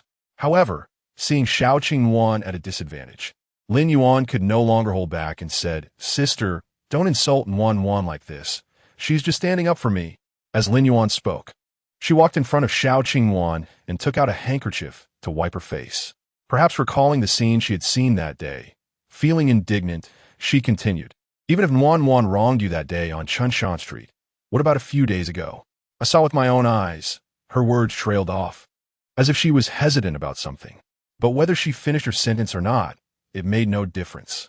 Lin Yi, who had remained silent, finally recalled how Lin Yuan looked when she returned to the ancestral hall that day. His brows furrowed, and he looked at Qiao Nian with a hint of disgust. No wonder Yuan had such red eyes that day. "Nian Nian, how could you do something so shameless?" In an instant, the crowd's mocking and reproachful gazes all turned towards Qiao Nian. But Qiao Nian was so angry she laughed. She glanced at the few people in front of her and suddenly retorted, "General Xiao is so skilled that if he doesn't want to touch someone, not even the hem of their clothes would get near him. If you say this, doesn't it prove that General Xiao still harbors feelings for me that he shouldn't?" With that one sentence, Lin Yuan's face immediately turned pale. She could tell that Xiao Hong had feelings for Qiao Nian. So, what she saw that day was actually Xiao Hong taking the initiative to embrace Qiao Nian. Just as she was lost in thought, a soft, mocking voice interrupted. Who doesn't know that back in the day, Miss Qiao chased after General Xiao and couldn't be shaken off? How can she say such things now? It was Song Baixian, who had long been unable to hold her tongue. As her words fell, the young masters and young ladies all burst into laughter. Yes, back then, Qiao Nian wholeheartedly followed Xiao Hong, with only him in her eyes. Her love was passionate, intense, and open, so everyone in the capital knew that she liked Xiao Hong. But 3 years later, her love became a joke. Is it tragic? Of course. If she had known that her wholehearted devotion would one day become a joke, she certainly wouldn't have any ties with Xiao Hong. But at that moment, she only smiled faintly. So Miss Song also knows to mention back in the day. I remember that back then, when Master Song was not yet the Minister of War, the congratulatory gift Miss Song brought to the Ho residence was almost thrown out by the servants, when someone publicly brought up the embarrassing moments from the past. Song Baixian did not have Qiao Nian's composure, and her cheeks turned red with anger. Qiao Nian shot her a cold glance, then turned to Lin Yuan. "Moreover, you all are slandering me and General Xiao in front of Prince Ming. What are your true intentions? Without evidence, such claims are slander." Lin Yuan clearly couldn't prove that day that Qiao Nian had taken the initiative to fall into Xiao Heng's arms. And she even doubted what she had seen that day, that it was actually Xiao Hong who acted first. Hearing Qiao Nian's questioning, she naturally felt guilty and lowered her eyes. The panic in her eyes was so obvious that Lin Yi could no longer sit still and stood up. "Qiao Nian." He then turned to Prince Ming, his tone more respectful. "To say slander is too serious. It seems to be just a baseless misunderstanding. I hope Prince Ming won't take offense." He understood that Prince Ming had called him out today for a purpose. Even if he was dissatisfied with Prince Ming as a brother-in-law, he had to put on a show in front of everyone. Besides, since Prince Ming had even wanted to hit Yuan before, what if he angered this pervert today? What would happen to Yuan then? Prince Ming clearly did not want a few women to escalate the matter, and spoke gently. Nian Nian is right. Those are all matters of the past. If I cared about Nian Nian's past relationship with General Xiao, I wouldn't have gone to father for an edict. This statement also served to back Qiao Nian up. It told everyone that he had taken the initiative to marry Qiao Nian and warned them not to bring up the past again. The young masters and young ladies quickly realized this and dared not mock anyone further. But someone suddenly shouted, "Look, the boat is coming." Everyone turned to look at Ming Lake. Ming Lake was vast, and the opposite shore couldn't be seen at all, which is why there were often boats on the lake. It wasn't the best season for boat rides, but today there was no wind and the sun was warm, so a boat ride on the lake would surely be a unique experience. As a result, the young masters and young ladies were eager. However, they all understood the importance of etiquette. Therefore, when the first boat docked, they all respectfully invited Prince Ming to board. A boat could accommodate 8 people, including the boatman. However, due to Prince Ming's status, the young ladies and masters did not dare to sit with him. Thus, apart from Qiao Nian and Prince Ming, the only ones on the first boat were the siblings from the Lin and Xiao families. Once Qiao Nian boarded the boat, she admired the scenery by herself, unwilling to look at them again. But Xiao Qingwan, who had not gained the upper hand on the shore, couldn't help but start causing trouble once she got on the boat. "Ah, Yuan, your hairpin is so beautiful. Did your brother give it to you?" Lin Yuan had specially worn 2 hairpins today, one hand-carved by Lin Yi and the other given to her by Xiao Heng last year for her birthday. These 2 hairpins were her most cherished possessions, so even though they didn't quite match, she wore them both. It seemed that Lin Yuan was thinking something, and upon hearing Xiao Qingwan's words, she instinctively glanced at Qiao Nian, only to see Qiao Nian facing outside the boat. As if she hadn't heard what they said at all, Lin Yuan felt inexplicably disappointed. But then she heard Xiao Qingwan say, "Speaking of which, Yuan, your birthday is coming soon. I wonder what my brother will give you this year." As soon as she finished speaking, Prince Ming suddenly spoke up. "I remember Nian Nian and Miss Lin share the same birthday, so Nian Nian's birthday is also coming soon. Do you have anything you want?" Prince Ming's tone was overly gentle, and Qiao Nian couldn't ignore him, so she had to turn back and smile slightly at him. This commoner does not like celebrating birthdays and has nothing she wants. "Thank you for your concern, Your Highness." She was speaking the truth. During her first year in the laundry bureau, she had waited there all day on her birthday. Waiting for what? Perhaps waiting for Lin Yi to come pick her up, or maybe for Xiao Heng, or perhaps waiting for a small gift from the Ho residence. At least that would prove that she had not been forgotten. But she started waiting as soon as she opened her eyes, and kept waiting until the moonlight fell on her at midnight. Yet she didn't even receive a single birthday blessing. She realized that her past birthdays were all one-sided wishes, that those birthday blessings were all fake. She had long been forgotten by them. So, she no longer liked celebrating her birthday. But this statement sounded overly sentimental to Lin Yi. He remembered that Qiao Nian loved celebrating her birthday the most. She would almost start reminding them half a month in advance. There is no need to prepare any special gifts for her. As long as the 2 of them can be present to celebrate her birthday, she will be as happy as a blooming flower. It is truly laughable that someone who loved celebrating their birthday so much is now acting so virtuous in front of the Ming Yuan. Lin Yi reached into his sleeve, where he had hidden a hairpin. He had just carved it a couple of days ago, and it looked even better than the one on Lin Yuan's head. He originally intended to give it to her today, hoping to ease their relationship, but at this moment, he inexplicably felt that she was somewhat unworthy of it. The Ming Yuan was also surprised to hear Qiao Nian's answer, but he soon burst into laughter, saying, "Nonsense, what woman doesn't like celebrating her birthday? But since Nian Nian doesn't want to say, I will prepare something casually. You mustn't say you don't like it when the time comes." Such words, coming from a prince, seemed a bit too flattering. Qiao Nian was also somewhat surprised and didn't know how to respond. Just then, the boatman unexpectedly walked in, seemingly aware of what the young lady liked. Everyone was astonished. Xiao Qingwan couldn't help but ask, "Do you know her?" The boatman smiled and nodded, then took out a wooden box from a drawer on the boat and respectfully presented it to Qiao Nian, saying, "This is something the young lady dropped 4 years ago. I've been keeping it safe, and today I finally get to see the young lady again." 4 years ago, Qiao Nian truly couldn't remember and, filled with suspicion, reached out to take the box and opened it in front of everyone. It was an earring. Qiao Nian's face instantly turned pale. while Xiao Qingwan's sharp gasp rang out. That's the earring my elder brother sent. Yes, this was the earring sent by Xiaohong. For years ago, she accidentally dropped this pair of earrings into the lake while on a boat, and in her panic, she jumped in after them, nearly drowning. Little did she expect that the earring, which should have sunk to the bottom of the lake, was picked up by this boatman. The expressions of everyone in the boat turned sour, but the boatman was completely unaware that the atmosphere around him had changed. He simply added that day, "I saw the young lady care so much about these earrings, thinking they must be significant, so I dove to the bottom of the lake and searched for several days. Luckily, I found them, but I didn't see the young lady again until today. I'm glad I could return them." Qiao Nian felt a surge of emotions. On one hand, she didn't expect the boatman to care so much, and on the other, she never thought she would see these earrings again one day. In the past, she liked them very much because they were the first gift Xiaohong had given her, a proper gift for a young lady. She thought it was proof that Xiaohong finally accepted her, so she cherished it greatly. But now, seeing them again, her feelings were mixed. She thanked the boatman and took out a silver ingot, handing it to him, saying, "This truly belongs to me." "Thank you." The silver ingot was worth a year's wages for the boatman, who happily accepted it and went out. However, before he could exit the boat cabin, a splash sounded from behind him. When he turned around, he saw ripples spreading across the lake, and Xiao Nian's hands were empty. Where are the earrings and the wooden box?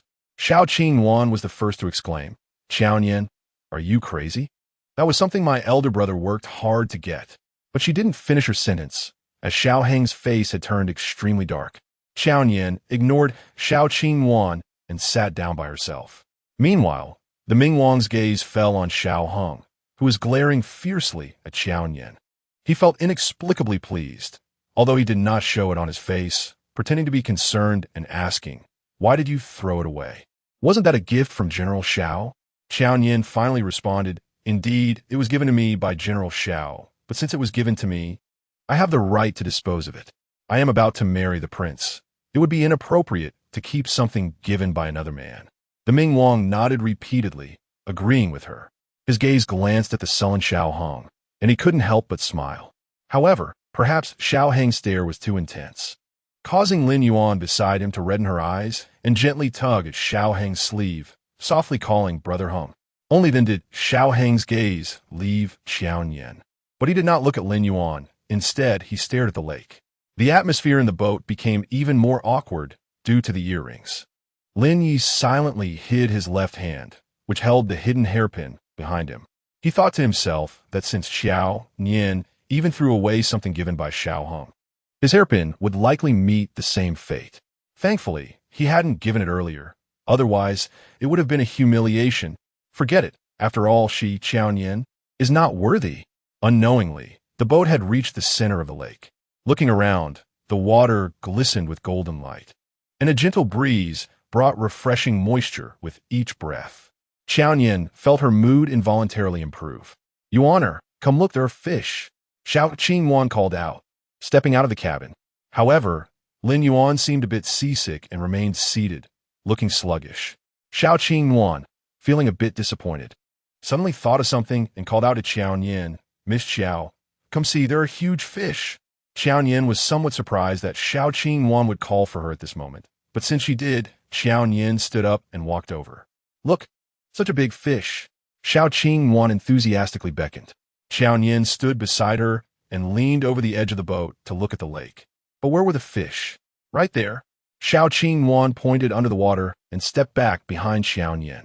Then, lowering her voice, she said, "How dare you throw away something my elder brother sent? Let this teach you a lesson." With that, she reached out to push Qiao Nian. Unexpectedly, Qiao Nian slightly turned her body and easily dodged. Instead, Xiao Qingwan lost her balance and fell into the lake. Just before hitting the water, she clearly saw the smug and triumphant smile on Qiao Nian's face. Watching Xiao Qingwan floundering in the water, Qiao Nian couldn't help but sneer. With such a little brains, she still tried to harm others? Huh. Hearing the splash, the men in the cabin rushed out. When they saw Xiao Qingwan fall into the water, Lin Yi and Xiao Hong were both startled and immediately prepared to jump into the lake to save her. But unexpectedly, Lin Yuan suddenly shouted, "No, you will ruin Nian Yuan's reputation." She staggered out of the cabin, saying, "You can't go down, otherwise Wan's life will be ruined." Just like when Lin Yi and Xiao Heng jumped into the water to save Qiao Nian back then. Qiao Nian had been attacked by gossip for a long time afterward. However, Xiao Yuan clearly couldn't swim. If she wasn't saved, she would drown. Lin Yuan seemed to understand this, and her gaze turned to Qiao Nian. She even made as if to kneel, pleading with Qiao Nian to save Xiao Yuan. Qiao Nian found her behavior utterly disgusting and jumped into the water ahead of her. The lake water was cold, but it was somewhat better than the day she saved Lin Yuan. In front of everyone, Qiao Nian swam towards Xiao Yuan and, in front of everyone, embraced her and sank into the lake together. The icy water rushed into Xiao Yuan's mouth and nose, causing her to struggle even more fiercely. She stared at Qiao Nian with wide eyes, only to see Qiao Nian smiling at her. That smile was extremely eerie and terrifying. It was as if Qiao Nian intended to drown her on purpose. This realization flooded her mind, and Xiao Yuan was filled with terror, her hands and feet flailing wildly, but it wasn't long before she lost consciousness. When Xiao Yuan woke up, Qiao Nian was sitting by her bedside. Seeing Qiao Nian, Xiao Yuan immediately thought of that eerily smiling face in the water. It was frightening, like a vengeful ghost. She instinctively sat up in shock, tightly clutching the blanket. "What do you want?" Qiao Nian smiled faintly. "What are you afraid of, Miss Xiao? I'm your savior. You're talking nonsense." Xiao Yuan glanced around. "Where's this place?" "The Ho residence, Fanghe courtyard," Qiao Nian answered casually. The two were sent here while unconscious, and for the convenience of the house doctor to treat them.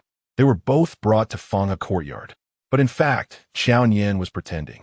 She had to ensure that the house doctor did not expose her, and he prescribed her medicine as well.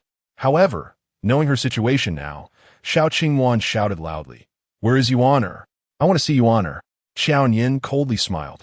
"What do you want her for?" "Miss Xiao, have you forgotten? Lin Yuan is just waiting for you to die." Chapter 56. We are not the same kind. Hearing Qiao Nian speak ill of Lin Yuan, Xiao Yuan instinctively wanted to refute. "You're talking nonsense. Yuan is not that kind of person." Qiao Nian raised an eyebrow. "Oh, really? It seems Miss Xiao doesn't remember anything." This provoked Xiao Yuan, and she began to think carefully about what happened after she fell into the water. She remembered struggling fiercely, but still clearly recalled that her brother and brother Lin had rushed out, both pretending to jump into the water to save her. But then, why did they stop? Xiao Yuan thought of the figure that had stumbled out, and her heart skipped a beat. Was it Lin Yuan who stopped them? Seeing the change in Xiao Yuan's expression, Qiao Nian smiled faintly. "Miss Lin was worried about your reputation, so she stopped Xiao Heng and the young lord. But I think a person's life is more important than reputation." As she spoke, she picked up the still warm soup medicine from the bedside and brought it to Xiao Yuan. "Moreover, Xiao Heng is your own brother. Who would blame him for risking his life to save you? As for the young lord, he is not engaged. If any rumor spread, he could just marry you. He certainly couldn't just watch you drown, right?" After finishing, Qiao Nian smiled slightly at Xiao Yuan. She and Xiao Yuan had been rivals since childhood. She knew too well what Xiao Yuan was like and understood that her words today would surely resonate in her heart. Xiao Yuan glanced at the medicine in front of her, reached out to take it, and drank it all in one go. After wiping her mouth, she looked at Qiao Nian. "You're not a good person either. You nearly killed me in the water. Miss Xiao really wronged me." Qiao Nian got up and walked to the table. At that time, Miss Xiao was struggling so fiercely. "If I hadn't found a way to make you faint, given how General Xiao and the young lord listened to Miss Lin, both of us would have likely died in that lake." She placed a bowl on the table and suddenly acted as if she just remembered something, looking at Xiao Yuan. "Oh, right. You are General Xiao's sister. If your reputation is ruined because of this incident and you're forced to marry the young lord first, then Miss Lin's engagement to your brother will likely be off. After all, Xiao Yuan was Xiao Heng's sister. If she married Lin Yi, would Lin Yuan then call her sister or sister-in-law?" Xiao Yuan's face turned ashen. She looked coldly at Qiao Nian. "Don't think I don't know you're trying to sow discord." "I am indeed sowing discord," Qiao Nian admitted openly, as she had made it too obvious for Xiao Yuan not to notice. She sat down at the table, leaning against the edge, and smiled lightly at Xiao Yuan. "We have been competing since childhood. each with wins and losses hard to distinguish. But once Lin Yuan came to the Ho residence, I lost. I can't outdo her. Do you think you can? Her eyes turned red, and you rushed to support her. But when your life was in danger, what did she do? Hearing this, Xiao Qingwan's gaze fixed on her fingertips, but her mind was filled with Lin Yuan's pitiful face. Qiao Nian continued, I don't want you to be played for a fool. Not for your sake. Xiao Qingwan, I am about to marry the Ming Wang, and within 3 months, I will follow him to Gu City. During this time, I don't want to cause any trouble. Dealing with a whiny Lin Yuan is already enough of a headache. If I have to deal with you jumping around too, it will really give me a headache. Thus, she needed to sow discord to divide them. Only then could she find a moment of peace. However, after hearing Qiao Nian's words, Xiao Qingwan was no longer concerned about Lin Yuan. She frowned at Qiao Nian, her voice cold. Are you really going to marry the Ming Wang? Qiao Nian did not expect Xiao Qingwan to suddenly ask such a question. She was slightly taken aback and then straightened her posture. The imperial decree has been issued. I can't refuse. But my brother advised you before. Xiao Qingwan pouted and got out of bed. My brother said you were determined to marry the Ming Wang. Don't think you're climbing some high branch. The Ming Wang is not a good person. He protects you in front of others. Do you think everyone envies you? Actually, they're secretly laughing at you, pitying you. As she spoke, Xiao Qingwan walked outside. As she passed by Qiao Nian, her steps slightly paused. You don't want me to be a fool. I naturally don't want you to be kept in the dark. Qiao Nian, if he ever takes you to the west of the city, remember, you must not go. West of the city? Qiao Nian was confused, but Xiao Qingwan did not say more and opened the door to leave. Unexpectedly, Lin Yuan and others had just arrived. Seeing Xiao Qingwan, Lin Yuan immediately rushed over warm. Why are you up? She looked concerned, immediately linking arms with Xiao Qingwan. You just woke up from a coma. You should rest more.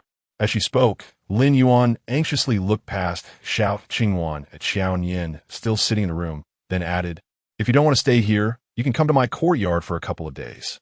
Yes. Lin Yi chimed in, Miss Xiao should rest more. But unexpectedly, Xiao Qingwan, in front of everyone, pulled her hand from Lin Yuan's grasp and even took a step back, her expression cold. Thank you for your concern, Miss Lin. However, Fanghe Courtyard is quite nice. I just feel fine and can return home to recuperate. Miss Lin? Not you honor. Lin Yuan was stunned, not expecting Xiao Qingwan to be so cold toward her. Her eyes instantly turned red, her signature pitiful look appearing, tears welling up on her face. However, she glanced at Qiao Nian and then quietly asked, Warm, did you hear something from someone and misunderstand me? Miss Lin can name names. Qiao Nian finally walked out of the room, smiling at Lin Yuan. No need to be so sarcastic. Lin Yuan quickly shook her head. Looking innocent, I didn't. I was just curious about Warm's attitude towards me. There's nothing to be curious about. Qiao Nian maintained her faint smile. Miss Xiao is not deaf. You clearly heard her stop General Xiao and the young lord from saving her. What more do you need someone to say? Hearing this, Lin Yuan became anxious and hurriedly explained to Xiao Qingwan, It's not like that. Warm, listen to me. I really care about your reputation. Before she could finish, she was interrupted by Xiao Qingwan. Miss Lin thinks reputation is important, but I think life is more important. It seems you and I are not of the same kind. No, Warm, sister can swim. I begged sister to save you. Lin Yuan panicked completely.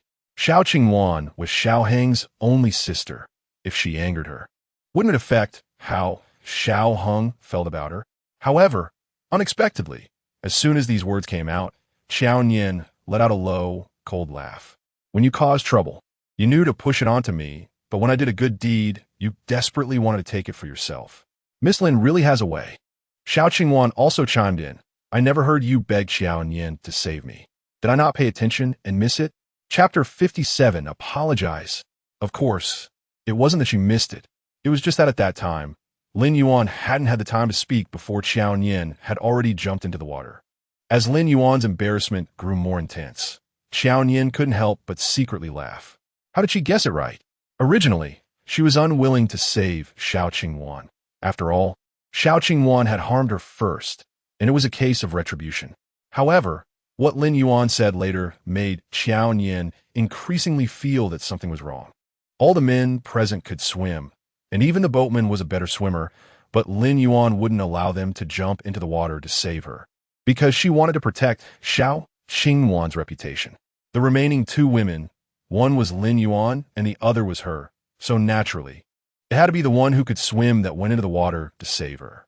If Lin Yuan had asked her to save her at that moment, it would have been her who suffered, while Lin Yuan would have received the praise. Fortunately, at this moment, Lin Yuan had no argument left. Only 2 lines of tears rolled down her cheeks, looking very pitiful. Lin Yi hurriedly pulled Lin Yuan over and whispered comfort to her. Xiao Heng also unconsciously frowned, looking at Xiao Qingwan. Yuaner indeed wanted to ask Qiao Nian to save her, but it was just that Qiao Nian jumped into the water first to save you. The whole incident started because you fell into the water, so how can you blame Yuaner now? Hearing this, Xiao Qingwan suddenly froze. She stared blankly at Xiao Heng, then turned to look at Xiao Nian. Their eyes met, and Xiao Nian understood the meaning in Xiao Qingwan's eyes. She should have realized what Xiao Nian had said earlier about not being able to compete with Lin Yuan. Seeing that Xiao Qingwan was not looking at her, Xiao Heng felt a bit angry. After all, this was the Marquis' residence, and Xiao Qingwan was making things difficult for the legitimate daughter of the Marquis' house, which was indeed rude. So he stepped forward and pulled Xiao Qingwan over, apologizing to Yuaner. Xiao Qingwan's eyes widened as she looked at Xiao Heng, furious. It was me who fell into the water and nearly drowned. Why should I apologize? Lin Yuan also hurriedly spoke. No need, Brother Heng, I'm fine. Qingwan's safety is the priority. This matter is not Zhao's fault.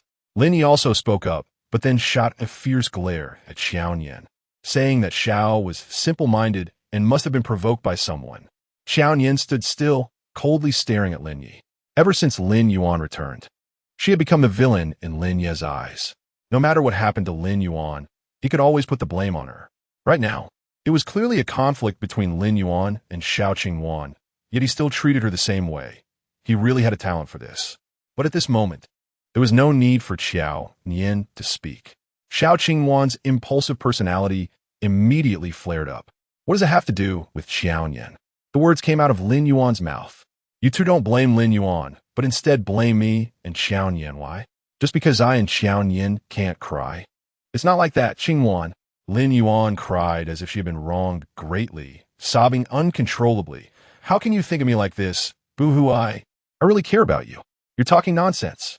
Xiao Qingwan glared at Lin Yuan in disgust. You know exactly what filthy thoughts you have in your heart. Slap. A crisp sound of slap rang out. It was Xiao Heng. Everyone present was shocked. Apologize, his cold voice said. Xiao Qingwan covered her face, her expression changing from surprise to anger. You hit me? You hit me for her? It's your fault first. Xiao Heng still looked righteous, but Xiao Qingwan understood very well. You're talking nonsense. You've never hit me. Even when I said that about Qiao Nian at Fahua Temple, you never hit me. Now I just say one word about her, and you hit me. Fine, Xiao Heng, you're really something. Xiao Qingwan threw down a sentence and turned to run outside. Seeing this, Lin Yuan hurriedly called out, Qingwan, Qingwan, but Xiao Qingwan ignored her. So Lin Yuan hurriedly pulled Xiao Heng. Brother Heng, you have to go after her. Don't mind her. That mouth of hers needs some lessons. Xiao Heng felt that if he didn't teach Xiao Qingwan a lesson today, she would eventually bring trouble upon herself because of that mouth. But Lin Yuan was anxious. After all, Qingwan had just fallen into the water and fainted, and now she had run away. I really can't rest easy. Brother Heng, I beg you, please go after her. Lin Yuan's tearful words clearly moved Xiao Heng. He furrowed his brows tightly, glanced at Xiao Nian, and then turned to chase after her. After Xiao Heng left, Lin Yuan was still sobbing. Lin Yi then pointed a spear at Xiao Nian. Look at the good trouble you've caused. Xiao Nian raised an eyebrow and looked at Lin Yi. How did I cause it? If it weren't for your instigation, how could Xiao Qingwan blame you on her? Lin Yi pointed a finger at Xiao Nian's nose. Can't you just be quiet and let people have a little peace of mind? Xiao Nian didn't speak, just quietly stared at Lin Yi. Thinking of every previous confrontation, Xiao Nian's silence suddenly made Lin Yi feel guilty. What are you staring at me for? Did I say something wrong? Lin Yi questioned coldly, but his tone was weak. Xiao Nian continued to look at him quietly, her mind filled with memories of Lin Yi protecting her in the past. She thought if long ago she hadn't had a brother who unconditionally protected her, then right now, she probably wouldn't feel so heartbroken, right? Taking a deep breath, Qiao Nian curled her lips and finally reacted. I'm just stating the facts, not exaggerating in the slightest. If that counts as instigation, then I have nothing to say. Lin Yu was taken aback. Thinking carefully, he felt that what Qiao Nian said seemed to indeed be the case. But when he turned to look at the tearful Lin Yuan beside him, he felt a pang of heartache and coldly snorted at Qiao Nian again. But you know Yuaner didn't mean it that way. You saved Yuaner before. She knows you can swim. So she must have thought of you saving Xiao Qingwan, which is why she stopped me and Xiao Hong. I'm not a bug in her brain. I don't know what she thought. Qiao Nian also raised her voice. Just like I don't know why you always blame everything on me. Lin Yi, I saved her. If I hadn't jumped into the lake to save her, Xiao Qingwan would have died in front of you because of her so-called reputation. Where do you have to blame me? For some reason, as Qiao Nian argued with him, Lin Yi felt a sense of comfort in his heart. The earlier feeling of guilt dissipated, and he coldly snorted, Anyway, you caused the rift between Yuaner and Xiao Qingwan. That's your fault. If something happens to Xiao Qingwan after she just woke up from her coma, let's see what you used to compensate. That cold face was clearly reflected in Qiao Nian's eyes, making her eyes sting painfully. Strangely, even her voice carried a hint of bitterness.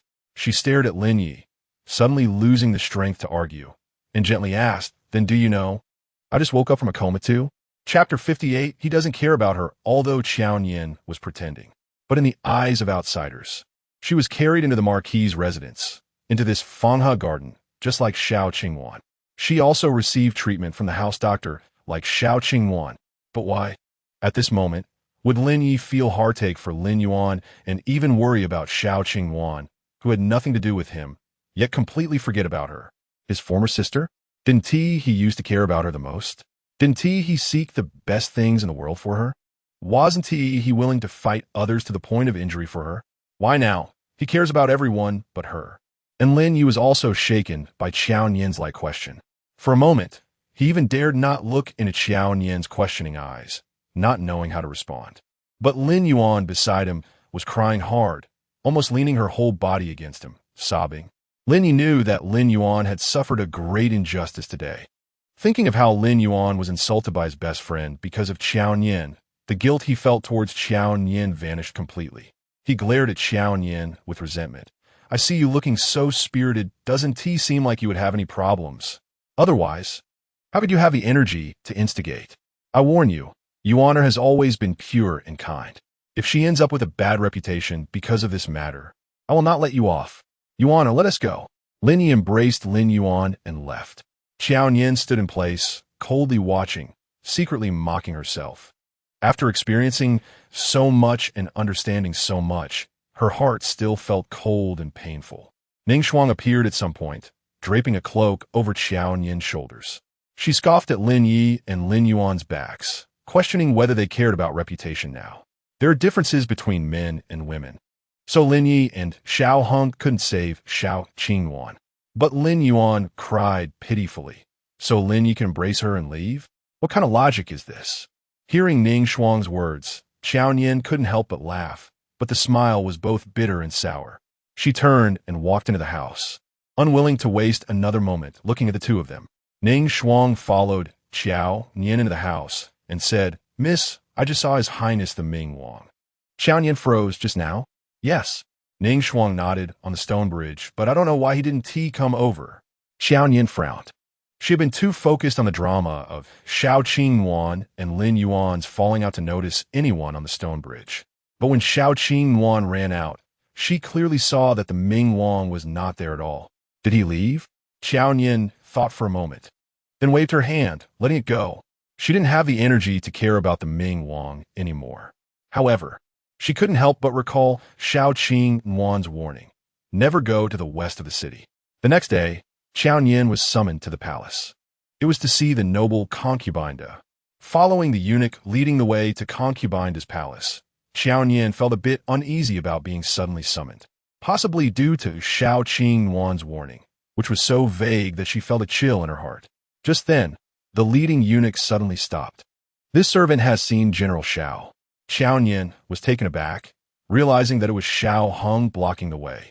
A wave of displeasure swept through her heart. but she still respectfully saluted. "I've seen General Xiao. You may go first. I have something to say to Miss Qiao." Xiao Heng spoke coldly, his dark eyes fixed on her, exuding an uncomfortable chill. The little eunuch obediently acknowledged and left.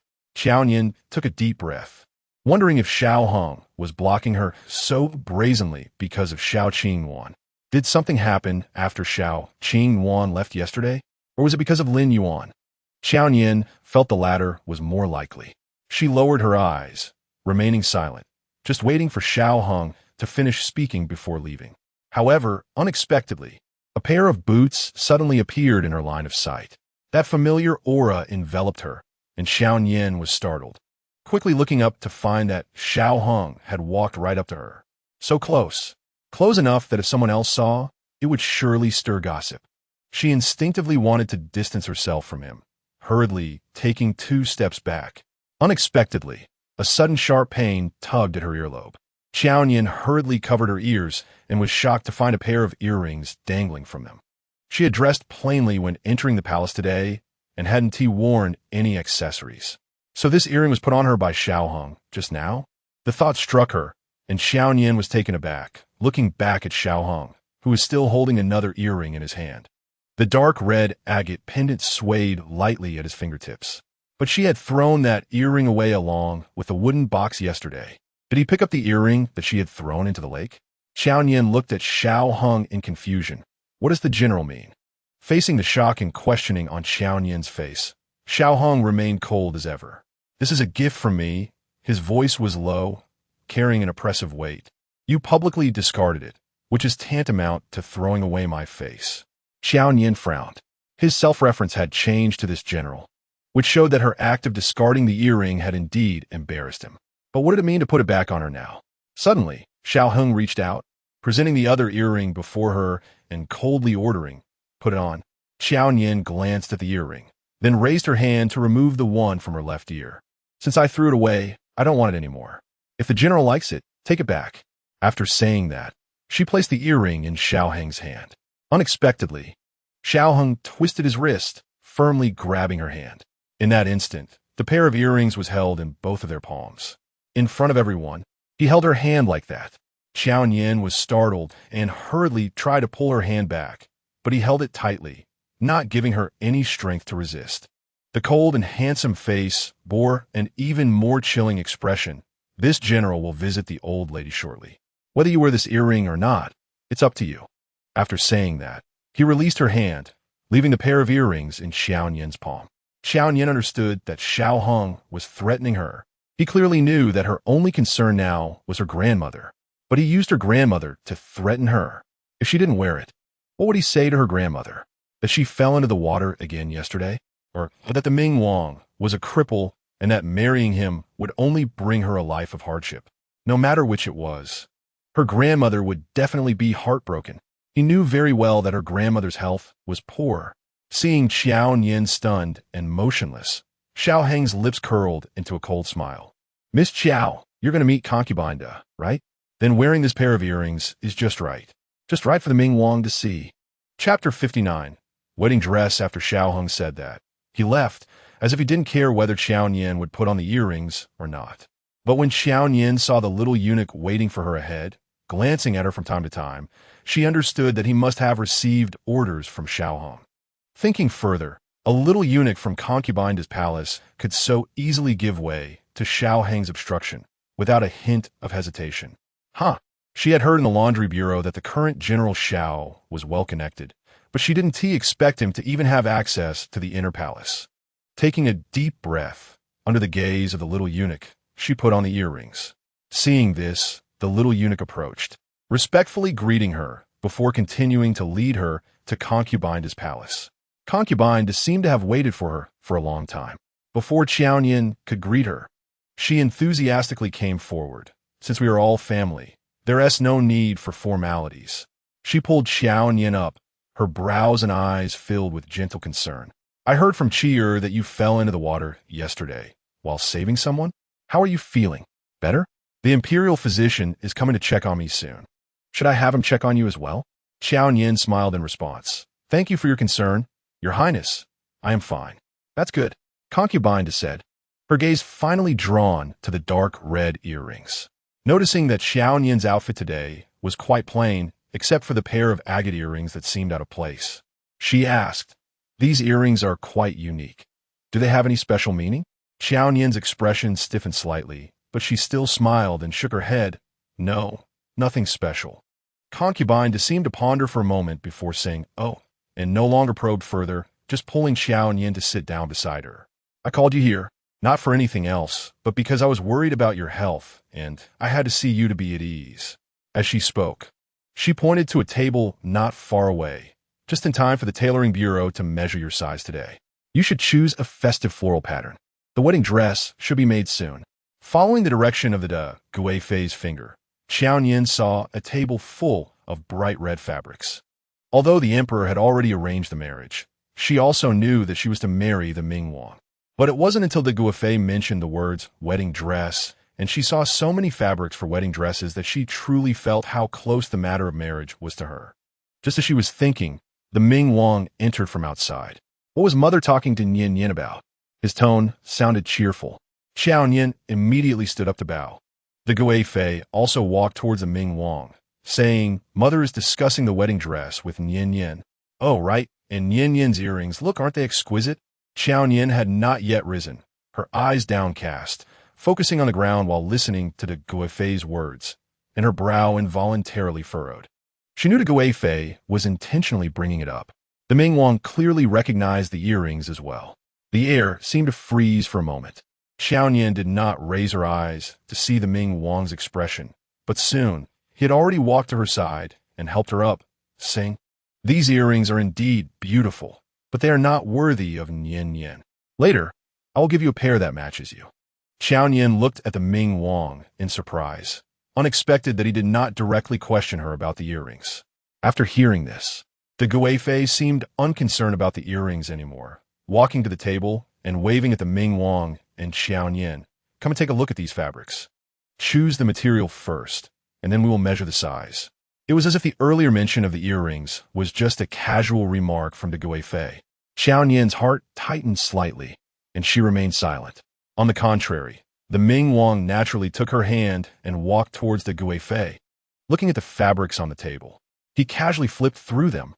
"Are these the best materials from the tailoring bureau?" "Not necessarily the best, but they are quite good." The Guifei sighed as she said this. "You child, don't you know what the situation is now? How can you still ask for the best? You will soon be sent to the fief to become a leisurely prince. Getting these materials is already quite good." The Ming Wang remained silent upon hearing this, but the hand holding Qiao Nian's unconsciously tightened. Qiao Nian's brow furrowed. The frostbite on the back of her hand that had not yet healed was hurt by his grip. However, she did not speak. The Guifei seemed not to notice the Ming Wang's unusualness and continued to select materials, gesturing towards Qiao Nian one moment and then towards the Ming Wang the next. "I think these two are not bad. What do you think?" The Ming Wang responded lightly. "Whatever mother decides is fine." Qiao Nian echoed, "But let the noble lady make the decision." "You too." The Guifei smiled and glanced at the two. "Must you hold hands all the time? Can't you choose properly?" Qiao Nian felt somewhat awkward being teased like this and hurriedly tried to withdraw her hand. Unexpectedly, the Ming Wang did not let go, but instead smiled at the Guifei. "It took me a lot of effort to hold Nian Nian's hand. Mother, please don't ruin it." Upon hearing this, the Guifei couldn't help but laugh, but just then, a senior palace maid walked in beside the Guifei.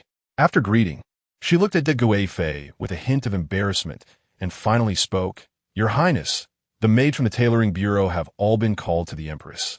They said they can't come today." Upon hearing this, the smile on the Guifei's face instantly froze. The Ming Wang's grip also suddenly tightened. Qiao Nian felt pain and couldn't help but hiss. The sound attracted the Ming Wang's attention. Qiao Nian also glanced at him. He clearly knew she was in pain, but still did not let go. However, the atmosphere was not right, so Qiao Nian remained silent, lowering her gaze. Seeing her like this, the Ming Wang's gaze deepened a little. The strength in his grip still did not loosen. The Guifei quickly adjusted. "I just remembered, in a few days, it will be the birthday banquet of the eldest princess. I suppose the people from the tailoring bureau must have gone to make new clothes for her. It seems Nian Nian came here for nothing today." Qiao Nian then spoke. It is already fortunate for me to see the noble lady today. The Guifei nodded in satisfaction and said, good. It seemed like there was nothing wrong, but everyone knew that the Guifei was holding back a surge of anger. Therefore, Qiao Nian and the Ming Wang did not stay long and took their leave together. However, the Ming Wang's hand had been holding Qiao Nian's the entire time, and even when they reached outside the Guifei's palace, he did not intend to let go. Qiao Nian felt quite awkward and finally couldn't help but pull her hand back. This time, her hand easily slipped away, but the Ming Wang then stopped in his tracks, turned around, and stared intensely at Qiao Nian. There was a hint of darkness in his gaze, which Qiao Nian could see clearly. Suddenly, the Ming Wang smiled and said, looking at the dark red agate earrings, Nian Nian really likes these earrings, doesn't she? Chapter 60. Considering grandmother, although he smiled. Qiao Nian could clearly hear the displeasure hidden in his gentle tone, but it was normal for the Ming Wang to be angry. These earrings held too many stories between her and Xiao Hong. Yesterday, she clearly threw them away in front of everyone, yet today they reappeared on her ears. It was only natural for the Ming Wang, as her fiancé, to be angry. Thus, she honestly explained, perhaps it was because I publicly discarded them yesterday, which embarrassed General Xiao, that he made me wear them again. If I don't wear them, you might go to find my grandmother and say some nonsense. The Ming Wang knew that her grandmother was not in good health. So that's how it is. The Ming Wang showed a look of sudden realization. I thought Nian Nian picked them up again because she liked them. It turns out they were given by General Xiao. By the end of the conversation, the darkness in the Ming Wang's eyes became more apparent. Qiao Nian slightly frowned. Your Highness, rest assured, I will clarify with General Xiao when I return. I won't wear these earrings again. Really? His light tone carried a hint of sarcasm. What if he keeps threatening you with your grandmother? Qiao Nian was taken aback. She hadn't considered this possibility. After all, they were just a pair of earrings. Xiao Hong had lost face yesterday. Could he really keep bothering her? After all, he was a great general of the country now. He wouldn't be that childish. But the Ming Wang smiled gently. Reaching out to tuck a strand of hair behind Qiao Nian's ear, his fingers lightly brushing against her earlobe. For a moment, the cruelty in his eyes almost overflowed, but he ultimately held it back. Pulling back his hand, he chuckled, but would you like to go somewhere with me? Hearing this, Qiao Nian's heart skipped a beat. Could it be the western part of the city? What could possibly be there? Seeing that Qiao Nian's face had stiffened, the Ming Wang raised his eyebrows in confusion. What's wrong? Don't you want to? Qiao Nian slowly shook her head and tentatively asked, Your Highness, where do you want to take me? The Ming Wang's gentle eyes quietly looked at Qiao Nian as he smiled. Naturally, to go boating. Yesterday, it was my fault to bring so many people and disrupt our date. Today, it will just be the two of us. How about that? His gentle voice was like a breeze of spring, stirring people's hearts. It was as if the darkness and cruelty in his eyes had never existed. But Qiao Nian knew she wasn't mistaken. She understood even more that the Ming Wang must be hiding some secrets that Lun Yang had not noticed. Boating was not the western part of the city. Then, it was fine to go. Qiao Nian nodded slightly. Okay. A glimmer of triumph flashed in the Ming Wang's eyes.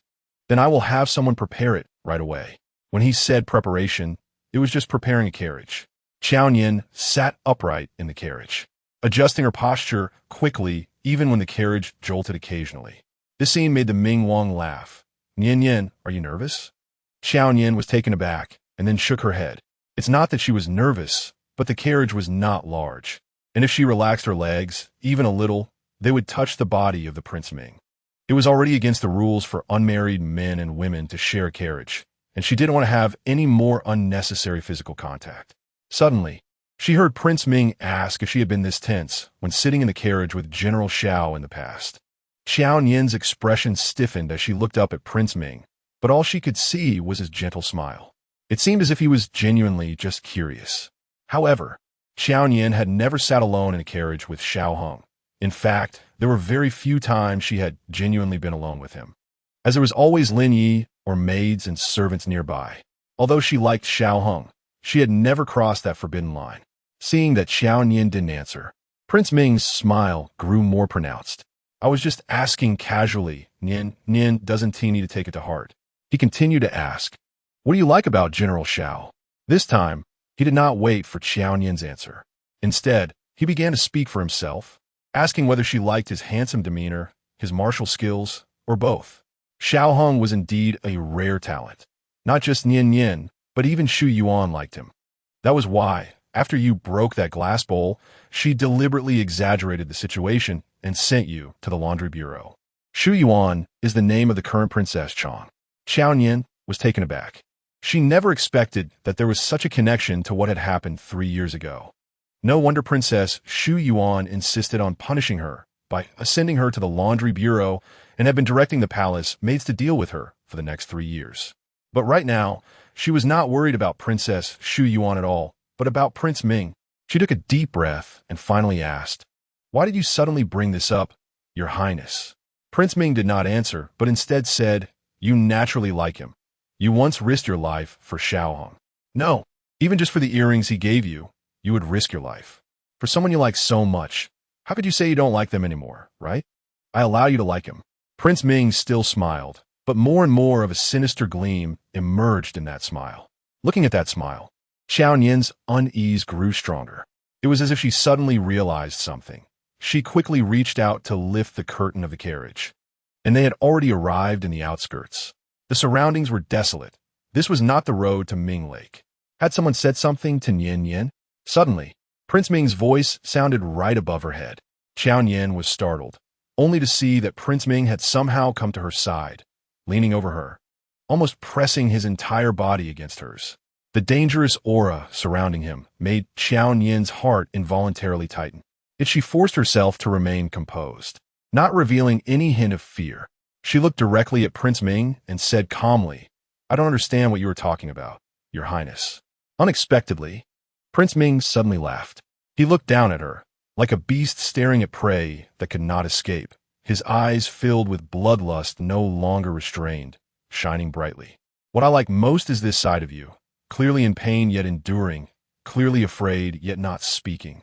You think your self-righteous strength is powerful? Ha ha ha." He laughed without restraint. Qiao Nian gritted her teeth and stared at Prince Ming. "I am betrothed to you by the Emperor's decree. If you truly want to do something, shouldn't you consider the Emperor and the Marquis's residence?" Prince Ming's laughter gradually subsided, but that cruel smile did not disappear. He reached out and suddenly grabbed Qiao Nian's chin with such force that it seemed he wanted to crush her bones. "Do you know what I hate most?" He sneered, his eyes sharp. "I hate others using my father to pressure me." After saying this, he pushed her hard backward. Qiao Nian's head collided heavily with the carriage wall, and Prince Ming's hand shifted to her neck, tightening with increasing force as if he wanted to strangle her. "However, you are right. I should consider my father and the Marquis's residence." As he finished speaking, he leaned closer, his lips near Qiao Nian's ear, his warm breath carrying a chilling aura as he said, "But you will also consider your grandmother, right?" Chapter 61. Will the prince kill me? Everyone knows that for the past 3 years, the old lady of the Lin family has sought opportunities to ask the empress to release Qiao Nian whenever she could. And Qiao Nian, the person she cares about most, is the old lady. The Lin family knows how to use the old lady to restrain Qiao Nian, and Xiao Hong knows how to use the old lady to threaten Qiao Nian. Naturally, Prince Ming understands this as well. Sure enough, Qiao Nian, who had been struggling, suddenly stopped moving after hearing Prince Ming's words. Her mouth, which had opened wide from suffocation, snapped shut, leaving only her eyes, which continued to stare intensely at Prince Ming. Prince Ming did not expect that just this one sentence could make Qiao Nian give up resisting. After a moment of surprise, an unprecedented excitement surged in his heart. He suddenly released Qiao Nian and shouted impatiently to the outside of the carriage, "Are we there yet? Master, we are almost there." The response from outside the carriage finally suppressed Prince Ming's anger for the time being.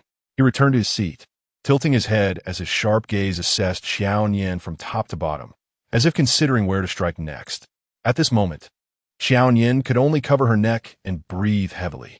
To the impending possibilities, there was not a trace of fear on her face. This only intensified Prince Ming's interest in her. The carriage indeed stopped shortly after. Before it could come to a complete halt, Prince Ming impatiently stood up and forcibly dragged Qiao Nian out of the carriage. Qiao Nian then realized they were in front of a separate courtyard. This courtyard looked no different from other residences, but its abrupt appearance in the desolate wilderness indicated that its purpose was not simple. A few words popped into Qiao Nian's mind. Call for heaven, and there is no response. Call for earth, and it does not heed.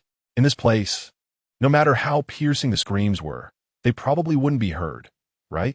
Go in. Prince Ming dragged Qiao Nian toward the residence, his impatient demeanor resembling a starving wild ghost. The previous coachman ran ahead and opened a door before Prince Ming could reach it. Prince Ming pushed Qiao Nian inside. The room was very dark. The windows were all nailed shut with wooden boards, letting in not a sliver of light. Using the light from the doorway, the coachman skillfully found a fire starter inside and lit several candles.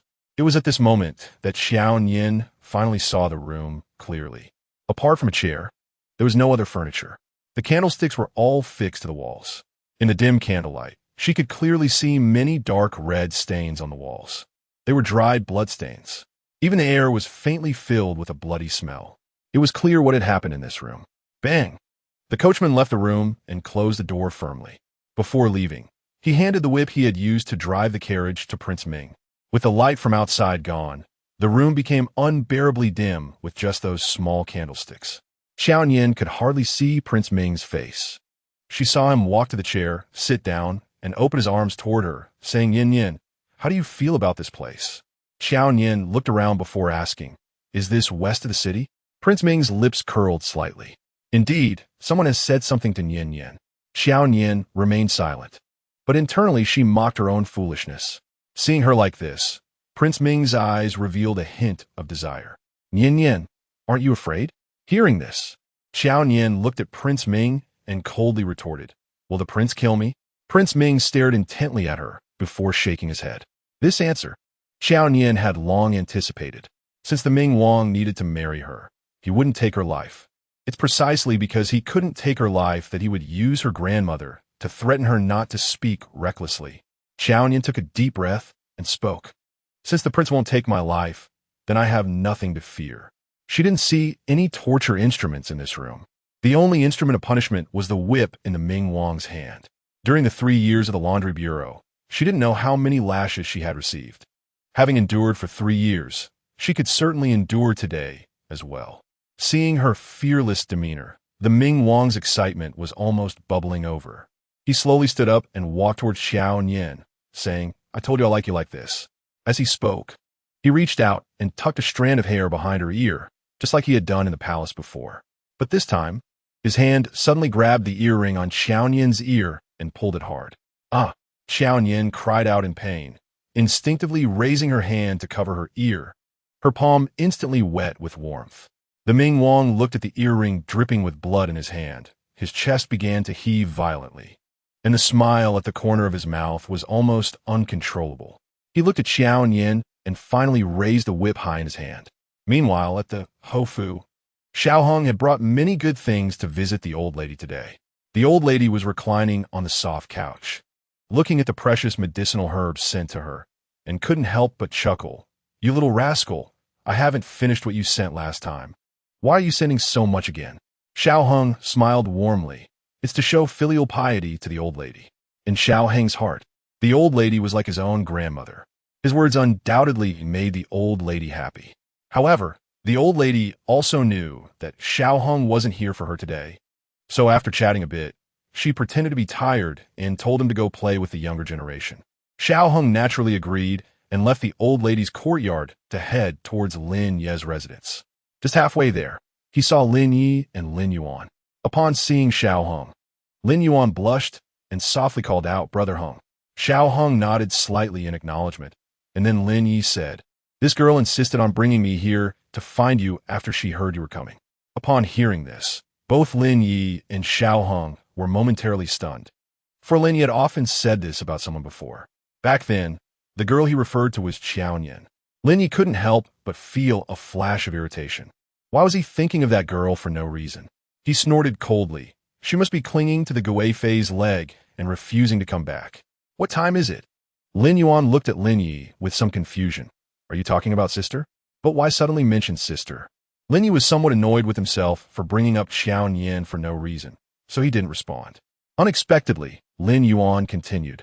I just heard the carriage driver say that sister went to the lake with the Ming Wang. Xiao Hong furrowed his brow. Just the two of them? Lin Yuan's heart trembled.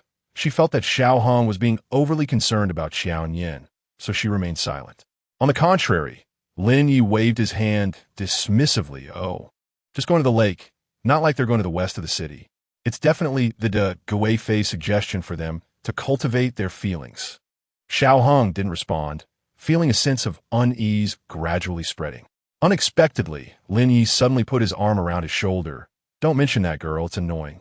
We brothers haven't had a gathering in a long time. Let's go drink. Lin Yuan stared at their backs in a daze, hesitating to voice what she wanted to say, but ultimately couldn't bring herself to do it. The carriage driver mentioned that the direction they were heading was indeed towards the west of the city. Chapter 62. Oh no? It was getting late. Qiao Nian woke up groggily on the ground, looking at the few candles on the walls that were almost burnt out, thinking it should be late, but she didn't know how much time had passed. All she knew was that the Ming Wang's whip had struck her back time and time again, and it was only when he was completely out of strength that he finally stopped. She could even recall the Ming Wang's carefree laughter as he left, like a malicious ghost from the underworld, laughing wildly after extreme cruelty. Her back burned with pain. She dare not move. Blood had stuck to her clothes, and any slight movement would cause a heart-wrenching, tearing sensation. It hurt so much.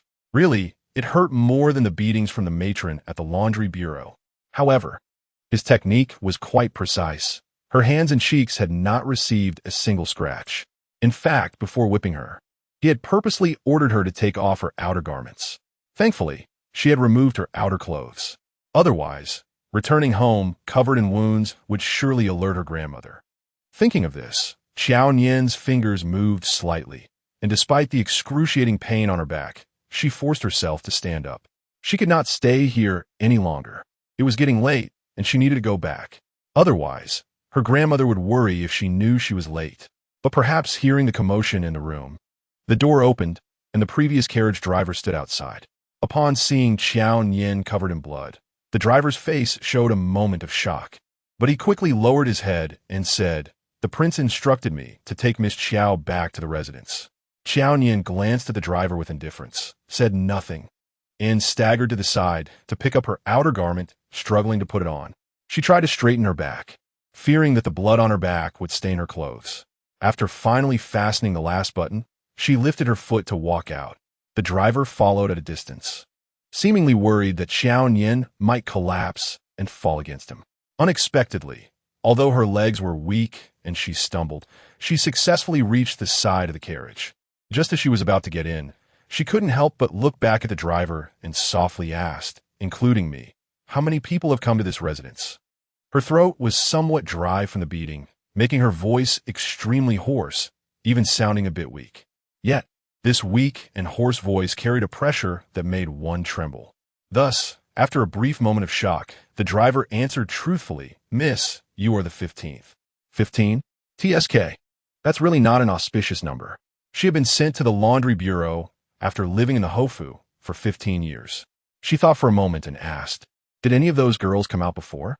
She actually wanted to ask if anyone had come out alive, but fearing her question was too direct. The driver didn't dare answer. Even now, he slightly lowered his head, not daring to look at Qiao Nian. He just gently shook his head. Qiao Nian understood in her heart and used all her strength to climb into the carriage. Outside, the sky was indeed getting late. The sun had already set, and by the time the carriage stopped outside the Hofu, it was already somewhat dark. As soon as Qiao Nian got off the carriage, she heard Lin Ye's cold mockery from behind. "I thought who was coming to the Hofu so late. Turns out it's Miss Qiao." Qiao Nian frowned slightly. She didn't have the energy to engage with him today. The pain from her back was too much. She wanted to return to Fanghe Yuan and see Ning Xuan. So she pretended not to hear and stepped into the residence. However, Lin Yi suddenly rushed up, grabbing Qiao Nian's arm. "I'm talking to you. What kind of attitude is this?" The strong smell of alcohol nearly made Qiao Nian faint, but the sharp pain in her back kept her awake. Lin Yuan chased after Lin Yi from behind, softly advising, "Brother, don't be angry. Sister is late because she went out to play with the Ming Wang. For Ming Wang's sake, don't make things difficult for her." "The Ming Wang sake?" Lin Yi let out a cold laugh. "Yeah, I should give the Ming Wang some face. Just look at how good he is to you, even taking you out for a boat ride. If you ask me, someone like you should be taken directly to the west of the city. Qiao Nian's previously emotionless face instantly showed a hint of shock from Lin Yuan's words. You know about the west of the city? She finally spoke, her hoarse voice making Lin Yuan momentarily stunned, even sobering up a bit from his drunkenness. He stared at Qiao Nian, his eyes revealing some scrutiny, and finally focused on her earlobe. The blood had dried, but it was still obvious that she had been injured.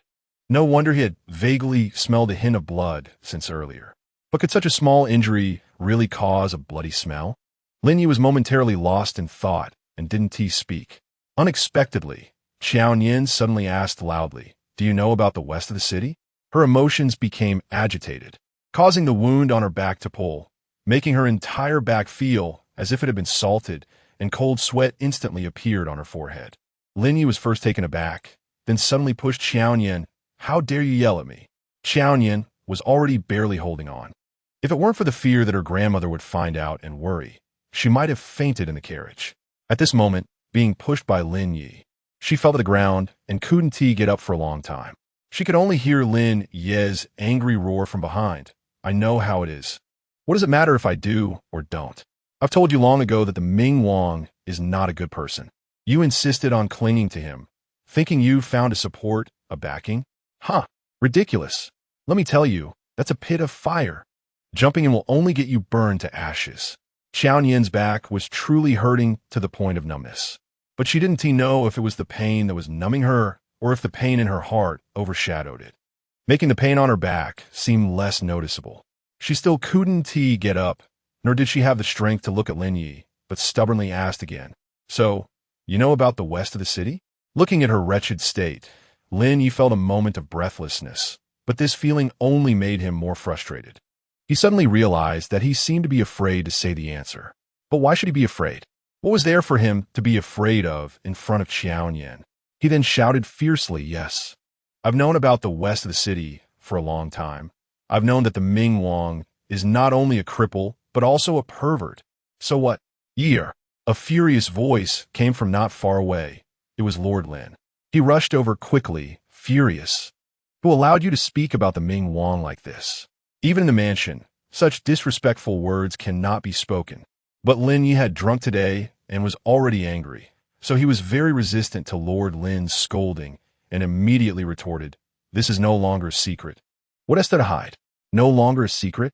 Qiao Nian caught the implication in his words, slowly raising her head to look at Lord Lin, who was now standing not far in front of her. "So, you all know? Chapter 63. Wasn't already paid off?" Lord Lin was momentarily taken aback by the question and couldn't answer right away. However, Madame Lin hurriedly came forward, helping Qiao Nian up while softly comforting her. "Don't worry, Nian Nian, your father is a marquis after all, and besides, the noble consort and your mother are close friends." Even looking at this face, the Ming Wang wouldn't dare to do anything to you. Before she could finish her last word, Madame Lin noticed her palms were warm and wet. Looking down, she found her hands covered in blood. She widened her eyes in horror, looking at her hands, and involuntarily took 2 steps back. The others were also stunned into silence. Only Qiao Nian looked at each of them, imprinting their faces deeply in her heart, the corners of her mouth pulling into a self-mocking cold smile. "So, Madame Lin, you also know. So, your whole family knows, but you kept it from me." It turns out they all knew that the Ming Wang was a pervert who liked to abuse women, yet they all kept it from her, even eagerly sending her to the Ming Wang themselves. By the time she finished speaking, a tear fell from the corner of Qiao Nian's eye. She wanted to hold it back, but couldn't. It hurt too much, really too painful. How could they treat her like this? The first to react was Madame Lin, who stepped forward again, her trembling voice betraying some panic. "You're hurt. Let me help you back, quickly. Send for the mansion's doctor." But Qiao Nian took a step back, avoiding Madame Lin's bloodstained hands, and laughed softly. He. She took a deep breath, looking at them with confusion. "Didn't you say that the 3 years in the laundry bureau have already paid off the previous 15 years? Since it's been paid off, why treat me like this? What deep hatred do I have with you?" She truly couldn't understand. Why could they blame her for not treating them as family while simultaneously pushing her into the fire pit. They clearly saw the scars on her body and knew what kind of life she had in the laundry bureau. They clearly knew what the Ming Wang had done in the west of the city. They clearly knew that after marrying the Ming Wang, she would live every day like in the laundry bureau. Were they not once her family? Were they not one or two who said they would love and protect her? Then why? Why? Facing Qiao Nian's questioning, Lord Lin and Madame Lin were both speechless. Watching Madame Lin cry uncontrollably, Lin Yuan hurried forward to shield her. Sister, what is wrong? Why are you so angry with father and mother? You've been hurt. Just have a doctor take a look. Why blame it on father and mother? They have raised you for so many years. Could it be that you've developed a grudge against them? Her tone was timid, as if she was a bit afraid to blame Qiao Nian. But every word pierced Qiao Nian deeply. Yes, they had raised her for many years, but she had repaid it. The 3 years in the laundry bureau. Wasn't he that said to be paid off? Qiao Nian stared hard at Lin Yuan, wanting to retort. But she suddenly realized at this moment that she didn't even have the strength to speak. Meanwhile, Lin Yi, seeing Qiao Nian in this state, thought she would say something excessive to Lin Yuan and immediately coldly shouted, "Enough, Qiao Nian. You were the one who wanted to cling on. Weren't you thinking that by clinging to the Ming Wang, you could act arrogantly towards mother? Shut up." Lord Lin suddenly shouted angrily, his chest heaving violently. But his gaze was fixed on the ground, not daring to look at Qiao Nian.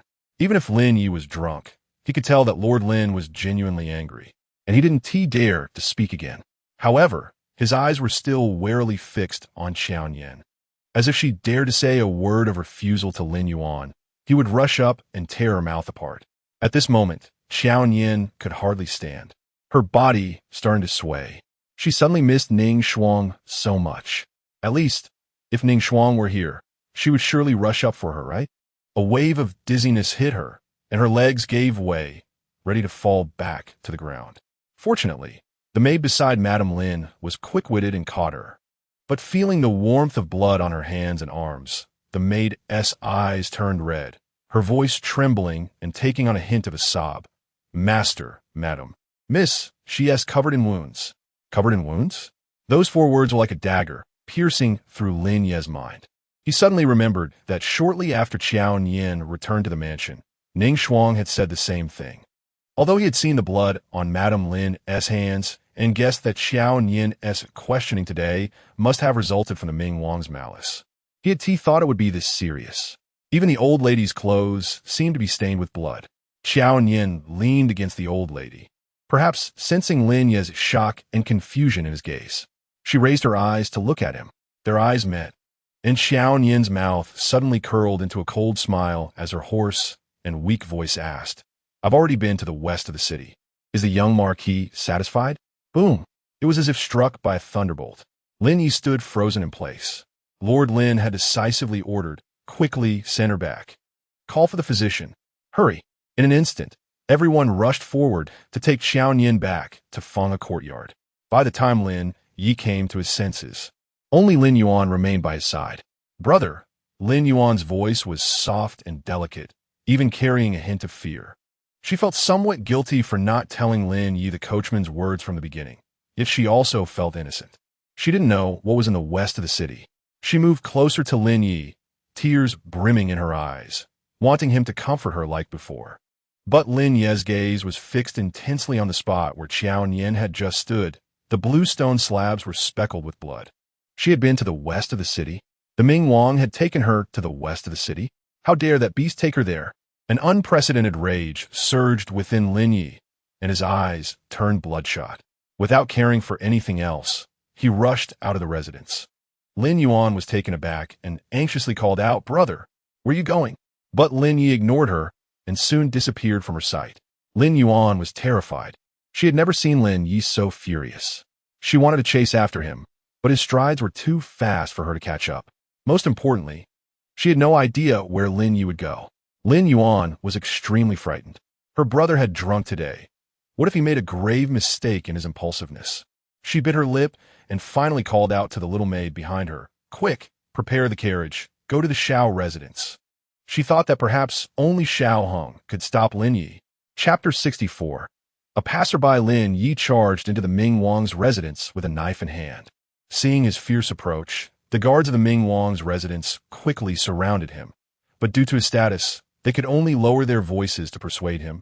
Young Marquis, there's no need to be so impulsive. It's better to speak calmly. Less nonsense. Lin Yi shouted angrily, twisting his long knife, forcing the guards to step back 2 paces. Let Chu Qi come out. Chu Qi was the name of the Ming Wang. The guards were taken aback, thinking that this young marquis was risking his life by being so disrespectful.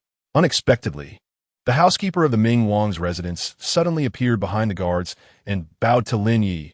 Young Marquis, my lord requests your presence. Upon hearing this, the guards exchanged glances but wisely made way. Lin Yi's eyes were bloodshot as he coldly glanced at the housekeeper before striding toward the Ming Wang's quarters. The Ming Wang was drinking.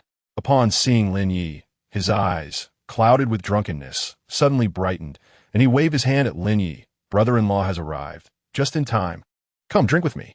The sight of the Ming Wang drinking so leisurely reminded Lin Yi of the bloodstains on the blue stone slabs, and he immediately shouted angrily, Beast, I want your dog life. After drinking, he raised his long knife and swung it at the Ming Wang, but unexpectedly, a guard appeared from the shadows and blocked the knife just before it could strike the Ming Wang's head. The Ming Wang smirked. What has made you so angry? Young Marquis? Oh, it wouldn't be for Nian Nian, would it? Beast, you don't deserve to call her name. Lin Yi was furious and swung the knife again, but it was still blocked by the Ming Wang's guards. However, the guard's sword broke, and his arm was also injured by Lin Yi's strike. If Lin Yi continued to attack, the guard might have to risk his life to defend himself. Yet, the Ming Wang showed no fear, remaining seated without standing up. He leaned lazily against the table, looking at the enraged Lin Yi as if he were watching a joke. I don't deserve to call her name? How about you? Do you? Just this rhetorical question drained Lin Yi's anger of its strength. He stood there, gripping his knife tightly. How dare you hurt her like that? Are you even human? Speaking of which, this matter is thanks to the young Marquis. The Ming Wang chuckled coldly, then stood up slowly and walked towards Lin Yi. The guards, worried for his safety, stepped forward to block him from Lin Yi, but he pushed them aside. Lin Yi's knife was firmly against the Ming Wang's neck. Yet, despite this, the Ming Wang showed no sign of fear. He didn't even regard the blood-stained knife in Lin Yi's hand. His eyes merely looked at Lin Yi with derision. If it weren't for the Marquis sending her to the laundry bureau for training for 3 years, I wouldn't be enjoying myself so much today. So, I must thank the young Marquis. Saying this, he even offered a wine cup to Lin Yi. Lin Yi was shaking with anger. He wished he could end the Ming Wang's life with one stroke, but at that moment, a powerful force seized his wrist, forcibly lifting his knife away from the Ming Wang's neck. It was Xiao Hong. Upon seeing him, the Ming Wang's excitement grew even stronger. Good. I didn't expect even General Xiao to be here. He then looked at the guards beside him. Step back. You're no longer needed here. He provocatively glanced at Xiao Hong. With General Xiao here, I won't be in any danger.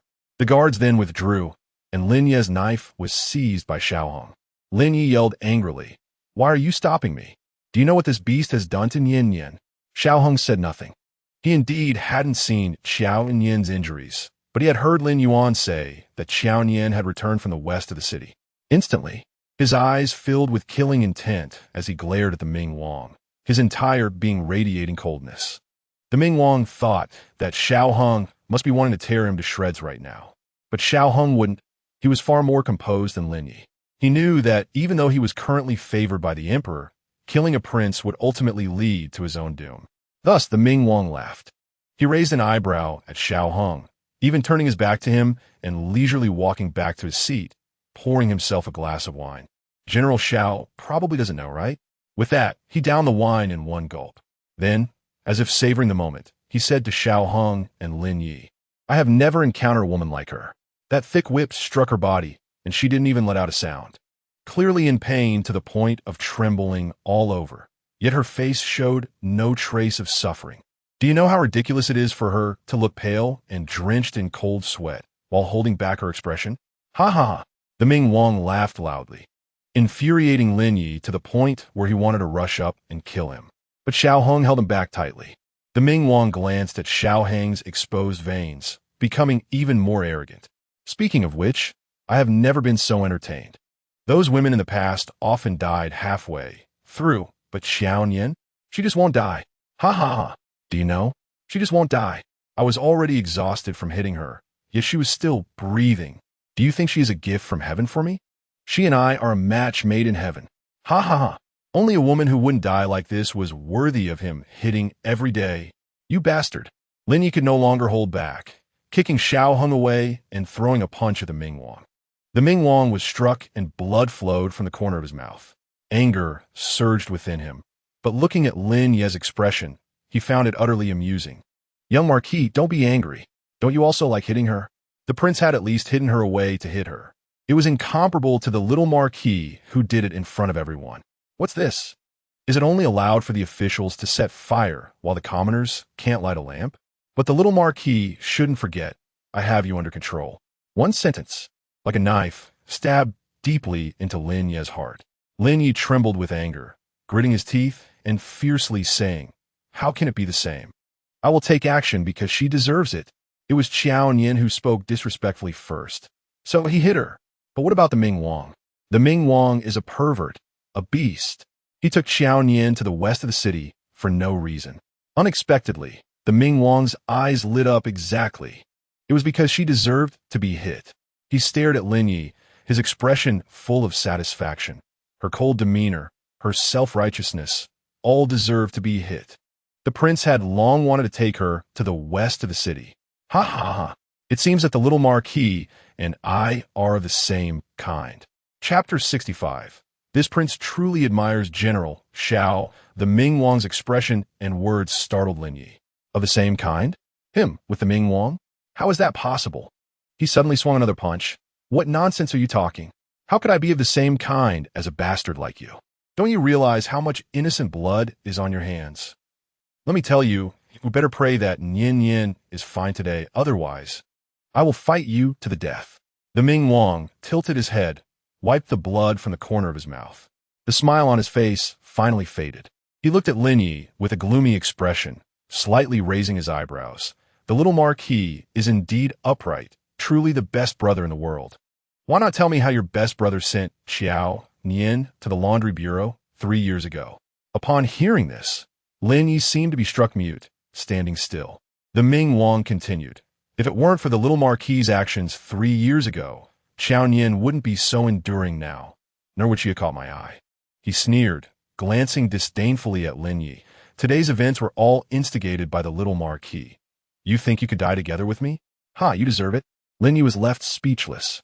He stared at the Mingwang, clearly wanting to pounce and beat him to a pulp, but at that moment, he felt like he'd lost all strength. He couldn't move at all, until Xiao Hung stepped forward and pulled him. The little Marquis drank today and saw his sister seriously injured, which is why he was so impulsive. I hope the prince can forgive him, Xiao Hung said, his voice cold, revealing no hint of joy or anger. The Mingwang couldn't help but begin to assess Xiao Hung. He knew that Xiao Hung wanted to hit him just as much as Lin Yi did, but Xiao Hung was able to restrain himself and did it very well. Truly worthy of being the young general of Fenglang Jiu-Su, the Mingwang coldly laughed, glancing at the wine cup beside him, and said, this prince understands. Today, the little Marquis and I drank too much and acted out of drunkenness. After all, this matter cannot be blown up. Whether he hit Qiao Nian or Lin Yi hit him, if this gets back to Father Emperor, the long-standing arrangements between the two families will be ruined. He knew that although he needed the Marquis's estate, the Marquis's estate needed him just as much. So, regarding Qiao Nian's matter, Lord Lin would definitely keep it well hidden. As for this little Marquis, the Mingwang coldly glanced at Lin Yi, hoping that the little Marquis wouldn't lose his mind. Lin Yi continued to stare at the Mingwang, unable to say a word. Xiao Hung replied on his behalf, Your Highness, rest assured, the little Marquis understands. It's getting late. We won't disturb your Highness's rest. We take our leave. Saying this, he forcibly pulled Lin Yi to turn and leave. But after taking a few steps, the Mingwang's voice came from behind, General Xiao. Xiao Hung paused but did not turn back. He only heard the Mingwang's voice trail off, filled with sarcasm. This prince truly admires General Xiao. Xiao Hung did not respond. His eyes suddenly darkened, revealing a hint of bloodthirsty cruelty. Qiao Nian was unconscious for a full 3 days before waking up. Her eyelids were heavy, and she exerted a lot of effort to finally open them. The first thing she saw was Ning Xuang, who was dozing by the bed. Qiao Nian's lips curved slightly as she slowly extended her hand to touch Ning Xuang's cheek, but unexpectedly, the movement tugged at her back's injury. A sharp pain shot through her, causing her to gasp. Ning Xuang instantly woke up, and seeing Qiao Nian awake, her eyes widened, first filled with disbelief, then turning red. "Miss, you're awake?" The 4 words came out with a thick sob. She sniffed, quickly stood up. "I'll go find a house doctor right now." "Oh no, there's medicine." "I'll bring the medicine to you." "No, I still need to find a house doctor first." For a moment, Ning Xuang didn't know what to do. Seeing her in such a fluster, Qiao Nian felt a pang of bitterness in her heart. Ignoring the pain in her back, she reached out and grabbed Ning Xuang's hand. "Don't do anything for now. Just stay here and keep me company." She needed someone to be with her so badly. Her voice was dry and hoarse, to the point where Ning Xuang couldn't help but shed tears. She knelt by the bed, tightly holding Qiao Nian's hand. "Okay, I'll stay with you, miss. I will always be with you from now on. I will never let you be alone again." Ning Xuang truly felt guilty. She thought that if she had insisted on accompanying the miss into the palace, the miss wouldn't have been beaten by the Ming Wang like this. Seeing her guilt, Qiao Nian quickly comforted her in a low voice. "Silly girl, this has nothing to do with you." She knew that even if Ning Xuang had followed, it would only mean one more person getting beaten. Moreover, the one who should feel guilty was definitely not Ning Xuang. Ning Xuang sobbed, not knowing what to say. Qiao Nian raised her hand to wipe her tears and then asked, "How is grandmother?" Ning Xuang nodded. The people in the house told the old lady that the miss caught a bit of a cold and was afraid of passing the illness to her.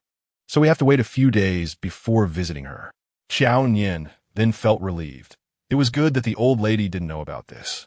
Seeing this, Ning Xuang sniffed and couldn't help but ask, "Miss, do you have anything else you want to ask?"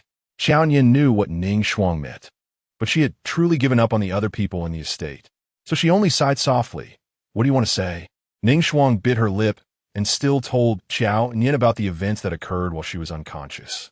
She said that on the night Qiao Nian was sent back to the estate, the little Marquis did not come home all night. When he returned the next day, he was covered in injuries, but instead of rushing to find the house doctor, he first went to see the Marquis and the madam. She said they had a big fight, seemingly about canceling the engagement with Qiao Nian. At this point, Ning Xuang frowned. "Miss, what should we do?"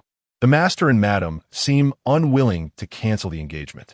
Qiao Nian wasn't surprised. After all, Lord Lin and Madam Lin had long known about the Ming Wang's character, yet still sent her over. So as long as the Ming Wang hadn't beaten her to death, the engagement wouldn't be canceled.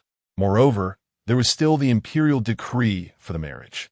Seeing that Qiao Nian didn't speak, Ning Xuang became more anxious. What if the Ming Wang strikes again next time? "Miss, I'm afraid." Afraid that the Ming Wang would once again beat Qiao Nian into such a bloody pulp. Afraid that next time, the miss would never wake up again. And this was also Qiao Nian's concern. Even at this moment, she could still vividly recall the Ming Wang's excited and pleased expression while he tortured her. He was addicted. Otherwise, he wouldn't have beaten so many innocent women to death before. She hadn't known about this matter before, but now that she knew, she couldn't just sit and wait for death. Fortunately, she didn't have nothing in her hands. There was still a chance to fight for something. Just as she was thinking, the door was suddenly pushed open. It was the house doctor, Mrs. Lin and Lin Yuan, chapter 66, disgusting as soon as they entered the room. Several people noticed that Qiao Nian had already woken up. Mrs. Lin immediately teared up and rushed to the bedside, looking at Qiao Nian with watery eyes. "You're awake?" "Finally awake. That's good." As she spoke, 2 lines of hot tears rolled down her cheeks. Lin Yuan, with red-rimmed eyes, followed her mother to Mrs. Lin sighed and looked at Qiao Nian. Her voice choked with emotion. "Sister, you're finally awake. It's worth it for mother to recite scriptures every day. If you hadn't woken up, I would have worried that mother's eyes would cry blind." Hearing Lin Yuan's words, Mrs. Lin's tears flowed even more fiercely. Qiao Nian's brow furrowed slightly, and she remained silent, feeling waves of nausea rising in her heart. She couldn't understand how people could be so hypocritical. It was they who had sent her to die, Yet they were the ones rushing to mourn her. If someone who didn't know the truth saw this, wouldn't they praise them endlessly? It was truly disgusting. Qiao Nian turned her head away. Seeing this, Mrs. Lin sobbed and slowly sat down beside the bed. Nian Nian, I know you're angry, but I can explain this matter to you. Don't ignore me, okay? Yes, sister, mother. Lin Yuan's voice chimed in, only making Qiao Nian feel even more irritated. Just as she was about to shout at them to leave, unexpectedly, Ning Shuang suddenly stood up and forcefully pushed Mrs. Lin and Lin Yuan aside. Madam, the young lady has just woken up from serious injuries and cannot be stimulated. You should go outside to cry. This girl even dared to drive out the mistress of the Marquis' residence. But it was a good move. The house doctor beside them quickly spoke up, Madam, let me check the young lady's pulse. Upon hearing this, Mrs. Lin nodded repeatedly and made way.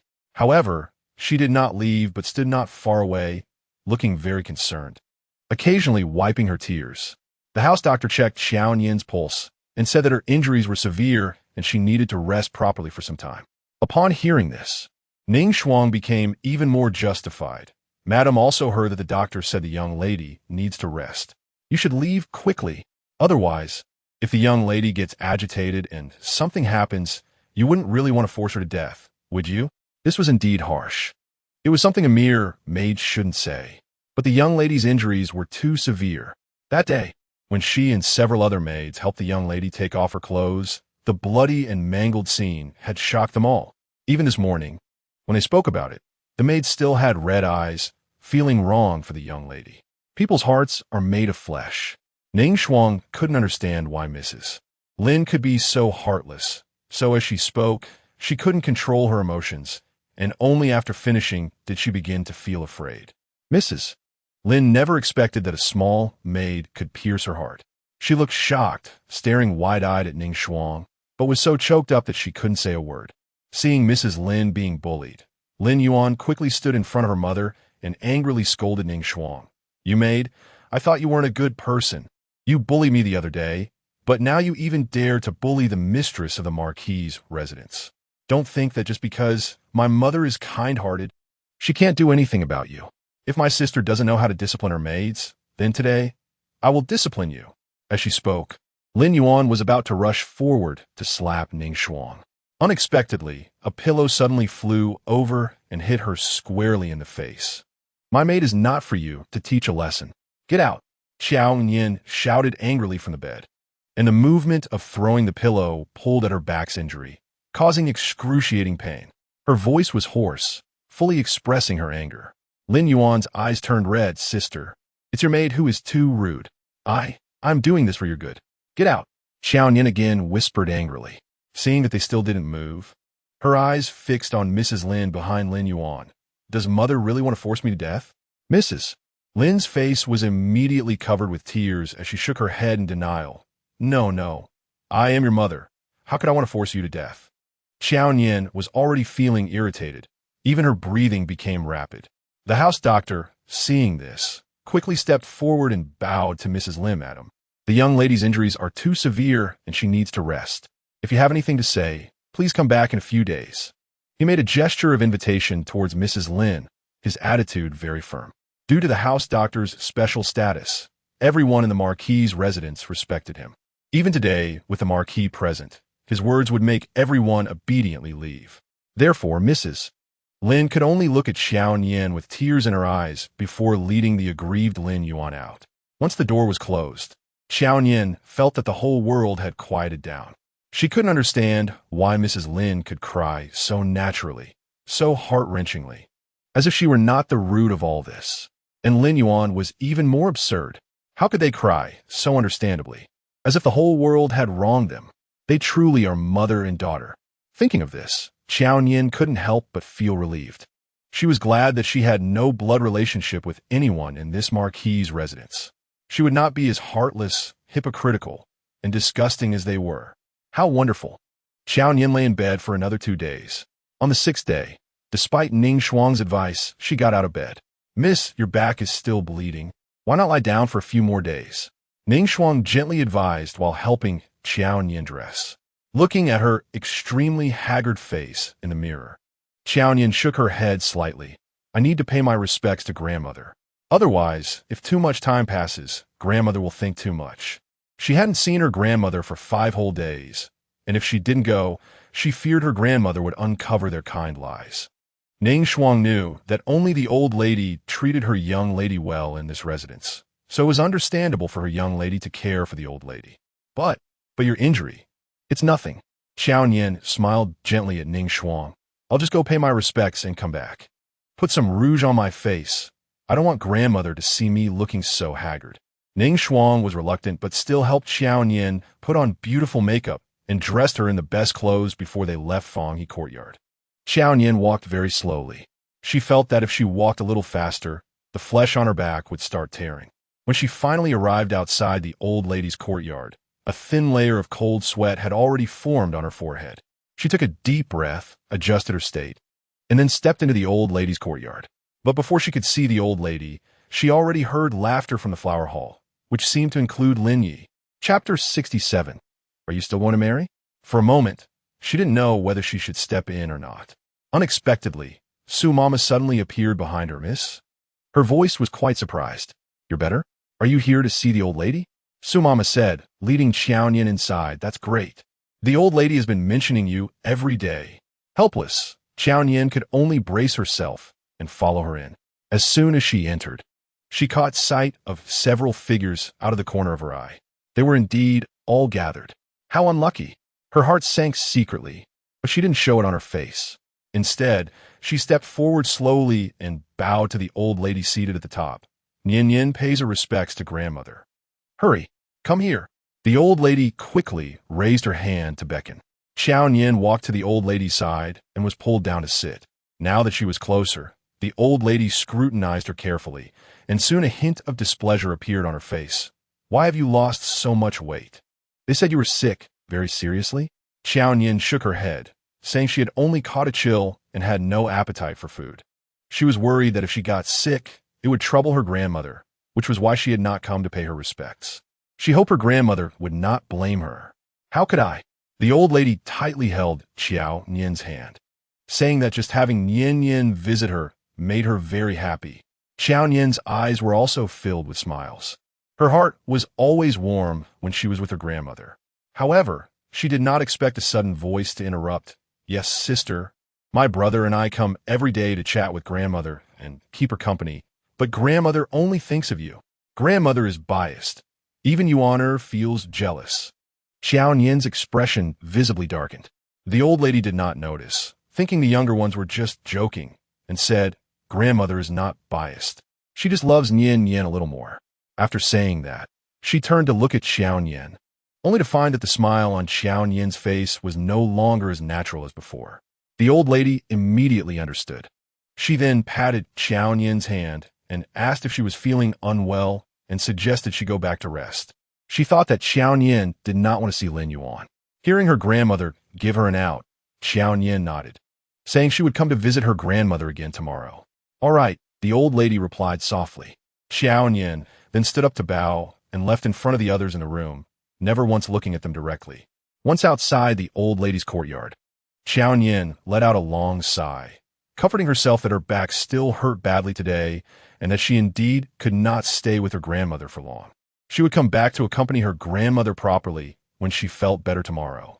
With this thought, her mood finally relaxed a bit. She walked slowly towards her own fauna garden with Ning Shuang. However, she did not realize that she was indeed walking too slowly.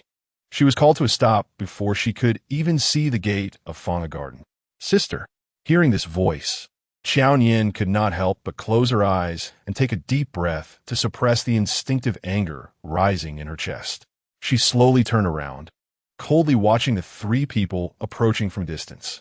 Sister, is your injury much better? Lin Yuan wore a bright, yet innocent smile, as if Qiao Nian had only sustained a minor injury a few days ago and had not been nearly beaten to death. Ning Shuang stood beside Qiao Nian, glaring at Lin Yuan.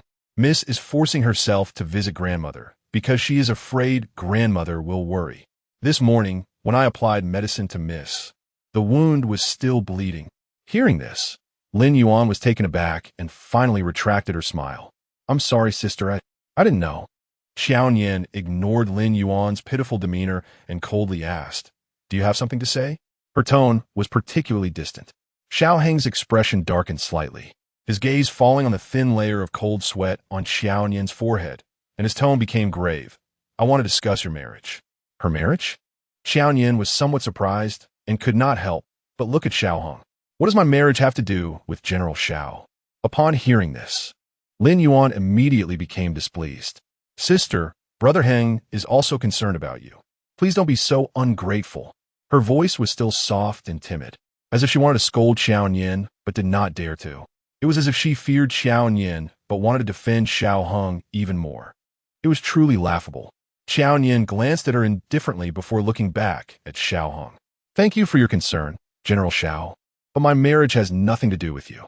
If you are truly bored, you should focus on your own marriage." This statement made Xiao Heng's expression grow even darker. Then Lin Yi spoke up. "You don't still want to marry the Prince of Ming, do you?" Qiao Nian did not look at him or answer.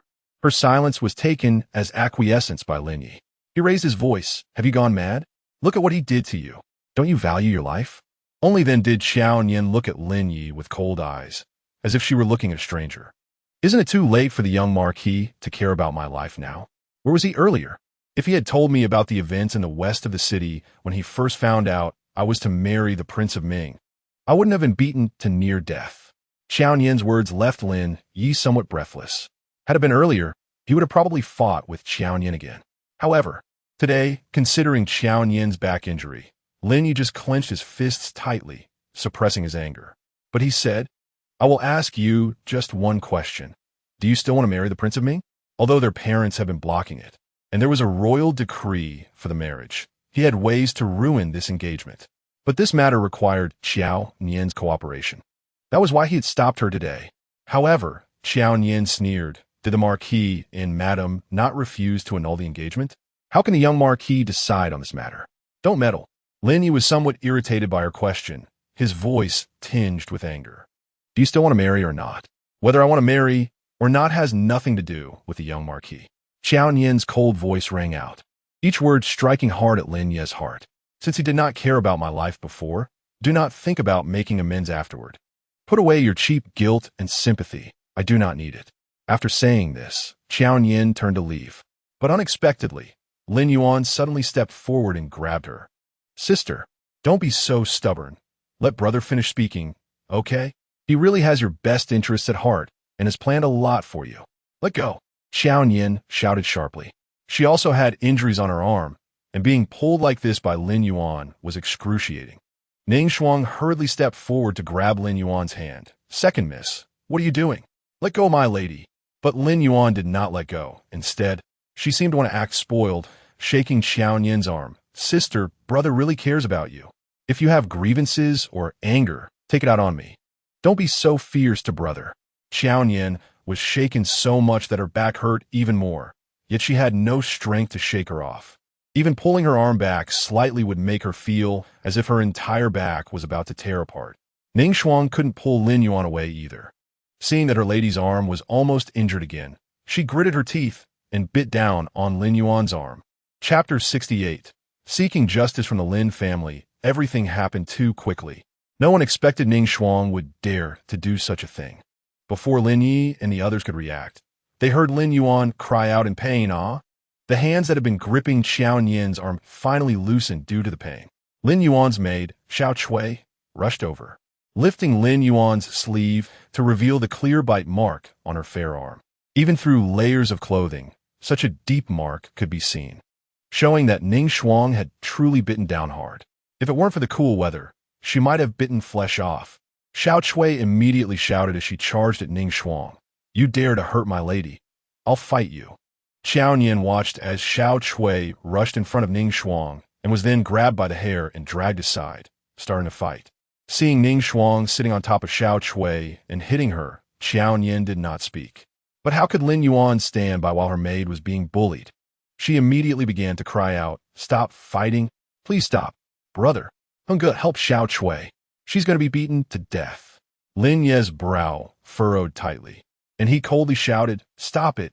It was only at this low growl that Ning Shuang finally stood up from Xiao Chui. She tidied her disheveled hair and proudly returned to stand beside Qiao Nian. Meanwhile, Xiao Chui directly sat on the ground and began to cry, "Woo, you bit my lady and even hit me. Woo, Young Marquis, you must stand up for my lady." Xiao Chui, woo. Lin Yuan rushed to Xiao Chui's side and hugged her tightly. The two, master and servant, embraced and wept, an incredibly pitiful sight. Yet whether it was intentional or not, her sleeves were still rolled up, and the 2 rows of small bite marks on her arm were particularly clear. Lin had probably never seen Lin Yuan cry so heartbrokenly. He immediately shouted angrily at Ning Shuang, "You shameless maid, how dare you act violently in front of me? Someone, drag her away and give her 30 lashes." With the order given, a couple of servants rushed over, one on each side to restrain Ning Shuang. Just as Ning Shuang was about to be dragged away, Qiao Nian immediately blocked their path, her eyes fixed on Lin Yi.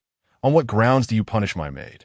Seeing Qiao Nian so concerned for Ning Shuang, Lin Yi felt an inexplicable surge of anger. They were her family, yet she treated them as enemies, while protecting a lowly maid like this. How infuriating! He coldly shouted, "She hurt Yuan. She should be punished." Qiao Nian remained unyielding and asked loudly, "Is it that anyone who hurts someone should be punished, or is it only if they hurt your Yuan that they should be punished?" She deliberately emphasized the words "your Yuan," causing the surrounding maids and servants to look towards Lin Yi. As the young master of this marquis, Lin Yi naturally couldn't admit to being biased, so he replied, "Of course, anyone who hurts someone should be punished." "Qiao Nian, don't blur the focus. Everyone saw that Ning Shuang bit Yuan. Drag her away. Beat her." Lin Yi ordered again, and the servants no longer hesitated, dragging Ning Shuang away. Qiao Nian, injured and unable to stop them, could only watch helplessly as Ning Shuang was taken away. She was anxious and angry, her eyes turning red, tears swirling in her eyes. But she held back and refused to let them fall. She glared at Lin Yi. "Fine, since the young master insists. I will demand an explanation from the Lin family today." With that, she ignored Lin Yi and turned to head towards the Lin family ancestral hall. The situation was escalating to the Lin family's ancestors. Not just Lin Yi, but even the group of maids and servants understood that this matter was not simple. Seeing that Qiao Nian was determined to escalate the situation, Lin Yi immediately chased after her. "Qiao Nian, I'm sincerely here to help you. Don't be ungrateful." Qiao Nian ignored him, her face cold as she strode forward. However, she was indeed injured, and her steps were unsteady. Lin Yi noticed immediately and lowered his voice. "You're not well. Let me have someone help you back to rest." With that, he called a few servants to come forward. However, before the servants could reach Qiao Nian, she shouted them away. "I am the future Princess Ming. Who dares to touch me?" Although the Princess Ming was not a particularly powerful figure, taking a few servants' lives would be easy. Thus, the servants dared not approach again. But unexpectedly, Qiao Nian's words completely enraged Lin Yi. He grabbed Qiao Nian's arm tightly, even tighter than Lin Yuan had. "You still want to marry the Ming prince? Have you lost your mind? Let go." Qiao Nian, regardless of the pain in her arm, forcefully pulled her hand back. "Whether I've lost my mind is none of your business. Just know that your Lin family must give me an explanation today." With that, she continued towards the ancestral hall. Lin Yi wanted to stop her again, but a dampness in his palm made him halt. Looking down, he saw a bright red stain that was strikingly vivid. News of Qiao Nian going to the Lin family ancestral hall quickly reached the ears of Lord Lin and Lady Lin. When they hurried over, they found Qiao Nian standing in the center of the ancestral hall. Outside the hall, a crowd of servants had gathered, while Qiao Nian stood with the Lin siblings at the center of the hall. What happened? Lord Lin glared angrily, clearly displeased with Qiao Nian disturbing the Lin family's ancestors. Lin Yuan, crying, walked to Lord Lin's side, gently linking her arm with his, and softly said, "Father, please don't be angry. It's all Yuan's fault. She shouldn't have meddled or asked her sister to forgive her brother." By the end of her words, Lin Yuan was already in tears. Lord Lin felt heartbroken, but a nearby Xiao Chui began to complain. "How can you blame a young lady? It was clearly the eldest lady's maid who bit the young lady's arm, and the young master punished that maid. So the eldest lady came to the ancestral hall." Upon hearing that Lin Yuan was injured, Lady Lin immediately became anxious and rushed to Lin Yuan's side. Bitten? What did she bite you? Let me see. Lady Lin hurriedly lifted Lin Yuan's arm to check. But over a stick of incense had passed, and the bite marks on Lin Yuan's arm had long since faded. Lin Yuan comforted Lady Lin, "Mother, I'm fine." However, at this moment, Lin Yi coldly interjected, "Ning Shuang bit Yuaner. This is a fact witnessed by everyone. My punishment of her is not inappropriate." Upon hearing this, Lady Lin's heart skipped a beat, and she turned to Qiao Nian, speaking cautiously, "Nian Nian, if it really was your maid who bit Yuaner, then it is understandable for your brother to punish her. You really don't need to make such a big deal out of it." Chapter 69. Eye for an eye. Before coming to the ancestral hall, Qiao Nian knew what she was about to face. So at this moment, she chose to ignore Lady Lin's accusations and Lord Lin's furious gaze. She slowly walked outside the ancestral hall, her eyes scanning the gathered maids and servants. Finally landing on Xiao Hong. Meeting his deep gaze, Qiao Nian's heart sank heavily, a painful ache spreading quietly. She thought, if only there were someone who would step forward at this moment to stand in front of her, to face the Lin family's accusations on her behalf, to demand justice for her. But clearly, Xiao Hong would never be that person. Qiao Nian's gaze stirred a strange pain in Xiao Hong's heart. He was actually waiting for Qiao Nian to ask him for help. He would surely speak up for her, and Lord Lin would give him face. But she merely took a deep breath, then looked away, addressing the surrounding servants. Today, if anyone saw Ning Shuang bite someone, step forward. Hearing this, several maids and servants stood up from the crowd. Upon seeing this, Lin Yuan's expression of grievance deepened. Meanwhile, Lin Yi seemed somewhat pleased, walking up to Qiao Nian's side and coldly said, "Well, I didn't wrong your maid, did I?"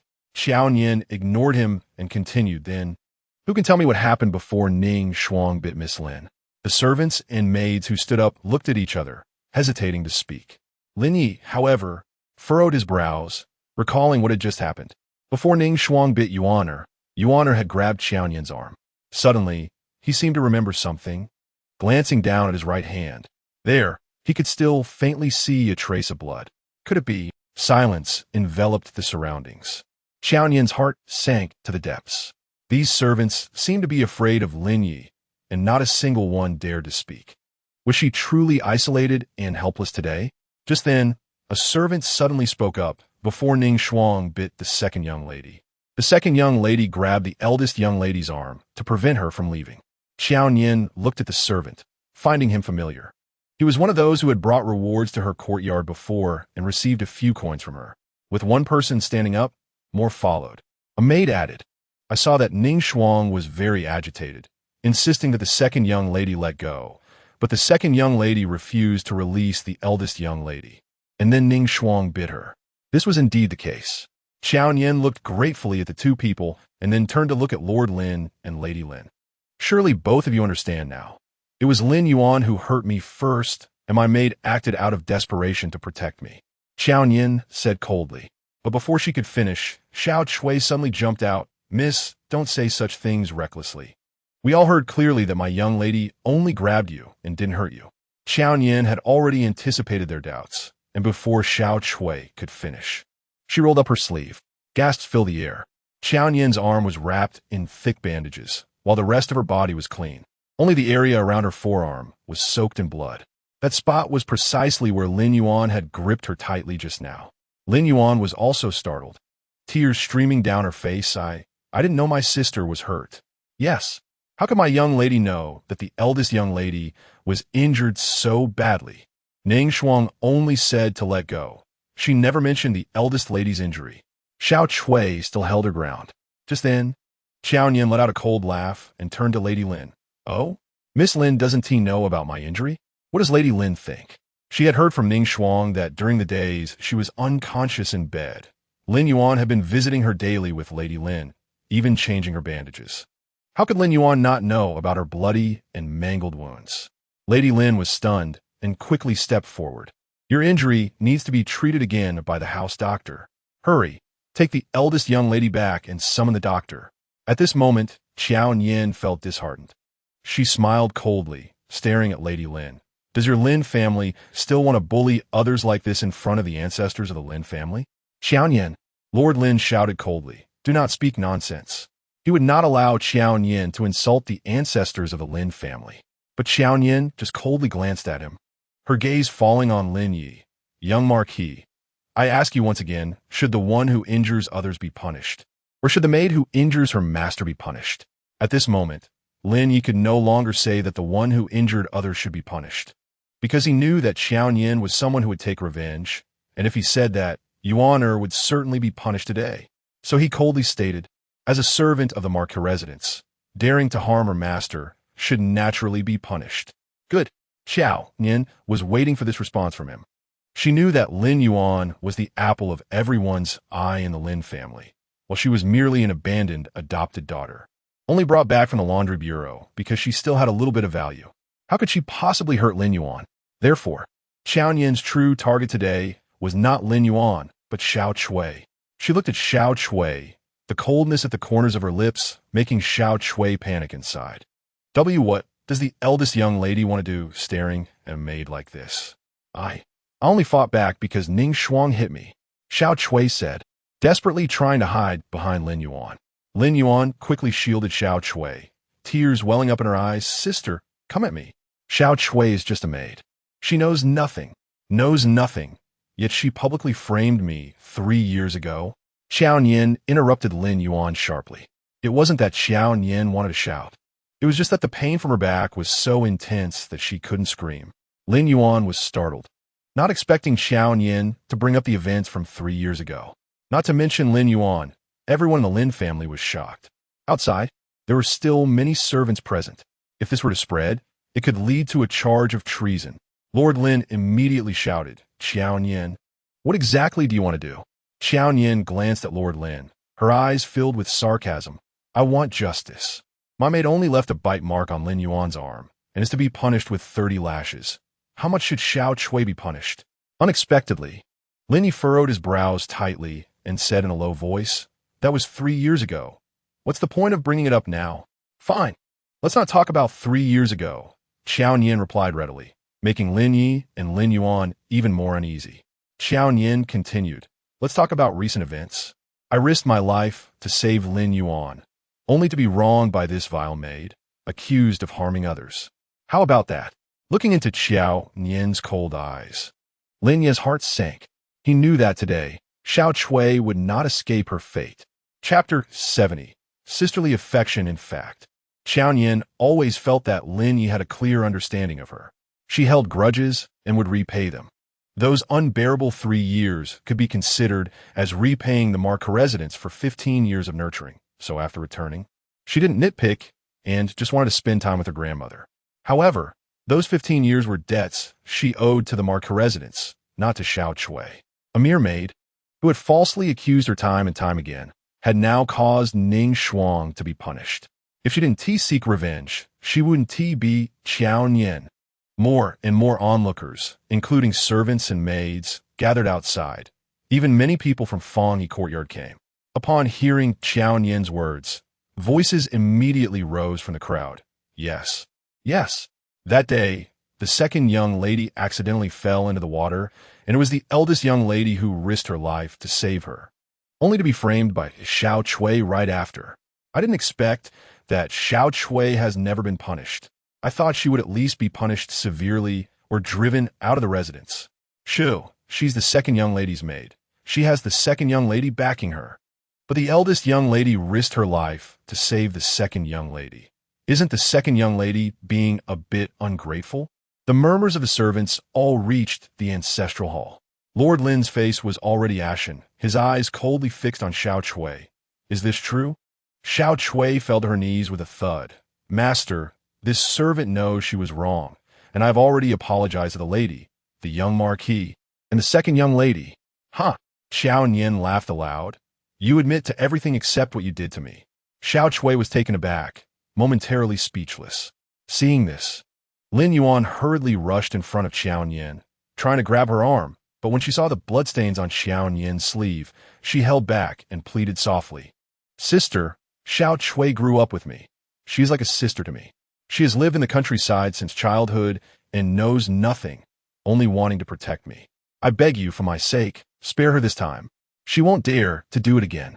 Hearing this, Qiao Nian merely raised an eyebrow and coldly asked, "But have you spared my maid? Why should Ning Shuang be punished today, while Xiao Cui suffers no consequences? Didn't they always say they treated her like the eldest young lady of the Marquis residence, like their own? With so many people watching, it wouldn't be right to show such favoritism, would it? Come here." Lord Lin suddenly shouted, "Drag this ungrateful maid away, tear her mouth apart, and expel her from the Marquis residence." This was the rule of the Marquis residence. Any servant who dared to disrespect their master would meet such a fate. Xiao Cui was terrified and immediately cried out, "Miss, save me. Please save me." Lin Yuan was even more panicked, seeing Xiao Cui about to be dragged away. She actually knelt down to Qiao Nian. "Sister, I was wrong. I should have disciplined her better. I shouldn't have grabbed your hand. If you want to punish someone, punish me. Please spare Xiao Cui." Lin Yuan pleaded, bowing her head repeatedly. With each bow, her forehead hit the ground hard, and blood began to flow after just 2 hits. This scene stunned everyone. The onlookers, who were initially sympathetic to Qiao Nian, now felt pity for Lin Yuan. After all, which master would go this far for their maid? Lin immediately rushed forward and hugged Lin Yuan. "Silly girl, what are you doing?" Lin Yuan cried, struggling to catch her breath. "Brother, please help me plead with my sister to spare Xiao Cui. Please let her go." But Lin Yi cannot speak. Frost has already been punished. How could he possibly help Xiao Cui plead for mercy at this moment? Unexpectedly, Qiao Nian actively spoke up. "It's rare for you two to have such a deep master-servant relationship. I don't want to make things absolutely difficult. After all, simply tearing her mouth and expelling her from the house is too lenient for Xiao Cui." As she spoke, she personally reached out to help Lin Yuan up. This scene made Madame Lin's eyes brighten. She didn't expect Qiao Nian to take the initiative to assist Lin Yuan. For a moment, she felt that in the future, Qiao Nian and Lin Yuan would also have a sisterly bond. Lin Yuan was sobbing, wanting to thank Qiao Nian, but seeing the smile at the corner of Qiao Nian's mouth, she felt an inexplicable chill. So, she remained silent. Then she heard Qiao Nian ask, "But my maid only bit you and is to be punished with 30 lashes. What do you think, given my injury? How should Xiao Cui be punished?" The bright red on the bandage was particularly striking. At this moment, Lin Yuan's mind was blank. She didn't know what kind of punishment would be appropriate for Xiao Cui. She just thought that as long as Xiao Cui wasn't expelled from the house and could always be with her, that would be enough. So she sobbed and, under Qiao Nian's cold smile, said word by word, "As long as sister gives Xiao Cui a way to live, no matter how sister punishes Xiao Cui in the future, I will never complain." "Good." Qiao Nian immediately agreed. "Then according to Yuaner's words, whenever I want to punish Xiao Cui in the future, I will call her to my fragrant lotus courtyard. For today, let's first punish her with 30 lashes like frost." Her voice was incredibly gentle, as if she were discussing something unimportant, so much so that others felt it wasn't very serious. But Lin Yuan was stunned. She thought that if there was no punishment today, they could wait until Qiao Nian figured out how to punish Xiao Cui in the future. But Qiao Nian clearly meant that Xiao Cui could be called to the fragrant lotus courtyard anytime in the future. She was startled and saw several young servants taking Xiao Cui away at Qiao Nian's gesture. She immediately wanted to stop them, but Madame Lin had already stepped forward. Holding their hands, "This is good. You are sisters. There's no need to make things so ugly over 2 maids." Even Lord Lin said, "Today's matter. Nian Nian really shouldn't have made such a big fuss, but in the end, it was also Yuaner's fault. How could you casually touch your sister in this condition? However, it doesn't matter.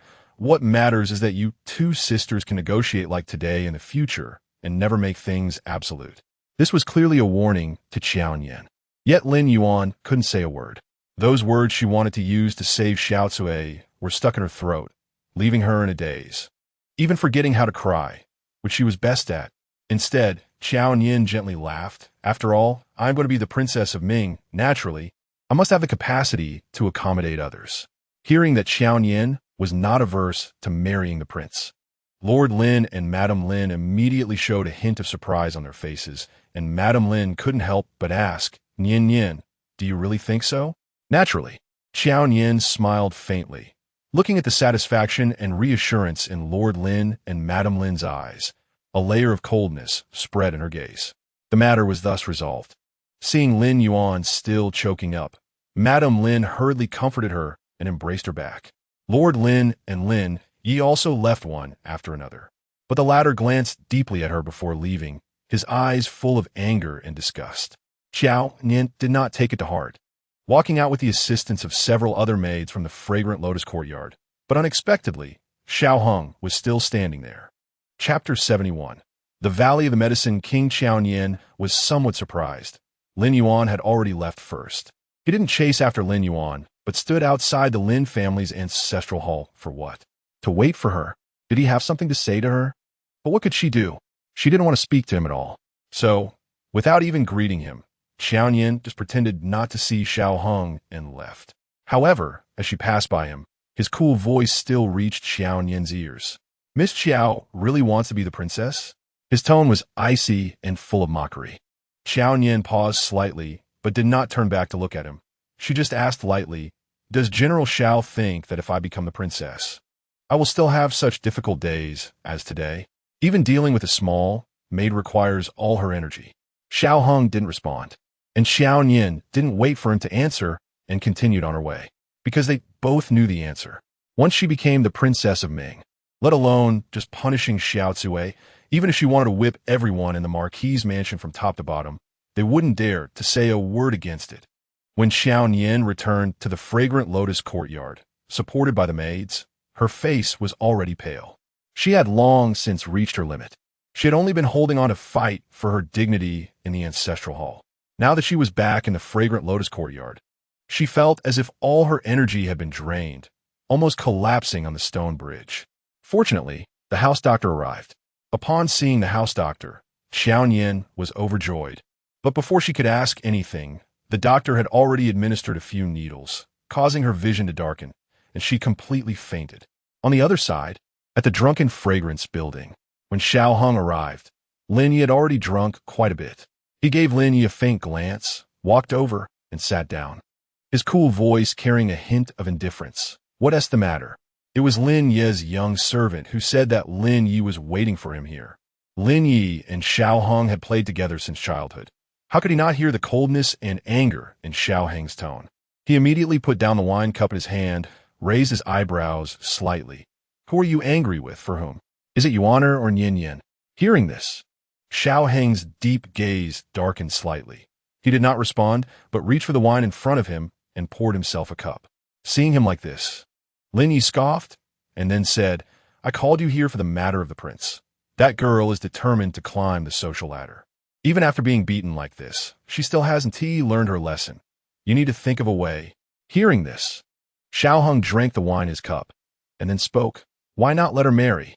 Lin Yi was stunned, thinking he must have misheard due to the alcohol. When he saw the expression on Xiao Hong's face, he realized he hadn't misheard and immediately shouted, "Didn't you see her injuries today? If she marries the prince, she will be beaten to death within 3 days." For some reason, Xiao Hong suddenly let out a low laugh. Can she survive in the Marquis mansion? The indifferent retort was filled with mockery. Lin Yi looked at Xiao Hong, and for a moment, he couldn't say a word, but soon he reacted, smashing the wine cup in his hand to the ground, shattering it. "What do you mean by that, Xiao Hong?" Xiao Hong remained silent, his dark eyes quietly watching Lin Yi, exuding endless coldness and ruthlessness. Lin Yi had never seen such a look in Xiao Hong's eyes, as if he would draw his sword and pierce his chest at any moment. "Why? For Qiao Nian?" Lin Yi narrowed his eyes slightly, sizing up Xiao Hong. "What exactly are you thinking?" Only then did Xiao Hong withdraw his gaze, stating, "Since she is determined to marry the prince, you naturally cannot stop her. After all, behind this matter are Lord Lin and Madame Lin, and even a noble consort, duh." But Lin Yi waved his hand. "I don't care. I can't let her go to Zicheng with the prince. Once she gets to Zicheng, won't the prince have even fewer scruples? I'm afraid he will beat her to death, and it will take him 3 to 5 months to hear the news." Just thinking about the day Qiao Nian returned covered in injuries made Lin Yi's heart ache terribly. But once he thought about how Qiao Nian was determined to marry the prince, he was furious. So he took another gulp of wine to suppress his anger. Then he heard Xiao Hong ask, "If she doesn't marry the prince, who will she marry?" Lin Yi glared at him. "What does it matter to you who she marries? Anyone she marries would be better than marrying the prince. Even if it's to be a concubine, it's better than being beaten to death. Xiao Heng's action of pouring wine paused slightly. To be a concubine? What are you staring at? Lin Yuan was somewhat annoyed, snatching the wine flask from Xiao Heng's hand. You've always had more ideas than I do since childhood. Think of a way quickly. Only then did Xiao Heng take a deep breath, giving Lin Yuan a faint smile. Since we can't do anything about Nian Nian, we should persuade the Ming Wang. Lin Yuan was puzzled. Persuade the Ming Wang? He would be more than happy to marry Nian Nian back. Have you forgotten what he said last time? He said, Qiao Nian doesn't make a sound when she fights. And she can't be killed, which makes him very satisfied. They are a match made in heaven. Every time Lin Yuan thought of this, he felt a chill in his heart. He couldn't understand how a person could become so twisted. Clearly, the Ming Wang wasn't like this when he was young. But he heard Xiao Heng's cold voice. The reason the Ming Wang has become like this is because of his injury. Lin Yuan was taken aback. Xiao Heng continued, he can't be a real man, so he wants to prove his ability to conquer women in another way. That's why he finds pleasure in hurting women. Lin Yuan suddenly realized it. Yes, it seemed he had only become like this after his injury. But the fact that he had become disabled was a reality. How could they approach him? Yaowang Valley. Xiao Heng said 3 words lightly. This made Lin Yuan's eyes light up. Yaowang Valley? I know that the medical skills there are different from the outside world. And it's rumored that there are countless divine doctors in Yaowang Valley. But can they treat this kind of injury? Lin Yuan was skeptical. After all, the Ming Wang's injury was a severe one. Hearing this, Xiao Heng's smile deepened. A kind of smile that comes from playing tricks on others. Lin Yuan hadn't seen such a smile on Xiao Heng's face for a long time. He felt a bit uneasy and couldn't help but ask, Are you serious? What exactly are you thinking? Xiao Heng held his wine cup, slowly swirling it. Whether Yaowang Valley can heal him, no one knows. But for the Ming Wang, it's a kind of hope. If you were the Ming Wang, would you try? Lin Yuan thought for a moment and nodded firmly. Of course I would try. Then Xiao Heng continued, Yaowang Valley has a rule. No physician can step out of Yaowang Valley. So, if the Ming Wang wants to heal his injury, he can only go to Yaowang Valley in person. This trip may take at least a month or as long as a year. During this time, you can look for a better match for Nian Nian. When the Ming Wang returns, Nian Nian will already be married, and he will have no other choice. Upon hearing this, Lin Yuan suddenly felt enlightened and burst into laughter. However, looking at the smile on Xiao Heng's face, he felt it wasn't that simple. So he couldn't help but frown and ask, You won't send someone halfway through, will you? Before he finished speaking, Lin Yuan made a gesture across his throat. Chapter 72. Turning raw rice into cooked rice, Xiao Heng's eyes were calm, and he didn't pause in his action of drinking. But his voice carried an inexplicable chill. This is a serious crime that could lead to the annihilation of your entire family, Brother Lin. Perhaps you shouldn't joke about it. Hearing this, Lin Yuan couldn't help but look at Xiao Heng with half belief and half doubt. His earlier guess was indeed too extreme. If Xiao Heng really killed the Ming Wang, it would undoubtedly be betting the entire Xiao family. But was it worth it for a Qiao Nian? Lin Yuan naturally felt it wasn't worth it, and he didn't believe Xiao Heng would take such a huge risk. However, Xiao Heng's current demeanor was too profound and inscrutable, making him think more than he should. But he also understood that even if Xiao Heng had something hidden in his heart, as long as Xiao Heng didn't say it clearly, he would never figure it out. So he stopped dwelling on this matter, frowned, and said, Luring the tiger away from its mountain is indeed a good idea, but don't forget, there is still a holy decree between the Ming Wang and Nian Nian. With that decree in place, even if the Ming Wang left the capital, who would dare to marry Qiao Nian, risking the crime of defying the decree? But Xiao Heng clearly already had someone in mind. He picked up the wine flask, poured a cup for Lin Yuan, and after they clinked and drank, he slowly spoke, My older brother. Lin Yuan immediately spat out the wine, some even splattering on Xiao Heng's face. Xiao Heng, are you crazy? Your brother is even worse than the Ming Wang. Xiao Heng was the legitimate son of his family, but he was not the eldest son. The eldest son of his Xiao family was named Xiao He, 5 years older than Xiao Heng and 8 years older than Xiao Nian. He was also a military general, having achieved no less merit than Xiao Heng. However, 6 years ago on the battlefield, Xiao He had both of his legs crushed by a horse, becoming disabled, and even now, he needed someone to take care of him for everything. Lin Yuan had visited Xiao He before. He just felt that Xiao He's temper was even worse than the Ming Wang's. Listening to Lin Ye's words, Xiao Hung leisurely took out a handkerchief from his pocket to wipe the wine from his cheek and then said, "But my brother wouldn't beat her half to death. No matter how bad his temper is, Xiao He doesn't have the ability to harm a hair on Qiao Nian." Lin Ye's shock and even a bit of anger gradually faded after hearing this. He heard Xiao Hang's indifferent voice continue, "Moreover, the emperor feels guilty towards my brother. 6 years ago, such a spirited young man was forced to go to war by the emperor, which led to his current state of being neither man nor ghost. So the emperor feels guilty towards the Xiao family, and even more so towards Xiao He. Only if Xiao He marries Qiao Nian can the emperor ignore that marriage decree." Lin Yi was swayed and began to consider the feasibility of this matter. He irritably took a swig of wine, but then said, "But how to persuade Nian Nian?" In Lin Ye's view, Qiao Nian was determined to be the Ming Wang's consort. Even if it meant being beaten to death, she still wanted to marry. How could someone so eager to climb the social ladder agree to marry Xiao He? Although Xiao He was the legitimate son of the Xiao family, his status in the Xiao family was probably not even better than Xiao Qingnua's now. Looking at Lin Ye's troubled expression, Xiao Hung was not anxious at all. He casually glanced at the wine cup in front of him and then said, "Turning raw rice into cooked rice. A woman's virtue is of utmost importance. As long as the raw rice is turned into cooked rice, Qiao Nian will have to marry." Lin Ye's eyes widened in shock. "Turning raw rice into cooked rice? Your brother can cook? That kind of disabled person who needs someone to take care of him can do it?" Xiao Heng's expression darkened, and he looked coldly at Lin Yi. Lin Yi was startled and finally realized that some things don't have to be true to be real. As long as others believe it to be true, that's enough. He felt a chill run down his spine, glanced at Xiao Hong, and frowned slightly. "You've become more cunning and deceitful after spending a few years on the battlefield."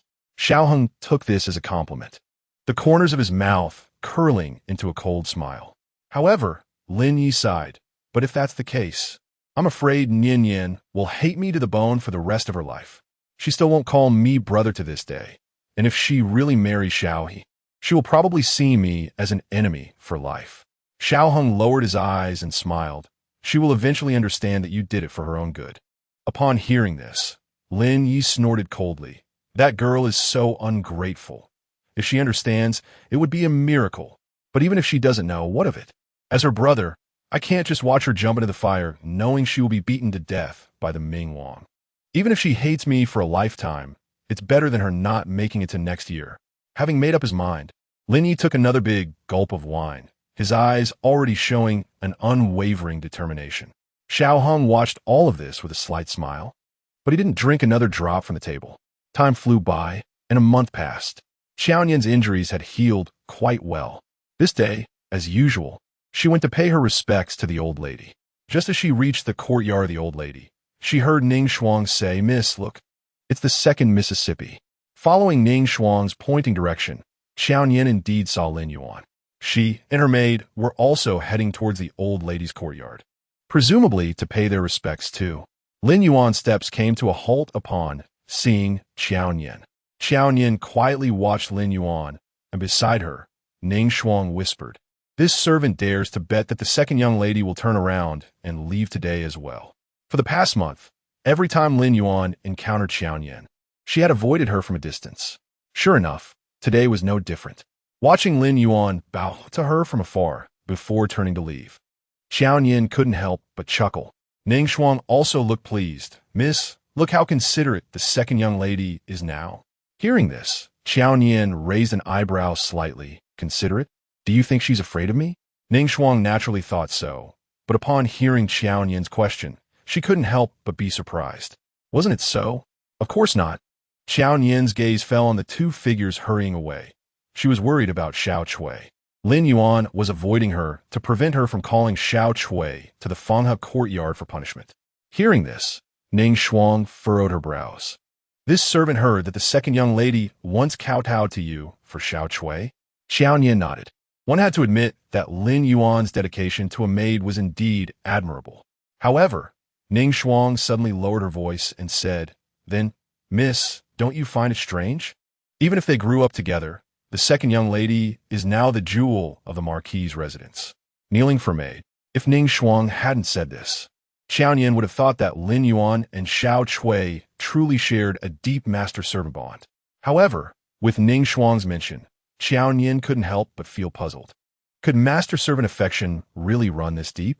She frowned slightly and finally said, "Bring Xiao Chui to the Fanghe courtyard in half an hour."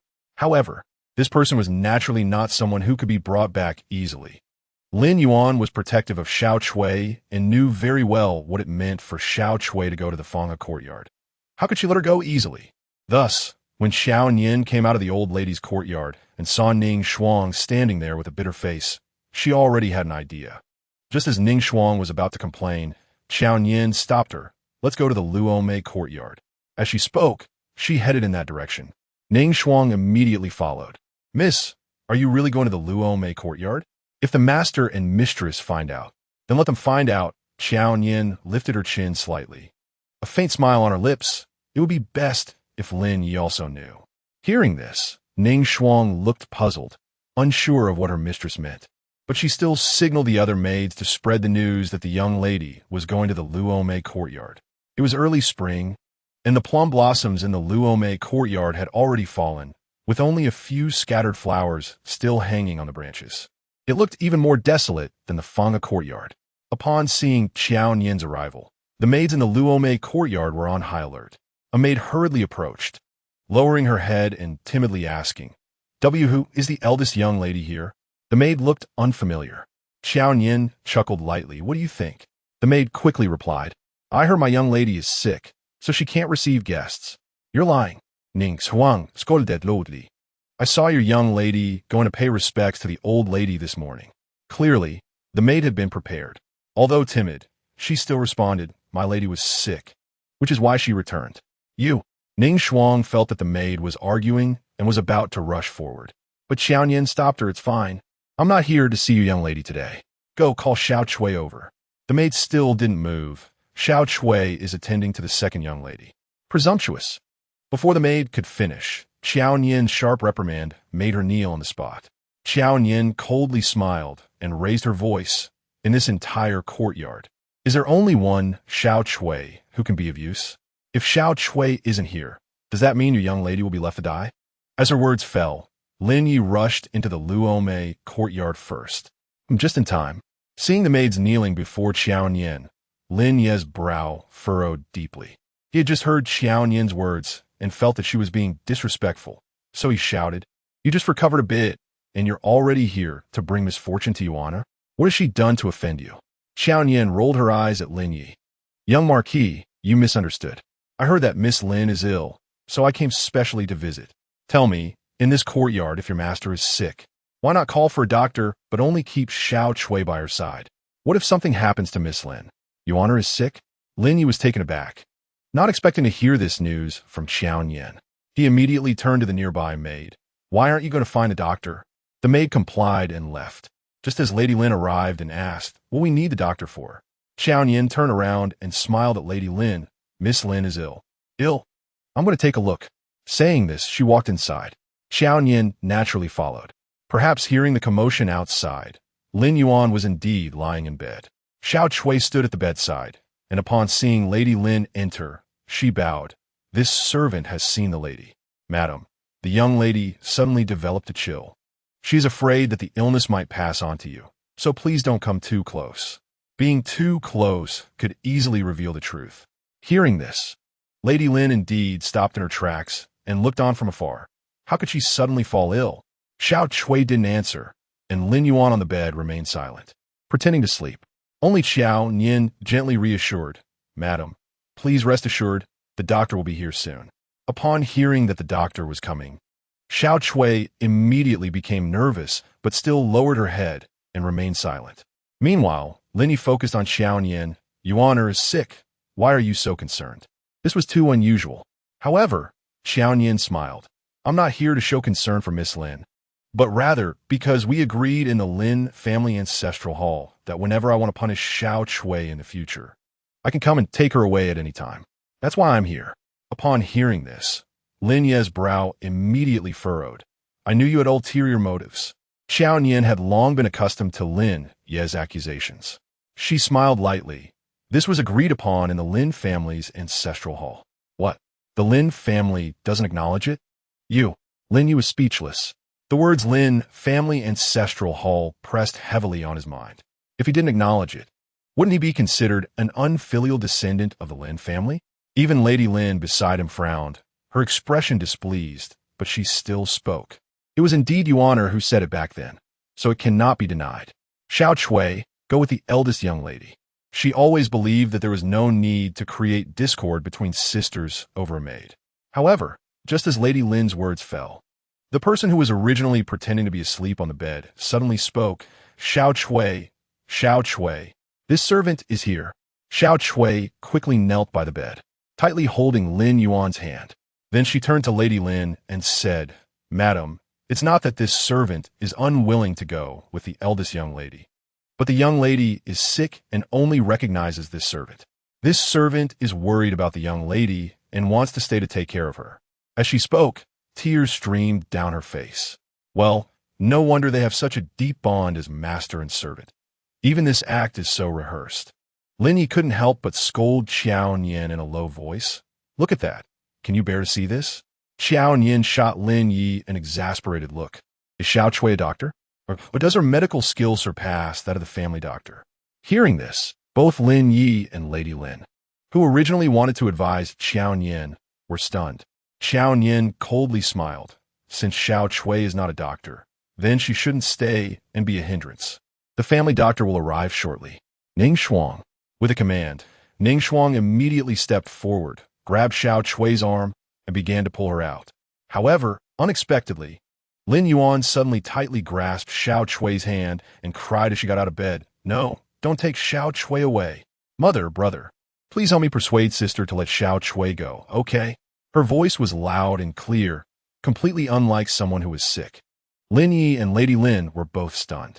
Only Qiao Nian stepped forward with a cold smile, meeting Lin Yuan's tearful gaze, and raised an eyebrow, asking, So, Miss Lin is pretending to be ill, just to stop me from taking Xiao Chui away? Lin Yuan cried even harder, Wu sister, I beg you let Xiao Chui go. As she spoke, Lin Yuan knelt down before Qiao Nian. Seeing this, Lin Yi's eyes turned red with anger. Qiao Nian, what do you want to force people into?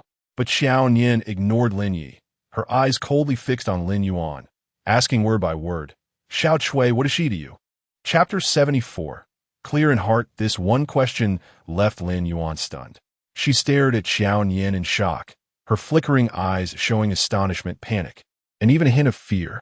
Qiao Nian didn't understand why asking about a maid's identity would evoke such fear in Lin Yuan. She even forgot to cry, standing there in a daze, not saying a word. However, Lin Yi couldn't bear to watch any longer. He stepped forward, pushed Qiao Nian aside, and bent down to help Lin Yuan up. Xiao Chui grew up with Yuan. They're like sisters. Do you think everyone is as cold-blooded and heartless as you?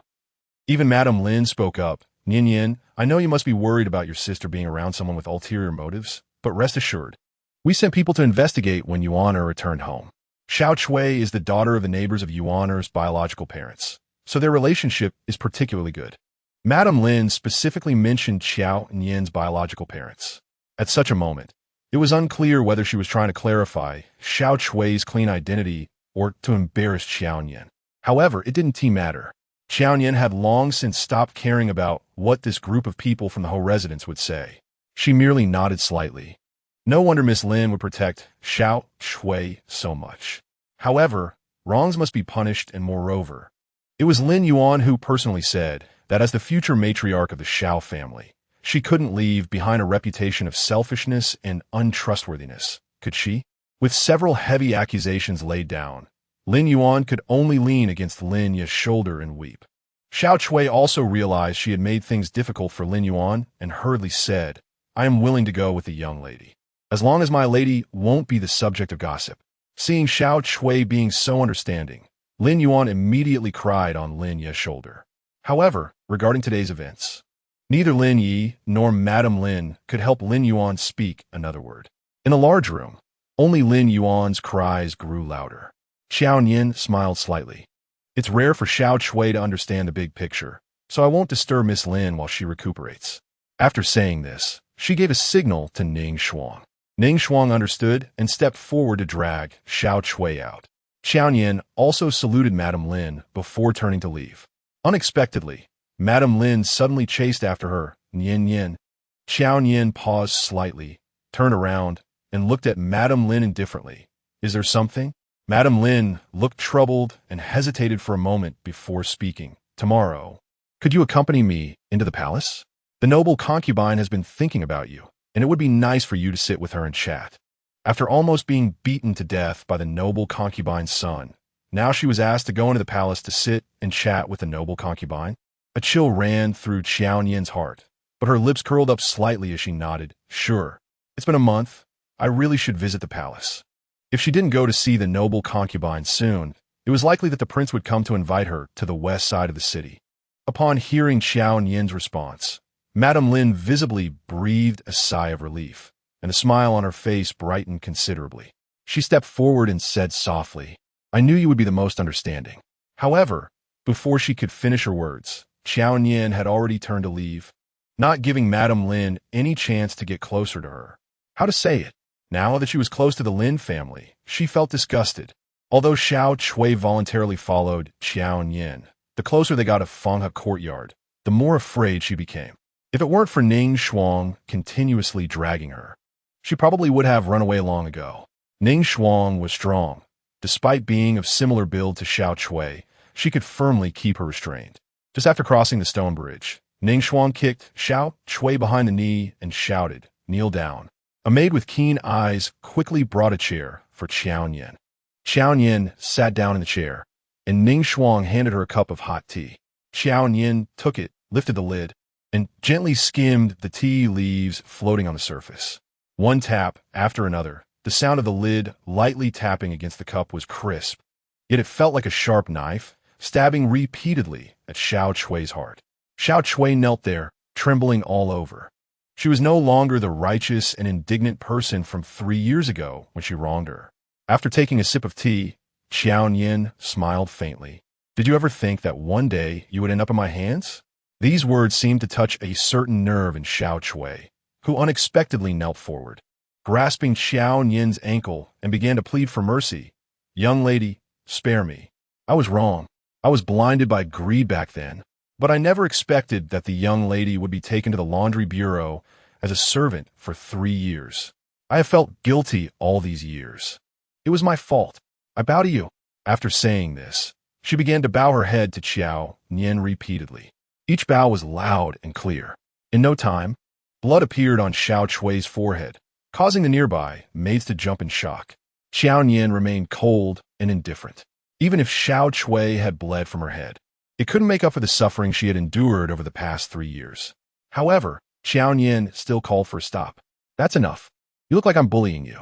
Only then did Xiao Chui stop bowing, but she was still crying, I dare not, I know it is all my fault. I accept my punishment, but my injuries have not healed yet. I beg the young lady to wait a little longer. Once my injuries are healed, I will let you handle me as you wish. As she spoke, she even pulled up her sleeve. There were indeed injuries on her arms, and they were not bandaged. If it weren't for the maids from Fanghe courtyard having gotten used to it, they might have been shocked by the bloody mess on her arm. For a moment, several maids showed sympathetic expressions. Ning Shuang, however, coldly shouted, What are these minor injuries? My young lady has been harmed by you and is covered in scars. What does that count for? As soon as she finished speaking, someone quietly said, But Sister Xiao Chui didn't do it on purpose. Yes, Sister Xiao Chui has admitted her mistake. The whispered conversations were clearly audible to both Qiao Nian and Xiao Chui. A glint of light flashed in Xiao Chui's eyes, but she continued to sob, appearing even more pitiful. This little bit of skill must have been learned from Lin Yuan. Qiao Nian sneered inwardly, but her face showed no sign of it. She only said, I didn't expect you to be injured so badly. I thought you had healed like Ning Shuang. Alas. She spoke with a hint of difficulty to say that what happened 3 years ago should not be blamed entirely on you, a maid. Hearing this, a hint of joy appeared in Xiao Chui's eyes. Qiao Nian continued, How about this? You can stay at Fanghe courtyard to recuperate for the next few days. I have some medicinal ointment from Wanggu. It works well. Upon hearing this, Xiao Chui hurriedly bowed her head in thanks. Qiao Nian waved her hand, and someone helped Xiao Chui to leave. Only Ning Shuang remained, looking unconvinced. After Xiao Chui left, she angrily stomped her foot. Miss, how can you just let her go? She is clearly Shu. Qiao Nian interrupted Ning Shuang, looking at her with a smile in her eyes, her lips curling with a hint of cunning. I have my own plans. Chapter 75. First accompany me to a place the next day. Qiao Nian accompanied Madame Lin into the palace. Noble concubine that had been waiting early. Upon seeing Qiao Nian, noble concubine that hurriedly came forward, her eyes filled with tears. Nian Nian, you're here. I thought you wouldn't want to see me again. How could that be? Qiao Nian replied softly, appearing as if nothing had happened. The de Guifei was pleasantly surprised and couldn't help but glance at Madame Lin. She heard Madame Lin say, I told you before. Nian Nian hasn't taken that matter to heart, but you refuse to believe it. Upon hearing this, the Guifei nodded repeatedly, saying, yes, I really didn't expect that. Let's go inside. As she spoke, the Guifei pulled Qiao Nian into the room. However, just as they entered, Qiao Nian paused in her steps. The sight before her was a person kneeling inside. Just from the back view, she could tell it was the Ming Wang. Seeing Qiao Nian's expression change slightly, the Guifei quickly reassured her, this child is too outrageous. Today, I will teach him a lesson in front of Nian Nian and see if he dares to bully you again in the future. Saying this, the Guifei took the bamboo rod handed to her by a palace maid and swung it fiercely at the Ming Wang's back. With a crisp sound, it echoed in the room. The Ming Wang let out a muffled grunt, but remained straight as a rod. The Guifei followed up with a second and third strike, while Qiao Nian stood quietly in place, watching. She wanted to see how long the Guifei could keep up the act. As the Ming Wang's clothes began to seep with blood, the Guifei's hand noticeably started to tremble, and the force of her strikes lightened, seeming more like a brush against the Ming Wang's back than actual punishment. Just as she was unsure whether to continue, Madame Lin timely spoke up, stepping forward to shield the Ming Wang. All right, this isn't a big deal. No need to go this far. His Highness should have realized his mistake by now, right? Madame Lin gently nudged the Ming Wang, hinting for him to speak. Sure enough, the Ming Wang slowly turned his head to look at Qiao Nian, saying, it's all my fault. I was confused. I'm sorry, Nian Nian. Mother is right to hit me. It was truly a good show. Qiao Nian watched all of this coldly, meeting the Ming Wang's seemingly affectionate gaze, even smiling slightly. The Ming Wang was taken aback. He had thought that when he saw Qiao Nian again, she would be filled with fear, perhaps even avoiding his gaze. He never expected her to smile at him. But after the initial surprise, an indescribable excitement surged in his mind. The Ming Wang clenched his fists tightly, suppressing the impulse to snatch the whip from de Guifei's hand and lash it at Qiao Nian. The desire in his eyes was too evident, and Qiao Nian could see it clearly. She immediately said, since His Highness has realized his mistake, the Empress Dowager need not punish him further. If this continues, Nian Nian might end up without a husband. Throughout her speech, a smile remained on her lips. The Guifei thought she was being shy and immediately discarded the bamboo rod, pulling Qiao Nian's hand. You girl, how can you be so understanding? You really make me feel so uncomfortable. The Guifei was not a cruel person. Dealing with a son like the Ming Wang left her with no choice, but since he was her own flesh and blood, she could only choose to unconditionally favor him. However, she felt guilty towards Qiao Nian. A few young eunuchs stepped forward to help the Ming Wang down to apply medicine, while the Guifei led Qiao Nian to sit down. With a wife like you who can tolerate him, I believe Qi will cherish you in the future and will never hurt you again. Qiao Nian just smiled and remained silent. She felt that the Guifei truly did not understand her son at all. The Ming Wang's previous gaze was one that wished he could beat her to the brink of death right there. Seeing that Qiao Nian remained quiet, the Guifei felt uncertain again. After thinking for a moment, she signaled to her chief palace maid. The chief maid nodded immediately and led the other maids and eunuchs out of the room. Inside, only the Guifei, Madame Lin, and Qiao Nian remained. Madame Lin, curious, couldn't help but ask, Your Highness, what are you? Just then, the Guifei patted Qiao Nian's hand gently, saying, Wait a moment. After saying that, she got up and went to the inner room. In a short while, she returned holding a land deed. This is a property I acquired outside the palace. A clothing shop. You keep it well." As she spoke, she shoved the deed into Qiao Nian's hand. Qiao Nian was genuinely surprised. Her purpose for coming today was for the Ming Wang, and she had never thought of receiving anything from the Guifei. Even Madame Lin was quite astonished. "This is your dowry. It's too precious. It absolutely cannot be. Nian Nian is about to be my daughter-in-law. What could be wrong with that?" The Guifei said, seeing that Qiao Nian was reluctant to accept it. She forcefully stuffed the deed into Qiao Nian's arms. "All right, don't make me do something unbecoming." Qiao Nian lowered her gaze, adjusted her collar, and then said, "Then Nian Nian will accept it." This was the Guifei's way of buying her own conscience. Accepting it would make the Guifei feel a bit better. Sure enough, seeing Qiao Nian accept it, the Guifei relaxed significantly and chatted with Qiao Nian for a while before letting her leave. When Qiao Nian left the Guifei's palace, she did not see the Ming Wang again. She thought she would have come in vain today, but unexpectedly, the Ming Wang was waiting for her outside the palace gate. Madame Lin was somewhat nervous, and her movements as she greeted the Ming Wang were a bit stiff. "Your Highness, why are you here?" "I am waiting for Nian Nian." Hearing the Ming Wang say this, Madame Lin became even more anxious and immediately glanced at Qiao Nian.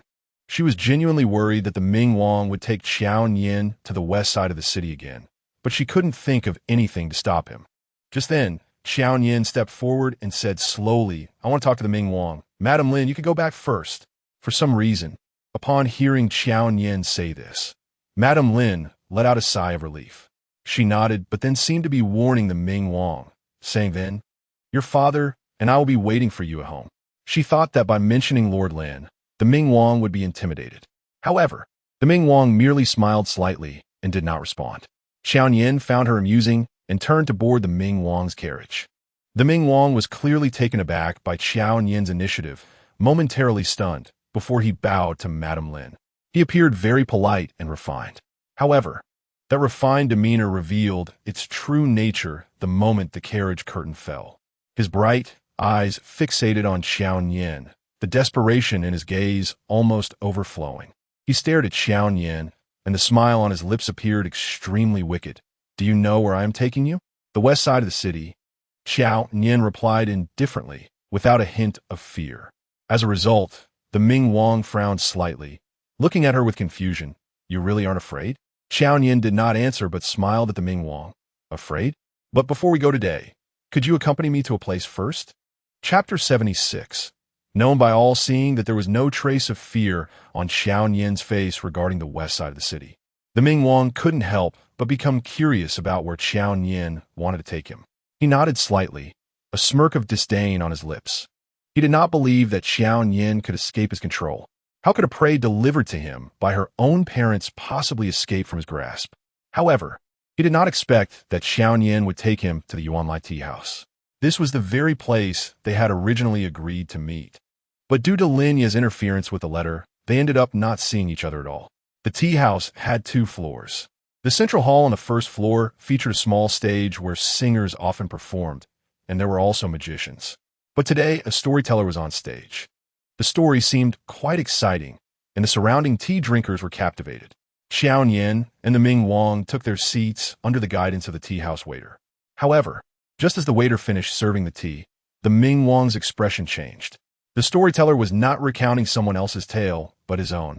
Even though the names of the characters in the story were unfamiliar to him, he could clearly understand that the embellished tale told by the storyteller was about him.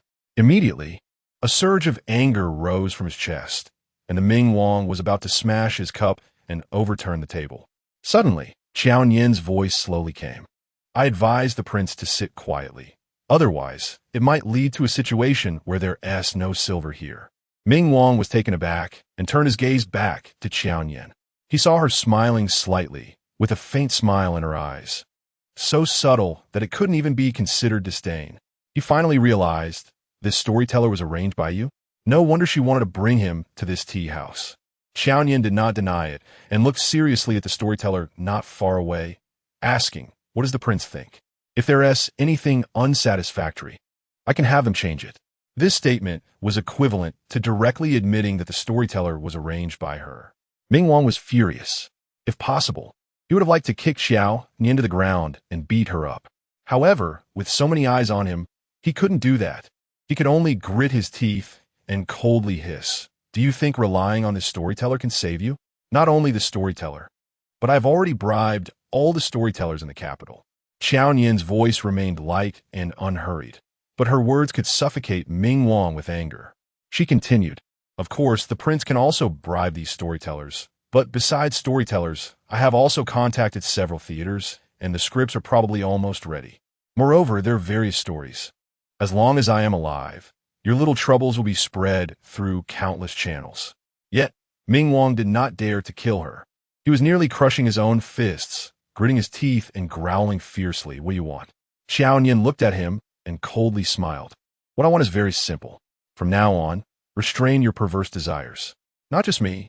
If I find out you dare to take anyone to the west of the city, then the next day, your little troubles will be known to everyone." Why did the emperor dote on concubines so much, yet send their child so far away to teaching? Because he was afraid of losing face. Afraid of others knowing that the son of a dignified ruler was actually a eunuch. If this matter ultimately became widely known, Ming Wang wouldn't just be unable to marry into the Marquis family. Even marrying into the powerful prime minister's family would mean he could never return to the capital in his lifetime. At that point, for Ming Wang, whether he could return to the capital would no longer matter. What mattered was his face, his dignity as a man. His physical defect must not be known to anyone. Ming Wang's whole body trembled, and that rage was firmly suppressed in his heart, not daring to explode even a little. But he was puzzled. How do you know? Very few people knew about his physical defect. Qiao Nian did not answer. But Ming Wang quickly thought of something. Was it that palace maid who was transferred from the laundry bureau to serve the empress? What was her name? Lin Yuan. He thought that only someone close to the empress could possibly learn about some of his matters. Qiao Nian's heart sank instantly. She couldn't drag Lin Yuan into this. However, she did not show it on her face and simply said, "Lin Yuan is just a maid responsible for cleaning. I'm afraid she doesn't have the ability to know your private matters." Upon hearing this, Ming Wang also thought it made sense. If such a lowly maid could know his matters, then Wu Ti's affairs have already become common knowledge. But if it wasn't Lin Yuan, then who could it be? Who could know the secret of his injury years ago? A figure suddenly emerged in Ming Wang's mind. Instantly, his entire aura became heavy. He slightly raised his eyebrows and fixed his gaze on Qiao Nian. Is it Xiao Hong? Qiao Nian thought that if Ming Wang was going to deal with Xiao Hong, it was better than dealing with Lin Yuan. So she did not respond, only smiled at Ming Wang, then picked up the teacup in front of her and took a sip. In Ming Wang's eyes, this action was an acknowledgement. He suddenly stood up from his seat, his chest heaving violently with extreme anger. Facing the strange looks from those around him, he suppressed his anger and said in a low voice, "I have urgent matters today. Excuse me." After saying that, he strode away. Once he left, whispers started in the tea house. Qiao Nian savored her tea slowly, the cunning smile at the corner of her mouth growing stronger. TSK, truly someone who can't keep their cool. Didn't she say not to leave no silver here? After resolving Ming Wang's issue, Qiao Nian leisurely finished her tea before returning to her residence. Before she could reach her Fanghe courtyard, she saw Madame Lin leading Lin Yuan quickly towards her from a distance. A chill rose in her heart, and her previously good mood dropped significantly upon seeing the mother and daughter from the Lin family. However, Madame Lin hurried over to her, scanning her from head to toe and front to back. "Are you all right?" Her tone revealed a hint of disbelief. Thus, in Madame Lin's eyes, she should have returned covered in injuries after leaving with Ming Wang today. Previously, when she said Ming Wang would take the Marquis family into consideration and be mindful of her relationship with concubine Da, it was clear that even she did not believe it. Thinking of this, a layer of coldness covered Qiao Nian's lowered eyes. She felt a bit fortunate. Fortunate that she no longer believed their nonsense. Fortunate that she had found a way to survive. Seeing Qiao Nian silent, Lin Yuan suddenly stepped forward and grabbed Qiao Nian's hand. "Sister, did Ming Wang hit you again? How about this? I'll take the beatings for you from now on. Just spare Xiao Cui, okay?" Chapter 77. Sister's own sister. Lin Yuan's words not only shocked Qiao Nian, but also startled Madame Lin. She was worried that Qiao Nian would actually agree, and if that happened, wouldn't Lin Yuan really have to go to the west of the city? Therefore, without waiting for Qiao Nian to speak, Madame Lin hurriedly said, Nian Nian, what your sister said is nonsense. You must not take it to heart. She is just worried about that girl Xiao Cui. Seeing Madame Lin so anxiously protecting Lin Yuan and contrasting it sharply with how she personally took her to see Ming Wang today, it was truly ridiculous. The coldness in Qiao Nian's heart deepened, but the smile on her lips remained faint as she replied, I know, but Xiao Cui is resting in my courtyard. Miss Lin need not worry.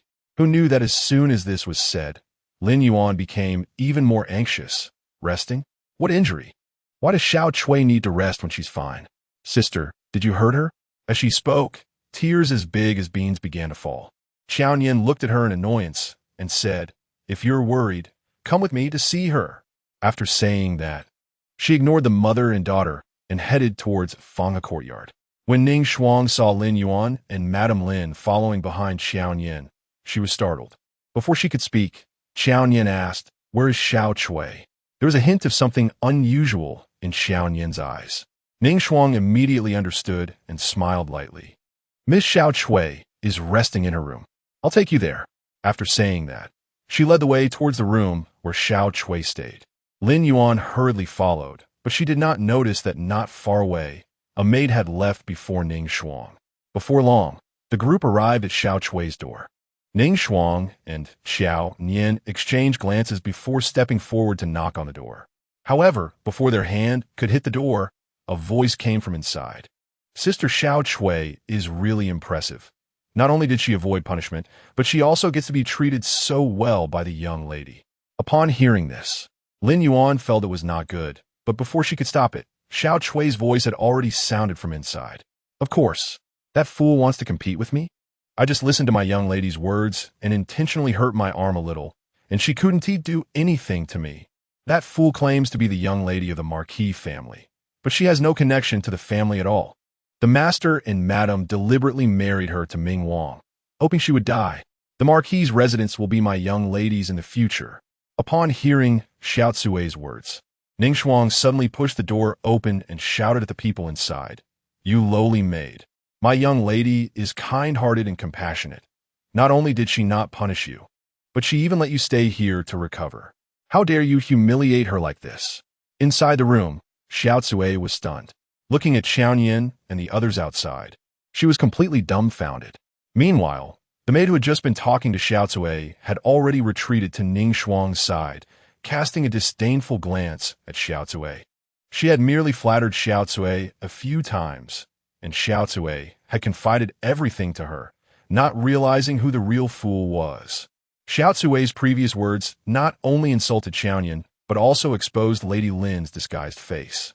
Lady Lin was furious and stepped forward, slapping Xiao Cui hard across the face. You lowly maid. Truly heartless and ungrateful. How dare you slander me? How could she wish for Nian Nian to die? Nian Nian was raised by her. Lady Lin was infuriated and immediately shouted, Someone, drag this lowly maid out, give her 30 strokes of the rod, and expel her from the Marquis' residence. As soon as she finished speaking, Lin Yuan suddenly knelt down in front of Lady Lin. No, mother, please don't drive Xiao Cui away. She didn't mean it. She didn't say those words on purpose. Qiao Nian stood to the side, feeling it was quite ridiculous. What did Lin Yuan mean by that? Did she think I taught her to say that? Lin Yuan was taken aback, her face already streaked with tears. She shook her head and pleaded with Lady Lin. No, I didn't mean it. It's just that Xiao Cui is still young and doesn't understand, which is why she said the wrong thing. Mother, don't worry. I will take good care of her in the future. Mother, please don't drive Xiao Cui away. In the past, whenever Lin Yuan cried, Lady Lin would surely soften her heart. But today, perhaps because Xiao Cui had touched her bottom line, Lady Lin did not soften at all. Instead, she looked down at Lin Yuan, her gaze filled with intense scrutiny. She's just a maid. Why do you need to go this far, Your Honor?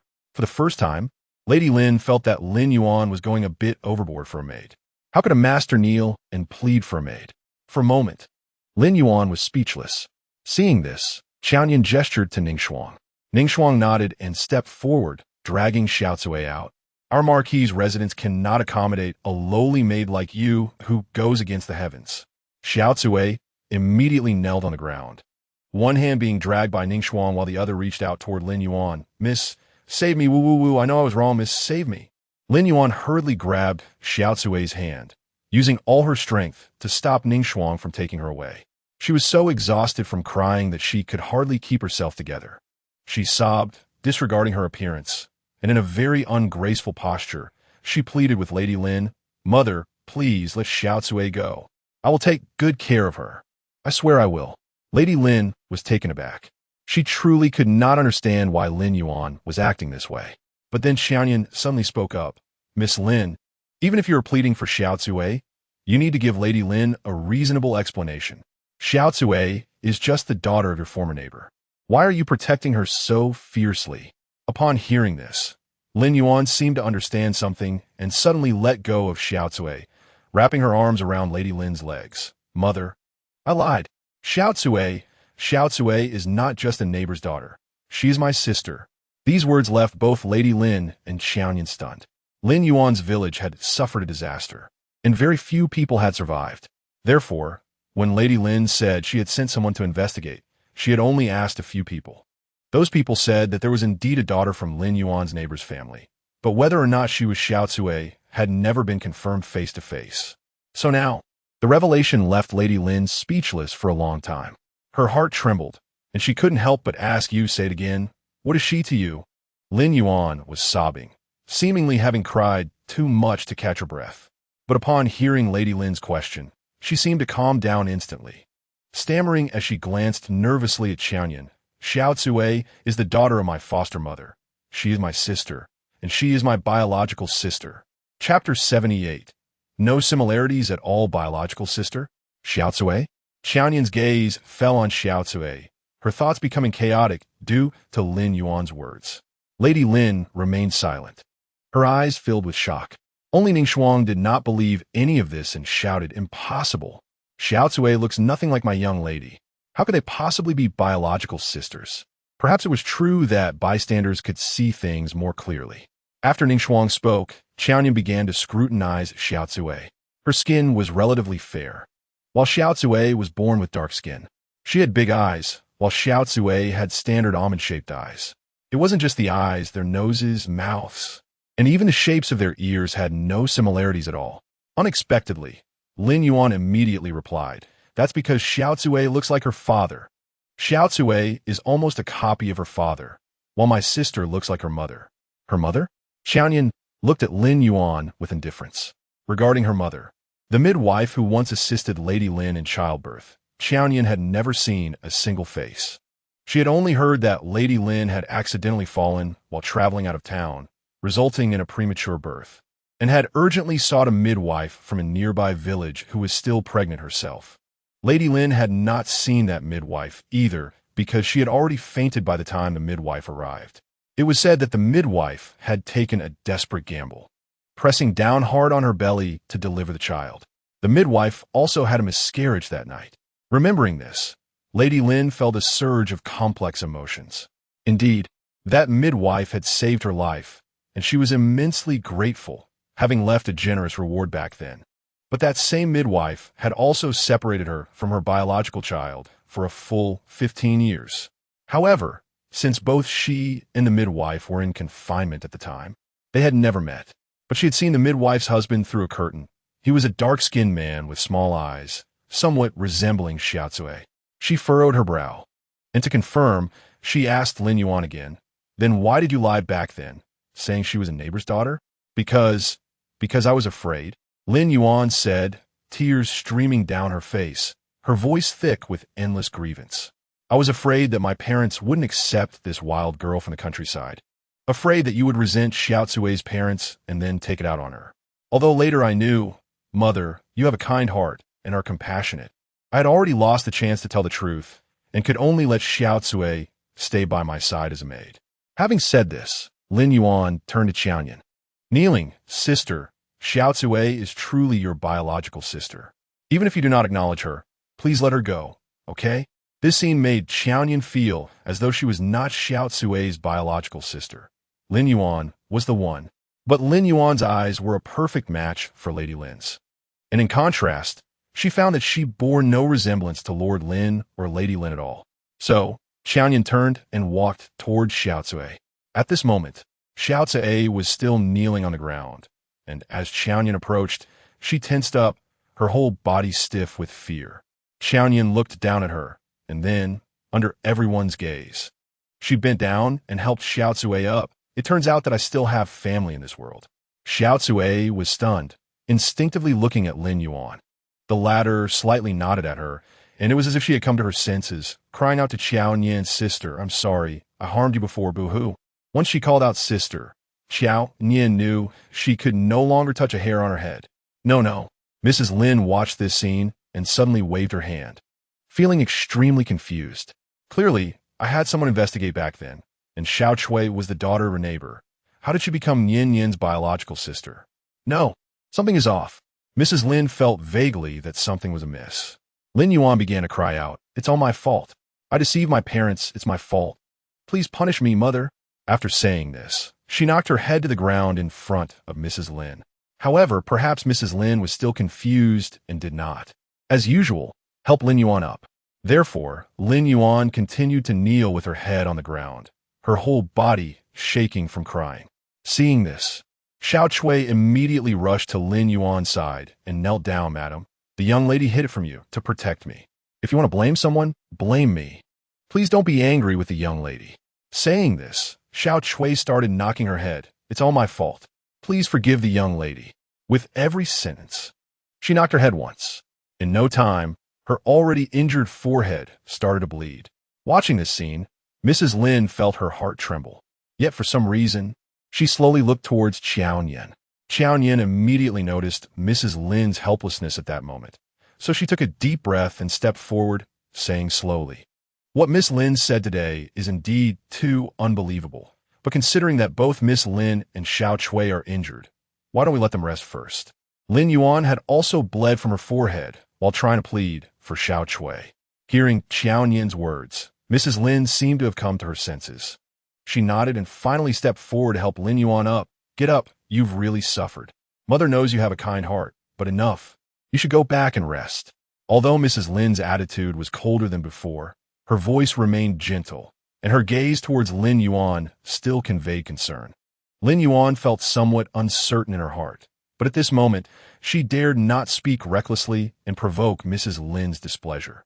So she nodded, performed a courtesy, and took Xiao Chui to leave.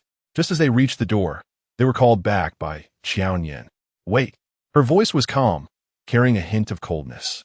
Both Lin Yuan and Xiao Chui were startled, their hearts filled with trepidation, and even the movement of turning around to look at Qiao Nian seemed particularly stiff. However, to their surprise, Qiao Nian was smiling. Lin Yuan did not know what Qiao Nian wanted to do, so she could only force a smile and ask, "Sister, is there anything else?" Qiao Nian smiled, stepped forward, and gently grasped Lin Yuan's arm. "It's nothing, but since Xiao Chui is my sister, she should stay here to be taken care of by me."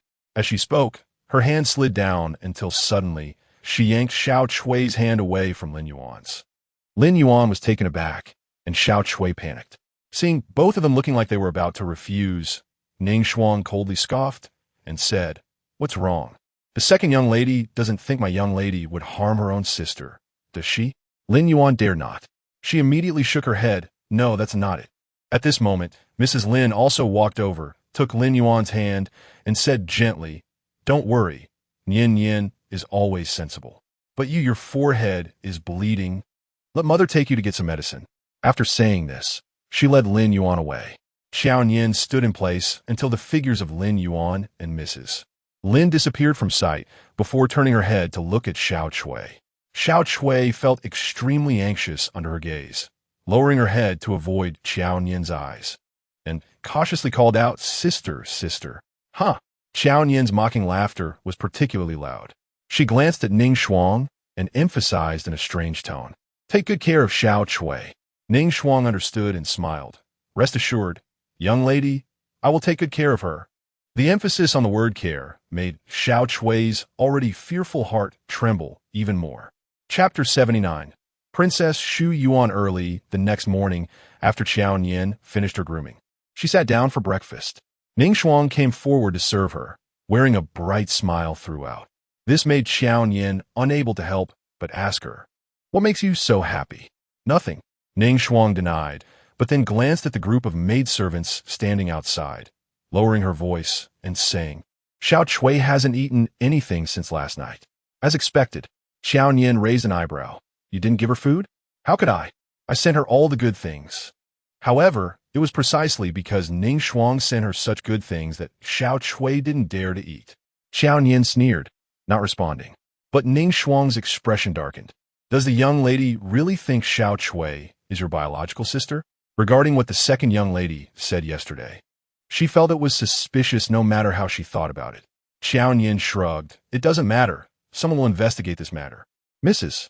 Lin will definitely get to the bottom of it. But whether or not Xiao Chui is, I won't let her have it easy. Does she think that by holding onto the identity of my sister, she can live peacefully? Then I'll see if this sister can sleep soundly in the Feng He garden." However, upon hearing Qiao Nian's response, Ning Shuang felt somewhat disappointed. "I thought the young lady woke up so early today to investigate this matter." Qiao Nian shook her head. "We're going somewhere else today." Today, Qiao Nian was going to inspect the shop gifted by the imperial concubine. That was the best ready-to-wear shop in the capital, often featuring styles and materials that couldn't be found elsewhere. Of course, the prices were also extremely high. Qiao Nian's purpose today was to let the shopkeeper and the attendants recognize her as the new master, and also to see how much profit the shop could generate in a year. After all, sometimes money is a kind of confidence. However, Qiao Nian arrived at an inopportune time. There was a disturbance in the shop. The outside was filled with onlookers, while many clothes and fabrics inside the shop were thrown on the ground. The shopkeeper and attendants were nowhere to be seen. Instead, loud arguments were coming from the second floor. Qiao Nian furrowed her brow and, disregarding Ning Shuang's warnings, headed for the second floor. There, she saw a luxuriously dressed woman sitting with her back to Qiao Nian in a grand chair. Kneeling before her was a group of people, presumably the shopkeeper and attendants. Two young men dressed as servants stood beside the woman. Yet, Qiao Nian recognized at a glance that the two were wearing palace boots. The shopkeeper, with a sorrowful expression and injuries on his face, said, "Miss, even if you kill us, it won't help. It's really not that we don't want to sell to you. It's just that this heavenly silk dress has already been reserved by someone. If we sell it, wouldn't that mean we lack integrity? In business, the most important thing is integrity." "Integrity?" The woman coldly scoffed. "I think life is the most important. What do you think?" For a moment, the shopkeeper had nothing to say. As it was evident, he also noticed the palace boots on the two young men. Unexpectedly, Qiao Nian suddenly spoke up. "Life is indeed important, but as the ancient saying goes, sincerity is the way of heaven. Those who think sincerely are the way of man. Without integrity, how can one be human?" Her voice drew everyone's attention, and even the woman sitting with her back to her abruptly turned to look. Her eyebrows and eyes were like a painting, yet they exuded an air of arrogance and disdain, as if everyone in her eyes were mere insects. Qiao Nian's hands, hanging by her side, couldn't help but clench into fists, because the woman before her was none other than the culprit who had sent her to the laundry bureau and ordered the palace maids there to humiliate her for 3 whole years. Princess Shu Yuan. But it seemed that Princess Shu Yuan didn't remember her at all. After sizing up Qiao Nian from head to toe, she asked, "Are you cursing me as inhuman?" Qiao Nian thought, since she didn't recognize her, there was no need for her to recognize her either. So, she smiled lightly and said, "Miss, please don't be angry. That's not what I meant. It's just that in business, honesty is fundamental." Princess Shu Yuan's gaze remained disdainful as she raised an eyebrow and asked, "Who are you?" Qiao Nian then walked over to Princess Shu Yuan, took out the land deed given to her by the noble consort yesterday from her sleeve, and handed it to the shopkeeper. "I just bought the shop yesterday, so technically I'm the owner of this shop." The shopkeeper looked at the deed. Although he didn't understand why it was in Qiao Nian's hands, since she had stepped forward, he naturally wouldn't approach her again. He just nodded repeatedly, "Yes, this lady is our owner." "That's perfect," Princess Shu Yuan said with a cold smile. "Bring out that dress made of silkworm silk." Qiao Nian glanced at the shopkeeper, who quickly replied, "That dress was reserved 6 months ago." As he spoke, he had the nearby waiter bring over a ledger. Qiao Nian opened the ledger and saw that the person who reserved it was Xiao Hong. Her expression darkened, and she closed the ledger then smiled lightly at Princess Yuan. Miss, that dress has indeed been reserved. There's no use in making things difficult for us here. It would be better to discuss it with the person who reserved it and see if they can give it to you. Princess Yuan raised her eyebrows. Who reserved it? General Xiao? Xiao Hong, Qiao Nian said without any intention of hiding it. She even secretly hoped that Princess Yuan would go find trouble with Xiao Hong. She remembered that the Ming Wang had mentioned before that Princess Yuan had feelings for Xiao Hong, so she added, I've heard that General Xiao has a marriage contract with the legitimate daughter of the Lin family.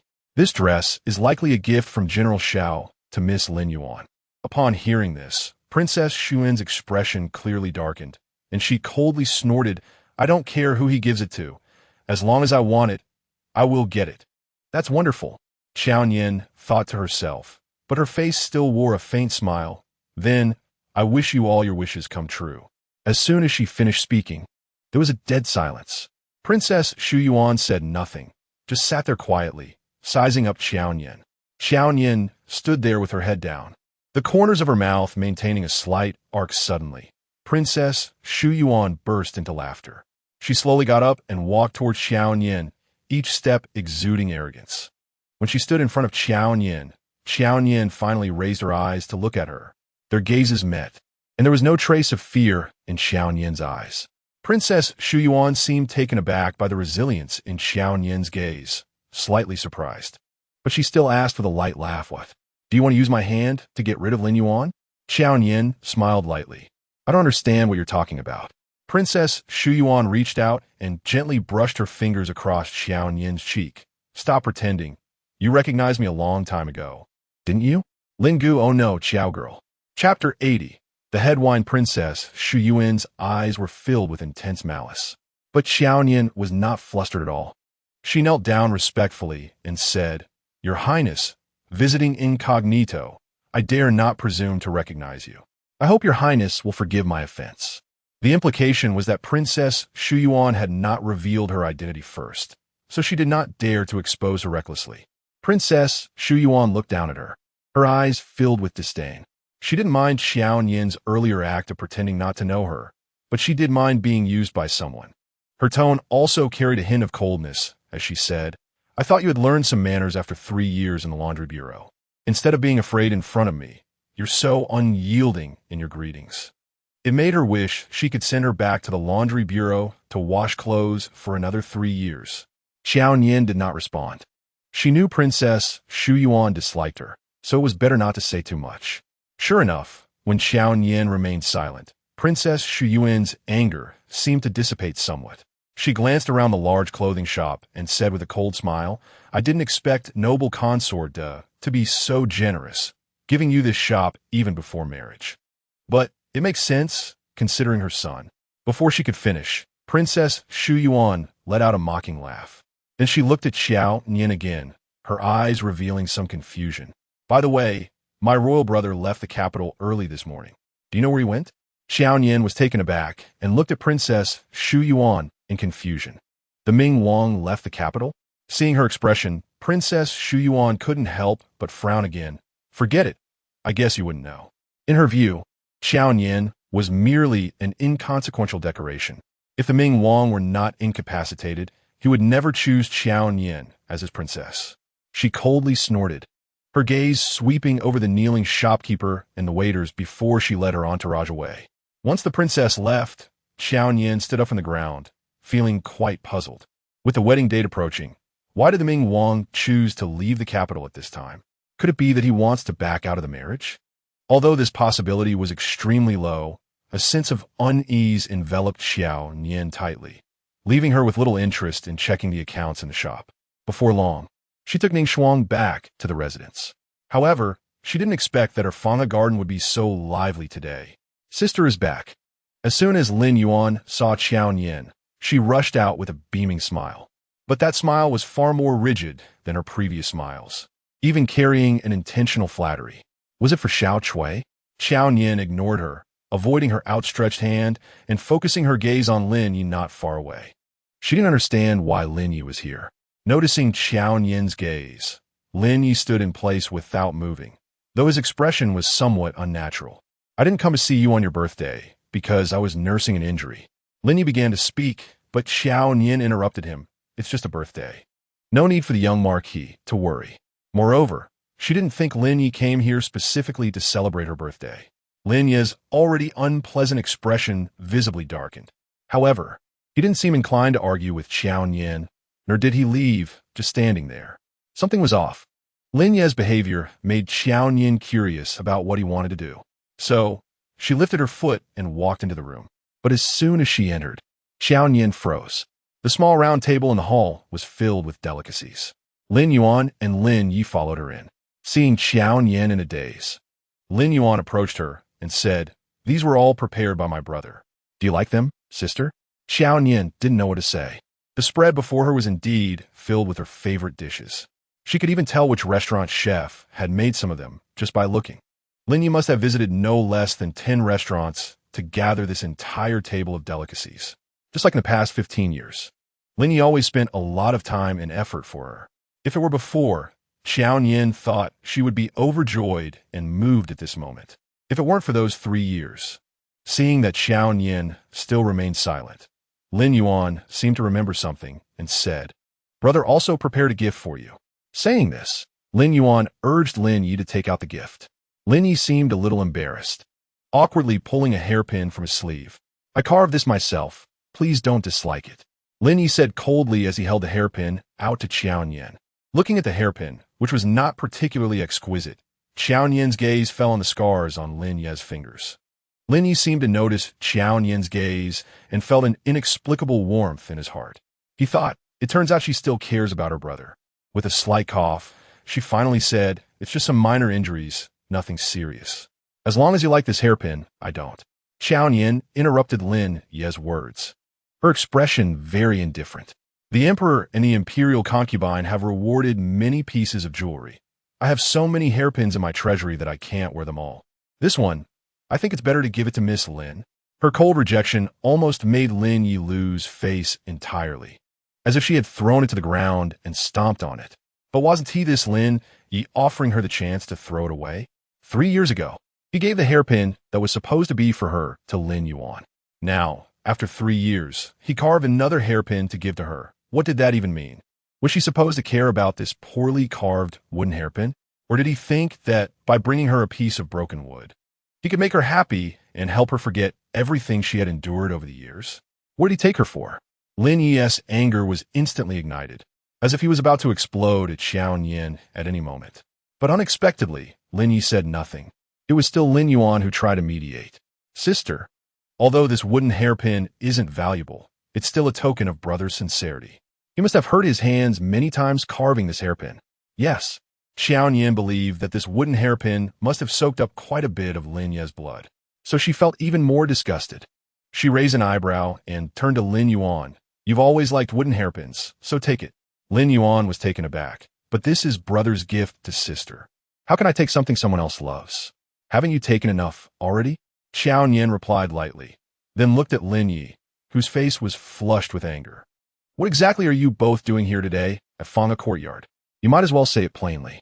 Lin Yi clenched his fists tightly, remaining silent.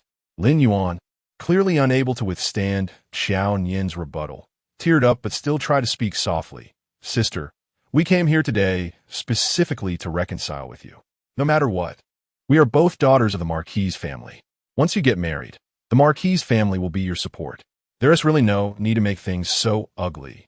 Don't you think, sister?" Chapter 81. Drinking Qiao Nian ignored her and walked straight to the table. She walked around the small round table, looking at every dish she once loved, a cold smile forming on her lips. "So, this is a peace offering? A piece of broken wood and a table full of dishes, and they think they can reconcile with her?" Lin Yuan couldn't help but approached Qiao Nian. "Sister, brother, and I genuinely want to get along with you." Before Lin Yuan could finish, Qiao Nian suddenly flipped the round table over, with Lin Yuan's startled scream. The table full of delicious food became a mess on the ground. Seeing the meticulously prepared meal end up like this, Lin Yi finally couldn't hold back any longer and shouted angrily, "Qiao Nian, don't push your luck." As Lin Yi became enraged, Ning Shuang rushed in front of Qiao Nian to protect her. "Young Marquis, this is Fangha Courtyard. This is the territory of our young lady. You cannot be unreasonable here. Who would have thought Lin Yi would shout angrily? How dare a lowly maid speak to me like that? Get out. Ning Shuang refused to leave. But seeing Lin Yi's eyes redden with rage, Qiao Nian worried he might hurt Ning Shuang in his fury, so she patted Ning Shuang's shoulder. You go wait outside for me. But miss, I'm worried. Ning Shuang said. Qiao Nian smiled. As long as I'm still the prince's fiancé, he wouldn't dare lay a hand on me. Otherwise, the Marquis family, which is already on the brink, will be waiting to collapse entirely. Lin Yi didn't refute her words. Ning Shuang finally nodded and went out. However, she still worried that Qiao Nian would be bullied. So she had other maids from Fenghe courtyard watch outside and hurried to the old lady's courtyard. She knew that the old lady would protect her young lady. Lin Yuan was sobbing beside her, sister, brother, and I truly want to get along with you. Can you please stop being angry? Qiao Nian scoffed. As if she had heard the best joke in the world. 3 years ago, I also genuinely wanted to get along with you. And then what? Look at what happened to me. Now, 3 years have passed, and you come to say you want to get along. Don't you think it's too late? Miss Lin? Not to mention 3 years ago. Even during the time she had just returned to the mansion 3 years later, she never thought of holding any grudges against the Marquis family. She just wanted to spend time with her grandmother. But what about them? What did they do? They claimed to treat her like their own, yet they pushed her into the fire pit, watching her go to her death. They even allowed a maid to stand over her.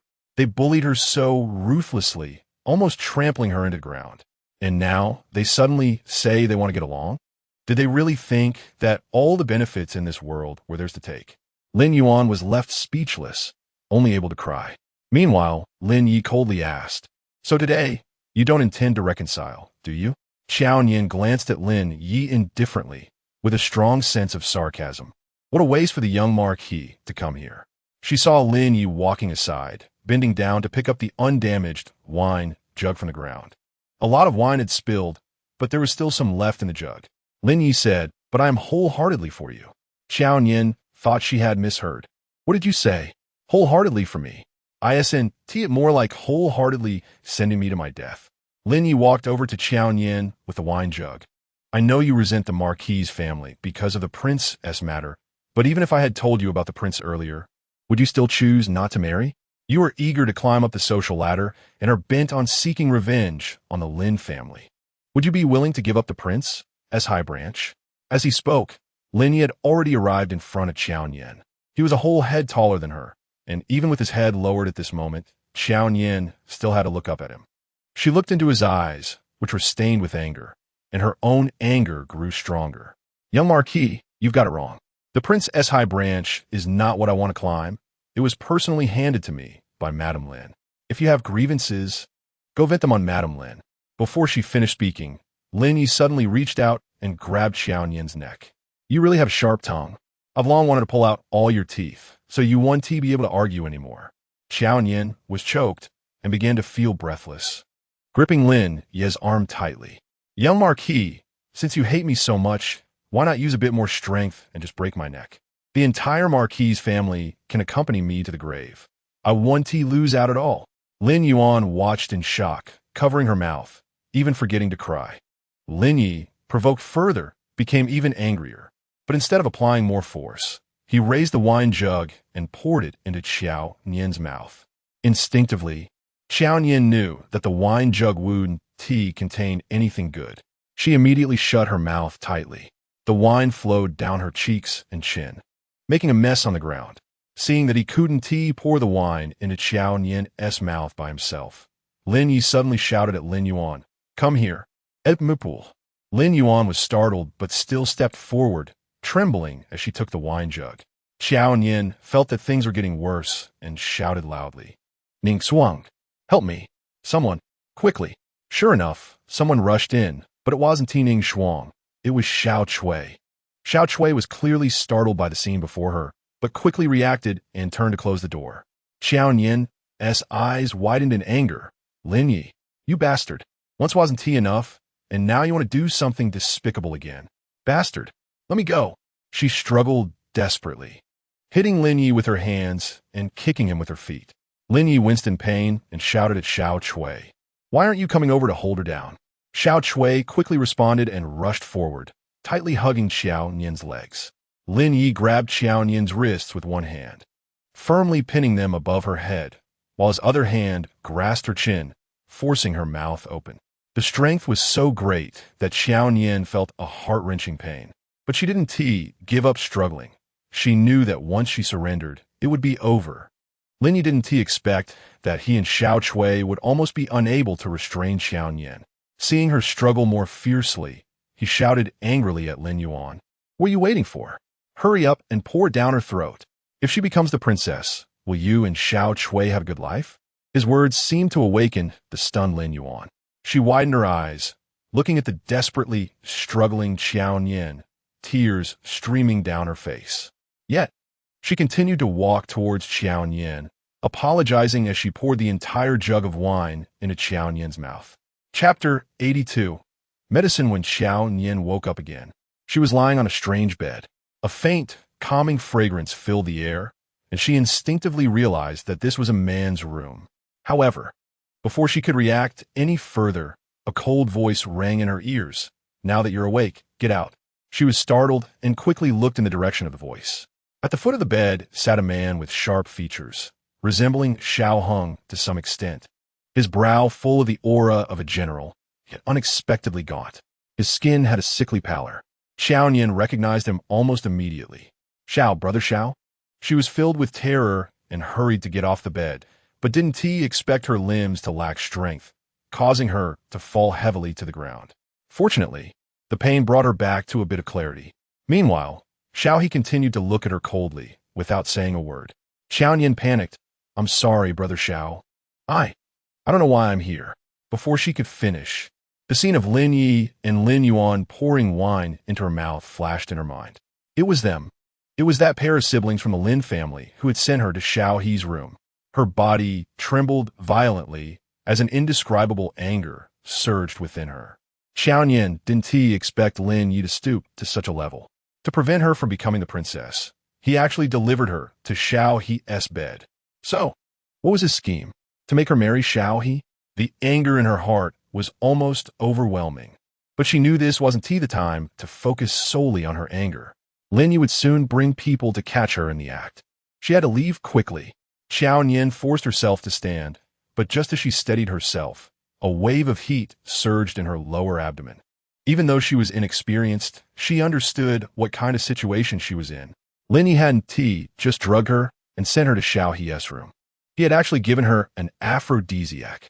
She instinctively glanced at the lifeless Xiao He on the bed, unable to imagine what irreversible thing she might do if the drug took effect. Without daring to linger any longer, she turned and headed for the exit. Since Xiao He had been bedridden, his temperament had become extremely strange. Aside from his servant, only the maid who came to clean would visit the courtyard daily. Therefore, there was currently no one in the yard. Qiao Nian secretly felt relieved. As long as she left Xiao He's courtyard and walked to the right, she would reach the Xiao family's garden. If she went around the garden, she could access the back door of the Xiao family through a small path. Although there would definitely be guards at the back door, perhaps she could use some silver to silence them. Thinking this, Qiao Nian didn't dare to stop for a moment.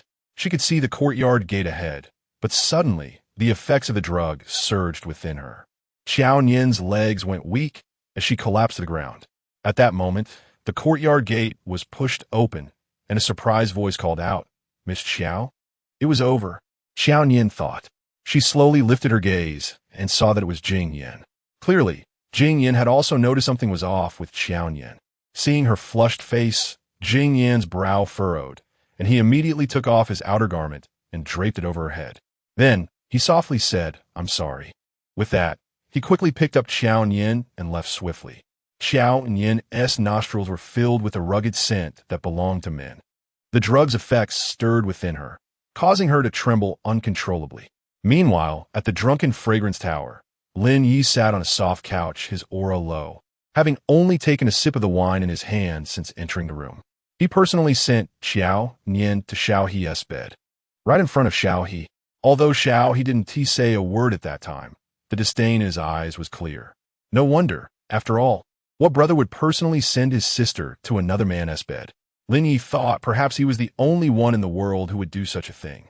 Beside him, Xiao Hong glanced at him and slowly said in his usual cold tone, "If you regret it, it's not too late."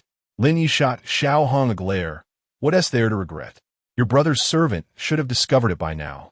As he spoke, he suddenly felt something was off, furrowing his brow and adding, "Besides, why should I regret?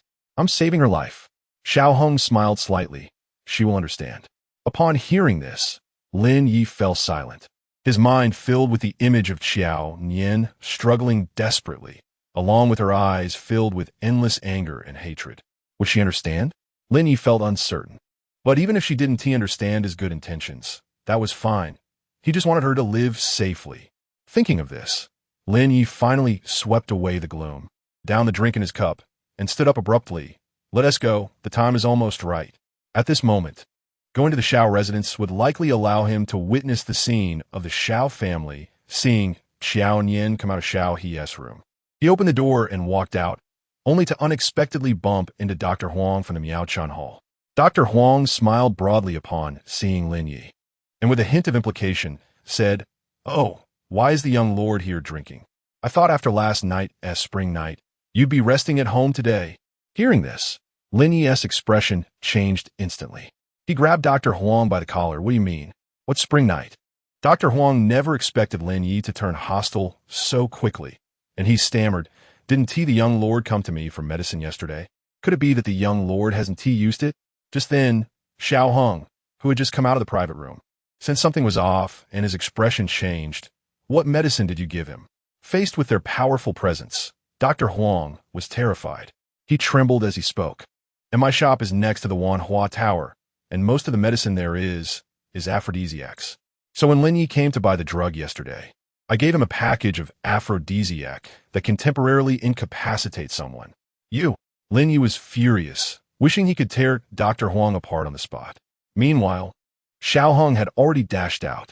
He never expected that Lin Yi would have fed Qiao Nian an aphrodisiac. An unprecedented rage surged to Xiao Heng's head. Just thinking about Qiao Nian being so close to Xiao He, and the servants seeing her disheveled and in a daze, made him feel as if his heart would explode.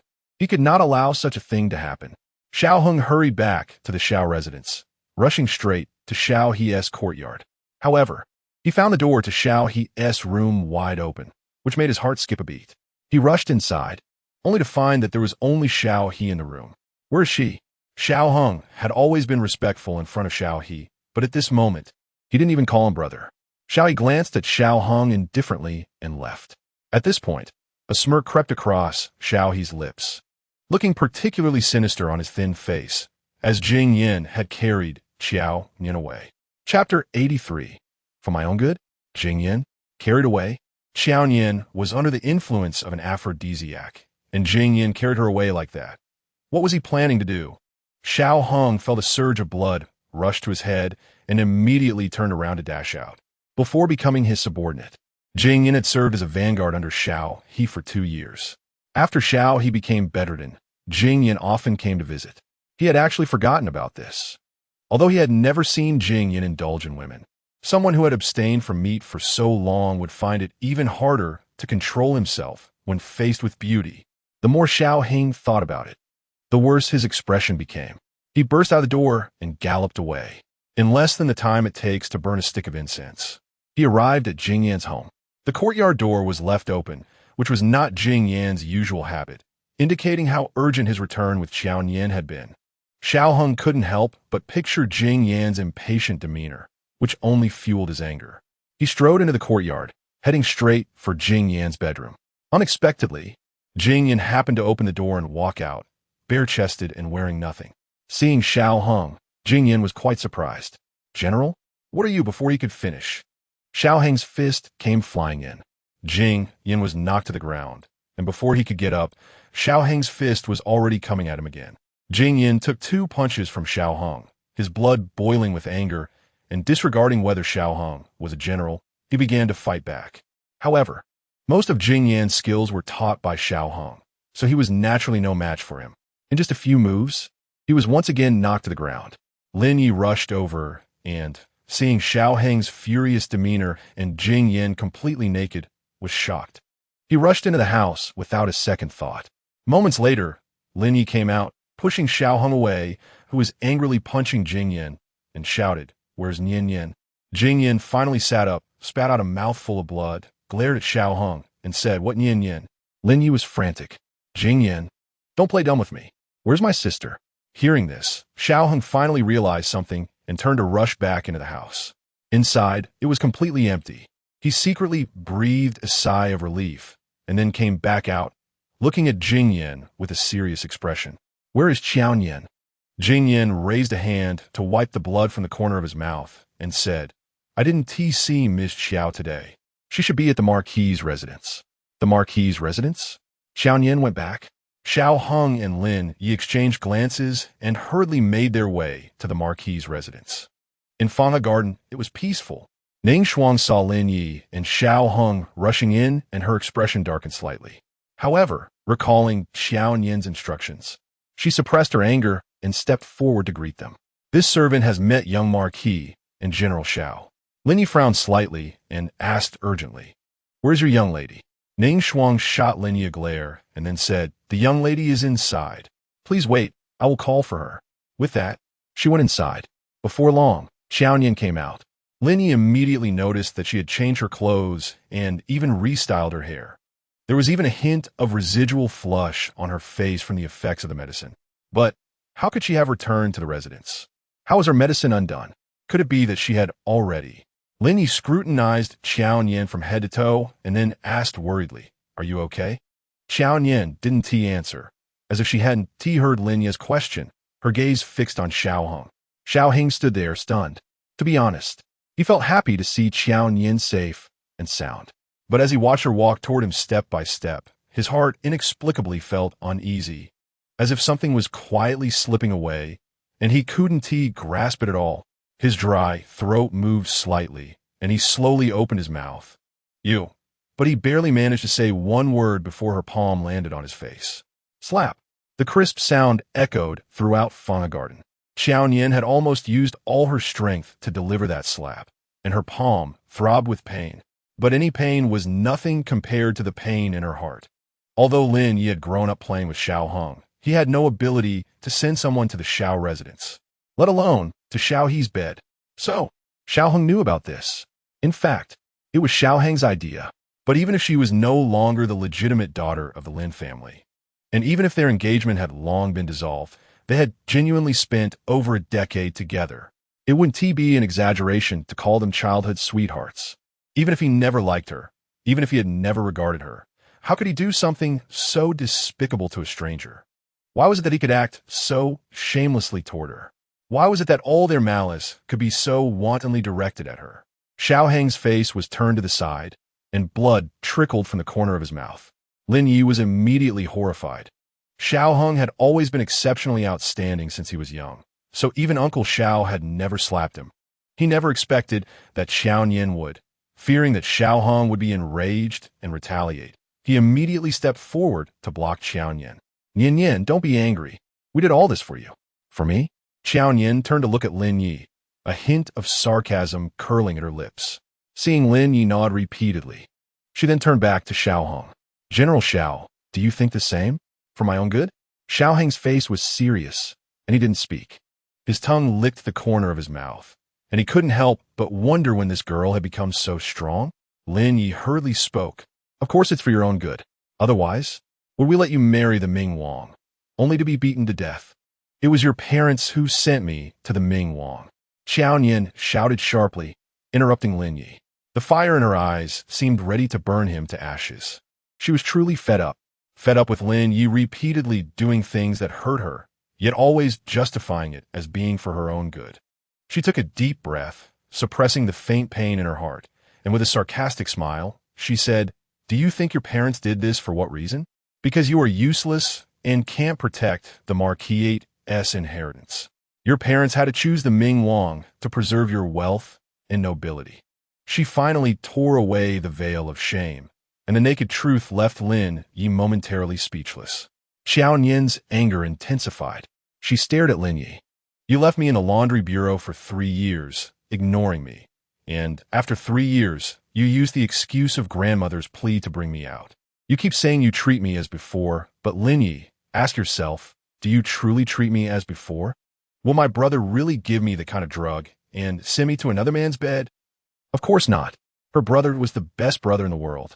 He would have wanted to pick the moon from the sky for her. Unfortunately, 3 years ago, on the day Lin Yuan returned, her brother had died. Tears fell uncontrollably, filled with grievance, unwillingness, and anger. Seeing Qiao Nian's tears, Lin Yu was stunned, as if something was filling his chest, ready to burst out. Yet an invisible hand was tightly gripping that outlet. Finally, he spoke slowly, his voice so soft that he could barely hear it himself. I didn't know that was an aphrodisiac. Huh. Qiao Nian let out a cold laugh, raised her hand to wipe away the tears on her cheeks, and looked at Lin Yi with disdain.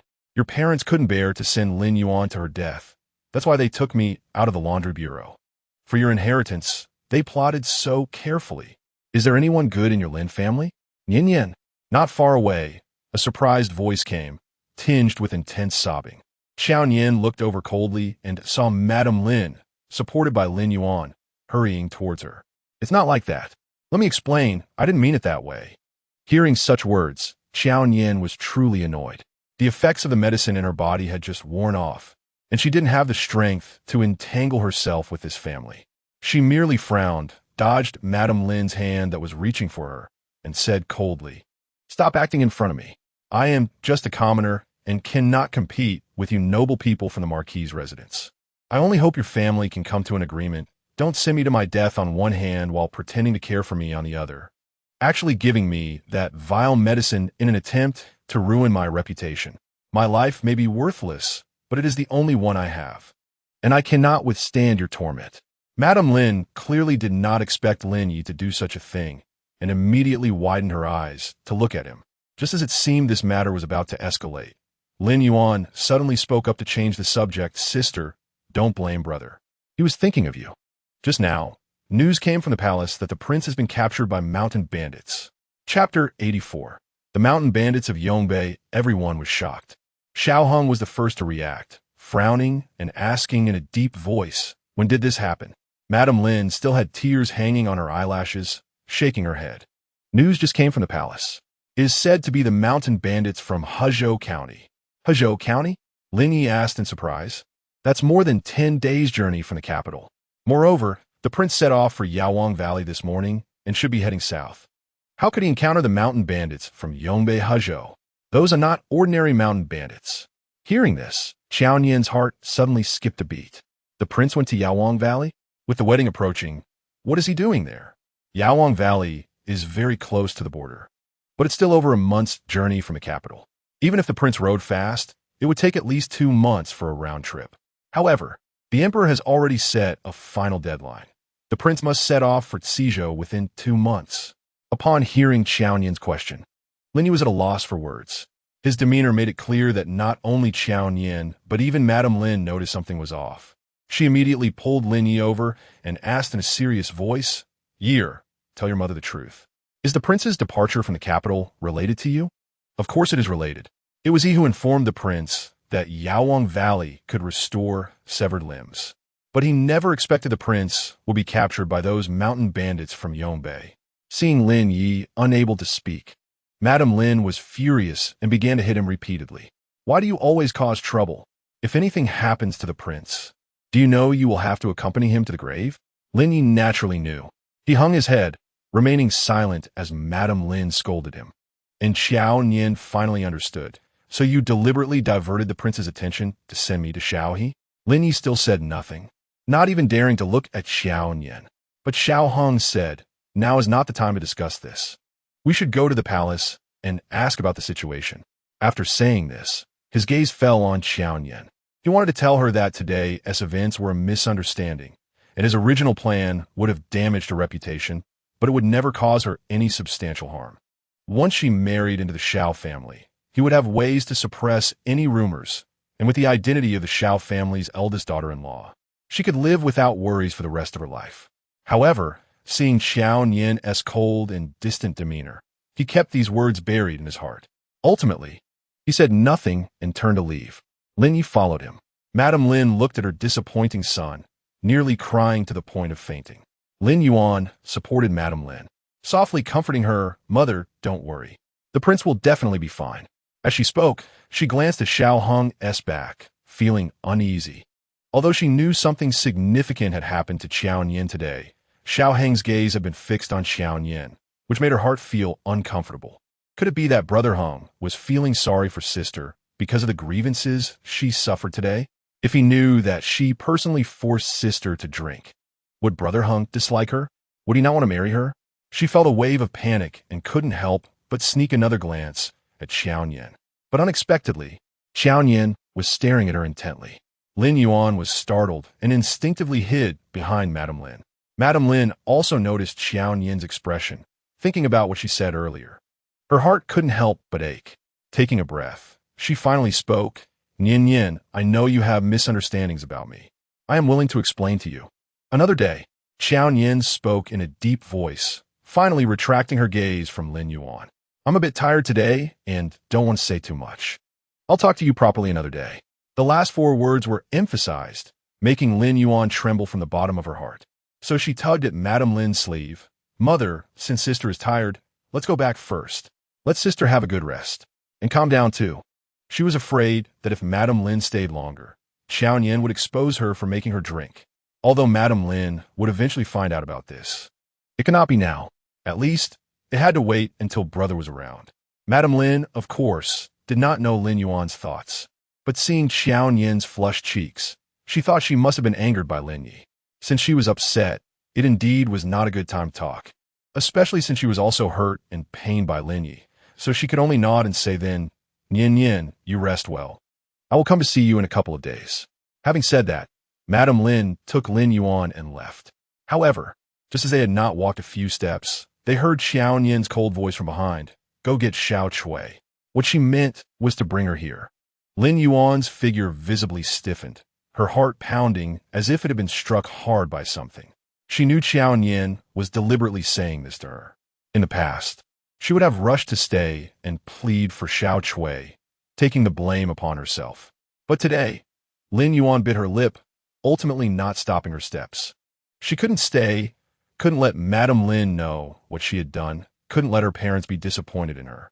But she did not know that Xiao Chui had already been brought out and was kneeling at Qiao Nian's feet, watching her leave without turning back. Until Lin Yuan stepped off the stone bridge, Qiao Nian smirked and said, "What to do? It seems your young lady doesn't want you anymore." This sentence brought Xiao Chui back to her senses. She hugged Qiao Nian's legs and cried out loudly, "Sister, I am your biological sister. You are my only family in this world. Please spare me this once. Go to hell. My young lady doesn't have a sister like you." Ning Shuang was unceremonious, kicking Xiao Chui to the ground. She was furious today, not daring to alert the old lady. She had only invited Granny, Su over, only to find out that the maid outside had been driven away by Xiao Chui under the pretense of being her young lady's biological sister. And the young lady was nowhere to be found. Fortunately, the young lady returned safely in the end. Otherwise, she would have torn Xiao Chui to pieces. However, after being kicked away, Xiao Chui got up crying and approached Qiao Nian's sister. "I'm sorry. It was Young Marquis who made me do it. I couldn't disobey his orders."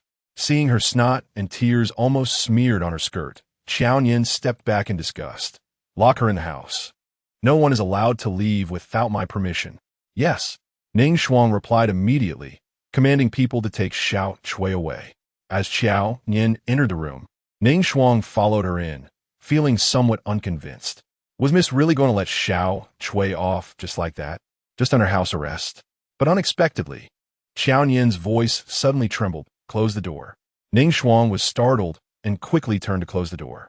When she turned back, she saw Qiao Nian leaning against the table, slowly collapsing to the ground. Chapter 85. The Effects of the Medicine Miss. Ning Shuang was terrified and rushed to support Qiao Nian, tears welling up in her eyes. "Miss, what happened to you? What kind of sin had the young Marquis committed to harm her lady like this?"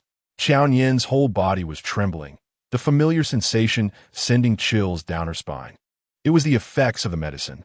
Her voice was somewhat airy, and she couldn't help but recall when she was held in Jing Yan's arms, trembling just as violently. She had even lost her senses in the end, almost reaching to untie Jing Yan's belt. Fortunately, he had pressed her hand down at the critical moment, and after the wave of effects from the medicine, she finally regained her clarity. She thought she had endured the effects of the medicine, but unexpectedly, it had flared up again. Ning Shuang was somewhat panicked. What should we do? Should I go find a physician? Qiao Nian quickly shook her head. We can't find a physician. Under the effects of the medicine, I won't be able to control my words and actions. Although the physician is older, he is still a man. To me now, the only one who can remain composed is probably that Deputy General Jing. Thinking of this, Qiao Nian took a deep breath and said, "Go get some cold water." She had heard the maids from the laundry room talk about aphrodisiacs, saying that soaking in cold water would help. Although she didn't know if it would work, it was certainly better than finding a man to look at her right now. Ning Shuang nodded repeatedly, helping Qiao Nian lie down on the bed before hurriedly leaving the room. Before long, the bathtub was filled with cold water. Ning Shuang helped Qiao Nian sit in the bathtub. Although it was already spring, sitting in cold water still felt bone-chilling. But fortunately, this piercing cold suppressed the burning desire within her, and Qiao Nian's increasingly confused mind gradually began to clear. She saw Ning Shuang watching her with a worried expression and couldn't help but smile. "Don't worry, we'll get through this." Ning Shuang never expected that at this time. Miss would still have the heart to comfort her. Tears fell from her eyes, but she held back her sobs to avoid worrying Miss even more. However, Qiao Nian still heard Ning Shuang's muffled cries, but she didn't know how to comfort her. Not to mention Ning Shuang. Even she felt that her life was too bitter. She hated cold water the most. After leaving the laundry room, she thought she would never touch cold water again in her life. Yet, unexpectedly, over the past few months, she had soaked in cold water again and again. She knew that the Lin family merely said they treated her like their own daughter, but it was all just talk. She had prepared herself mentally to cut ties with the Lin family after accompanying the old lady. But they first concealed from her the prince's physical and mental disabilities, watching her walk to her death. Then they committed the vile acts of kidnapping and drugging, ruining her reputation. She couldn't understand how they could do such things. They were, after all, the people she once loved the most. Thinking of this, Qiao Nian suddenly shivered. She didn't know if it was the cold she felt after suppressing the effects of the medicine or because her heart was too cold.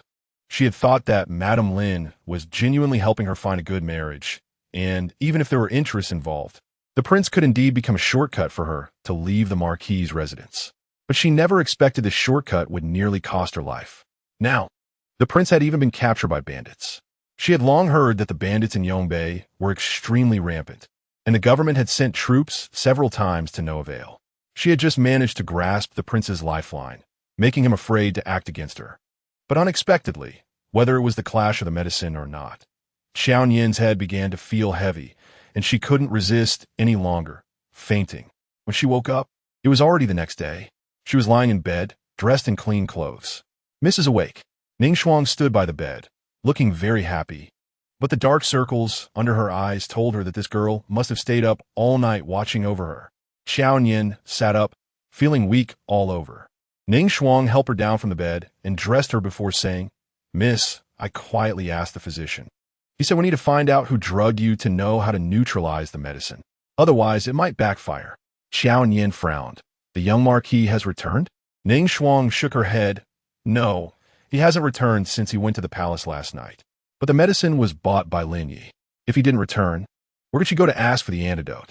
Without the antidote, Qiao Nian wasn't sure if the effects of the medicine would flare up again. Unexpectedly, a maid suddenly announced from outside, "Miss, Deputy General Jing requests to see you." Jing Yan? Mentioning him made Qiao Nian inevitably recall how she had lost her composure yesterday, and her cheeks involuntarily flushed. Seeing this, Ning Shuang's eyes widened. "Miss, why are you shy about Deputy General Jing coming? He has been here before." Qiao Nian was taken aback and playfully glared at Ning Shuang. "I'm not shy. It was Deputy General Jing who saved me yesterday. So hurry and invite him in." Ning Shuang covered her mouth and smiled. "Yes, I'll go right away." After saying that, she ran off. Ning Shuang welcomed Jing Yan into the flower hall. When Xiao Nian arrived, Jing Yan was drinking tea.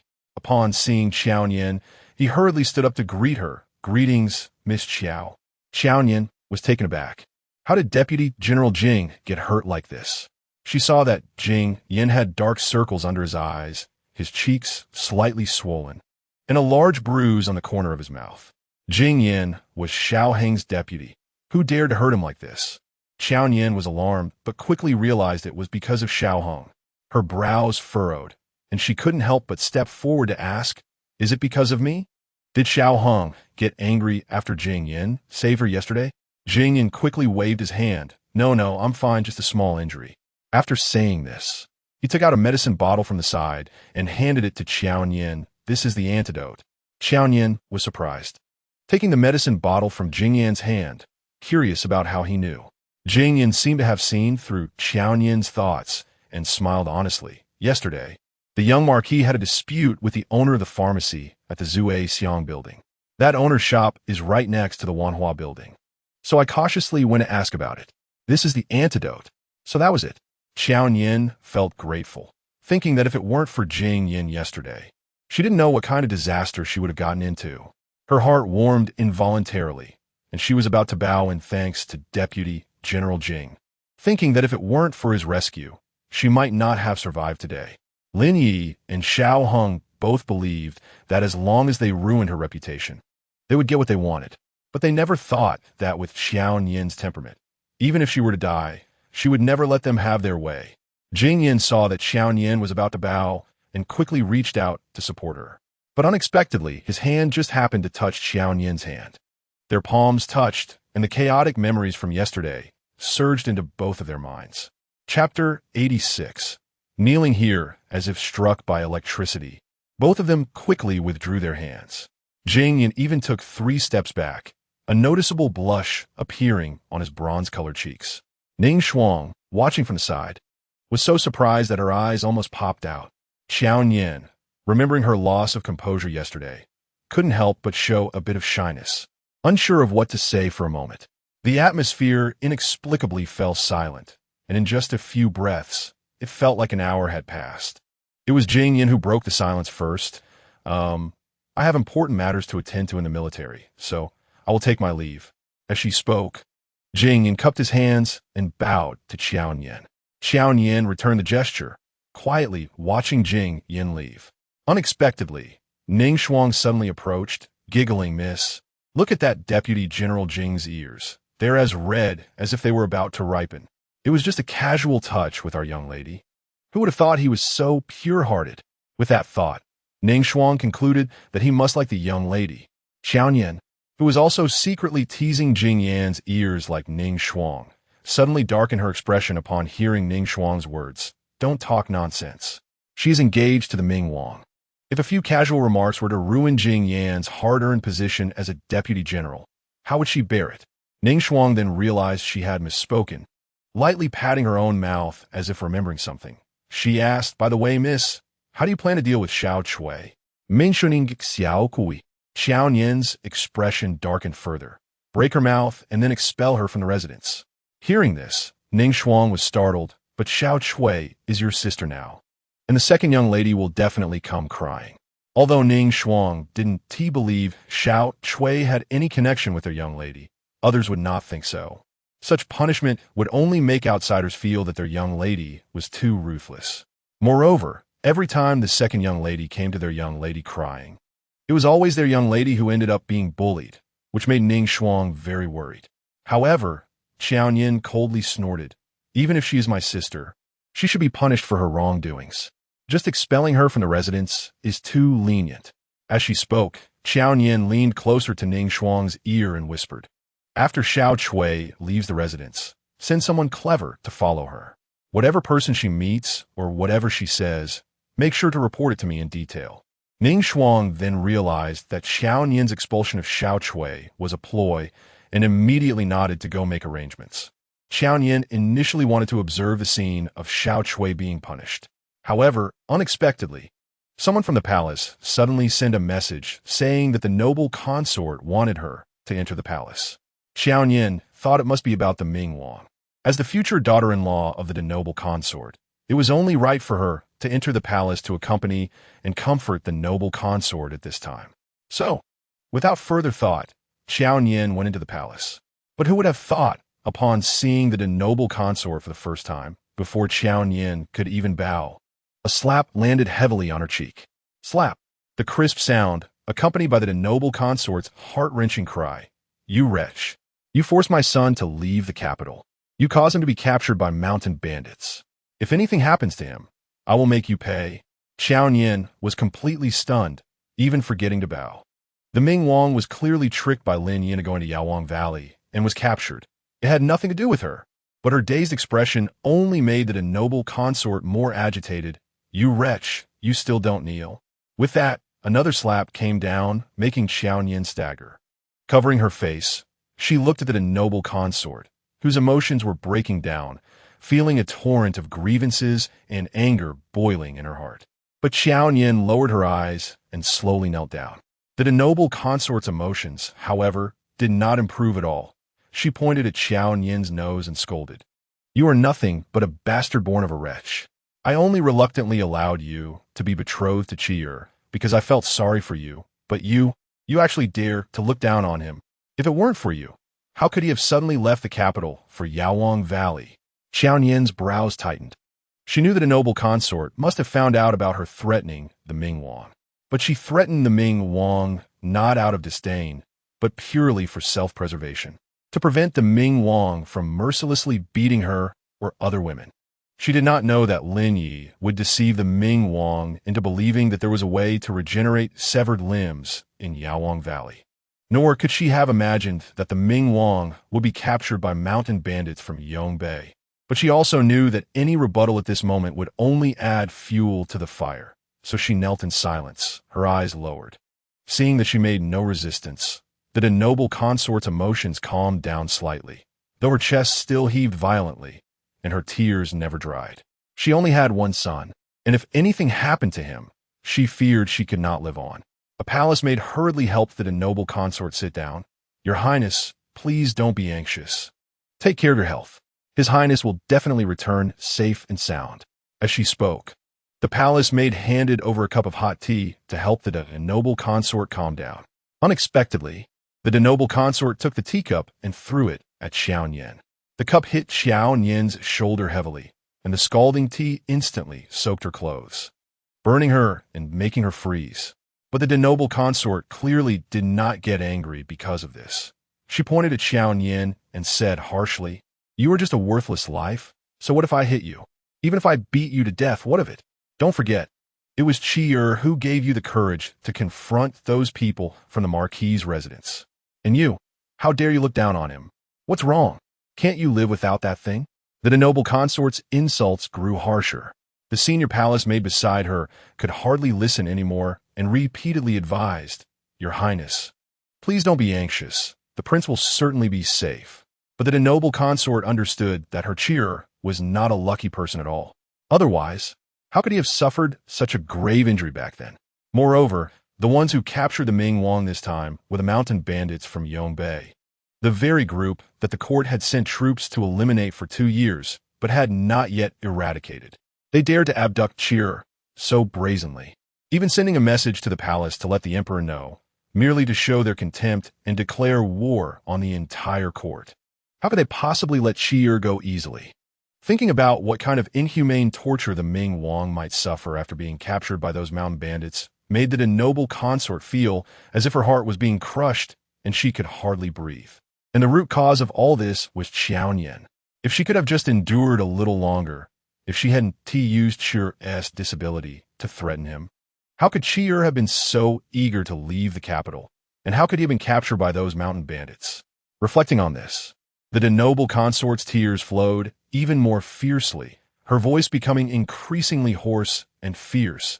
You kneel here today, and you won't get up until there is news of Qiao. Chapter 87. Exchange for the Ming Wang's consort throughout it all. Qiao Nian did not say a word. She could understand that, with the Ming Wang's fate uncertain, the noble consort, as a mother, would naturally break down emotionally and vent her anger on others. Moreover, she was a noble consort. People in high positions like her generally do not regard the lives of ordinary people as important. In their eyes, her life was not even worth a mention. The Ming Wang beat her to near death. And so what if he killed her? Who told her to be a bastard? A worthless life? Huh. Qiao Nian knelt in place, her expression unchanged, but the emotions swirling in her eyes were indescribable. But why should her life be considered worthless? Why should the women who died under the Ming Wang's abuse simply die? For a moment, Qiao Nian's anger reached its peak. She thought, it would be better if those mountain bandits directly opened the Ming Wang up. But as the noble consort's cries gradually quieted down, Qiao Nian's anger also subsided a bit. Her rationality told her that the Ming Wang could not die. The Ming Wang was her quickest way to escape the Marquis' residence. Thinking of this, Qiao Nian's hand at her side unconsciously clenched into a fist. Chu-Chi, you must not die. Even if you have to die, you must marry me first. Qiao Nian did not know how long she had been kneeling. She only knew that her shadow had slowly shifted from the west to the east, and that a noble consort had cried several times and was now resting on a soft couch nearby. Just then, a palace maid walked in, bowed to the noble consort, and reported, "Your Highness, General Xiao and young Lord Lin request an audience." Upon hearing the names of these two, Qiao Nian's brows involuntarily furrowed. On the soft couch, the favored concubine just sat up, her swollen red eyes looking at Qiao Nian, unable to contain a cold laugh. "Well, you have quite the skill.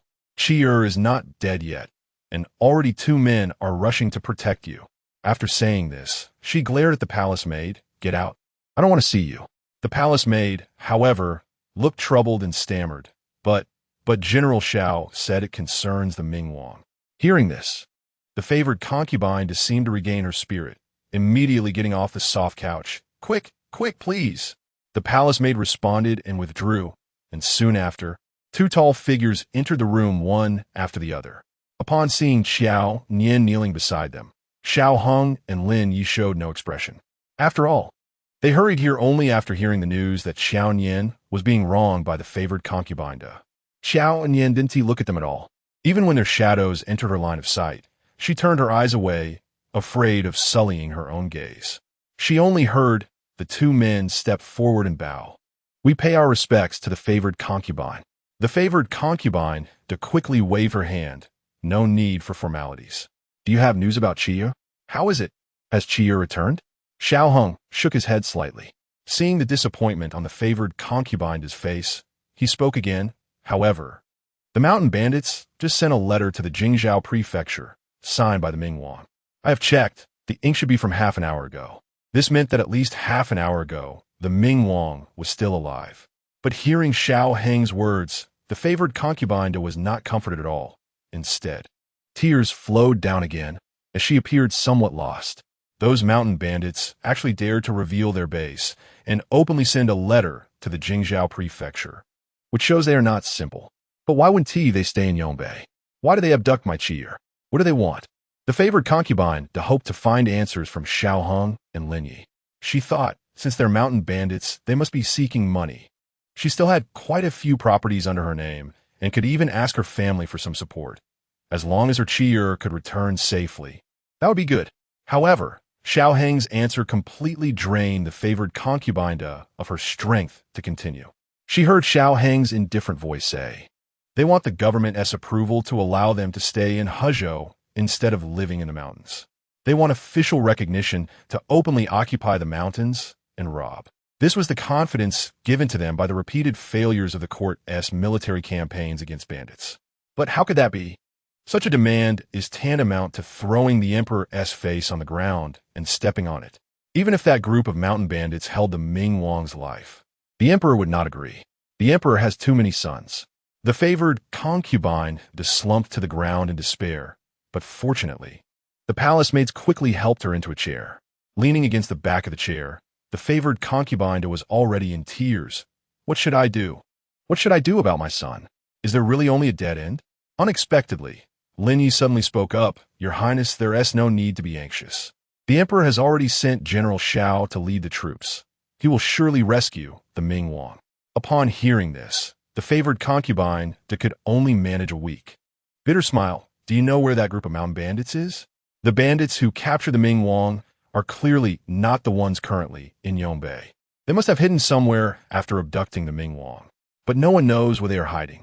Hearing the favored concubine's bitter laugh, Lin Yi quickly said, General Xiao and I came here precisely for this matter." Upon hearing this, the favored concubine was taken aback, looking at Lin Yi in confusion. "What do you mean?" Lin Yi turned to look at Qiao Nian. Qiao Nian still maintained her lowered gaze, but she keenly sensed Lin Yi's gaze, and her brows tightened. Lin Yi then said, "The Ming Wang's letter states that the mountain bandits agreed to exchange for the Ming Wang's consort." Hearing this, Qiao Nian finally raised her eyes to look at Lin Yi. She wanted to probe into what was in Lin Yi's eyes, but Lin Yi did not dare to meet her gaze and hurriedly looked away. As for Xiaolong, he still didn't glance at Qiao Nian. A chill swept through Qiao Nian's heart, making her unable to help but laugh. Exchange for the Ming Wang's consort? Does this mean she could be used to exchange for the Ming Wang's return? Then what about her? As a woman, if she fell into the hands of those mountain bandits, what good outcome could she expect? The emperor was unwilling to rescue the Ming Wang. Would he be willing to rescue her, this ridiculous Ming Wang's consort? Moreover, she and the Ming Wang had not yet performed the wedding rites. How could she be considered the Ming Wang's consort? However, the favored concubine seemed to have grasped a lifeline, suddenly rushing toward Qiao Nian. "Nian Nian, Nian Nian," she called out, tears streaming down her face, completely losing the earlier imposing manner when she smashed the teacup at Qiao Nian. In her eagerness, the favored concubine even knelt before Qiao Nian. "You are a good child. Your heart is the kindest. I beg you, please save Qi." After saying this, the favored concubine actually began to knock her head on the ground towards Qiao Nian. The palace maids beside her hurriedly tried to stop her, and Qiao Nian frowned tightly. She did not want to agree. Her life was also a life. Why should she use her life to exchange for the Ming Wang's life? But since this matter had already been brought up by Lin Yi, it was no longer something she could control. Rather than waiting for the emperor to issue an order and being forcibly sent before those mountain bandits, it would be better to go with the flow and do this favor. Thus, she reached out to support the favored concubine. "Your Highness, don't worry. I will definitely bring the Ming Wang back safely." Chapter 88. The temper you've indulged the favored concubine held Qiao Nian's hand tightly. Although she had just treated Qiao Nian harshly, she knew that Qiao Nian would not let anything happen to the Ming Wang, because the Ming Wang was her only way out. Lin Yi said that the exchange would take place tonight at midnight. So the favored concubine expressed her concerns and gratitude to Qiao Nian before sending her back to rest. Qiao Nian bowed and took her leave. The burn on her shoulder still throbbed, but she stood upright and walked forward, completely ignoring the two men closely following her, until she reached the palace gate. Seeing the carriage parked outside, Qiao Nian stepped forward without a second thought. But before she could climb into the carriage, Xiao Heng's voice came from behind. "I will disguise myself as a servant to accompany you." He wanted to tell Qiao Nian that he would be behind her, so she need not be afraid. However, Qiao Nian only turned to glance at him and couldn't help but sneer. "General Xiao, are you here to protect me or to protect the Ming Wang?" He said he would follow her, but if it came to life and death, would he protect the Ming Wang or her? The answer was obvious. His disguise as a servant was not for her. It was to carry out the emperor's orders to safely bring back the Ming Wang. Therefore, his emphasis now seemed extremely ridiculous. Xiao Heng said nothing, only listening as Qiao Nian coldly laughed and climbed into the carriage. Meanwhile, Lin Yi stepped forward to pat his shoulder before following into the carriage. Unexpectedly, a small foot suddenly kicked out from inside the carriage, knocking Lin Yi, who had not yet made it in, back 3 steps. Lin Yi steadied himself in surprise and shouted into the carriage, "Qiao Nian, what are you doing?" He saw Qiao Nian lift one side of the curtain, her expression cold. It's against the rules for a man and a woman to share a carriage. "Are you crazy?" Lin Yi frowned tightly. "I am your..." Lin Yi wanted to say that he was her elder brother, so what was against the rules? But the strong mockery in Qiao Nian's eyes made him swallow the rest of his words. Elder brother? In this world, which elder brother would drug his own sister and send her to another man's bed? Moreover, they had no blood relation. If they shared a carriage, it would indeed attract gossip. He frowned and fell silent. As Qiao Nian had already pulled down the curtain of the carriage, she ordered the driver to leave. Watching the carriage gradually fade into the distance, Lin Yi couldn't help but twist her left foot. Tsk, it seemed her ankle was sprained. Unexpectedly, a low chuckle came from behind her. Her temperament truly hadn't changed. still so vengeful, always seeking revenge. Lin Yi seemed to recall that when she had picked up Qiao Nian from the palace earlier, he had kicked Qiao Nian out of the carriage, causing her to furrow her brows slightly as she turned to glare at Xiao Hong. Isn't her temperament a result of your pampering? In the past, whenever Qiao Nian was bullied, she would come back to report to them. Sometimes when the opponent was numerous or much older, Lin Yi would choose to endure temporarily after weighing the pros and cons. But almost every time, Xiao Hong would choose to retaliate, whether openly or covertly. As a result, Qiao Nian became increasingly unrestrained and vengeful. Watching the carriage moving further away, Xiao Hong also recalled their childhood. His temperament had always been calm, but whenever he saw Qiao Nian with tears in her eyes seeking him out, he would put down his book and take her to seek revenge. If they encountered someone they couldn't deal with at the moment, he would plan for 10 or 15 days to ensure they got their revenge. The people they had fought ranged from the sons of prime ministers to the local bullies, almost covering the entire capital. Indeed, Qiao Nian's vengeful nature was nurtured by him, but it seemed she had forgotten all this. Now, she probably only remembered his suggestion to have Lin Yi send her to his brother's bed. If one were to say, Lin Yi was also to blame. He couldn't even procure the right drug, nearly causing a disaster. Thinking this, Xiao Hong couldn't help but glare at Lin Yi before turning to board the general's carriage. Lin Yi felt perplexed, but since the whole family's carriage had already left, he could only head to Xiao Hong's carriage. Unexpectedly, Xiao Hong suddenly lifted the curtain of the carriage and said to Lin Yi, I have some personal matters to attend to, so I won't be taking you along. After speaking, he told the driver, let us go. The driver responded and flicked the whip, departing swiftly. Lin Yi was left standing at the palace gate, looking at a loss. After Qiao Nian returned to Fenghe courtyard, Ning Xuan came forward, somewhat excited. Miss, Xiao Chui has already been kicked out of the residence, and the second young lady knows about it, but did not stop it. However, I guess the second young lady will secretly go to visit Xiao Chui. But don't worry, I had Wang Wu follow her. He is the smartest one in our courtyard. When Ning Xuan said this, she noticed Qiao Nian's expression was somewhat off and couldn't help but frown. Miss, what's wrong? Did the imperial concubine say something to you? Qiao Nian shook her head, not responding, and went back into her room on her own. She didn't know what to say. Her mind was filled with concerns about what she should do. The group of mountain bandits was quite cunning, since the Ming Wang was kidnapped. The court hadn't even located them yet. But if they exchanged hostages, it would expose their own position and increase the chances of being captured. Therefore, she couldn't understand what the Ming Wang had said to those mountain bandits to make them take such risks and choose to exchange hostages. However, one thing was certain. That group of mountain bandits wanted her. Otherwise, how could she, a Ming Wang Fei who hadn't even married yet, compare to the precious Ming Wang? But why her? She had no grievances or enmities with that group of mountain bandits. A sense of unease spread in Qiao Nian's heart. She didn't know what kind of situation she would find herself in after tonight. Just as she was worried, Ning Xuan reported from outside. Miss, the Hou Yi and General Xiao have arrived with a group of people. Qiao Nian frowned. She was already troubled. What were they here for? She opened the door and went out, only to see a team of guards standing outside. Guard from the palace. Her Fenghe courtyard was already small, and now with this group of guards standing there, it felt overcrowded. Qiao Nian was somewhat puzzled. What were they doing? She saw Lin Hou Yi step forward, smiling and saying, the emperor knows you will go to rescue the Ming Wang tonight, so he specially sent people to protect you. Protect her? Qiao Nian sneered inwardly. These guards were likely here to monitor her. They were worried she might flee at the last minute, so they sent a group of guards to keep an eye on her. As for Lin Hou Yi, he probably felt the same way. After all, if she ran away today, the Hou residents would surely suffer the emperor's wrath and face dire consequences. However, she couldn't understand why Xiao Hong had come along. She looked at Xiao Hong, her brows slightly furrowed. Then, what is General Xiao doing here? As soon as she finished speaking, Xiao Hong handed her dagger. A dagger embedded with rubies, the one she had asked Xiao Hong for several times in the past, but he had never been willing to give it to her.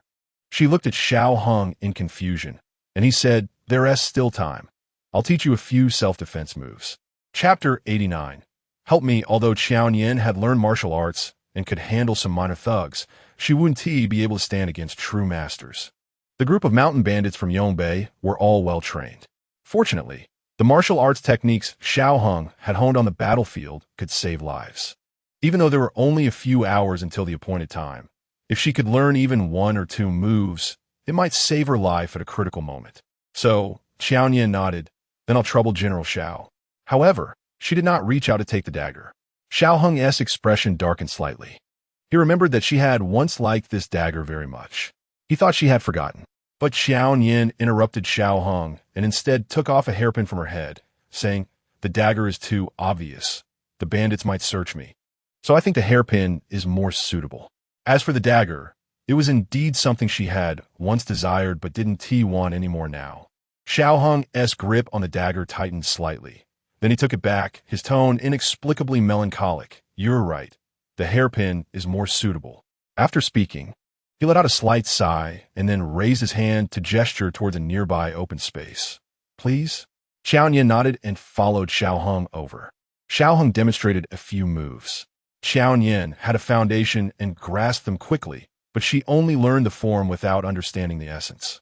Xiao Hung stood by, continuously guiding Qiao Nian's movements, and soon both of them were sweating lightly on their foreheads. Madame Lin and Lin Yuan also heard the news and arrived. Watching the two practicing not far away, Madame Lin looked worried. "What should we do? Why would that group of mountain bandits want Nian Nian to exchange?" Lin Yuan's eyes were red, probably from crying, but she still comforted Madame Lin. "Mother, don't worry. With brother Xiao teaching sister self-defense moves, she won't be in danger." Upon hearing this, Madame Lin did not respond, but continued to look at Qiao Nian with concern, perhaps having practiced a bit too hard. Qiao Nian suddenly stumbled. "Be careful." Xiao Hung, quick-witted, reached out to pull Qiao Nian back. However, his strength was a bit too much. And not only did he pull her back, but he also directly pulled her into his arms. The once familiar scent enveloped her, causing Qiao Nian to freeze for 2 seconds before pushing Xiao Hung away and steadying herself, feeling awkward about having him teach her in the first place. Now it was even more difficult to know how to act. Fortunately, Madame Lin came over immediately. "Nian Nian, you must be tired. Come and rest for a bit." Qiao Nian hurriedly nodded and fled towards Madame Lin. Not far away, Lin Yuan watched everything unfold. Her already swollen eyes looked even redder now. Madame Lin helped Qiao Nian sit down to rest, and after Ning Shuang poured tea for Qiao Nian, she began to massage her shoulders. "Miss, what exactly are you planning to do? Is it very dangerous?" Qiao Nian did not answer. She didn't want Ning Shuang to worry. But who would have thought? Lin Yuan approached and said, "Sister, that group of mountain bandits are ruthless and vicious. You must be careful." Qiao Nian frowned and shot Lin Yuan a glare. Hearing this, Ning Shuang couldn't hold back any longer. "What mountain bandits? Are they the ones who captured the Mingwang? Why does the miss want to meet that group of mountain bandits?" A series of questions left Qiao Nian a bit dazed. Seeing that Ning Shuang was about to cry, Qiao Nian could only patiently comfort her, but Ning Shuang's tears continued to fall uncontrollably. Perhaps feeling unlucky, Lord Lin couldn't help but scold. "What's there to cry about? Being able to relieve the court's worries is the honor of the Marquis' residence. It should also be Nian Nian's honor." Saying this, Lord Lin turned to Qiao Nian and said solemnly, "Remember, no matter what happens today, prioritize the Mingwang. If the Mingwang doesn't return, then you don't have to come back either." "Lord." Lady Lin's sharp voice interrupted Lord Lin's words. Lord Lin reluctantly closed his mouth. But Qiao Nian already knew what he wanted to say. He wanted to say that if the Mingwang didn't return, she wouldn't need to return either. It was true. The reason she was able to come out of the laundry bureau was that the Marquis' residents wanted to marry her to the Mingwang. If the Mingwang died, she would naturally be of no use to the Marquis' residents. The Lord Lin, who previously claimed to treat her like his own, had finally spoken the truth. A sense of desolation swept over her. She looked at Lord Lin and recalled the scene of herself riding on his shoulders to watch the stars when she was little. The dull pain in her heart became even more pronounced. She really didn't want to stay in the same room with them any longer. Qiao Nian stood up. "I need to get some fresh air." After saying that, she walked outside. As she passed by Lord Lin, she caught a glimpse of him signaling to the maid outside. Was he worried that she would use the excuse of needing to relieve herself to escape? So he sent someone to follow her? Qiao Nian said nothing and strode out of the room. At this moment, the Fanghe garden was already filled with guards, and she had little space to wander. So she just walked back and forth on the stone bridge. Unexpectedly, Lin Yuan walked over to her with a cup of water in hand. "Sister, you were tired just now. Have some water." Qiao Nian glanced at her coldly, didn't take it, and said coldly, "If you have something to say, just say it. No need to beat around the bush." Upon hearing this, Lin Yuan couldn't help but bite her lip. She didn't expect Qiao Nian to see through her thoughts so easily. So, she lowered her head and softly said, "Sister, I sent Xiao Chui away." Qiao Nian couldn't help but let out a cold laugh. "Weren't you in the residence when she was sent away? Why didn't you stop it?" Lin Yuan's hand, holding the teacup, began to tremble. "I know I have leverage in your hands now, so I didn't stop you from venting your anger on Xiao Chui. But, sister, you've already sent Xiao Chui away. Can you not take away Brother Hung as well?" Qiao Nian's brows furrowed tightly, not quite understanding Lin Yuan's thoughts. "If you're talking about what just happened, I really did fall accidentally. If you don't believe me, there's nothing I can do. I believe you." Lin Yuan still kept her head down, her voice soft and timid. "I believe you fell accidentally, but why is it that every time you accidentally fall, you end up in Brother Hang's arms?" This question caught her off guard. Qiao Nian thought, it wasn't every time, right? She could only say it was a coincidence. Just as she was about to respond, Lin Yuan suddenly stepped forward, her tear-filled eyes coming close to Qiao Nian's, startling her. She said, "Sister, I want to see how much I weigh in Brother Hang's heart. Can you help me, please?" Qiao Nian didn't know what kind of madness Lin Yuan was going through and didn't know how to help her. But unexpectedly, Lin Yuan suddenly threw the teacup in her hand and grabbed her own hand. Then before Qiao Nian could react, she fell backward into the lotus pond. Chapter 90. I help you. Lin Yuan's actions were too quick. Qiao Nian almost fell into the lotus pond with her. However, at the critical moment, Qiao Nian braced her right foot against the stone bridge railing, leaned back forcefully, and pulled her arm back. Lin Yuan, whose back was already wet, was forcibly pulled back by Qiao Nian. But Lin Yuan's legs went weak, and she knelt in front of Qiao Nian, tears streaming down her face. Qiao Nian shook off Lin Yuan's hand and stepped back 2 paces in disgust. The pain from her previously burned right shoulder by the noble consort surged again. Looking at Lin Yuan, who was crying uncontrollably, she couldn't help but shout in anger. "What sin did I commit in my past life to be haunted by you like a vengeful spirit in this life? I tell you, Lin Yuan, I am not familiar with you, and if you want to die, at least die far away from me." The people inside the room heard the commotion and came out. Upon seeing the scene on the stone bridge, Lady Lin was shocked and rushed over. "What happened? What happened, Yuan? Stop!" Qiao Nian shouted sharply, her fiery eyes glaring at Lady Lin. Lady Lin had never seen Qiao Nian so fierce before and was momentarily stunned, stopping in her tracks. Qiao Nian then turned to Lin Yuan, unable to contain her anger. "I haven't even had the chance to settle the score with you about drugging me, and you come here to bring me bad luck. Lin Yuan, do you really think I have no way to deal with you? Do you really think that just because the Marquis' residence protects you, I can't touch you at all?" Lin Yuan cried, gasping for breath. "Sister, I didn't mean to. Whether you believe it or not, I never intended to harm you. But you took away my 15 years, didn't you? You were raised with love and care since childhood. But what about me? I'm just a wild girl from the countryside. In front of you, I will always feel inferior. So I'm scared.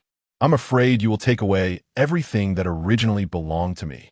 She cried so pitifully, her heartfelt words moved even Lady Lin to tears. But Qiao Nian only smiled coldly. "So, mentioning those 15 years is to make me feel guilty and forgive you for your previous mistakes?" She stared coldly at Lin Yuan, a hint of sarcasm at the corner of her mouth as she stepped forward. Looking down at her, she extended a finger to gently lift Lin Yuan's chin. Staring at her tear-streaked, delicate face, a chill flashed in Qiao Nian's eyes. "But those 15 years, I have already returned to you. Haven't I? They themselves said that the inhumane torture in the laundry bureau for those 3 years has already compensated for those 15 years. Perhaps Qiao Nian's expression was too fierce at this moment, as if she would swallow her alive at any moment. Lin Yuan actually stopped crying, but still sobbed. Just then, Qiao Nian turned her head to look at the other side of the lotus pond.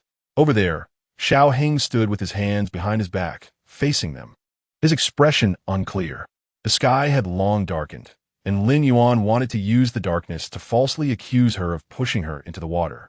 But Qiao Nian knew that Xiao Hong had sharp eyesight and must have seen the entire scene clearly. It was really funny. In his heart, she was always the pure and kind fiancé, yet right under his nose, she was doing things to harm others. She didn't know what Xiao Hong would think. Thinking of this, Qiao Nian raised her eyebrows slightly and looked back at Lin Yuan. You just want to see how important you are in Xiao Heng's heart. To see who he will save when we both fall into the water, right? I help you then. Qiao Nian's words startled Lin Yuan. She didn't understand why Qiao Nian, who had just said they weren't familiar and wouldn't help her, suddenly changed her mind. But she saw Qiao Nian's smile growing more intense. Yet that smile felt as terrifying as a ghost. In the next moment, Qiao Nian suddenly grabbed her collar and lifted her up. Before she could react, she forcefully pushed her into the lotus pond. A startled scream, accompanied by the sound of something heavy falling into the water. Lin Yuan was pushed into the lotus pond by Qiao Nian in front of everyone. Everyone was stunned. No one expected Qiao Nian to suddenly act like this. One by one, they all stood on the shore, staring blankly at Lin Yuan struggling in the water. Qiao Nian slowly turned her head to look at Xiao Hong. The latter still stood there, not moving an inch, showing no intention of coming forward to save her. In fact, his dark eyes reflected only Qiao Nian's figure. TSK, not coming to save her? Qiao Nian was slightly surprised, but then she curled her lips in a cold smile, glanced at Lin Yuan, who was still struggling, and turned to walk towards the shore. As she passed by Madame Lin, Qiao Nian casually said, "The water is shallow, but can still drown people." Only then did Madame Lin seem to react, hurriedly calling for people to rescue Lin Yuan. Meanwhile, Qiao Nian walked into the house without looking at Lord Lin, who was standing outside. Ning Shuang handed her a cup of hot tea, and, as Qiao Nian sat down to take it, she noticed Lord Lin had entered the room and coldly said, "It's getting late. Lord Lin, you should go back and rest. It's enough to have those guards here."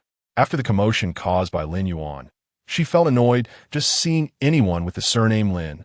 However, to her surprise, Lord Lin remained silent and instead sat down opposite her. Outside, a sudden violent coughing sound soon erupted. It seemed Lin Yuan had been rescued. Clearly, she had swallowed quite a bit of water, coughing violently as if trying to expel her lungs. Madame Lin hurriedly called for people to take Lin Yuan to the estate Dr.'s courtyard, and before long, the outside returned to silence. Qiao Nian took a sip of tea and glanced at the still steady Lord Lin, feeling a few doubts rising in her heart. In the past, as soon as Lin Yuan's eyes turned red, Lord Lin would be as anxious as an ant on a hot pan. Why was he so calm now? Hadn't she hinted that with those guards outside, Lin Yuan couldn't escape, especially since Xiao Hong was also there? There was really no need for him to keep an eye on her personally. But Qiao Nian was too lazy to talk nonsense with anyone from the Lin family. Just thinking that if he wanted to watch, let him watch. Unexpectedly, Lord Lin suddenly chuckled softly, and his deep voice carried a warmth that Qiao Nian found both familiar and strange. Your temperament is still exactly like when you were a child. This unexpected topic made Qiao Nian stiffen. The hand holding the teacup trembled uncontrollably, almost spilling the tea. She could roughly understand why Lord Lin would bring this up. She remembered he once said that her temperament was just like his when he was young. Back then, someone joked about her appearance, saying she looked nothing like either Lord Lin or Madame Lin, and must have been swapped at birth. After Lord Lin found out about this, he took Qiao Nian to confront them, telling them that although she didn't resemble them, her temperament was unmistakably that of the Lin family, a true heir of the Marquis house. If anyone dared to speak nonsense again, he would tear down their house. For many years after, Lord Lin's words had been Qiao Nian's source of confidence, until Lin Yuan's appearance. Lin Yuan's eyes looked too much like Madame Lin's. It was as if they were carved from the same mold, not to mention she cried just like Madame Lin did. Lord Lin said that looking at Lin Yuan was like seeing Madame Lin's younger self, and she, after all, was just an outsider with the same bad temper as the Lin family. Chapter 91. Miss is also a woman in fact. Qiao Nian was very resistant to recalling the past. To Lin Yuan, it was the 15 years of Qiao Nian being pampered and cherished. But for Qiao Nian, Every moment of happiness in those 15 years had now become a knife. Just thinking about it would leave a deep cut on her heart. She was already covered in wounds. She didn't want her heart to be bleeding as well. But at this moment, the floodgates of memory opened, and the once happy scenes surged forth like a tide. Tears welled up in Qiao Nian's eyes, and her nose felt painfully sour. Yet she didn't want Lord Lin to see her like this. So she lowered her head, as if studying the cup in her hand, pretending to be indifferent. But she couldn't help but ask if Lin Yuan hadn't appeared, if I were still the young lady of the Marquis house. Would Lord Lin still be willing to let me exchange my life for the crown prince? The delicate voice fell, only to be met with a long silence. In fact, Qiao Nian regretted asking this question.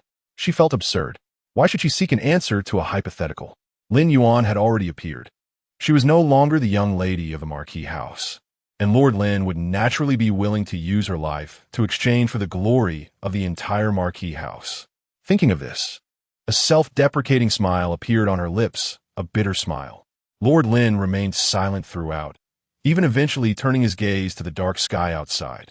However, the sight of Qiao Nian's bitter smile had already unknowingly etched itself deeply in his mind, unable to be forgotten. It was unclear how long it had been when Xiao Hong entered the room. By now, he had changed into a servant's outfit, but Qiao Nian frowned slightly, looking him up and down. Are you sure you want to accompany me like this? His strong physique could not be hidden even in servant's clothes. And even she felt it was inappropriate. How could those mountain bandits not see through it? In fact, Xiao Hong also felt that his outfit was inadequate, which was why he had come to let Qiao Nian take a look. He was afraid he couldn't accompany her. But those mountain bandits were all skilled. And even though Qiao Nian had learned a few moves, she would definitely not be their match. After thinking for a moment, he said, I can go to the Ministry of Internal Affairs to get some people. There are a few experts beside the Emperor whose skills are not inferior to his, specifically assigned to protect the Emperor's safety. But because they need to be close, they have been castrated and entered the Ministry of Internal Affairs. Most of these people have been trained since childhood. Therefore, they're all petite and do not look like martial artists. In fact, because they are from a Ministry of Internal Affairs, they look like servants at first glance. However, thinking of those people's faces, Xiao Hong couldn't help but frown. Those people were too treacherous, their eyes full of cunning and calculation. But now, aside from them, he really couldn't think of anyone else. So in the end, he sent a message to the palace. Unexpectedly, before the people from the palace arrived, the governor of Jingzhou had come first. He was there to deliver a message from the mountain bandits. The bandit, masked, had shot a note onto the gate with an arrow. Although the minister immediately sent someone to chase, they did not catch up. Xiao Hong did not respond, but took the note sent by the governor of Jingzhou and opened it. It only had 3 words, Buzhou Mountain. The governor of Jingzhou was taken aback. Buzhou Mountain was 10 miles away, and they had to deliver the person by midnight. It was probably impossible to make it. If we go now, we should be able to make it with a fast horse, Qiao Nian said in a deep voice. But there is still no news from the palace. Ning Shuang couldn't help but step forward. Miss, let me go with you. I'm strong, and I can definitely protect you at a critical moment. We can't let you go alone. A warmth surged in Qiao Nian's heart as she reached out to touch Ning Shuang's cheek. Those mountain bandits are ruthless. If you, a girl, fall into their hands, the consequences would be unimaginable. Stay here, okay? But Miss is also a woman. Ning Shuang's tearful voice struck Lord Lin's heart like a heavy hammer. Yes, Nian Nian was also a woman. What would happen if a woman fell into their hands? Lord Lin had thought about this question before. However, the crown prince must not have any issues. Just then, people from the palace finally arrived. There were 5 eunuchs in total, each thin and petite, with 2 looking even weaker than Xiao Nian. Xiao Nian couldn't help but doubt whether they could really protect her and the Ming Yuan. However, Xiao Hong seemed to trust them, glancing at them before solemnly telling Qiao Nian, only one person is allowed to accompany you. Choose one. Qiao Nian struggled to choose. In her eyes, none of the 5 were reliable. So, she pointed randomly and said, him. The chosen young eunuch stepped forward, bowed to Qiao Nian, and said, I am Xiao Luzi, and I will do my utmost to ensure the safety of His Highness the Ming Yuan. It was to protect the Ming Yuan, not her. Qiao Nian took a deep breath, replied lightly, and mounted her horse first. If for some reason, Seeing her swift movement made Lin Haoi's heart suddenly skip a beat. Just as Qiao Nian was about to ride off, he couldn't help but call out, "Nian Nian." Qiao Nian's heart trembled, and she turned to look at Lin Haoi. Their eyes met, and facing the man who once sheltered her under his wings, Qiao Nian couldn't say a word. Lin Haoi seemed to be choked by something, clearly having 1,000 words to say, but all that came out were 4 words. "Be careful." Qiao Nian finally responded softly, then urged her horse go, and left swiftly. Before the hour of Z, Qiao Nian and Xiao Luzi finally arrived at Mount Buzhou. However, the bandit's note did not specify the exact location on the mountain, so Qiao Nian and Xiao Luzi could only ride slowly along the foot of the mountain. The moonlight was dim, and at this hour, even the birds and beasts in the mountains were asleep, leaving the surroundings utterly silent. Qiao Nian felt a bit scared and couldn't help but suggest, "Xiao Luzi, why don't we just wait here? Let's not go any further. It's darker and quieter in the woods ahead." But as soon as she finished speaking, there was no response. A wave of unease surged within her, and she turned to look back, only to find a horse behind her, with no sign of Xiao Luzi. Chapter 92. It's a dog. Qiao Nian's already frightened heart went into a complete panic. Xiao Luzi had been right behind her when they reached the foot of the mountain. The surrounding silence was terrifying, and she hadn't heard a single sound. How could Xiao Luzi have disappeared? Just then, a rustling sound suddenly came from the woods. Moments later, several figures sprang out and surrounded Qiao Nian. There were 3 of them, all masked. They were indeed the bandits who had kidnapped the Ming Wang. The bandits were sizing up Qiao Nian, and one of them glanced at the horse behind her, frowning. "Where's the other person?" Although Qiao Nian was anxious, her mind was still quick. She immediately feigned ignorance and asked, "Who are you? You bitch. Are you playing dumb?" Another bandit scolded, "Can you ride 2 horses by yourself?" Qiao Nian took a deep breath to suppress her fear and replied, "I naturally can't ride, but that horse is for the Wangya." Upon hearing this, the bandits exchanged glances and burst into laughter. "You don't really think you can still go back, do you? Third brother, this woman actually dared to come alone. She really doesn't take us seriously." The man called third brother sneered, "What difference does it make if more come? They'd just die for nothing." Saying this, he signaled to the other 2 bandits. They immediately stepped forward, yanked Qiao Nian off her horse, and roughly dragged her into the woods. The path in the woods was difficult to navigate, and with the darkness, Qiao Nian stumbled several times over dead branches and stones, not knowing how long they walked until they finally reached a cave. Outside the cave, a bonfire was lit, and 2 bandits were roasting a rabbit. They seemed surprised to see Qiao Nian being brought in, just her. Clearly, they hadn't expected her to dare come alone. Third brother sneered, "This woman is quite the guts." With that, he shoved Qiao Nian roughly into the cave. Qiao Nian stumbled forward and fell to the ground. Before she could get up, someone crawled out of the cave. It was the Ming Wang. His clothes were tattered, covered in blood, and his hair was a complete mess, looking worse than a beggar on the street. Qiao Nian almost didn't recognize him, but the Ming Wang clearly recognized her. He hurriedly crawled towards her, grabbing her hand. "You're here? You finally came. Third brother. It's her, the one I told you about. She is tough. She can't be killed. She is perfect for your bandit chief. Take her away and let me go. Please let me go." At that moment, there was no trace of nobility left in the Ming Wang. The way he begged the bandits resembled a dog. Hearing his words sent chills down Qiao Nian's spine. She had known all along that the idea of exchanging hostages had been proposed by the Ming Wang himself. The man called third brother looked at him with disgust and kicked him aside. "You worthless dog. Do you even deserve to be a man?" Then he turned to Qiao Nian and asked, "Is what this dog says true? She is tough?" Qiao Nian glanced at the Ming Wang, who was eagerly looking at her, and gritted her teeth. Then she nodded. From the Ming Wang's earlier words, she at least knew one thing. The bandit chief wanted her. Why?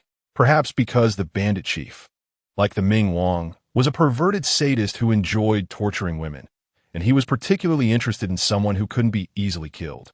Regardless, since she was wanted by the bandit chief, this group of bandits wouldn't harm her for now, so she was temporarily safe.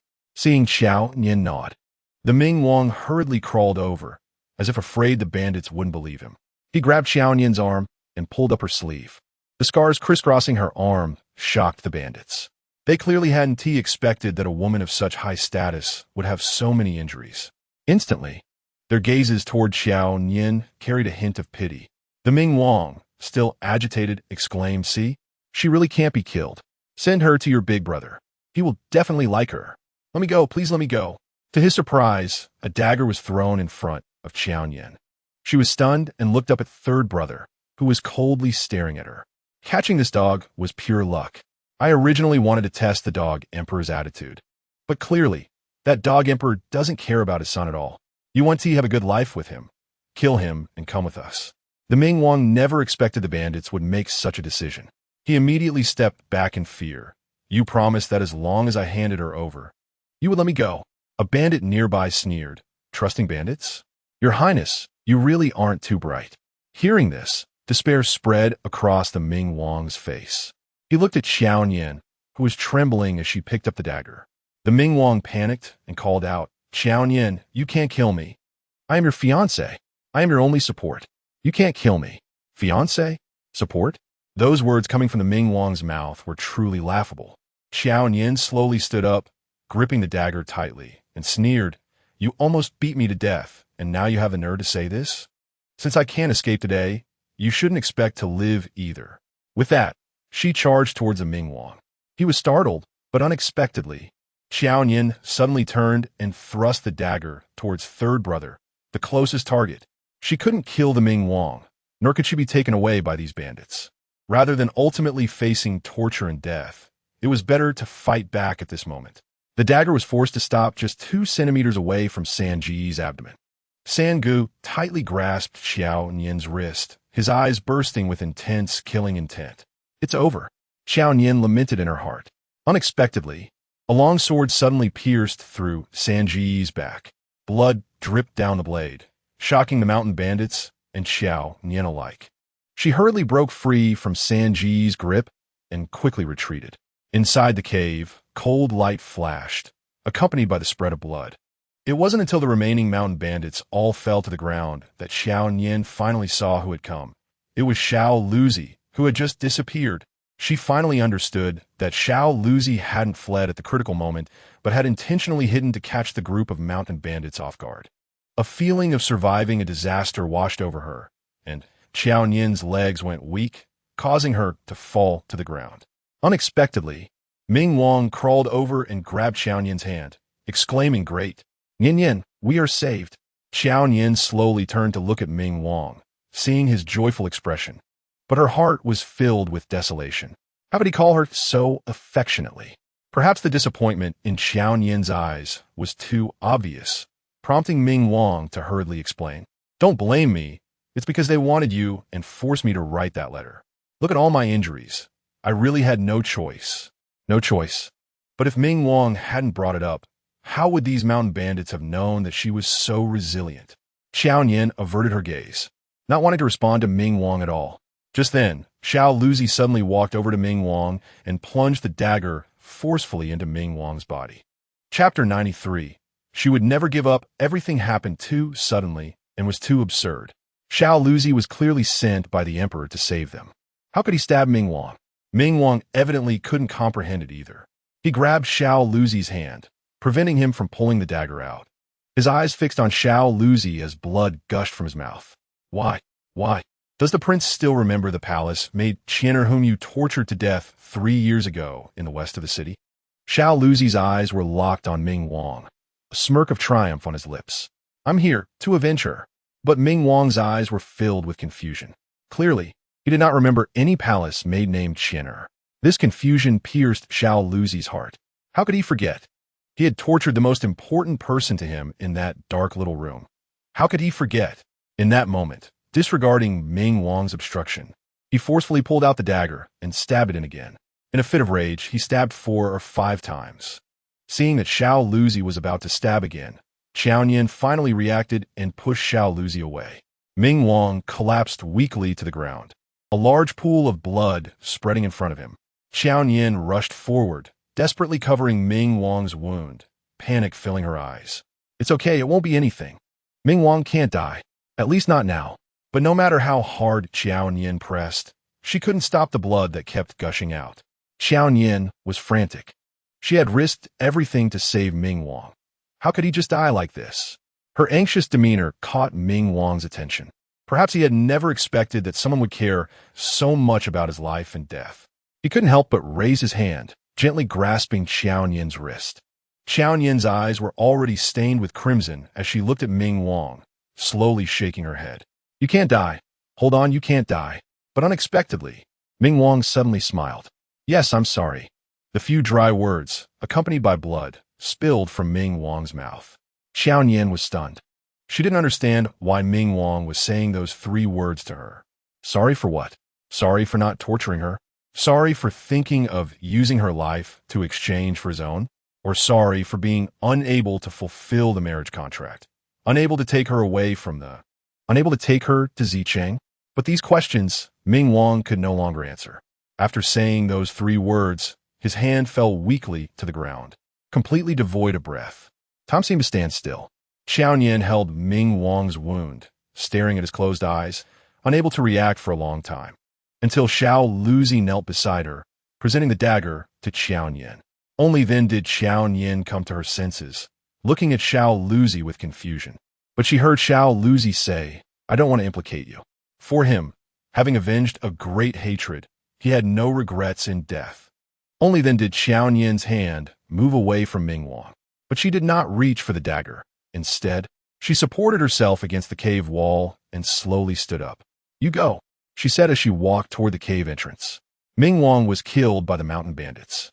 You go chase after them, with life and death uncertain. No one knew how many mountain bandits were here today, and no one would ever know what had happened in this small cave. Hearing the implications in Qiao Nian's words, Xiao Luzi's heart trembled, and then he knocked his head heavily against the ground in front of Qiao Nian's back. The night was still heavy. The forest remained silent. But this time, Qiao Nian felt no fear in her heart. She slowly walked through the forest, her mind in chaos. Clearly, she had managed to control Ming Wang, making him dare not act against her so easily. Clearly, the wedding date was approaching, and she was about to become the real Ming Wang Fei. Clearly, she was just one step away from leaving But Ming Wang was dead. So what should she do? Without the identity of Ming Wang Fei, how could she leave to protect this glory? What plans would Lord Lin and Lady Lin come up with? And into which pit would they push her? Boom! Suddenly, a thunderclap echoed in the sky. Following that, countless raindrops fell from the sky, breaking through the dense foliage and hitting Qiao Nian. Her clothes quickly soaked through. The early spring rain was so cold it made her shiver. She slowly raised her head, looking at the pitch-black sky, and suddenly began to curse. Why are you doing this to me? Why? Are you playing with me? You just can't stand to see me doing well, can you? She was just a noble young lady but suddenly the heavens arranged for a Lin Yuan. Now, just as she was about to break through the heavy darkness, he let Ming Wang die. Clearly, she hated cold water the most, yet he insisted on letting such heavy rain fall in early spring. Was he playing with her? Did he just not want her to be well? Boom! Another thunderclap seemed to respond to Qiao Nian's anger. The rain hit her so hard that she couldn't open her eyes, yet she laughed madly. Do you think I would give up? Just try it. I will not yield to you. I will not give up. Her heart-wrenching roar echoed through the forest. Suddenly, a figure flashed in the woods, wrapping her in an embrace. The familiar scent made Qiao Nian's heart tremble uncontrollably. It was Xiao Hong. Qiao Nian was somewhat confused about why, after going through so much. Her heart still fluttered because of Xiao Hong, but she quickly thought of the answer.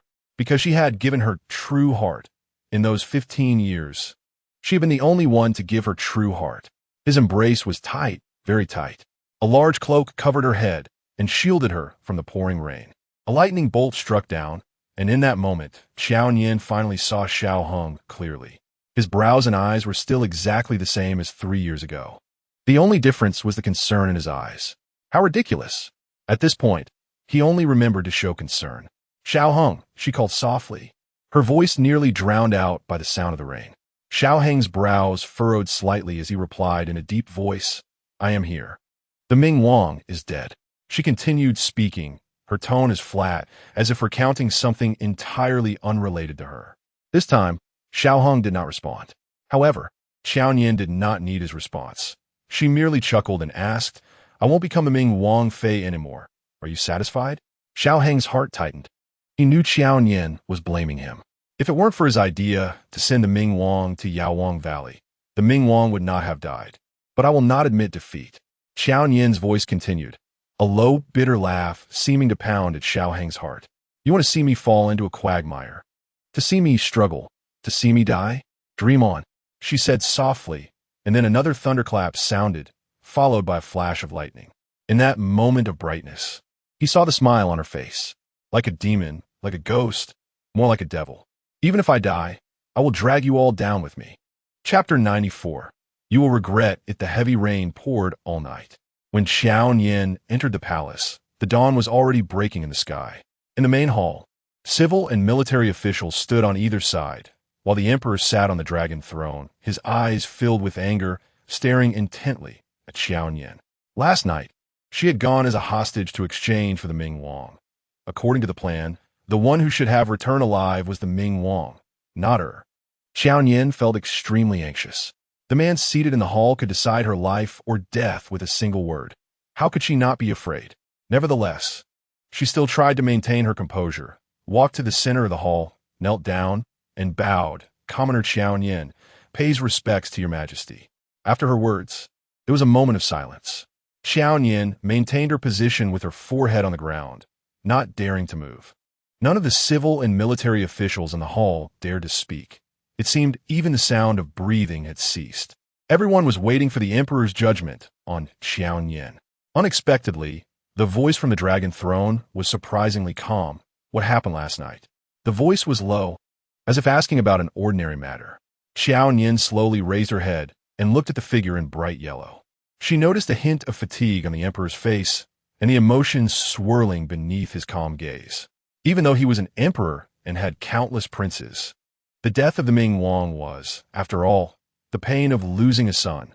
How could he remain calm? Qiao Nian naturally could not reveal the truth of last night. The civil and military officials were present. If she said the Ming Wang begged the mountain bandits like a dog, wouldn't that be equivalent to publicly slapping the emperor's face? So, she slowly spoke the premeditated words she had prepared before coming. Last night, I was captured by the mountain bandits and taken to their cave. When I saw the Ming Wang, he was already covered in wounds. The mountain bandits were numerous and even tried to humiliate me in front of the Ming Wang. Fortunately, the Wang Yi fought to protect me, but he was stabbed several times by the mountain bandits. Xiao Luji killed 5 mountain bandits in anger to avenge the Ming Wang, but 2 others escaped, and Xiao Luji chased after them. As of now, there's been no news of him, his life or death unknown. But it was evident that the emperor did not care about Xiao Luji's life or death. He had grasped the key point and, no longer pretending to be calm, asked Qiao Nian excitedly, you said, how did Qi die? Seeing the emperor's reaction, Qiao Nian thought to herself that she had gambled correctly. So, she lowered her head again, knocking heavily on the ground, letting her voice take on a crying tone. The Wang Yi died to protect me. The commoner is guilty. Please punish me, your majesty. However, since the Ming Wang died to protect her, if the emperor were to punish her, wouldn't that make it difficult for the Ming Wang to rest in peace in the afterlife? In the hall, the emperor stood up, his emotions finally unable to be contained. Good, truly my son. As soon as he finished speaking, the civil and military officials knelt down in unison, shouting about the bravery of the Ming Wang. Long live the emperor! At that moment, Qiao Nian knew she had at least saved her own life. After an unknown amount of time, the court officials began to leave. Even the emperor's personal attendants withdrew. In the vast hall, only the emperor and Qiao Nian remained. Raise your head. In the hall, that deep, resonant voice said. Qiao Nian took a deep breath, finally straightened her posture, and looked the emperor in the eye. The earlier crying tone was particularly strong, yet at this moment, there were not a single tear on Qiao Nian's face. The emperor evidently had anticipated this, and with a cold laugh, he said, I knew you were lying. Qiao Nian, try to keep calm. The emperor's eyes were sharp. Naturally, nothing could be concealed from him. However, with the civil and military officials present, she did not dare to speak the truth. The emperor also knew that the truth would completely ruin his face, so he took a deep breath before saying, remember, The Ming Wang died to protect you. Qiao Nian immediately replied, "The commoner understands." After her words, the emperor fell silent once more. He quietly observed Qiao Nian. Her hair was somewhat disheveled, her clothes still wet, and her face appeared extremely pale. It rained all night. The girl must have suffered quite a bit. Thus, he waved his hand. "All right, you may go back." "Thank you, your majesty." Qiao Nian thanked him again and performed a bow before rising and exiting the hall. Not long after, a figure emerged from behind the hall and bowed to the emperor. "Thank you, your majesty, for your mercy." The emperor turned his gaze over her. "It was not her fault, but Xiao Hong, what you have done is for her good. Why hide it from her?" Xiao Hong had braved the rain to enter the palace last night, claiming he was in a hurry to report the news of the Ming Wang's death. But his words were all about pleading for Qiao Nian. Otherwise, as a dignified monarch, why would he accompany Qiao Nian to put on such a show for the civil and military officials? Now, everyone knew that Qiao Nian was the one the Ming Wang risked his life to protect. Who would dare to use the Ming Wang's death against her? Xiao Hong lowered his eyes, his mind filled with her almost collapsing appearance in the rain last night, and an unusual emotion surged in his heart. Xiao Hong finally shook his head slightly, fearing that Miss Qiao would misunderstand. Misunderstand? The emperor was somewhat puzzled, but quickly understood. Misunderstand what? Don't you care about her? Care? Xiao Hong himself was not clear. After thinking for a moment, he replied, "But the one engaged to me is the legitimate daughter of the Lin family." Upon hearing this, the emperor let out a laugh. "So, if a beggar on the street is proven to be the legitimate daughter of the Lin family, you would marry that beggar?" Xiao Hong nodded. "My father asked for integrity. One must be true to their word. I didn't expect you to be so pedantic." The emperor gave a very pertinent evaluation and then said, "But if you continue to hide this from her, sooner or later, you will regret it." Xiao Hong did not respond. Seeing this, the emperor sighed deeply. "All right, you may go back. I am tired." Xiao Hong then cupped his hands and performed a bow. "I take my leave." However, before he could exit the hall, the emperor's voice drifted softly. "Xiao Aiqing, you are still too young." Xiao Hong did not understand the meaning behind the emperor's words. On the way back to the residence, he thought for a long time. After all, he was already over 20 this year. Some of his peers were already running around, so he could not be considered young. However, the emperor's last remark sounded too much like a lament, leaving him puzzled. Moreover, the emperor said he would regret it, but in the years he had spent fighting outside, his decisions had never been wrong. Even recalling his actions over the past 20 years, he had never done anything he regretted. Even tricking the Ming Wang into going to Yaowang Valley was not something he regretted. After all, it was not his fault. No one could have predicted that the Ming Wang would be captured by mountain bandits. That was an accident. Thinking of this, Xiao Hong couldn't help but remember Qiao Nian's almost broken appearance last night, the hatred in her eyes making his brows furrow slightly. Forget it. One day she will understand that the Ming Wang's death is a good thing. Chapter 95. Ghost marriage. Meanwhile, at the Ho residence. As soon as Qiao Nian got off the carriage, Mrs. Lin hurriedly came forward. "Nian Nian." Madame Lin tightly grasped Qiao Nian's arms, constantly sizing her up. "Let me see. Did you hurt anywhere?" Qiao Nian's clothes were still wet from falling in the forest, with her pants covered in dirt, looking quite disheveled. But this was intentional. She had not changed her clothes to evoke sympathy from the emperor. The more pitiful she looked, the more the emperor would feel for her. Even a little sympathy could bring her a glimmer of hope to survive. She was not preparing for Madame Lin, though.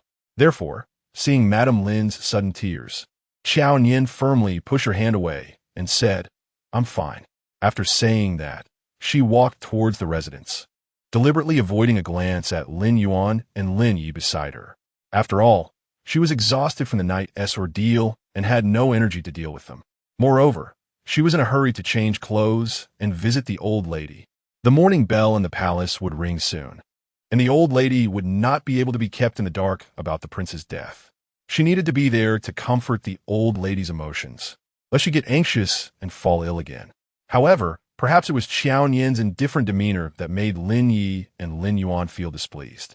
Lin Yuan stepped forward first. "Sister, mother has been waiting for you all night and worried about you.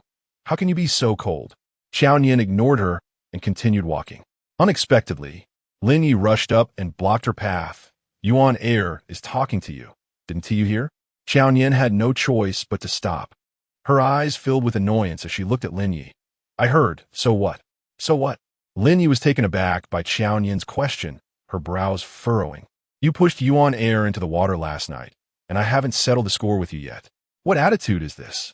Do you think I would pity you now that the prince is dead? Not at all, Qiao Nian replied coldly with a smile. The prince is dead, and the young Marquis would be delighted. How could he have time to pity me? At her words, Lin Yi's breath hitched. What did you say? The young Marquis tricked the prince into leaving the capital, and right after, the bandits captured him. Guess what would happen if the emperor found out about this? As soon as her words fell, Lin Yi's face turned pale. Hearing this, Madame Lin hurriedly came forward. Nian Nian, you mustn't say such things. Lin Yi was even more flustered, her voice trembling. Yes. Don't say nonsense. I have no connection with those bandits. Oh, would the emperor think so too? Qiao Nian raised an eyebrow, her gaze at Lin Yi filled with provocation. Lin Yuan quickly came over. Sister, you can't wrong brother. He is devoted to serving the country. How could he collude with bandits and harm the prince? If this gets out, the Marquis' household might face a massacre. Lin Yuan wanted to remind Qiao Nian of the seriousness of the matter. After all, Qiao Nian was now part of the Marquis' household. If there was a massacre, she would not be spared either. Unexpectedly, Qiao Nian finally turned to her, her cold eyes filled with mockery. What? Do I need you to remind me? Her gaze and the smirk on her lips clearly insulted Lin Yuan, implying she was as dull as a pig. Lin Yuan opened her mouth but had no words to say. Qiao Nian then looked back at Lin Yi. The young Marquis certainly doesn't have the guts to harm the prince. At most, he only dares to harm me. Each word from Qiao Nian pierced deeply. But at that moment, Lin Yi was so provoked that she couldn't utter a word. Qiao Nian continued. But I hope the young Marquis understands that a cornered rabbit will bite. If you dare to provoke me again, I wouldn't mind being dragged to the execution ground with you. A massacre of the entire household. For her alone, wouldn't it be a gain for the Lin family? Lin Yi was now completely speechless, even feeling a bit weak in the knees from Qiao Nian's words. Although the idea of tricking the prince to the Medicine King's Valley was proposed by Xiao Hong, it was he who executed it. He could not compare to Xiao Hong, who had made great military achievements and earned the emperor's favor. If the emperor learned of this, he would be the first to be punished, and the Marquis' household would undoubtedly face disaster. Seeing Lin Yi's face turn pale with fear, Lin Yuan couldn't stand it anymore and hurriedly said, Sister, everyone is concerned about you. Brother hasn't slept all night. How can you? Didn't you stay in the water long enough last night? Qiao Nian interrupted Lin Yuan, turned to look at her. Seeing her tears fall, Qiao Nian felt a wave of annoyance. If she had known, she would not have reminded Madame Lin to pull her out last night. Giving the siblings a glare, Qiao Nian raised her hand and pushed Lin Yi away. Get out of the way. After saying that, she headed towards her own Fanghe garden. In Fanghe garden, Ning Shuang had been waiting for a long time. Seeing Qiao Nian return, she immediately came forward to welcome her into the room. Hot water had already been prepared. Qiao Nian lay in the tub, and the warm water enveloped her body, finally easing the stiffness from the cold. Seeing Qiao Nian's tired expression, Ning Shuang was worried. Miss, the prince is dead. What will you do? We'll cross that bridge when we come to it, Qiao Nian replied. She also didn't know what to do. She would take it one step at a time. Just then, there was a knock at the door. Ning Shuang went out and returned shortly with a box of pastries. These are from the place Lin Yuan likes best. Qiao Nian glanced at the pastries and frowned tightly. Who sent them? It was said to be from Deputy General Jing. Ning Shuang replied truthfully, though she didn't understand why Jing Yan would send pastries. Qiao Nian was too lazy to think about it and just waved her hand. You can eat it. Ning Shuang responded and pouted, placing the pastries aside. After soaking in the tub for a while, Qiao Nian got up. She still needed to hurry to see the old lady. However, just as she reached the entrance of Fanghe Garden, she saw the steward of the residence rushing towards her. Miss, please wait. The steward was usually calm and had never been this flustered, so he asked in confusion, What's the matter? The young servant hurriedly presented a note. A woman came from outside the residence just now. Judging by her attire, she should be from the palace. This is the note she left. A woman from the palace? Qiao Nian took the note, opened it, and saw only two words. Ming Han, ghost marriage. The steward had also seen these 2 words, which was why he rushed to inform Qiao Nian. The prince had just died, and someone from the palace sent this note with those 2 words. What did it signify? It indicated that someone in the palace had come up with the idea of having Qiao Nian perform a ghost marriage with the prince. Chapter 96 Afterward. The handwriting on the note was slightly crooked, and even the character for Ming was written incorrectly, with the lower part written as the big. Qiao Nian crumpled the note and hid it in her palm, the figure of Lin Yuan flashing her mind. This note was most likely written by Lin Yuan. Therefore, the person who wanted her to perform a ghost marriage with the prince was none other than the noble concubine Da. The prince was the only son of noble concubine Da, and now that he had met a tragic end, she would indeed be capable of making such a decision in her grief. Qiao Nian took a deep breath, thanked the steward, and then headed towards the old lady's courtyard. Ning Shuang followed behind her, somewhat worried. Miss, what about the note? She wanted to ask what Qiao Nian would do next. If the palace truly sent an edict for her to perform a ghost marriage with the prince, wouldn't that mean she was to be buried with him? Qiao Nian interrupted Ning Shuang. We'll cross that bridge when we come to it. Right now, it was more important to comfort the old lady. When Qiao Nian arrived, the old lady was awake. The morning bell in the palace had already rung, so the old lady knew of the prince's death. At the sight of Qiao Nian, the old lady waved her hand. Come here. Qiao Nian quickly walked to the old lady and knelt down. Nian Nian pays respects to grandmother. The old lady hurriedly let Qiao Nian sit beside her, looking at her with intense sympathy.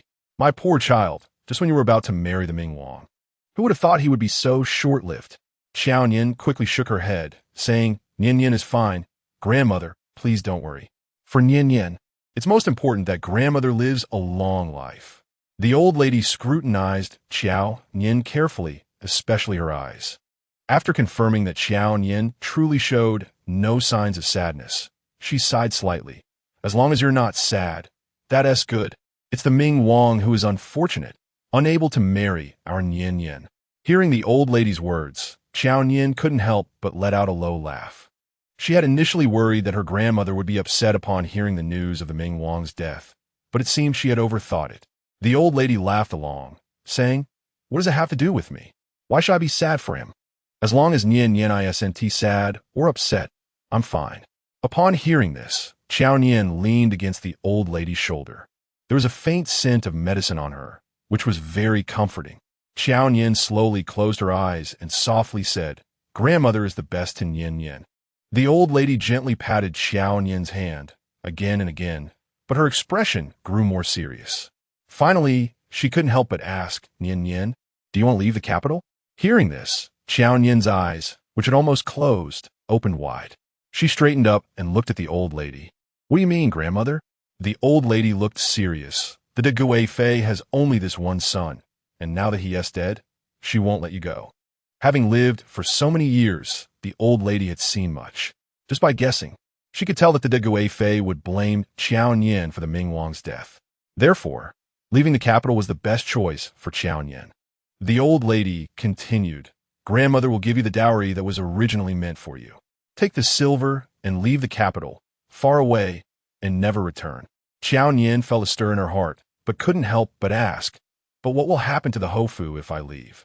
In truth, Qiao Nian wasn't worried about what would happen to the Hofu. She was concerned about the old lady. If the Guifei couldn't find her, she would certainly vent her anger on the Hofu. Even if the Ming Wang's matter couldn't be pinned on the Hofu, she would definitely find other reasons to deal with them. At that time, the old lady would never stand by and watch her son and grandson suffer. She would likely step forward, using her status to protect the Hofu's honor at all costs. And then, with the gold and silver treasures given by the old lady, could Qiao Nian live her life peacefully? The answer was clearly no. Seeing the old lady silent, Qiao Nian smiled at her again. Grandmother doesn't need to worry. The de Guifei treats Nian Nian very well. Tomorrow, Nian Nian will enter the palace to accompany the Guifei, helping her through this difficult time. Everything will pass. The old lady obviously didn't fully believe her. Although the de Guifei was kind to others, she was actually quite calculating. Nian Nian, women who can stand in the palace are not that simple. Qiao Nian knew this, But to reassure the old lady, she could only continue to comfort her. Grandmother, don't worry. The de Fei is indeed very good to Nian Nian. She even gave me her most famous clothing shop. Hearing this, the old lady was somewhat surprised. Really? Yes, so as long as I comfort the Fei well, nothing will happen. Qiao Nian smiled broadly, and seeing her like this, the old lady finally couldn't help but sigh deeply. It would be best if the de Fei doesn't blame you. But what about after that? After that? Qiao Nian didn't immediately understand the old lady's meaning, looking at her in confusion. This made the old lady gently poke her forehead. You're sharp at times, but muddled at others? Grandmother is asking you, now that the Ming Wang is dead, what will happen to your marriage? Is there someone you like? Qiao Nian felt a bit helpless, but the Ming Wang's body hasn't even cooled yet. Are we already thinking about a new marriage? Isn't that too fast? The old lady couldn't help but laugh, but then said, it's not that grandmother's anxious. It's that grandmother doesn't have much time left. The old lady said this with a smile, but tears instantly filled Qiao Nian's eyes. She didn't want her grandmother to see her like this, so she quickly buried her head in the old lady's arms. Grandmother will definitely live to 100. Ha ha. The old lady laughed, knowing Qiao Nian had cried, so she gently patted her back and said softly, Nian Nian, there's no need to be like this. Who doesn't come into this world only to leave it? Grandmother just worries about you. Saying this, the old lady sighed again. Actually, that young man from the Xiao family is really quite good. Upon hearing this, Qiao Nian's body stiffened slightly. The old lady continued, I've watched him grow up. I know his background. He is talented and capable, both civil and martial, and is valued by the emperor. If you marry into the Xiao family, you'll be worry-free for life. Even the empress and princess won't be able to bully you anymore. The old lady had been troubled for a long time about the incident 3 years ago when Qiao Nian was punished to the laundry bureau. She didn't know Qiao Nian was wronged. She only knew that her obedient granddaughter had been punished for breaking a bowl, becoming a servant for 3 years. She felt her old bones were useless for not being able to protect Qiao Nian. But Xiao Hong was different. With him around, Qiao Nian could be safe and sound. Qiao Nian sniffed, hiding the tears in her eyes, then raised her head to look at the old lady. If Lin Yuan knew that grandmother is so biased, she would definitely come a quarrel with you. She was reminding the old lady that Xiao Hong was now Lin Yuan's fiancé and had nothing to do with her. How could the old lady not understand her meaning? She could only manage a bitter smile and let out a sigh. Chapter 97. The last words the next day. Qiao Nian first went to the Ming Wang's mourning hall to pay her respects before heading to the de Fei's palace. Upon seeing Qiao Nian, the expressions of the palace maids were quite intriguing. Qiao Nian pretended not to notice. The leading palace maid took Qiao Nian to the outside of the de Fei's chamber and gestured for her to enter. Qiao Nian pushed the door open and, through the thin veil, she saw the de Fei lying on the bed, with a maid constantly massaging her temples. Qiao Nian stepped forward, knelt down, and said, This humble girl pays her respects to the Fei. However, there was no response. Qiao Nian knew that the Fei was awake, as she could still hear the soft sobs occasionally escaping. After several attempts, Qiao Nian finally couldn't help but speak, Your Highness, the deceased is gone. Before she could finish her sentence, the de Fei suddenly exploded with rage. The thin veil was nearly torn down. The de Fei walked up to Qiao Nian and unceremoniously slapped her. What right do you have to say that? The de Fei scolded sharply, her voice thick with anger and endless hatred. You clearly promised me you would bring him back safely. But why is my Qi dead while you're still alive? Speak. Why are you still alive? Qiao Nian took a deep breath, swallowing the metallic sweetness in her mouth, and then said, It was the prince who fought to protect me, which gave me a glimmer of hope. You're lying, the de Fei shouted, both crying and laughing. Do you think your words could deceive the civil and military officials? Deceive the emperor and deceive me? I am a Ming Wang's biological mother. How could I not know what kind of person my son is? How could I not know what he would do? Fighting to protect you? Huh, I wouldn't believe it, even if you beat me to death. Thinking of this, the de Fei suddenly seemed to remember something and abruptly grabbed Qiao Nian's collar. You killed Qi, didn't you? You hated him for beating you half to death. So you took the opportunity to kill him, right? You wretched girl. I'll kill you. Saying this, the Gui Fei pushed Qiao Nian to the ground and clenched her fists, ready to strike at her. Okay, after only 2 strikes, Qiao Nian was grabbed by the wrist by the dowager consort. The little skill she had was not enough to deal with mountain bandits, but it was more than sufficient to handle the powerless dowager consort. The dowager consort never expected Qiao Nian would resist. She immediately widened her eyes and shouted angrily, "You wretched girl, you caused Qi death, and now you want to harm me too?" Qiao Nian frowned tightly, but lowered her voice to warn. If the dowager consort wants the whole world to know what the Ming Wang really is, then feel free to continue your reckless shouting. Let everyone know. This statement seemed to bring the dowager consort back to her senses. Her face was filled with tears as she fixed her gaze on Qiao Nian. No longer screaming, but still accusing her, "You killed Qi." Qiao Nian knew that the dowager consort was somewhat calmer now, so she asked in return, "What does a common girl gain from killing the Ming Wang?" The dowager consort knows that in this world, the one who least wants the Ming Wang to die, besides you, is me. Upon hearing this, the dowager consort's tears fell incessantly. Yes, she understood. Otherwise, she wouldn't have asked Qiao Nian to be a hostage to exchange for the Ming Wang. But how could she believe Qiao Nian when she said the Ming Wang died to protect her? As she saw the dowager consort's tears becoming more intense, Qiao Nian took a deep breath and said, "I came today to tell the dowager consort the truth about the Ming Wang's death." The dowager consort was momentarily stunned by these words, but quickly seemed to realize something, ordering the palace maids inside, "Get out." Yes. The palace maids responded and retreated, closing the door, and the room instantly darkened. Qiao Nian then slowly began to speak. "When I saw the Wang Ye, he had already been tormented by the mountain bandits for a long time, covered in injuries. He was kneeling on the ground, begging those mountain bandits to let him go, begging like a dog. Isn't this the truth the dowager consort wanted to know? This is the truth. Her only son, her most beloved son, had completely lost the demeanor and pride of a Wang Ye in front of those mountain bandits. Just imagining that scene made the dowager consort's heart ache. However, she also knew that compared to any desperate protection, Qiao Nian's words at this moment were more credible.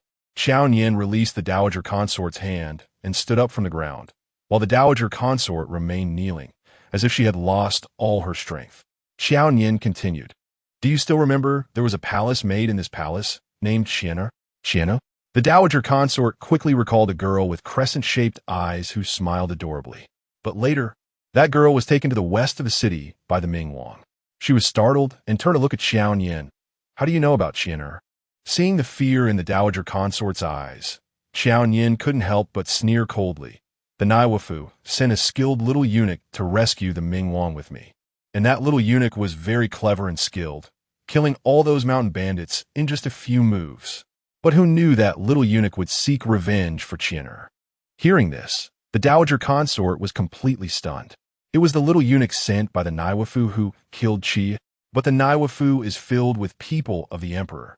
In her ears, Qiao Nian sighed softly. "Dowager consort, do you think this is not evil rewarded with evil? If the Ming Wang had never tortured anyone, then today, he would have reunited with you." The dowager consort seemed unable to accept this, shaking her head repeatedly.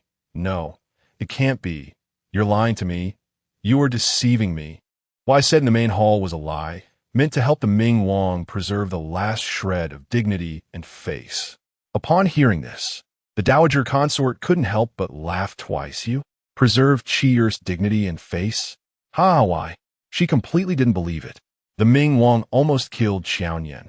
And even though Qiao Nian wanted the Ming Wang to live, she must be one of the people who hated him the most in the world. How could she think of preserving his dignity and face? Seeing the mockery on the dowager consort's face, Qiao Nian finally sighed, because before the Ming Wang died, he said one thing to me. The dowager consort was puzzled. What did he say? He said, "I'm sorry. I'm sorry." Those 3 short words stabbed into the dowager consort's heart like a sharp blade. She instantly broke down and cried. Sure, he wasn't like this before. He was very obedient, very good, and very kind. He was once the emperor's most favored prince. But later, Qi was hurt, and everything changed.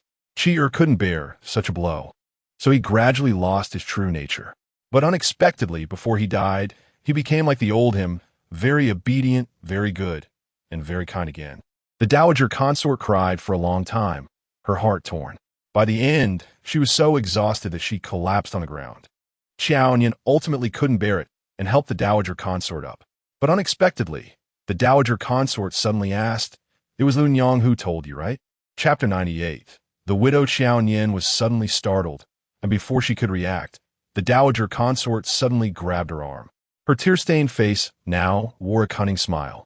"I sent her out of the palace yesterday to buy offerings for the common people. Today you come into the palace to say this to me. Are you afraid that I really want you to perform a ghost marriage and be buried with cheer?" Qiao Nian took a deep breath, but raised her hand to wipe the tears from the dowager consort's face. Yes, although she had a worthless life, she was still afraid of death. Qiao Nian's fingers, calloused, brushed against the dowager consort's delicate face, causing her to break out in goosebumps. She had never thought that a woman's hand could be so rough. Even the palace maid serving beside her did not have such roughness as Qiao Nian. But Qiao Nian was completely unaware. Instead, she smiled gently at the dowager consort. "The one who has passed is gone, but the living must still live well. Your Highness should understand what I mean." The Ming Wang was the dowager consort's only son and her only support. Now that the Ming Wang was dead, the dowager consort should find a way to seek another support for herself, a way to secure her position in the harem. Instead of obsessively thinking about how to make Qiao Nian accompany the Ming Wang in death, the dowager consort had at least been trained in the deep palace until now. Listening to Qiao Nian's words, she indeed regained some sense. She turned and walked toward a nearby soft couch. Qiao Nian helped the dowager consort lie down and gently covered her with a blanket. Then, she took out the land deed from the clothing shop from her bosom.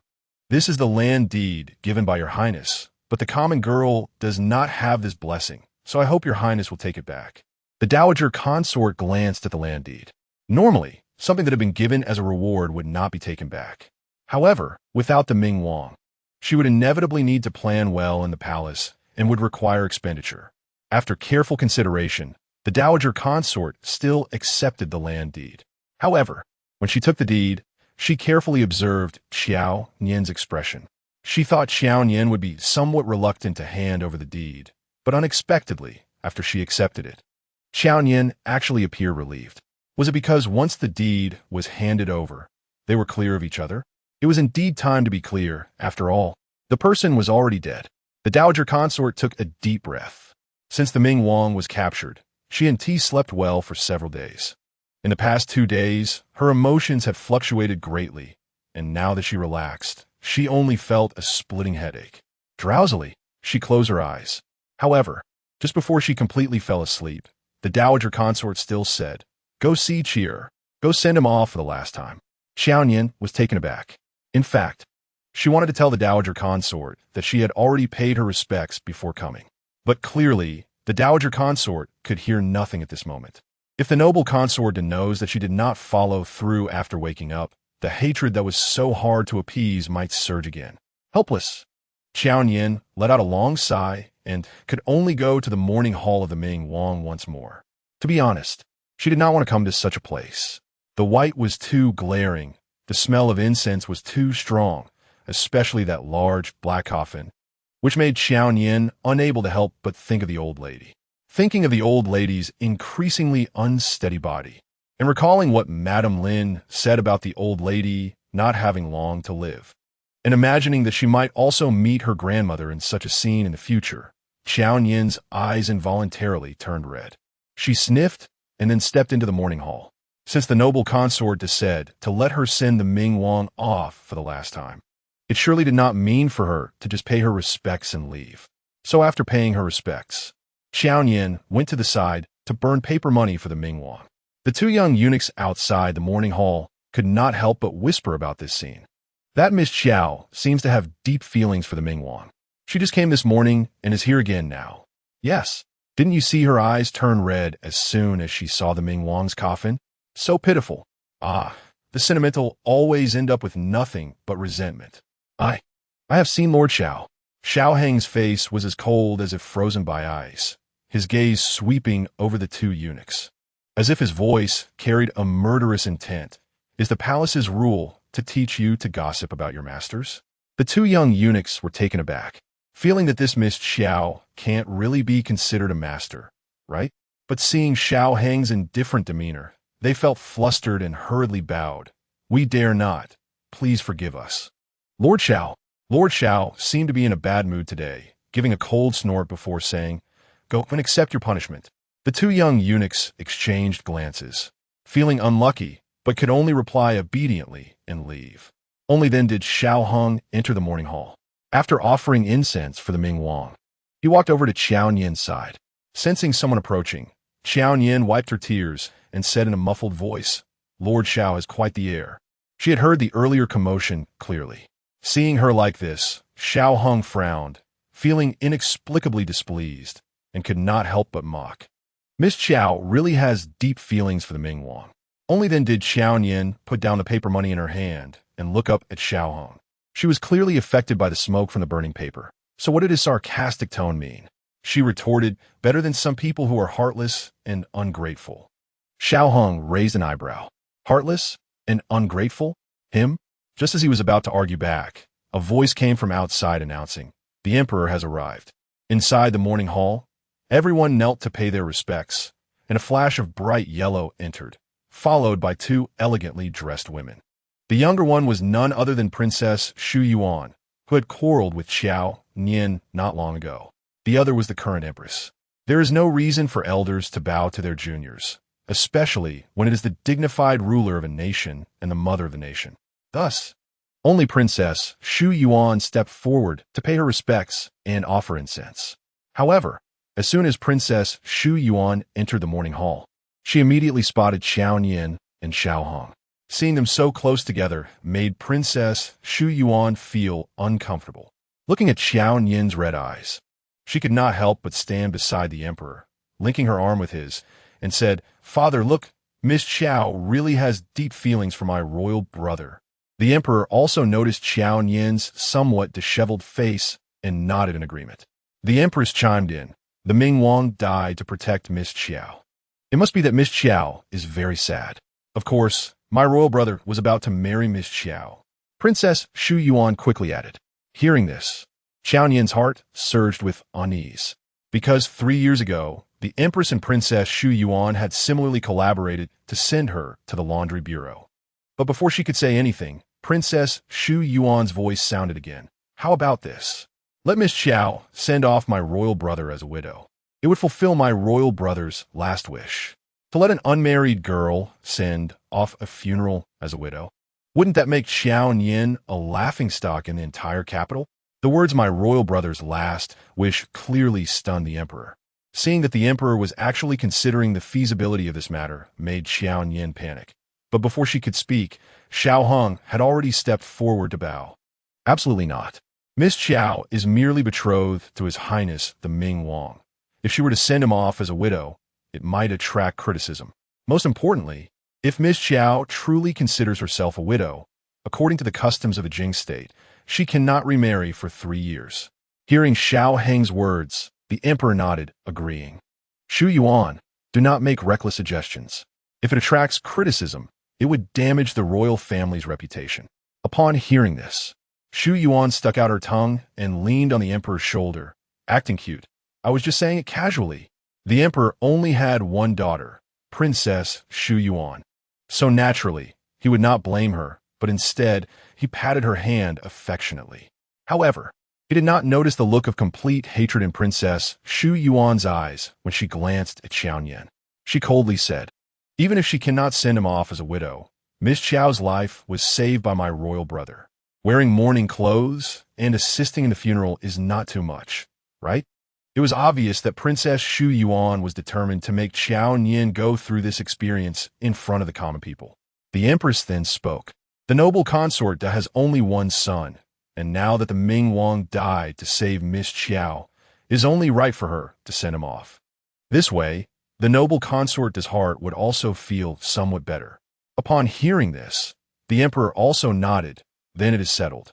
Tomorrow, Qi will be buried, and Miss Qiao will follow to send him off, as Xu Yuan said." Following Xu Yuan's words, she would have to wear mourning clothes. Qiao Nian felt a lump in her throat, but the people in front of her were all high-ranking and powerful, and she could not offend any of them. Moreover, since the emperor's words were a decree, she naturally could not disobey. So she bowed and said, "This commoner obeys." The emperor said he still had matters to discuss with Xiao Hong and took him away. Princess Xu Yuan also followed the empress. Qiao Nian let out a long sigh, finished burning the remaining paper money, and then left. Unexpectedly, she ran into Princess Xu Yuan again on the way, seeing the haughty figure walking towards her. A surge of anger rose in Qiao Nian's heart. However, she still had to behave properly and bowed. "I have seen your highness, the princess." Princess Xu Yuan looked at the top of Qiao Nian's head and could not help but laugh, thinking she had flown up to become a phoenix. But who would have thought she was just a dead branch that snapped off? "Miss Qiao, how does it feel to have wasted your schemes?"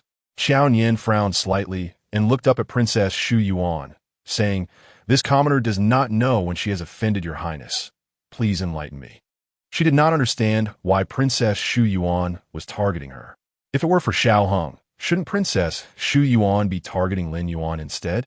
Seeing Qiao Nian like this, Princess Xu Yuan snorted coldly, raised her hand to dismiss those around her, and then walked around Qiao Nian. "Qiao Nian, there is no one here now.